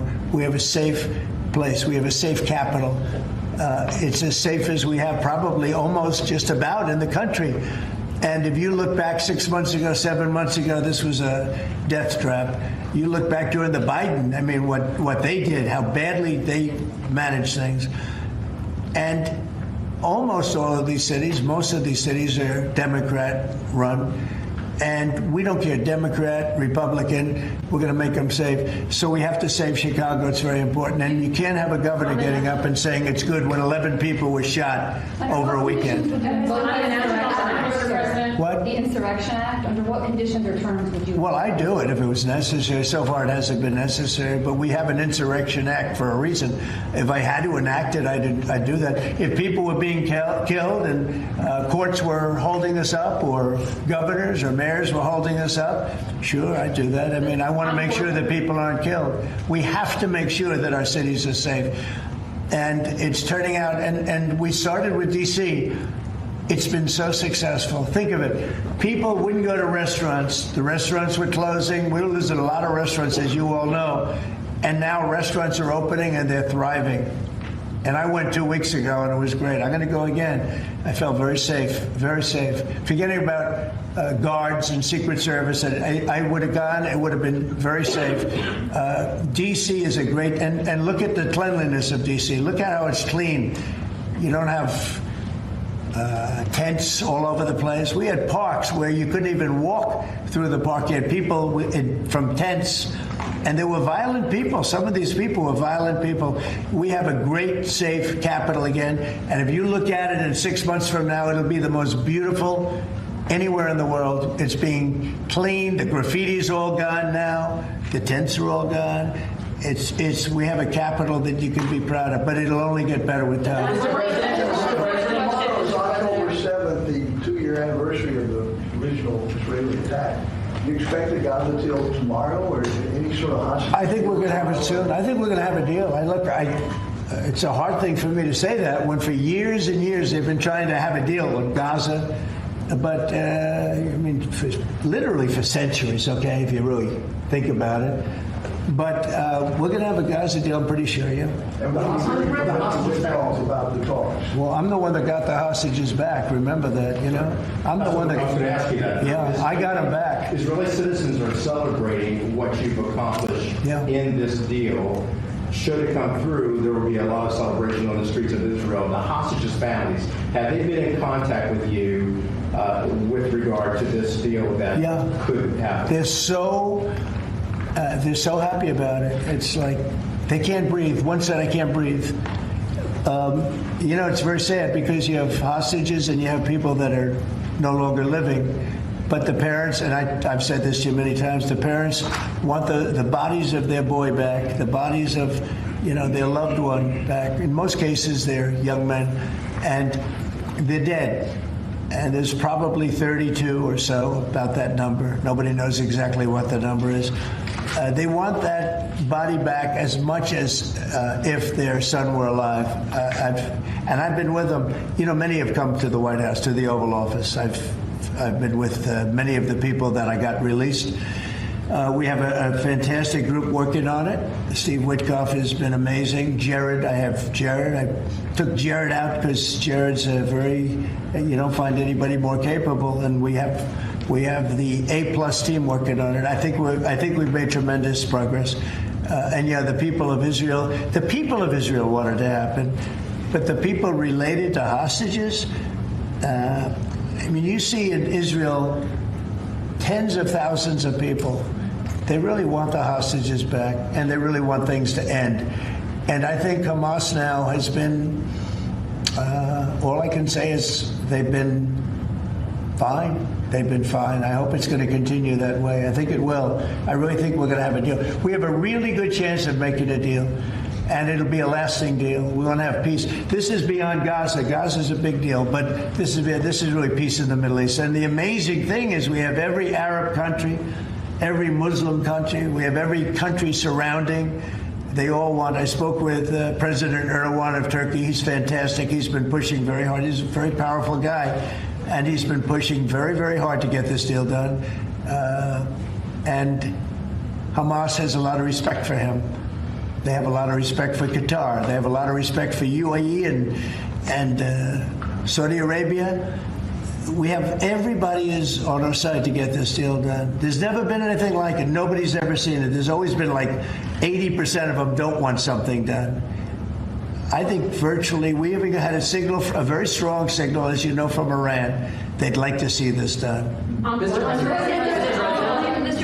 Mr. President, Governor Abbott offered up the Texas National Guard to guard you. Have you had any other conversations with other red state governors? Yeah, I have. They're willing to offer. Every one of them is willing to offer whatever we need. We thank Governor Abbott of Texas. Every one of the red state, as you call them, red state governors is willing to give whatever we need because they want our agents protected. You know, these ICE agents have a tough job. They have to go in and get, in many cases, stone cold criminals, hardened criminals, long-time criminals. And every, essentially, Republican governor has offered up whatever we need. And some Democratic governors also. Daniel? Yeah, Mr. President, thank you. A quick question on the subject of the order. The Biden administration, previously speaking, they shut down Alaska for business. You have reversed that, reversed it on day one, you opened it up, going after all the critical minerals. This mission of yours, Secretary Burgum, Secretary Wright, to boost our own independent production of critical minerals, rare earths. It's necessary. Can you just talk about how important that is over the next 4 years, sir? Well, it's very necessary. You know, in the past, we were able to go to other countries, buy whatever we want, but all of a sudden, if those countries are hostile, and by the way, China hasn't been. We've made deals with China. You know, they approved the TikTok deal. Everyone said you'd never get the TikTok deal approved. They approved it, and we have great people buying it. Big, strong American companies are buying it, the most prestigious companies there are, actually, and they're going to make sure everything's good. But President Xi was great. He approved it. So I'm not saying hostile, but it's good to have our own minerals. And, you know, we created tremendous value by creating a road. We build a road that only we can do because we have the rights to do it, number one, and we have the power to do it. And so we build a road that's over 200 miles long through a very beautiful area of the world. Actually, it's incredible. When you look at it, it's incredible. But a rough area from the standpoint of building. So we get a road done. And with that, we unleash billions and billions of dollars of wealth. It's pretty amazing when you think of it. And it's wealth that we need if we're going to be the number one country. You know, we're number one now with AI. You probably read. We're beating everybody with AI at levels that nobody ever thought even possible. And one of the reasons we are is because of energy. So our grid is old and tired, like most grids are. They get old with time. I mean, you know, the older you are, the older the grid gets, right? But I've allowed the people building AI or other plants, other types of plants, but AI in particular, because they need so much electricity, I've allowed them to build their own power. And it's been amazing. They're building massive plants, and with the plant, they're building their own electricity. They've become a utility in a sense. I said, maybe you'll do better with the utility than you do with the AI. I don't know. But we're letting them build their own electricity. So we don't have to worry about the grid. We don't have to worry about anything. And they're going to build it in such a way that if they have excess capacity, they're going to put it back into the grid. It's pretty amazing. So when they build, we're giving them permits to build their own electric power plants, and it's incredible when you see what they're doing. And because of that and other things that we're doing, we're leading every country. Nobody's even close to us with AI. And AI seems to be the big thing. I don't know. I can't tell you that. There are a lot of people building, and a lot of people have high stock prices because of AI. So a lot of people think it's great stuff. And I think it's great stuff. I look at it, it's amazing what it can do. In terms of medical costs, in terms of knowledge, it's basically information, and information at a level that nobody thought possible before. So we'll see. But they're building plants where you saw the one overlay that I did where, in this case, it's Meta. One of their plants is essentially almost the size of Manhattan. And that's a building, you know, it's a building that covers Manhattan. So it's big stuff. And nobody's even close to us. We're leading AI by so much. Mr. President, go ahead, please. Since the start of your administration, we've seen a lot more Americans wanting to join ICE. And as we're seeing more attacks on them right now, what's your message to rank and file ICE agents who are trying to do their jobs but are facing 1,000% increase in attacks? I love your questions, you know. I like you. So who are you with? I'm with NTD. Very I good. was the one who got mugged. You were the one, that's what I thought. You got mugged. You're not getting mugged anymore.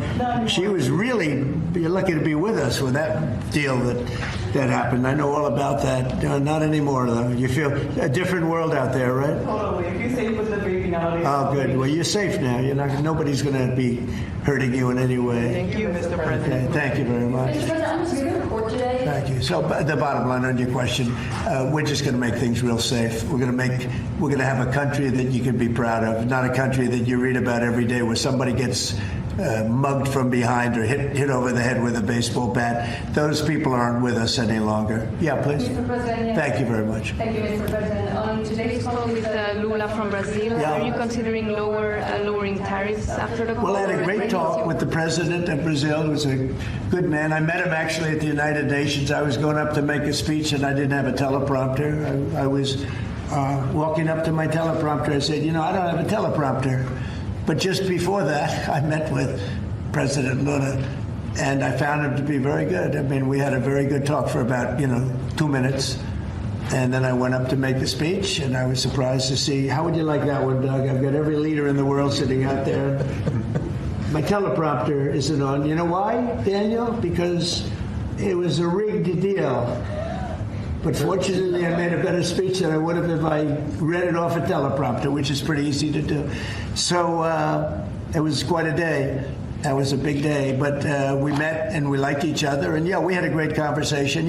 We'll start doing business. And are you considering traveling to Brazil first? You will be At some point, I would. And he's going to come here. We talked about that. And a follow-up question on Israel. Israel government has been arresting and deporting activists that were traveling to Gaza. Today, Greta Thunberg, for instance, also some. She's just a troublemaker, I mean, she's no longer into the environment, now she's into this. She's a troublemaker. She has an anger management problem. I think she should see a doctor. She needs anger. If you ever watch her, she's a young person. She's so angry. She's so crazy. Now you can have her. She's just a troublemaker. Yeah, please. Back in its term today, Mr. President, and the Supreme Court is back in session. They rejected today an appeal by Ghislaine Maxwell to overturn her conviction. That means her only chance at getting out of prison is a pardon from you. Is that something you're open to doing? Ghislaine Maxwell. I haven't heard the name in so long. I can say this, that I'd have to take a look at it. I would have to take a look. Did they reject that? She wanted to appeal her conviction. And what happened? They said that they were not going to hear her appeal. I say, well, I'll take a look at it.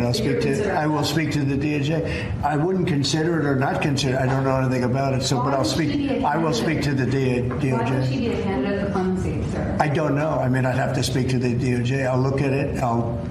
I have a lot of people have asked me for pardons. I call him Puff Daddy has asked me for a pardon. But she was convicted of child sex trafficking.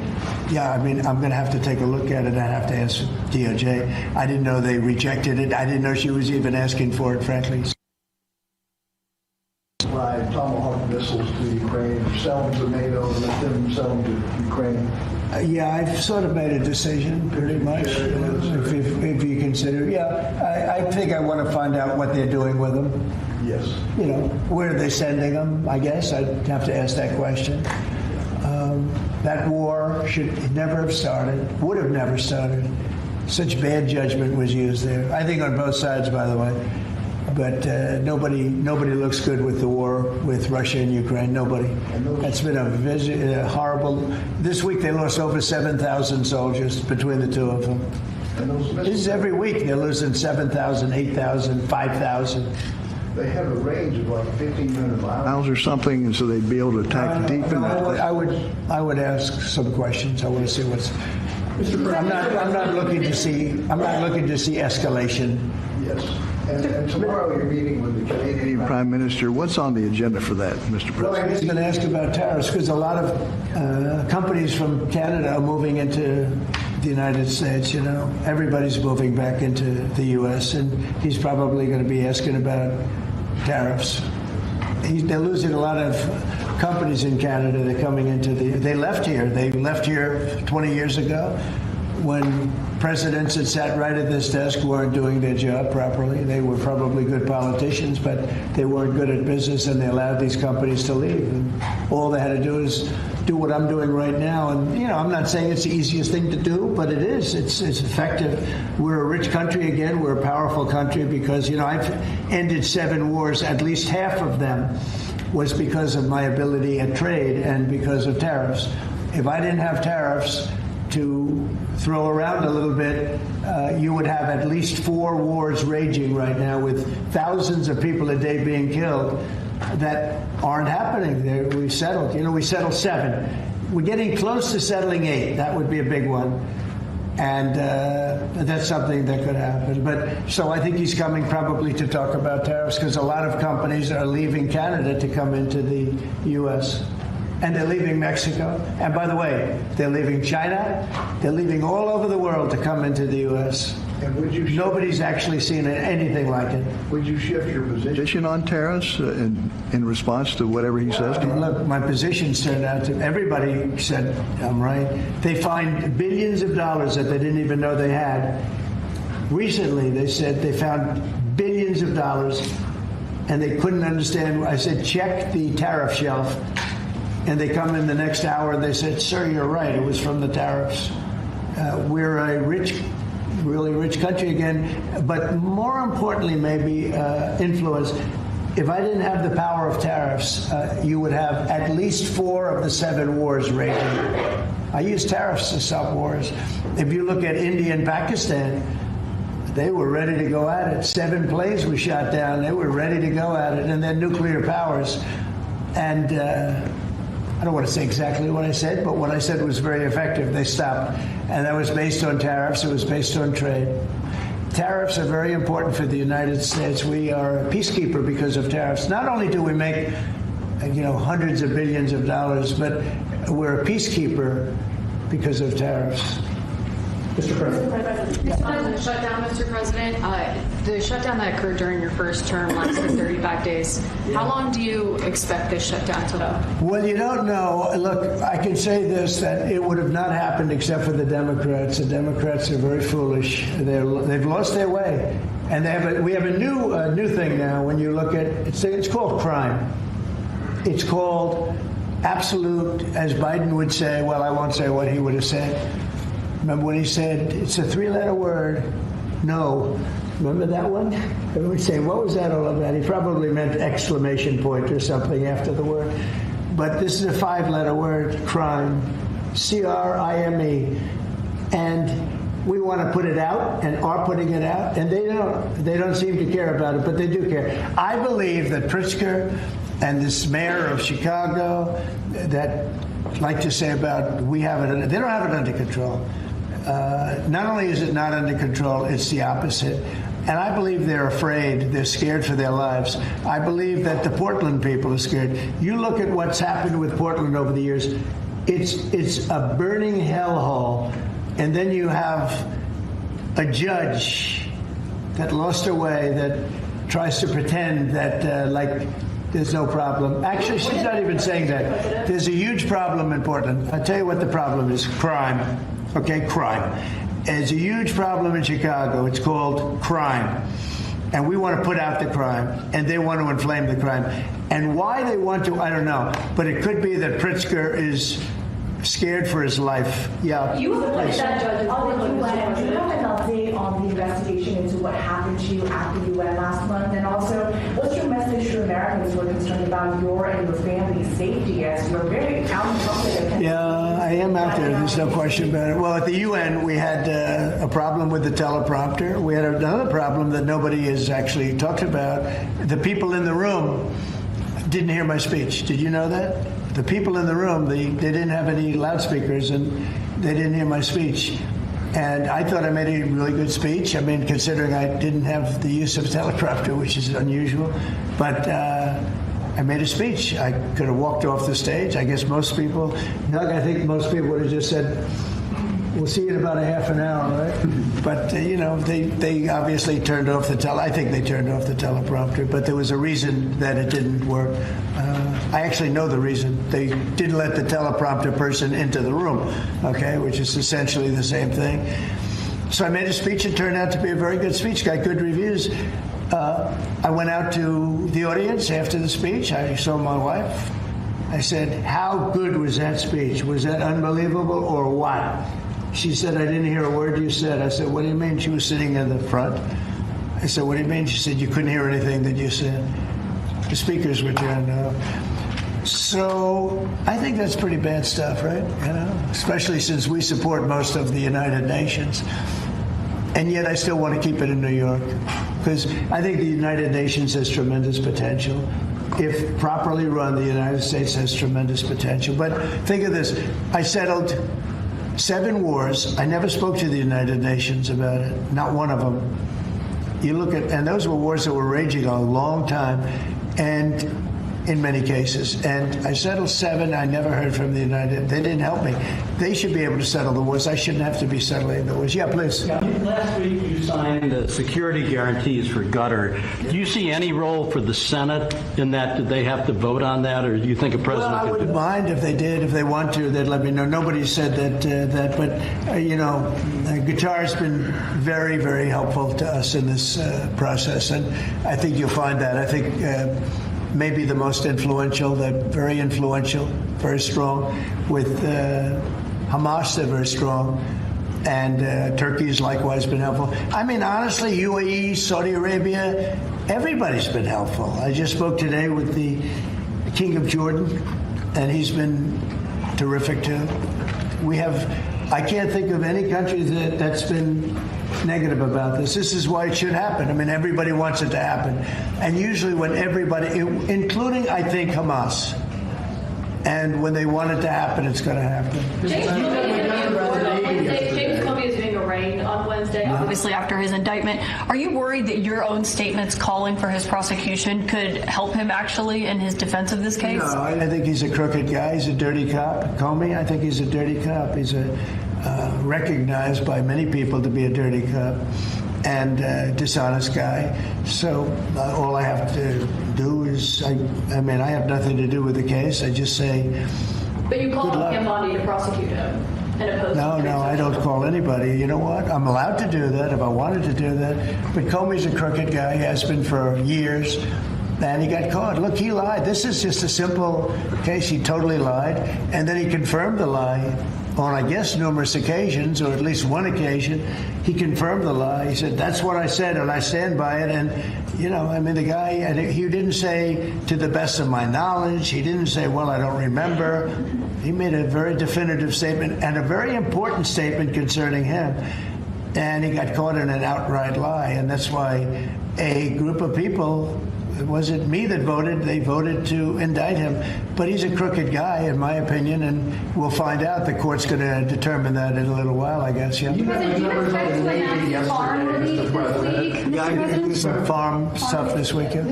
You met with members of the Navy yesterday celebrating their 250th. Can you talk about that? And as we get closer to America's 250th, you've initiated a prayer initiative as well. Talk to me about both of those events and why they're so important, particularly the prayer initiative going forward to the celebration. And we're dealing, as you know, with all of the different, and not just evangelicals, Christians. We're dealing with lots of different faiths, religions. And I felt for a long time that, if a country doesn't have religion, doesn't have faith, doesn't have God, it's going to be very hard to be a good country. There's no reason to be good. I want to be good because you want to prove to God that you're good, so you go to that next step, right?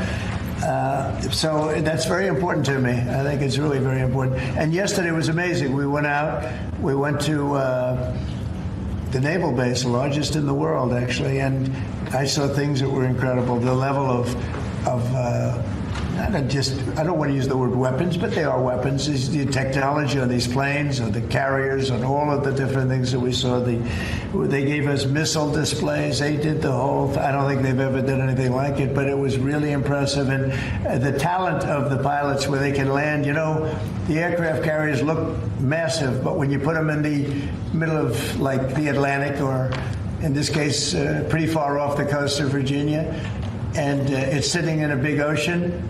And it was pretty calm yesterday, but it's still a little bit testy, right? Yeah. And you'd have these guys land right on a thing and come to a sudden screeching halt. And they're really something. They were taking off yesterday, and they look over, yes, sir. And then you see them And you see him just get ripped back into the seat because the G-forces are so great. And actually, if you're not in great shape, because they were doing maneuvers that were incredible yesterday, and the admirals were explaining that if you're not in really good shape, you don't make it because you pass out. These guys, and women. I met some women pilots that it's incredible what they're able to do. So we saw something that was great, and you saw the spirit, because we had for a couple of thousand, I think they had probably 22,000, largely sailors, all dressed in the most beautiful white. There wasn't a spot on any of those uniforms. I looked at them, it was just a wave of white, and it was a great crowd and great reception. So, getting back to a very important question that was asked, when you go back a year ago, people weren't joining the armed forces. They weren't joining the Army, Navy, Air Force, Marines, the Coast Guard, Air Force. If you look at, any of them, they weren't joining the Space Force. And now we're setting records recruitment. And that goes for the police and fire. Now they want to be policemen, they want to be firemen. And firemen, people don't mention them, but they're incredible. I know so many of them, they're brave as hell. I wouldn't want to do it, I'll tell you. But they weren't able to recruit. The police weren't able to recruit. And the military wasn't able to recruit. We were really off. And I got elected, and it really started on November 5th. I got elected, and somehow the country developed a spirit. Financially, yes, but also with the military. And now we have record levels of people wanting to be in. Every force is filled. We have waiting lists to get into the Marines, to the Army, to the Navy, to the Air Force. We have Coast Guard. We have waiting lists to get in. It's amazing, actually, what's happened. We have a country it was a dead country, and I say it all the time. We had a dead country 1 year ago. Now we have the hottest country anywhere in the world, and it's nice to see you. I've watched you for years on television, so it's nice to meet you. Thank you very much, everybody. Thank you, Press. Thank you, Press. Let's go. Thanks, guys. Thank you, guys. Thanks, guys. Let's go. Let's head out. Thank you, guys. Thanks, guys. Thank you. Thank you very much. Thank you. Thank you. Thank you, Press. Thank you, Press. All right, well, that was President Trump. Not exactly sure what he was talking about. I think some energy things. I think we heard a little bit about getting hostage release, but I heard a whole heck of a lot of Caitlin Collins for some reason from CNN. Okay, sorry. Had to do it. We do what we had to do. We don't have a lot of time. I don't even know if we have time for a voicemail. We got just about a minute left. Mad Dog, I don't think we have a quick, short voicemail, do we? We can make time for it. Okay, good luck. Try it if you want. Here it is. Hey, Bowling. This is Chris from Gilbert, Arizona. I was watching the shutdown, but I said just before the shutdown, if America's got to take no money, then why don't senators and congressmen take no money? That would get them back to the table a whole lot faster. Ever have a shutdown? No money for nobody. Also, think about this. Why doesn't term limits have on Congress? Senators and congressmen have no term limits. I wonder why. See you, Bowling. Bye. All right. Well, the reason why is because the founding fathers put that into the Constitution. They actually outlined the term limits in the Constitution. It takes a lot to overturn the Constitution. And agree with you. Don't let senators and congressmen get paid. I think everyone should accrue their pay, the people, the military that we owe the money to, other people working for the government. But those people who make the decisions, pull it. They don't get paid if you can't keep the government open. That's it. We'll leave you right there. Bannon Warren.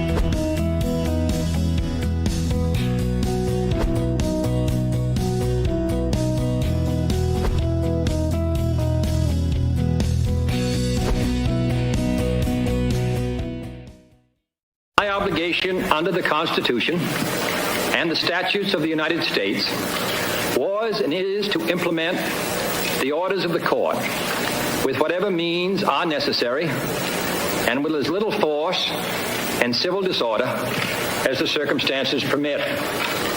It was for this reason that I federalized the Mississippi National Guard as the most appropriate instrument, should any be needed, to preserve law and order while United States Marshals carried out the orders of the court and prepared to back them up with whatever other civil or military enforcement might have been required. I deeply regret the fact that any action by the executive branch was necessary in this case. But all other avenues and alternatives, including persuasion and conciliation, had been tried and exhausted. Had the police powers of Mississippi been used to support the orders of the court instead of deliberately and unlawfully blocking them, had the University of Mississippi fulfilled its standard of excellence by quietly admitting this applicant in conformity with what so many other southern state universities have done for so many years, a peaceable and sensible solution would have been possible without any federal intervention. Good to be back with you. I'm Katie Tur. That was President John F. Kennedy in 1962, 10 days after the governor of Mississippi refused to allow James Meredith, an African-American student, to desegregate the University of Michigan. At the time, Governor Ross Barnett said he would not conform to any court order requiring him to enroll Meredith. A day before that Kennedy's speech, Governor Barnett rallied thousands of Mississippians during halftime of a football game to stand firm against desegregation as they waved hundreds of Confederate flags. When Meredith did enroll, a riot ensued with thousands of protesters throwing bottles and rocks. He was moved into his dorm with the help of Mississippi Highway Patrol and 500 federal marshals. The Oxford riots, as it's now known, killed 2 people and injured more than 300. In order to quell the violence and ensure James Meredith's safety, President Kennedy activated the National Guard with thousands of troops sent to Ole Miss, a decision President Kennedy said he deeply regretted but had no choice but to make. It was one of the most significant invocations of the Insurrection Act, and it came at a critical moment in the civil rights movement, as states across the South refused to abide by the Supreme Court's ruling to desegregate public schools, and the country was gripped by violence. Freedom riders who were challenging southern states to desegregate bus terminals were beaten by angry white mobs, as were nonviolent protesters conducting sit-ins in places like North Carolina. The images of the brutality broadcast around the world led to both national and international outrage, as it showed a United States inflamed by racial conflict. You called a legal ruling legal insurrection. Are you recommending the president take action against judges whose rulings he disagrees with? No, it's simply a factually accurate statement that when a judge assumes for him or herself the powers that have been relegated or delegated by the Constitution to the president, that is a form of a legal insurrection. And we've seen insurrection carries legal weight, so are you recommending we have seen over the last 9 months a ongoing legal insurrection in which district court judges, as a class, in many cases, have issued, which is why they've been overturned so much, have issued rulings that are flagrantly unlawful and unconstitutional, and it is an insurrection against the laws and Constitution of the United States, and we need to have district courts in this country that see themselves as being under the laws and Constitution and not being able to take for themselves powers that are reserved solely for the president. There was never an insurrection or an invasion on the ground that justified the deployment of the military to our American city. We stood out there on a beautiful day at River Point Park to make that point. Donald Trump's deranged depiction of Chicago as a hellhole, a war zone, and the worst and most dangerous city in the world was just complete BS. He clearly has decided to declare war on a great American city that has the lowest homicide rate in 60 years, in a state that has record employment and near record tourism. and he's done it for some unspoken reason. There's been zero accountability or transparency from ICE or the administration.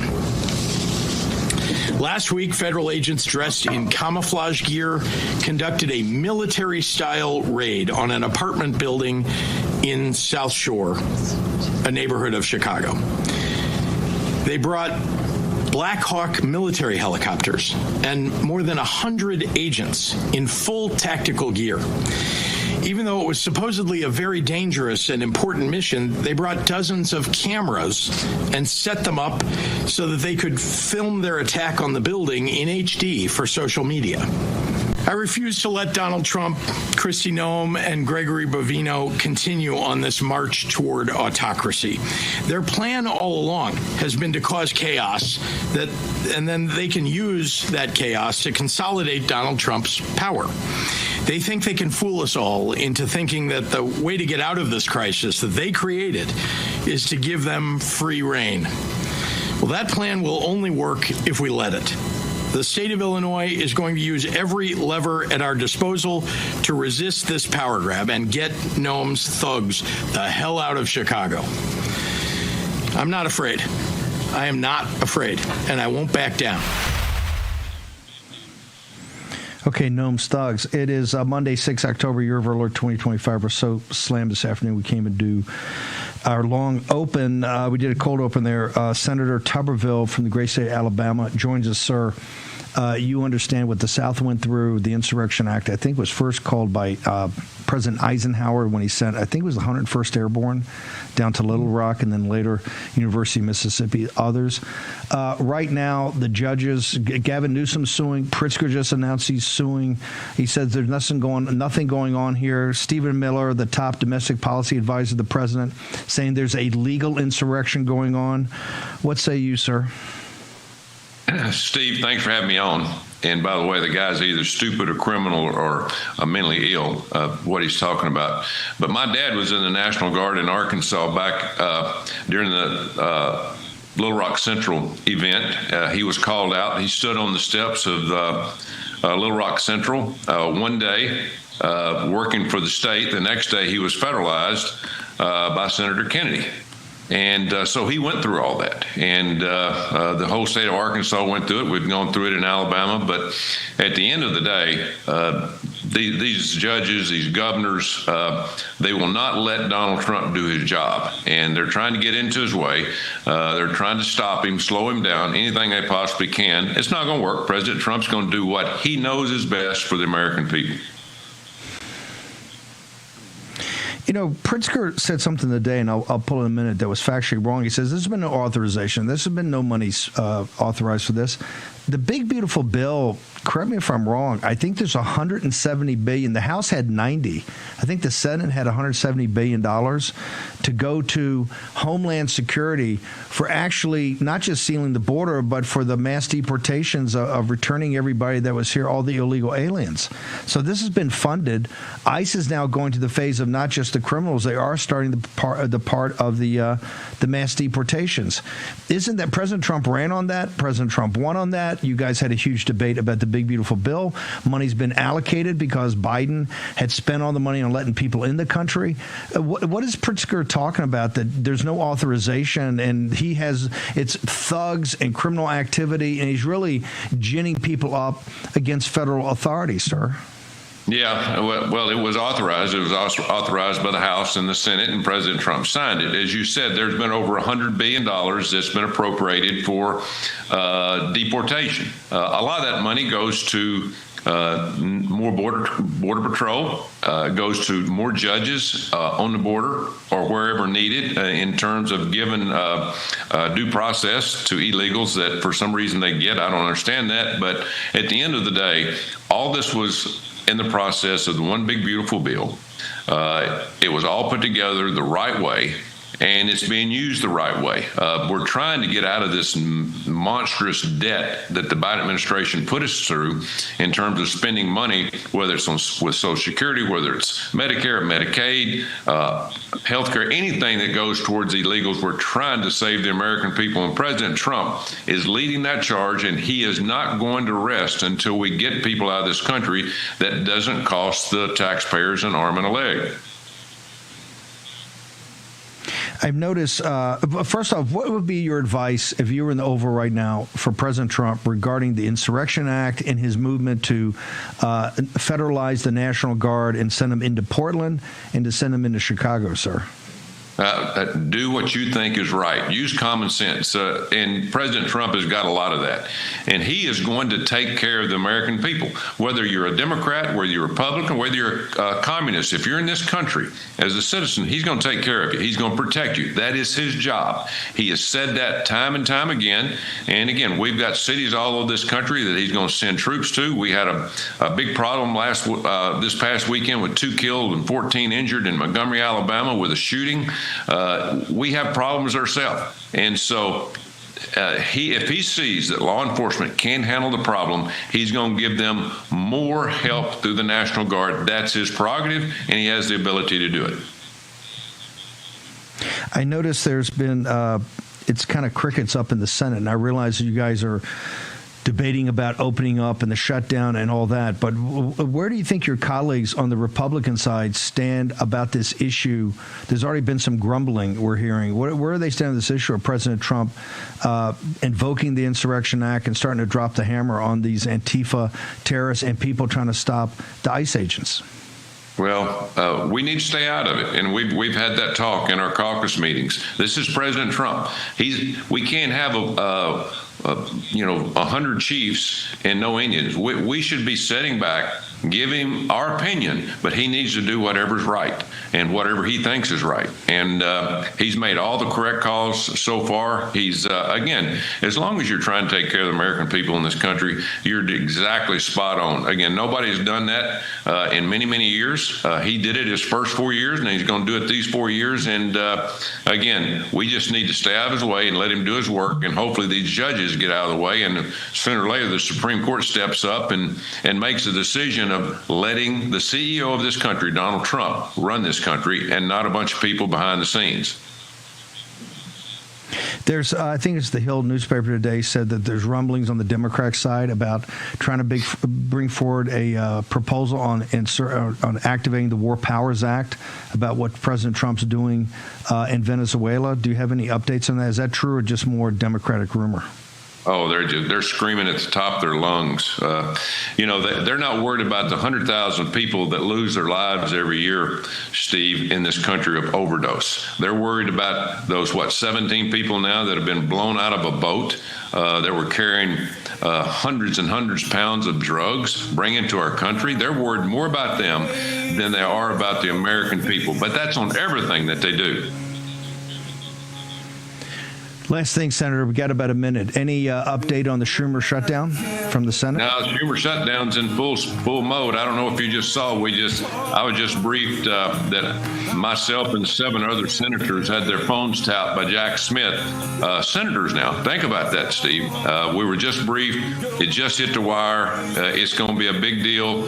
Again, I would have always thought it would have been North Korea or China or Russia, not our own government. And Joe Biden was tapping the phones through the FBI of senators in this country. That's a damn shame.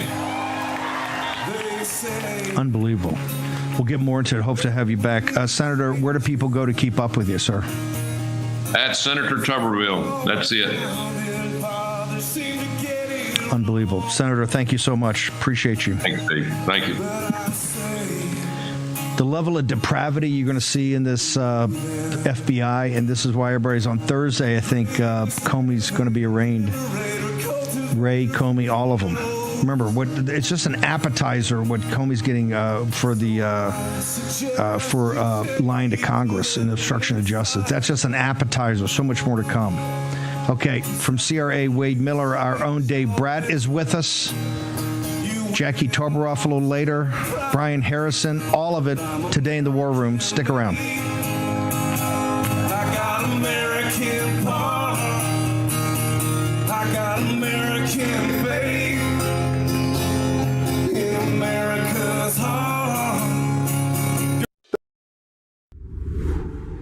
Hi, my name is Tracy L. from Arizona. I don't stink around in the kitchen when it comes to the news. I watch Real America's Voice, which always serves accurate and reliable updates that are on point with their amazing hosts.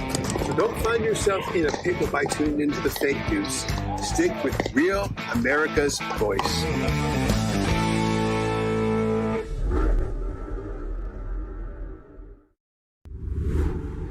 Hi, my name is Tracy L. from Arizona. I don't stink around in the kitchen when it comes to the news. I watch Real America's Voice, which always serves accurate and reliable updates that are on point with their amazing hosts. So don't find yourself in a pickle by tuning into the fake news. Stick with Real America's Voice.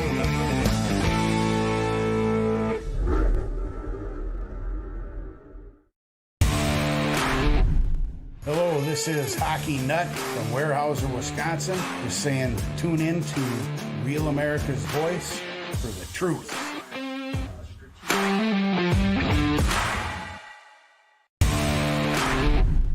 When the bacon wants real facts and figures, he goes to RAV.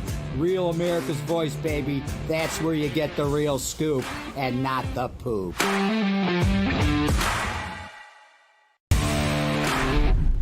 This is Giselle Chaffin. I'm from North Carolina. I'd like to let you know that RAV News is the best news. Number one news. Truth seekers seek to find the truth. It'll set you free.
America's Voice family. Are you on Getter yet? No? What are you waiting for? It's free. It's uncensored, and it's where all the biggest voices in conservative media are speaking out.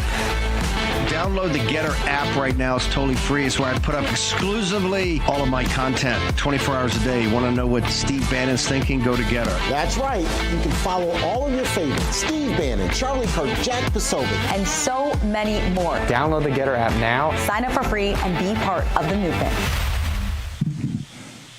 Okay, Wade Miller's with us from CRA, Center for Renewing America, Russ Vogt's organization. Wade was his wingman. He's holding the fort down while a bunch of the leadership over there is in the government, in the federal government, assisting President Trump. So Wade, and I got Dave Bratt, who's got a bunch of observations on this situation. First off, Wade, you guys came up with a plan about this.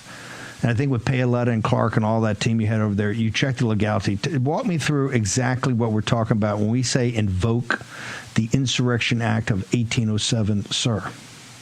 Sure. So we knew that the left would resort to violence to stop the political will of the American people if they reelected Donald Trump. So we, several years ago put out a very large legal memo that outlines the legal ability of a president to counteract mass lawlessness, mass violence in the streets in ways that we saw glimpses of in the first administration through BLM riots and other types of Antifa precursors and things like that. So basically, you have the Insurrection Act, but you also have Title 10, Section 12406, which allows the United States military, the National Guard, to be called up and used to make sure that federal agents can actually enforce the law.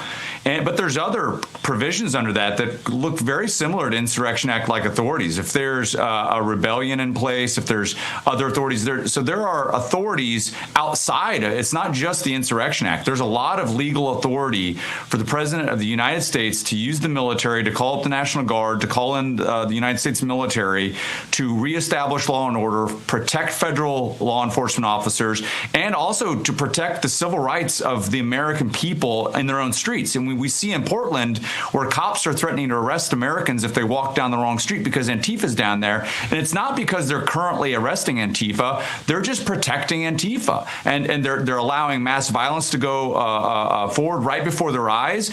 When you have that type of mass unrest and a lack of actual law enforcement where the civil rights of the American people are being openly violated on a mass scale, the President of the United States absolutely has the authority to send the troops in to reestablish law and order and make sure that the civil rights and basic safety of the American people is actually being secured. And so, the Insurrection Act is kind of the trump card in all of this, and that's the ultimate authority.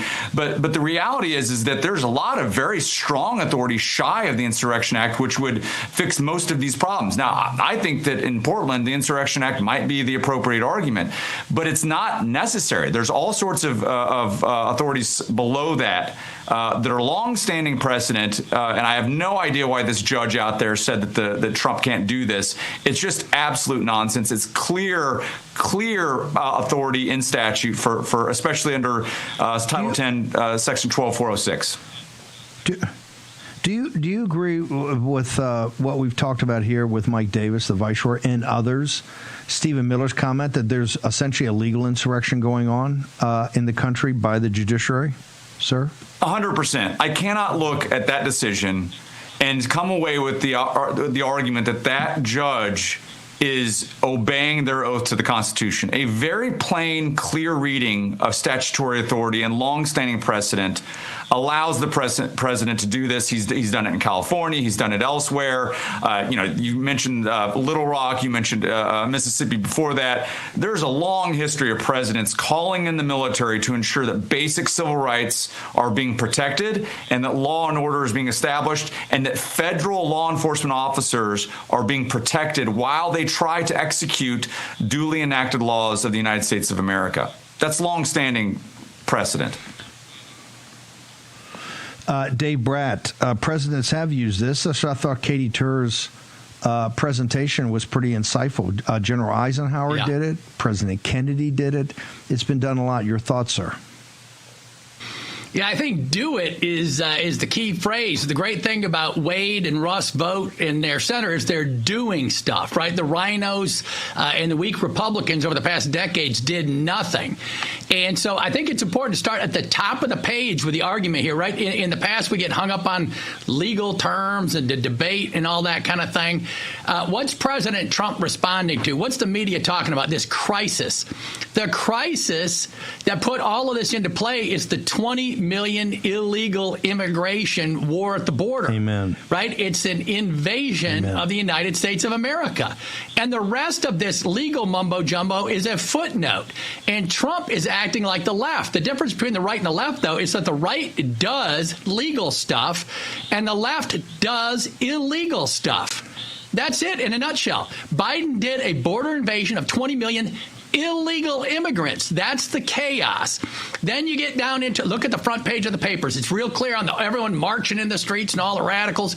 The signs say two things, and they're conflating two things, and our side needs to deconflate them. It says no ICE.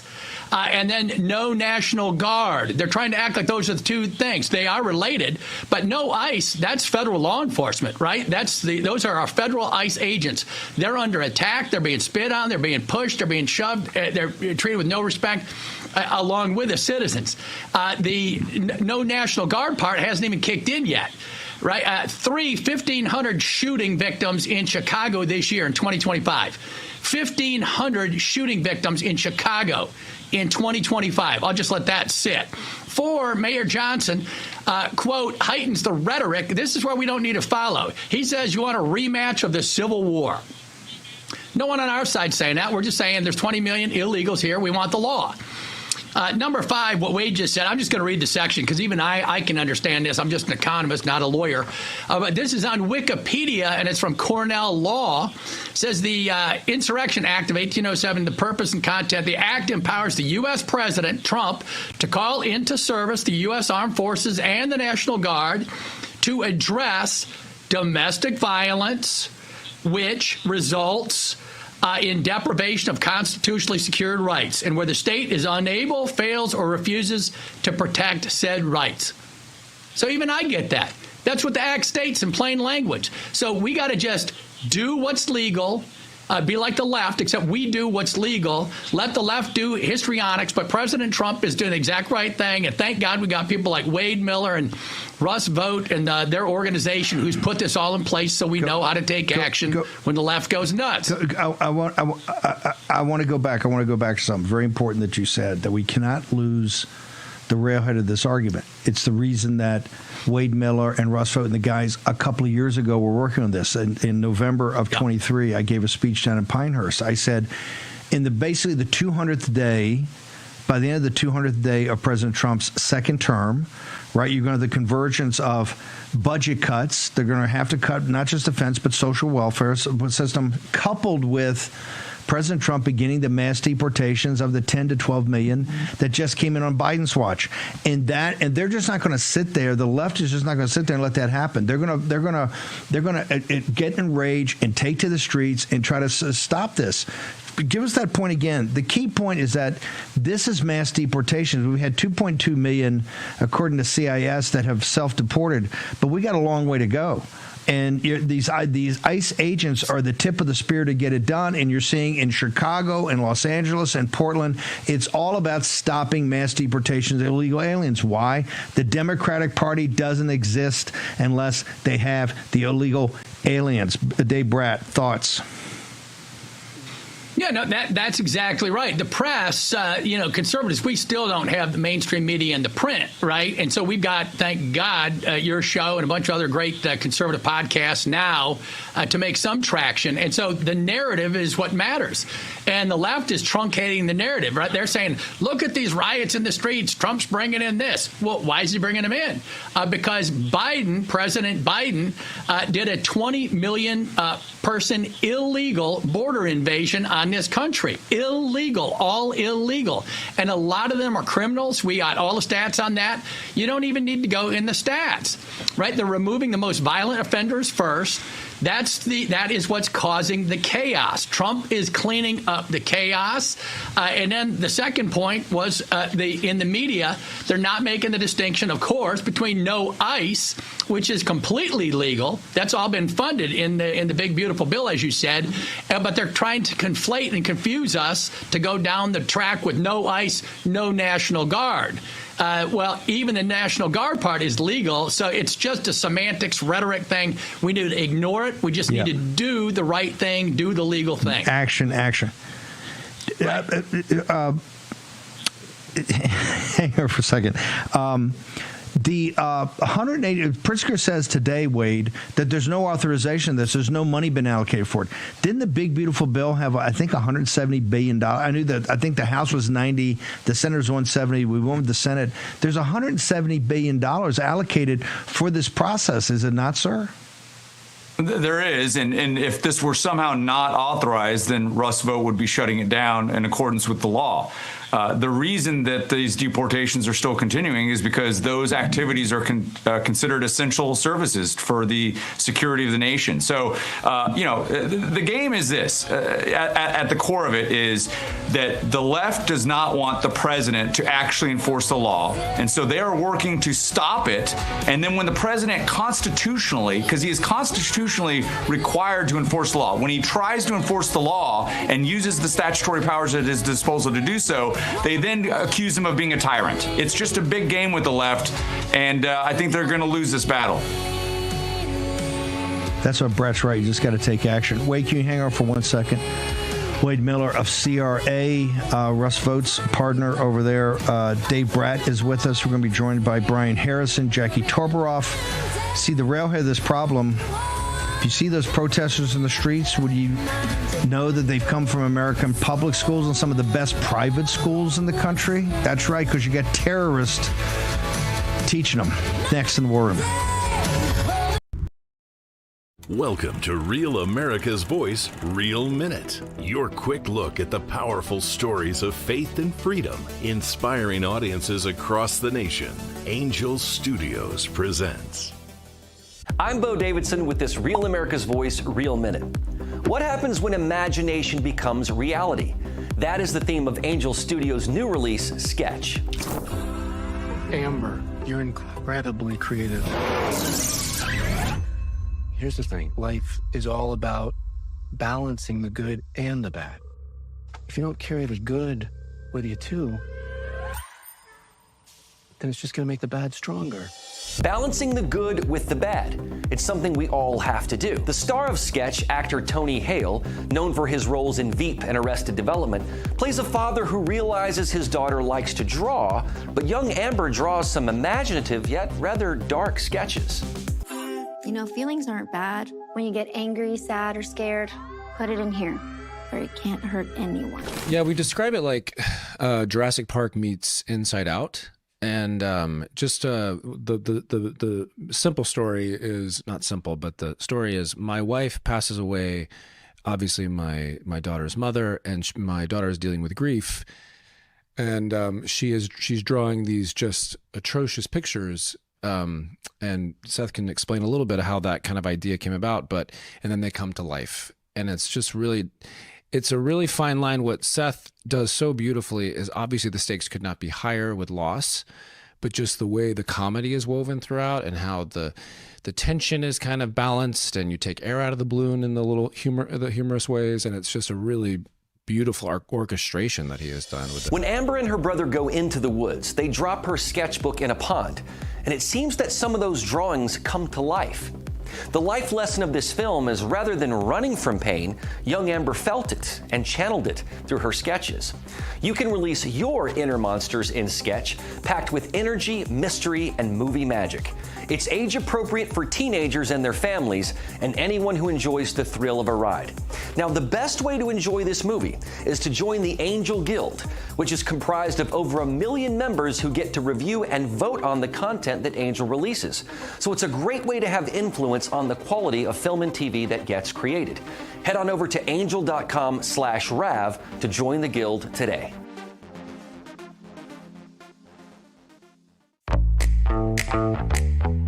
Now is the moment to put your brand in front of an engaged, loyal audience through Real America's Voice. When you advertise on Real America's Voice, you're not just running an ad, you're partnering with trusted voices like Steve Bannon, Charlie Kirk, and other influential hosts. Here's your host, Stephen K. Bannon. So, Wade, the president is going through various alternatives with Miller and everybody about the Insurrection Act and also the Title X, everything you laid out. I know they're been pondering different alternatives, but President Trump's going to take action of that. There's no doubt. Also, on the deconstruction administrative state, with the Russ's riff or whatever, I know they're going through various alternatives there. This, at the end of the day, requires, because Russ can't take it, this is a call for the commander-in-chief in one regard about enforcing the law, and the chief magistrate and chief law enforcement officer, which President Trump is, and on the other, as chief executive officer of the United States government. This is the whole Article 2 fight that we've had from the very beginning, quite frankly, was the kind of architecture of the plan, the structure for when President Trump got back in office. Given that, and I know there's a lot of pressure on Russ because a lot of rhinos and senators and businessmen don't want to do it. Do you have any idea how rapidly, when Russ gets the go ahead, he could actually do? I know it's triage of different plans, but execute on one of the plans.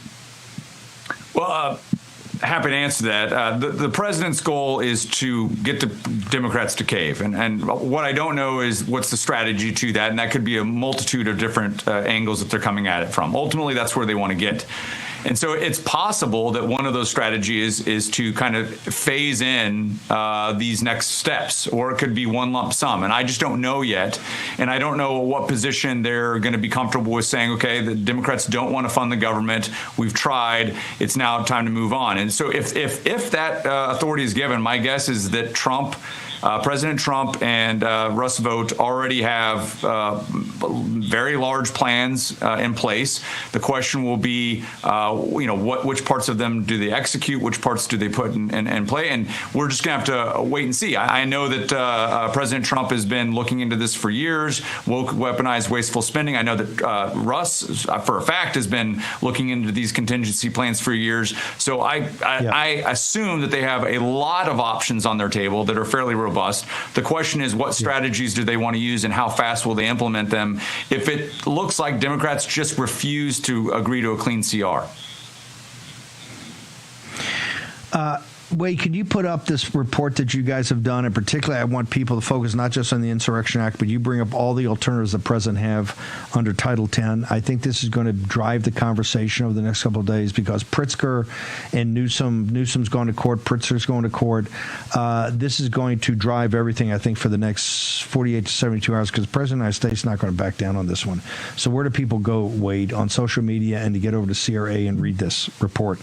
Memo. Yeah, thanks. You can find me at Wade Miller _USMC on X. I just posted a post we did on it from, I think, Center for Renewing America, and then I also reposted another post. And then Benjamin Osborne has written another paper on this in the last week detailing the latest moves in regards to Portland and Chicago. We appreciate you, sir. If Grace and Mo can push that out, I want everybody in the War Room Posse not just to read it, but I also want you to share it. So let's be force multipliers. This is a huge, huge, huge issue. Wade, thank you for all the work and for coming on today. The problem, when you see these people in the streets, you got to understand something. Some of these folks have come from, I think most of them come from some of the best schools in the country, private schools, some of the top public schools.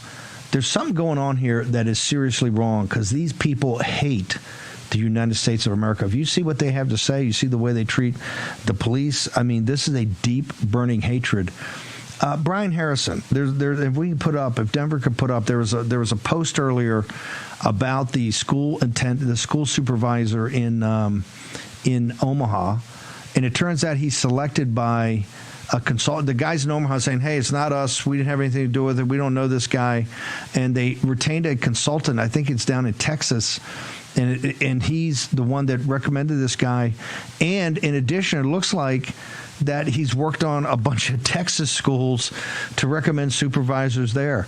Once again, brother, what in the hell is going on? The Lone Star State is the railhead of MAGA, okay? Well, how can a state that's the railhead of MAGA, got so many patriots, get an institution down there that's so woke and weaponized, sir?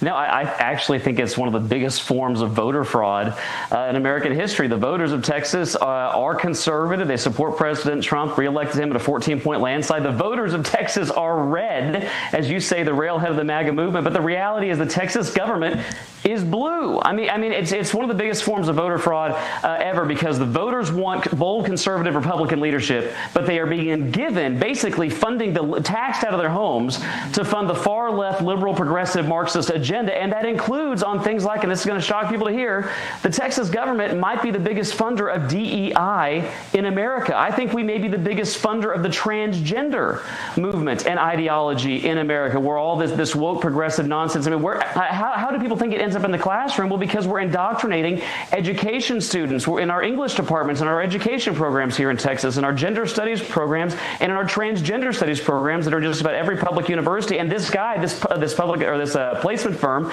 it looks like, and my staff's looking into this, he's placed superintendents in Austin, some of those schools in the Dallas area, perhaps all across the state of Texas. And yeah, this fugitive illegal alien in one of the biggest school districts in another state. So we're exporting now DEI out of the Lone Star State. I'm doing everything I can to defund it, but the Texas government is all in on promoting DEI, and this nonsense has got to end. I thought you, because of your work and with some assist from the Warren Posse, I think you removed the president of Texas A&M when Abbott and these guys want to cover up for it. But this is down in the school system. How are you going to dig this out? Because this is as bad as the college are, and I realize they teach the education folks that go in and act as terrorists to form this. But man, we got to get this out of the schools down there. What in the hell's happening on that?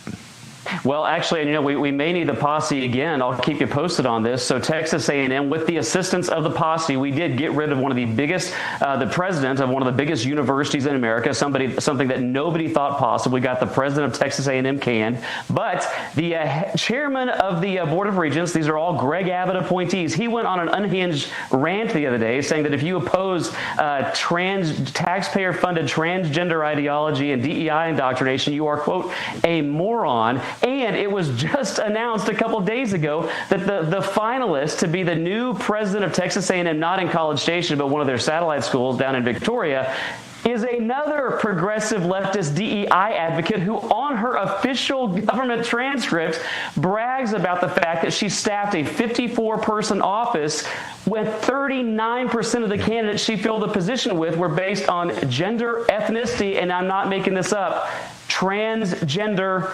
immigrants. Literally giving preferential hiring treatment to transgenders and immigrants over non-transgender American citizens. And Greg Abbott's regents at Texas A&M are like, you know what? You should be the president of Texas A&M Victoria. So I'm raising hell about that now, trying to stop that from going through. But it's just whack-a-mole down here. And I have no idea why Greg Abbott's appointees have been allowing DEI, woke, leftist, Marxist, transgender indoctrination to proliferate almost unchecked. Because you know what, Steve? The voters of Texas reject this. They do not want their hard-earned tax dollars being weaponized against them, their values, and their children. And that's why I'm calling on Governor Abbott to do the right thing, call a special session. Let us finally pass a bill to stop taxpayer-funded of DEI, transgender indoctrination. Oh, and then, by the way, let us finally do something on property taxes that are taxing Texans out of their home, even though people think we're a low-tax, low-regulation state. The exact opposite's true. And as you pointed out at the top, we're basically exporting now DEI all across the country. Yeah. And Texans are sick of it. They're fed up. They deserve a lot better than what they're being given by the liberal Austin Uniparty. Folks, that's why I say you have to act with a sense of urgency. We have to have maximalist strategies, and we have to seize the institutions. You're not always going to be able to rely on President Trump. I mean, like I said, third time in American history, got him in some, we're going to have some folks on the 6 o'clock hour talk about it. We got to have action, action, action. Brian, when you're ready to get the posse to work, they're ready to go to work, because we got to take a trenching tool and dig this one out. We're just not going to have it's not about just one individual. This is a systemic problem. It's got to be dealt with as a systemic problem, or nothing's going to change, because they got the kids and they're going to mold these kids. Look at the kids in the streets in Portland. Yeah. Look what's happening. These people hate the United States of America. Questions got to be asked, how'd that happen? Harrison, where's your Twitter feed? Is the Associated Press of Texas. So where do folks go? We're doing as Rush used to say, doing the work the mainstream media used to do. I mean, there is no real media down here in Texas. Go to do your civic duty today. Go to my Twitter feed at Brian E. Harrison. Piss off a liberal, piss off a rhino. Follow me, like, share at Brian E. Harrison. Because here's the deal, like you said, we're not always going to have President Trump. He's doing a better job ending woke indoctrination in Texas than the Texas government has, but it should be the red states with the conservative voters. You say maximalists. We should be leading the fight against woke, leftist, liberal, Marxist indoctrination, but for far too long, Texas has just been coasting on our conservative reputation. We need to change that, because as goes Texas, so goes America. As goes America, so goes the world. We're in a battle for the future of Western civilization, and I need the posse to stay in the battle with us down here, and I'm so grateful for you and all your viewers, Steve, and how you've helped us so far deliver big victories just this year already. It's the posse. They do the work. Thank you, sir. Appreciate you. God bless y'all. Jackie Torborough, that battle, I don't think there's a bigger clash of that battle politically than in New York City coming up in the first week of November, when Mamdani Polymarkets has Zorhan now at 90%. How did this come about? And this is a direct. All these people are direct manifestations of an education system. And New York City is supposed to be the smartest folks in the world. That's what they tell us all the time, these private schools. How in the hell did this happen?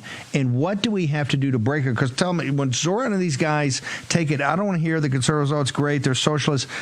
They're Marxist jihadists, and they're not going to give up control. It's like Sadiq Khan on testosterone. They're going to turn New York City into London by a factor of 10. So was this caused? Why is everybody just kind of bending the knee to it? And how in the hell are we going to solve this, ma'am? Yeah, so how did we get here? We got here because of greedy Americans selling us out to people with anti-American ideologies like Arab oil nations and the CCP. And there are really two sides to this. On one side, you have the true believers, the CCP and the Arab oil nations. These are like the suicide bombers. And then the other side are the people who have sold us out for greed and money. And people who sell you out for greed and money will always lose out to a suicide bomber or a true believer. That is how we got here. So tell me, this guy right now is going to beat Cuomo by, and you've had Adams drop out, I think. He's still going to beat Cuomo by 20-some points. Is he going to get a majority? Is he going to get a majority vote? He's going to get over 50% of the vote in New York City? I don't know if he's going to get over 50%. I mean, that's what it looks like right now. It looks like he is going to be our next mayor, and he is a Democratic socialist. And we know next to nothing about his 28-year-old wife, born in Houston to Syrian origin parents, who spent 10 years living in Arab oil states. We don't know anything about her, which is pretty incredible considering the two of these people have zero executive experience. He is from Uganda, 33 years old, and they're going to be this power couple in charge of the nation's largest municipal budget. By the way, speaking of schools, he has floated. Yep. Sorry, go ahead. Yep, go ahead. Well, he has floated, Zoran Mamdani has floated around the idea of having Jamal Bowman, another DSA member, Democratic Socialist of America, as the New York City schools chancellor, and the UFT, which is one of the most important school unions here in New York City, has endorsed Zoran Mamdani. So things are not looking good. But what I would say is how we got here is there is a splintering of patriotism here. And hang on one second. I want to go to I want to take a short commercial break. Come back. Jackie Torborough from Manhattan. Dave Bratz with me. Short commercial break. We rejoice when there's no more. Let's take down the CCP.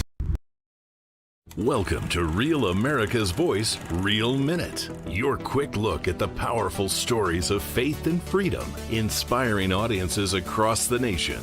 Angel Studios presents. I'm Bo Davidson with this Real America's Voice, Real Minute. What happens when imagination becomes reality? That is the theme of Angel Studios' new release, Sketch. Amber, you're incredibly creative. Here's the thing. Life is all about balancing the good and the bad. If you don't carry the good with you too, then it's just going to make the bad stronger. Balancing the good with the bad. It's something we all have to do. The star of Sketch, actor Tony Hale, known for his roles in Veep and Arrested Development, plays a father who realizes his daughter likes to draw, but young Amber draws some imaginative yet rather dark sketches. You know, feelings aren't bad. When you get angry, sad, or scared, put it in here, where it can't hurt anyone. Yeah, we describe it like Jurassic Park meets Inside Out. And just the simple story is not simple, but the story is my wife passes away, obviously my daughter's mother, and my daughter is dealing with grief. And she's drawing these just atrocious pictures. And Seth can explain a little bit of how that kind of idea came about, and then they come to life. And it's just really, it's a really fine line. What Seth does so beautifully is obviously the stakes could not be higher with loss, but just the way the comedy is woven throughout and how the tension is kind of balanced, and you take air out of the balloon in the humorous ways. And it's just a really beautiful orchestration that he has done with it. When Amber and her brother go into the woods, they drop her sketchbook in a pond, and it seems that some of those drawings come to life. The life lesson of this film is rather than running from pain, young Amber felt it and channeled it through her sketches. You can release your inner monsters in Sketch, packed with energy, mystery, and movie magic. It's age appropriate for teenagers and their families, and anyone who enjoys the thrill of a ride. Now, the best way to enjoy this movie is to join the Angel Guild, which is comprised of over 1 million members who get to review and vote on the content that Angel releases. So it's a great way to have influence on the quality of film and TV that gets created. Head on over to angel.com/Rav to join the guild today.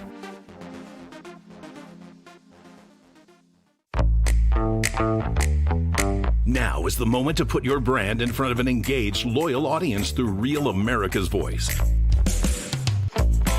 When you advertise on Real America's Voice, you're not just running an ad, you're partnering with trusted voices like Steve Bannon, Charlie Kirk, and other influential hosts. Here's your host, Stephen K. Bannon. Why is gold on a tear? Don't worry about the price, worry about the process. Birchgold.com/Bannon ended the dollar empire. Get up to speed on the prime reserve currency, the de-dollarization, BRICS nation. I know it all sounds like Greek or Latin. It doesn't have to be. And once you understand this, you'll understand a lot about how the world works. You've always asked that question, haven't you? We got something that explains it to you. 4 years we've been putting this out, 7 free installments. Working on number 8 and 9. Birchgold.com, promo code Bannon. Check it out today. Also, Brian Harrison, the great folks down at Patriot Mobile. Glenn Story and the team, 972-PATRIOT. Call it now. You know they back you up. If it hadn't been for them, we'd never gotten those 5 seats down there. They support your values. Stop giving your money to people who hate you and get the best mobile service in the country. 972-PATRIOT. Use the promo code Bannon or War Room. You get a free month. Okay, so go check it out today. Do the switch. Jackie Torboroff. This thing in New York City, I'm telling you, people have no earthly idea how that's going to change the deal. Just trust me. They've been laughing, oh, this guy's nothing. He's a socialist. They take control. You get the Working People's Party and the DSA down there, you're going to have yourself a good old fight. You think you got Portland bad? You think you got Chicago bad? You think you got L.A. bad? You wait till they dig in, because they are Marxist jihadists. He's a little Sadiq Khan, and you look at what London is right now, folks, and I called this with Raheem and Farage a decade ago when that guy took over. I said, hey, here's what's going to happen, and it's all happened in London, and it's coming here to the good old United States of America. Jackie Torboroff, your thoughts and observations, man. Yeah, so one thing about that, if Zohran Mamdani wins, they are going to have a supermajority in the city council. DSA, the Democratic Socialists of America, will be in charge. So this is what is coming, not only to New York City, this is coming to Georgia. This is spreading, it's metastasizing. And how we get here is patriotism has been completely splintered. If you look at a Palestinian suicide bomber, he is aligned with Palestine. When you look at the board of trustees and American teachers, who are they aligned with? Are they aligned with America and American causes and advancing American students and our industry? It doesn't seem like that. That is how we get here. So hat tip to Noor bin Laden. I think she coined it on your show when she called these people ANOs, Americans in name only. That is what they are. They've sold us upriver and they've sold us out. Wow. And the elites are bending the knee now. Jackie, you're on fire on social media. Where do people go? Please come to my Instagram, Jacqueline for NYC, JACQUELINE Also, one other thing, 41% of New Yorkers now favor socialism over capitalism. If that number is even accurate, it's probably a lot higher. This is where we're going. It's thanks to Big Ed. It will only get worse with the Zoran. In the schools, they form these kids. Jackie, thank you so much. Looking forward to having you back on here. Thank you. I'm telling you, man, there's a big one coming. DSA, these guys are Radical Working Families Party, and they're all over the country, winning mayorships down in Houston. Texas, got a huge problem down there, folks. Huge problem. Dave Bratt, your thoughts, Insurrection Act, Title 10. When are we going to get rolling, sir? Yeah, well, Brian Harrison and Toberoff there are full of energy, and that's what we need. In Virginia right now on the education front, just like folks know, Harrison brought up Texas. They all need a state freedom caucus. That network is full of hard-charging freedom caucus, Tea Party-type people. That's one answer that will help to correct the systematic abuse, right? If you go after a UVA system here in Virginia, the UVA university system, no way. It's 100,000 people, supply chains, board of trustees, rich wine and cheese folks trying to win a popularity contest. You go after them, the delegates and senators quake in their boots. They're scared stiff. In Virginia right now, we have an attorney general with a text stream saying he wanted to shoot one of the other delegates and his wife and his kids. The governor, Spamberger, saying, "Let your rage fuel you." I got all that. I got all that. And I got all that because your wimpy governor that MAGA put in office, the wimpy governor, you're going to lose by 15 points. The disastrous candidate you've got is going to lose by 15. And they're saying all the Youngkin crowd brought this on themselves. Why was that? It was Donald Trump and MAGA that got him into office with massive turnout, understanding he was a wimp, a massive turnout, and he hasn't accomplished anything in the process. And now he's going to get blown out. The anti-Trump, never Trump governor candidate, right, can't get out of her own way. The rest of it's a complete disaster. You're basically turning Virginia over permanently as a blue state. Virginia's going to be a blue state after this because you're going to get buried. And I realize the guy for lieutenant governor, the attorney general, they're all radicals. Spamberger, she's part of the deep state, man. She's it's a radical. These are radicals. This is radicals, man. This is not Virginia. Saying this is native Virginia. Dave, social media, where do people go? And by the way, all of his opinions are his own and have nothing to do with the people that sign his check. I'm just saying that. That's good. That's very good. Very helpful. Where do you go? Where do you go? I'm for full employment. Where do you go, sir? Brad Economics on Getter and on X, and I've been posting stuff, and I even got some Navy stuff I'm going to post tomorrow. Fantastic. That's great. By the way, breaking news, Fox has got it. Jack Smith tracked private communications calls of nearly a dozen GOP senators during J6. Wow. Bombshell there. Mike Lindell, got about a minute and a half. It's been a long, tough day. We need a deal. What do you got for us?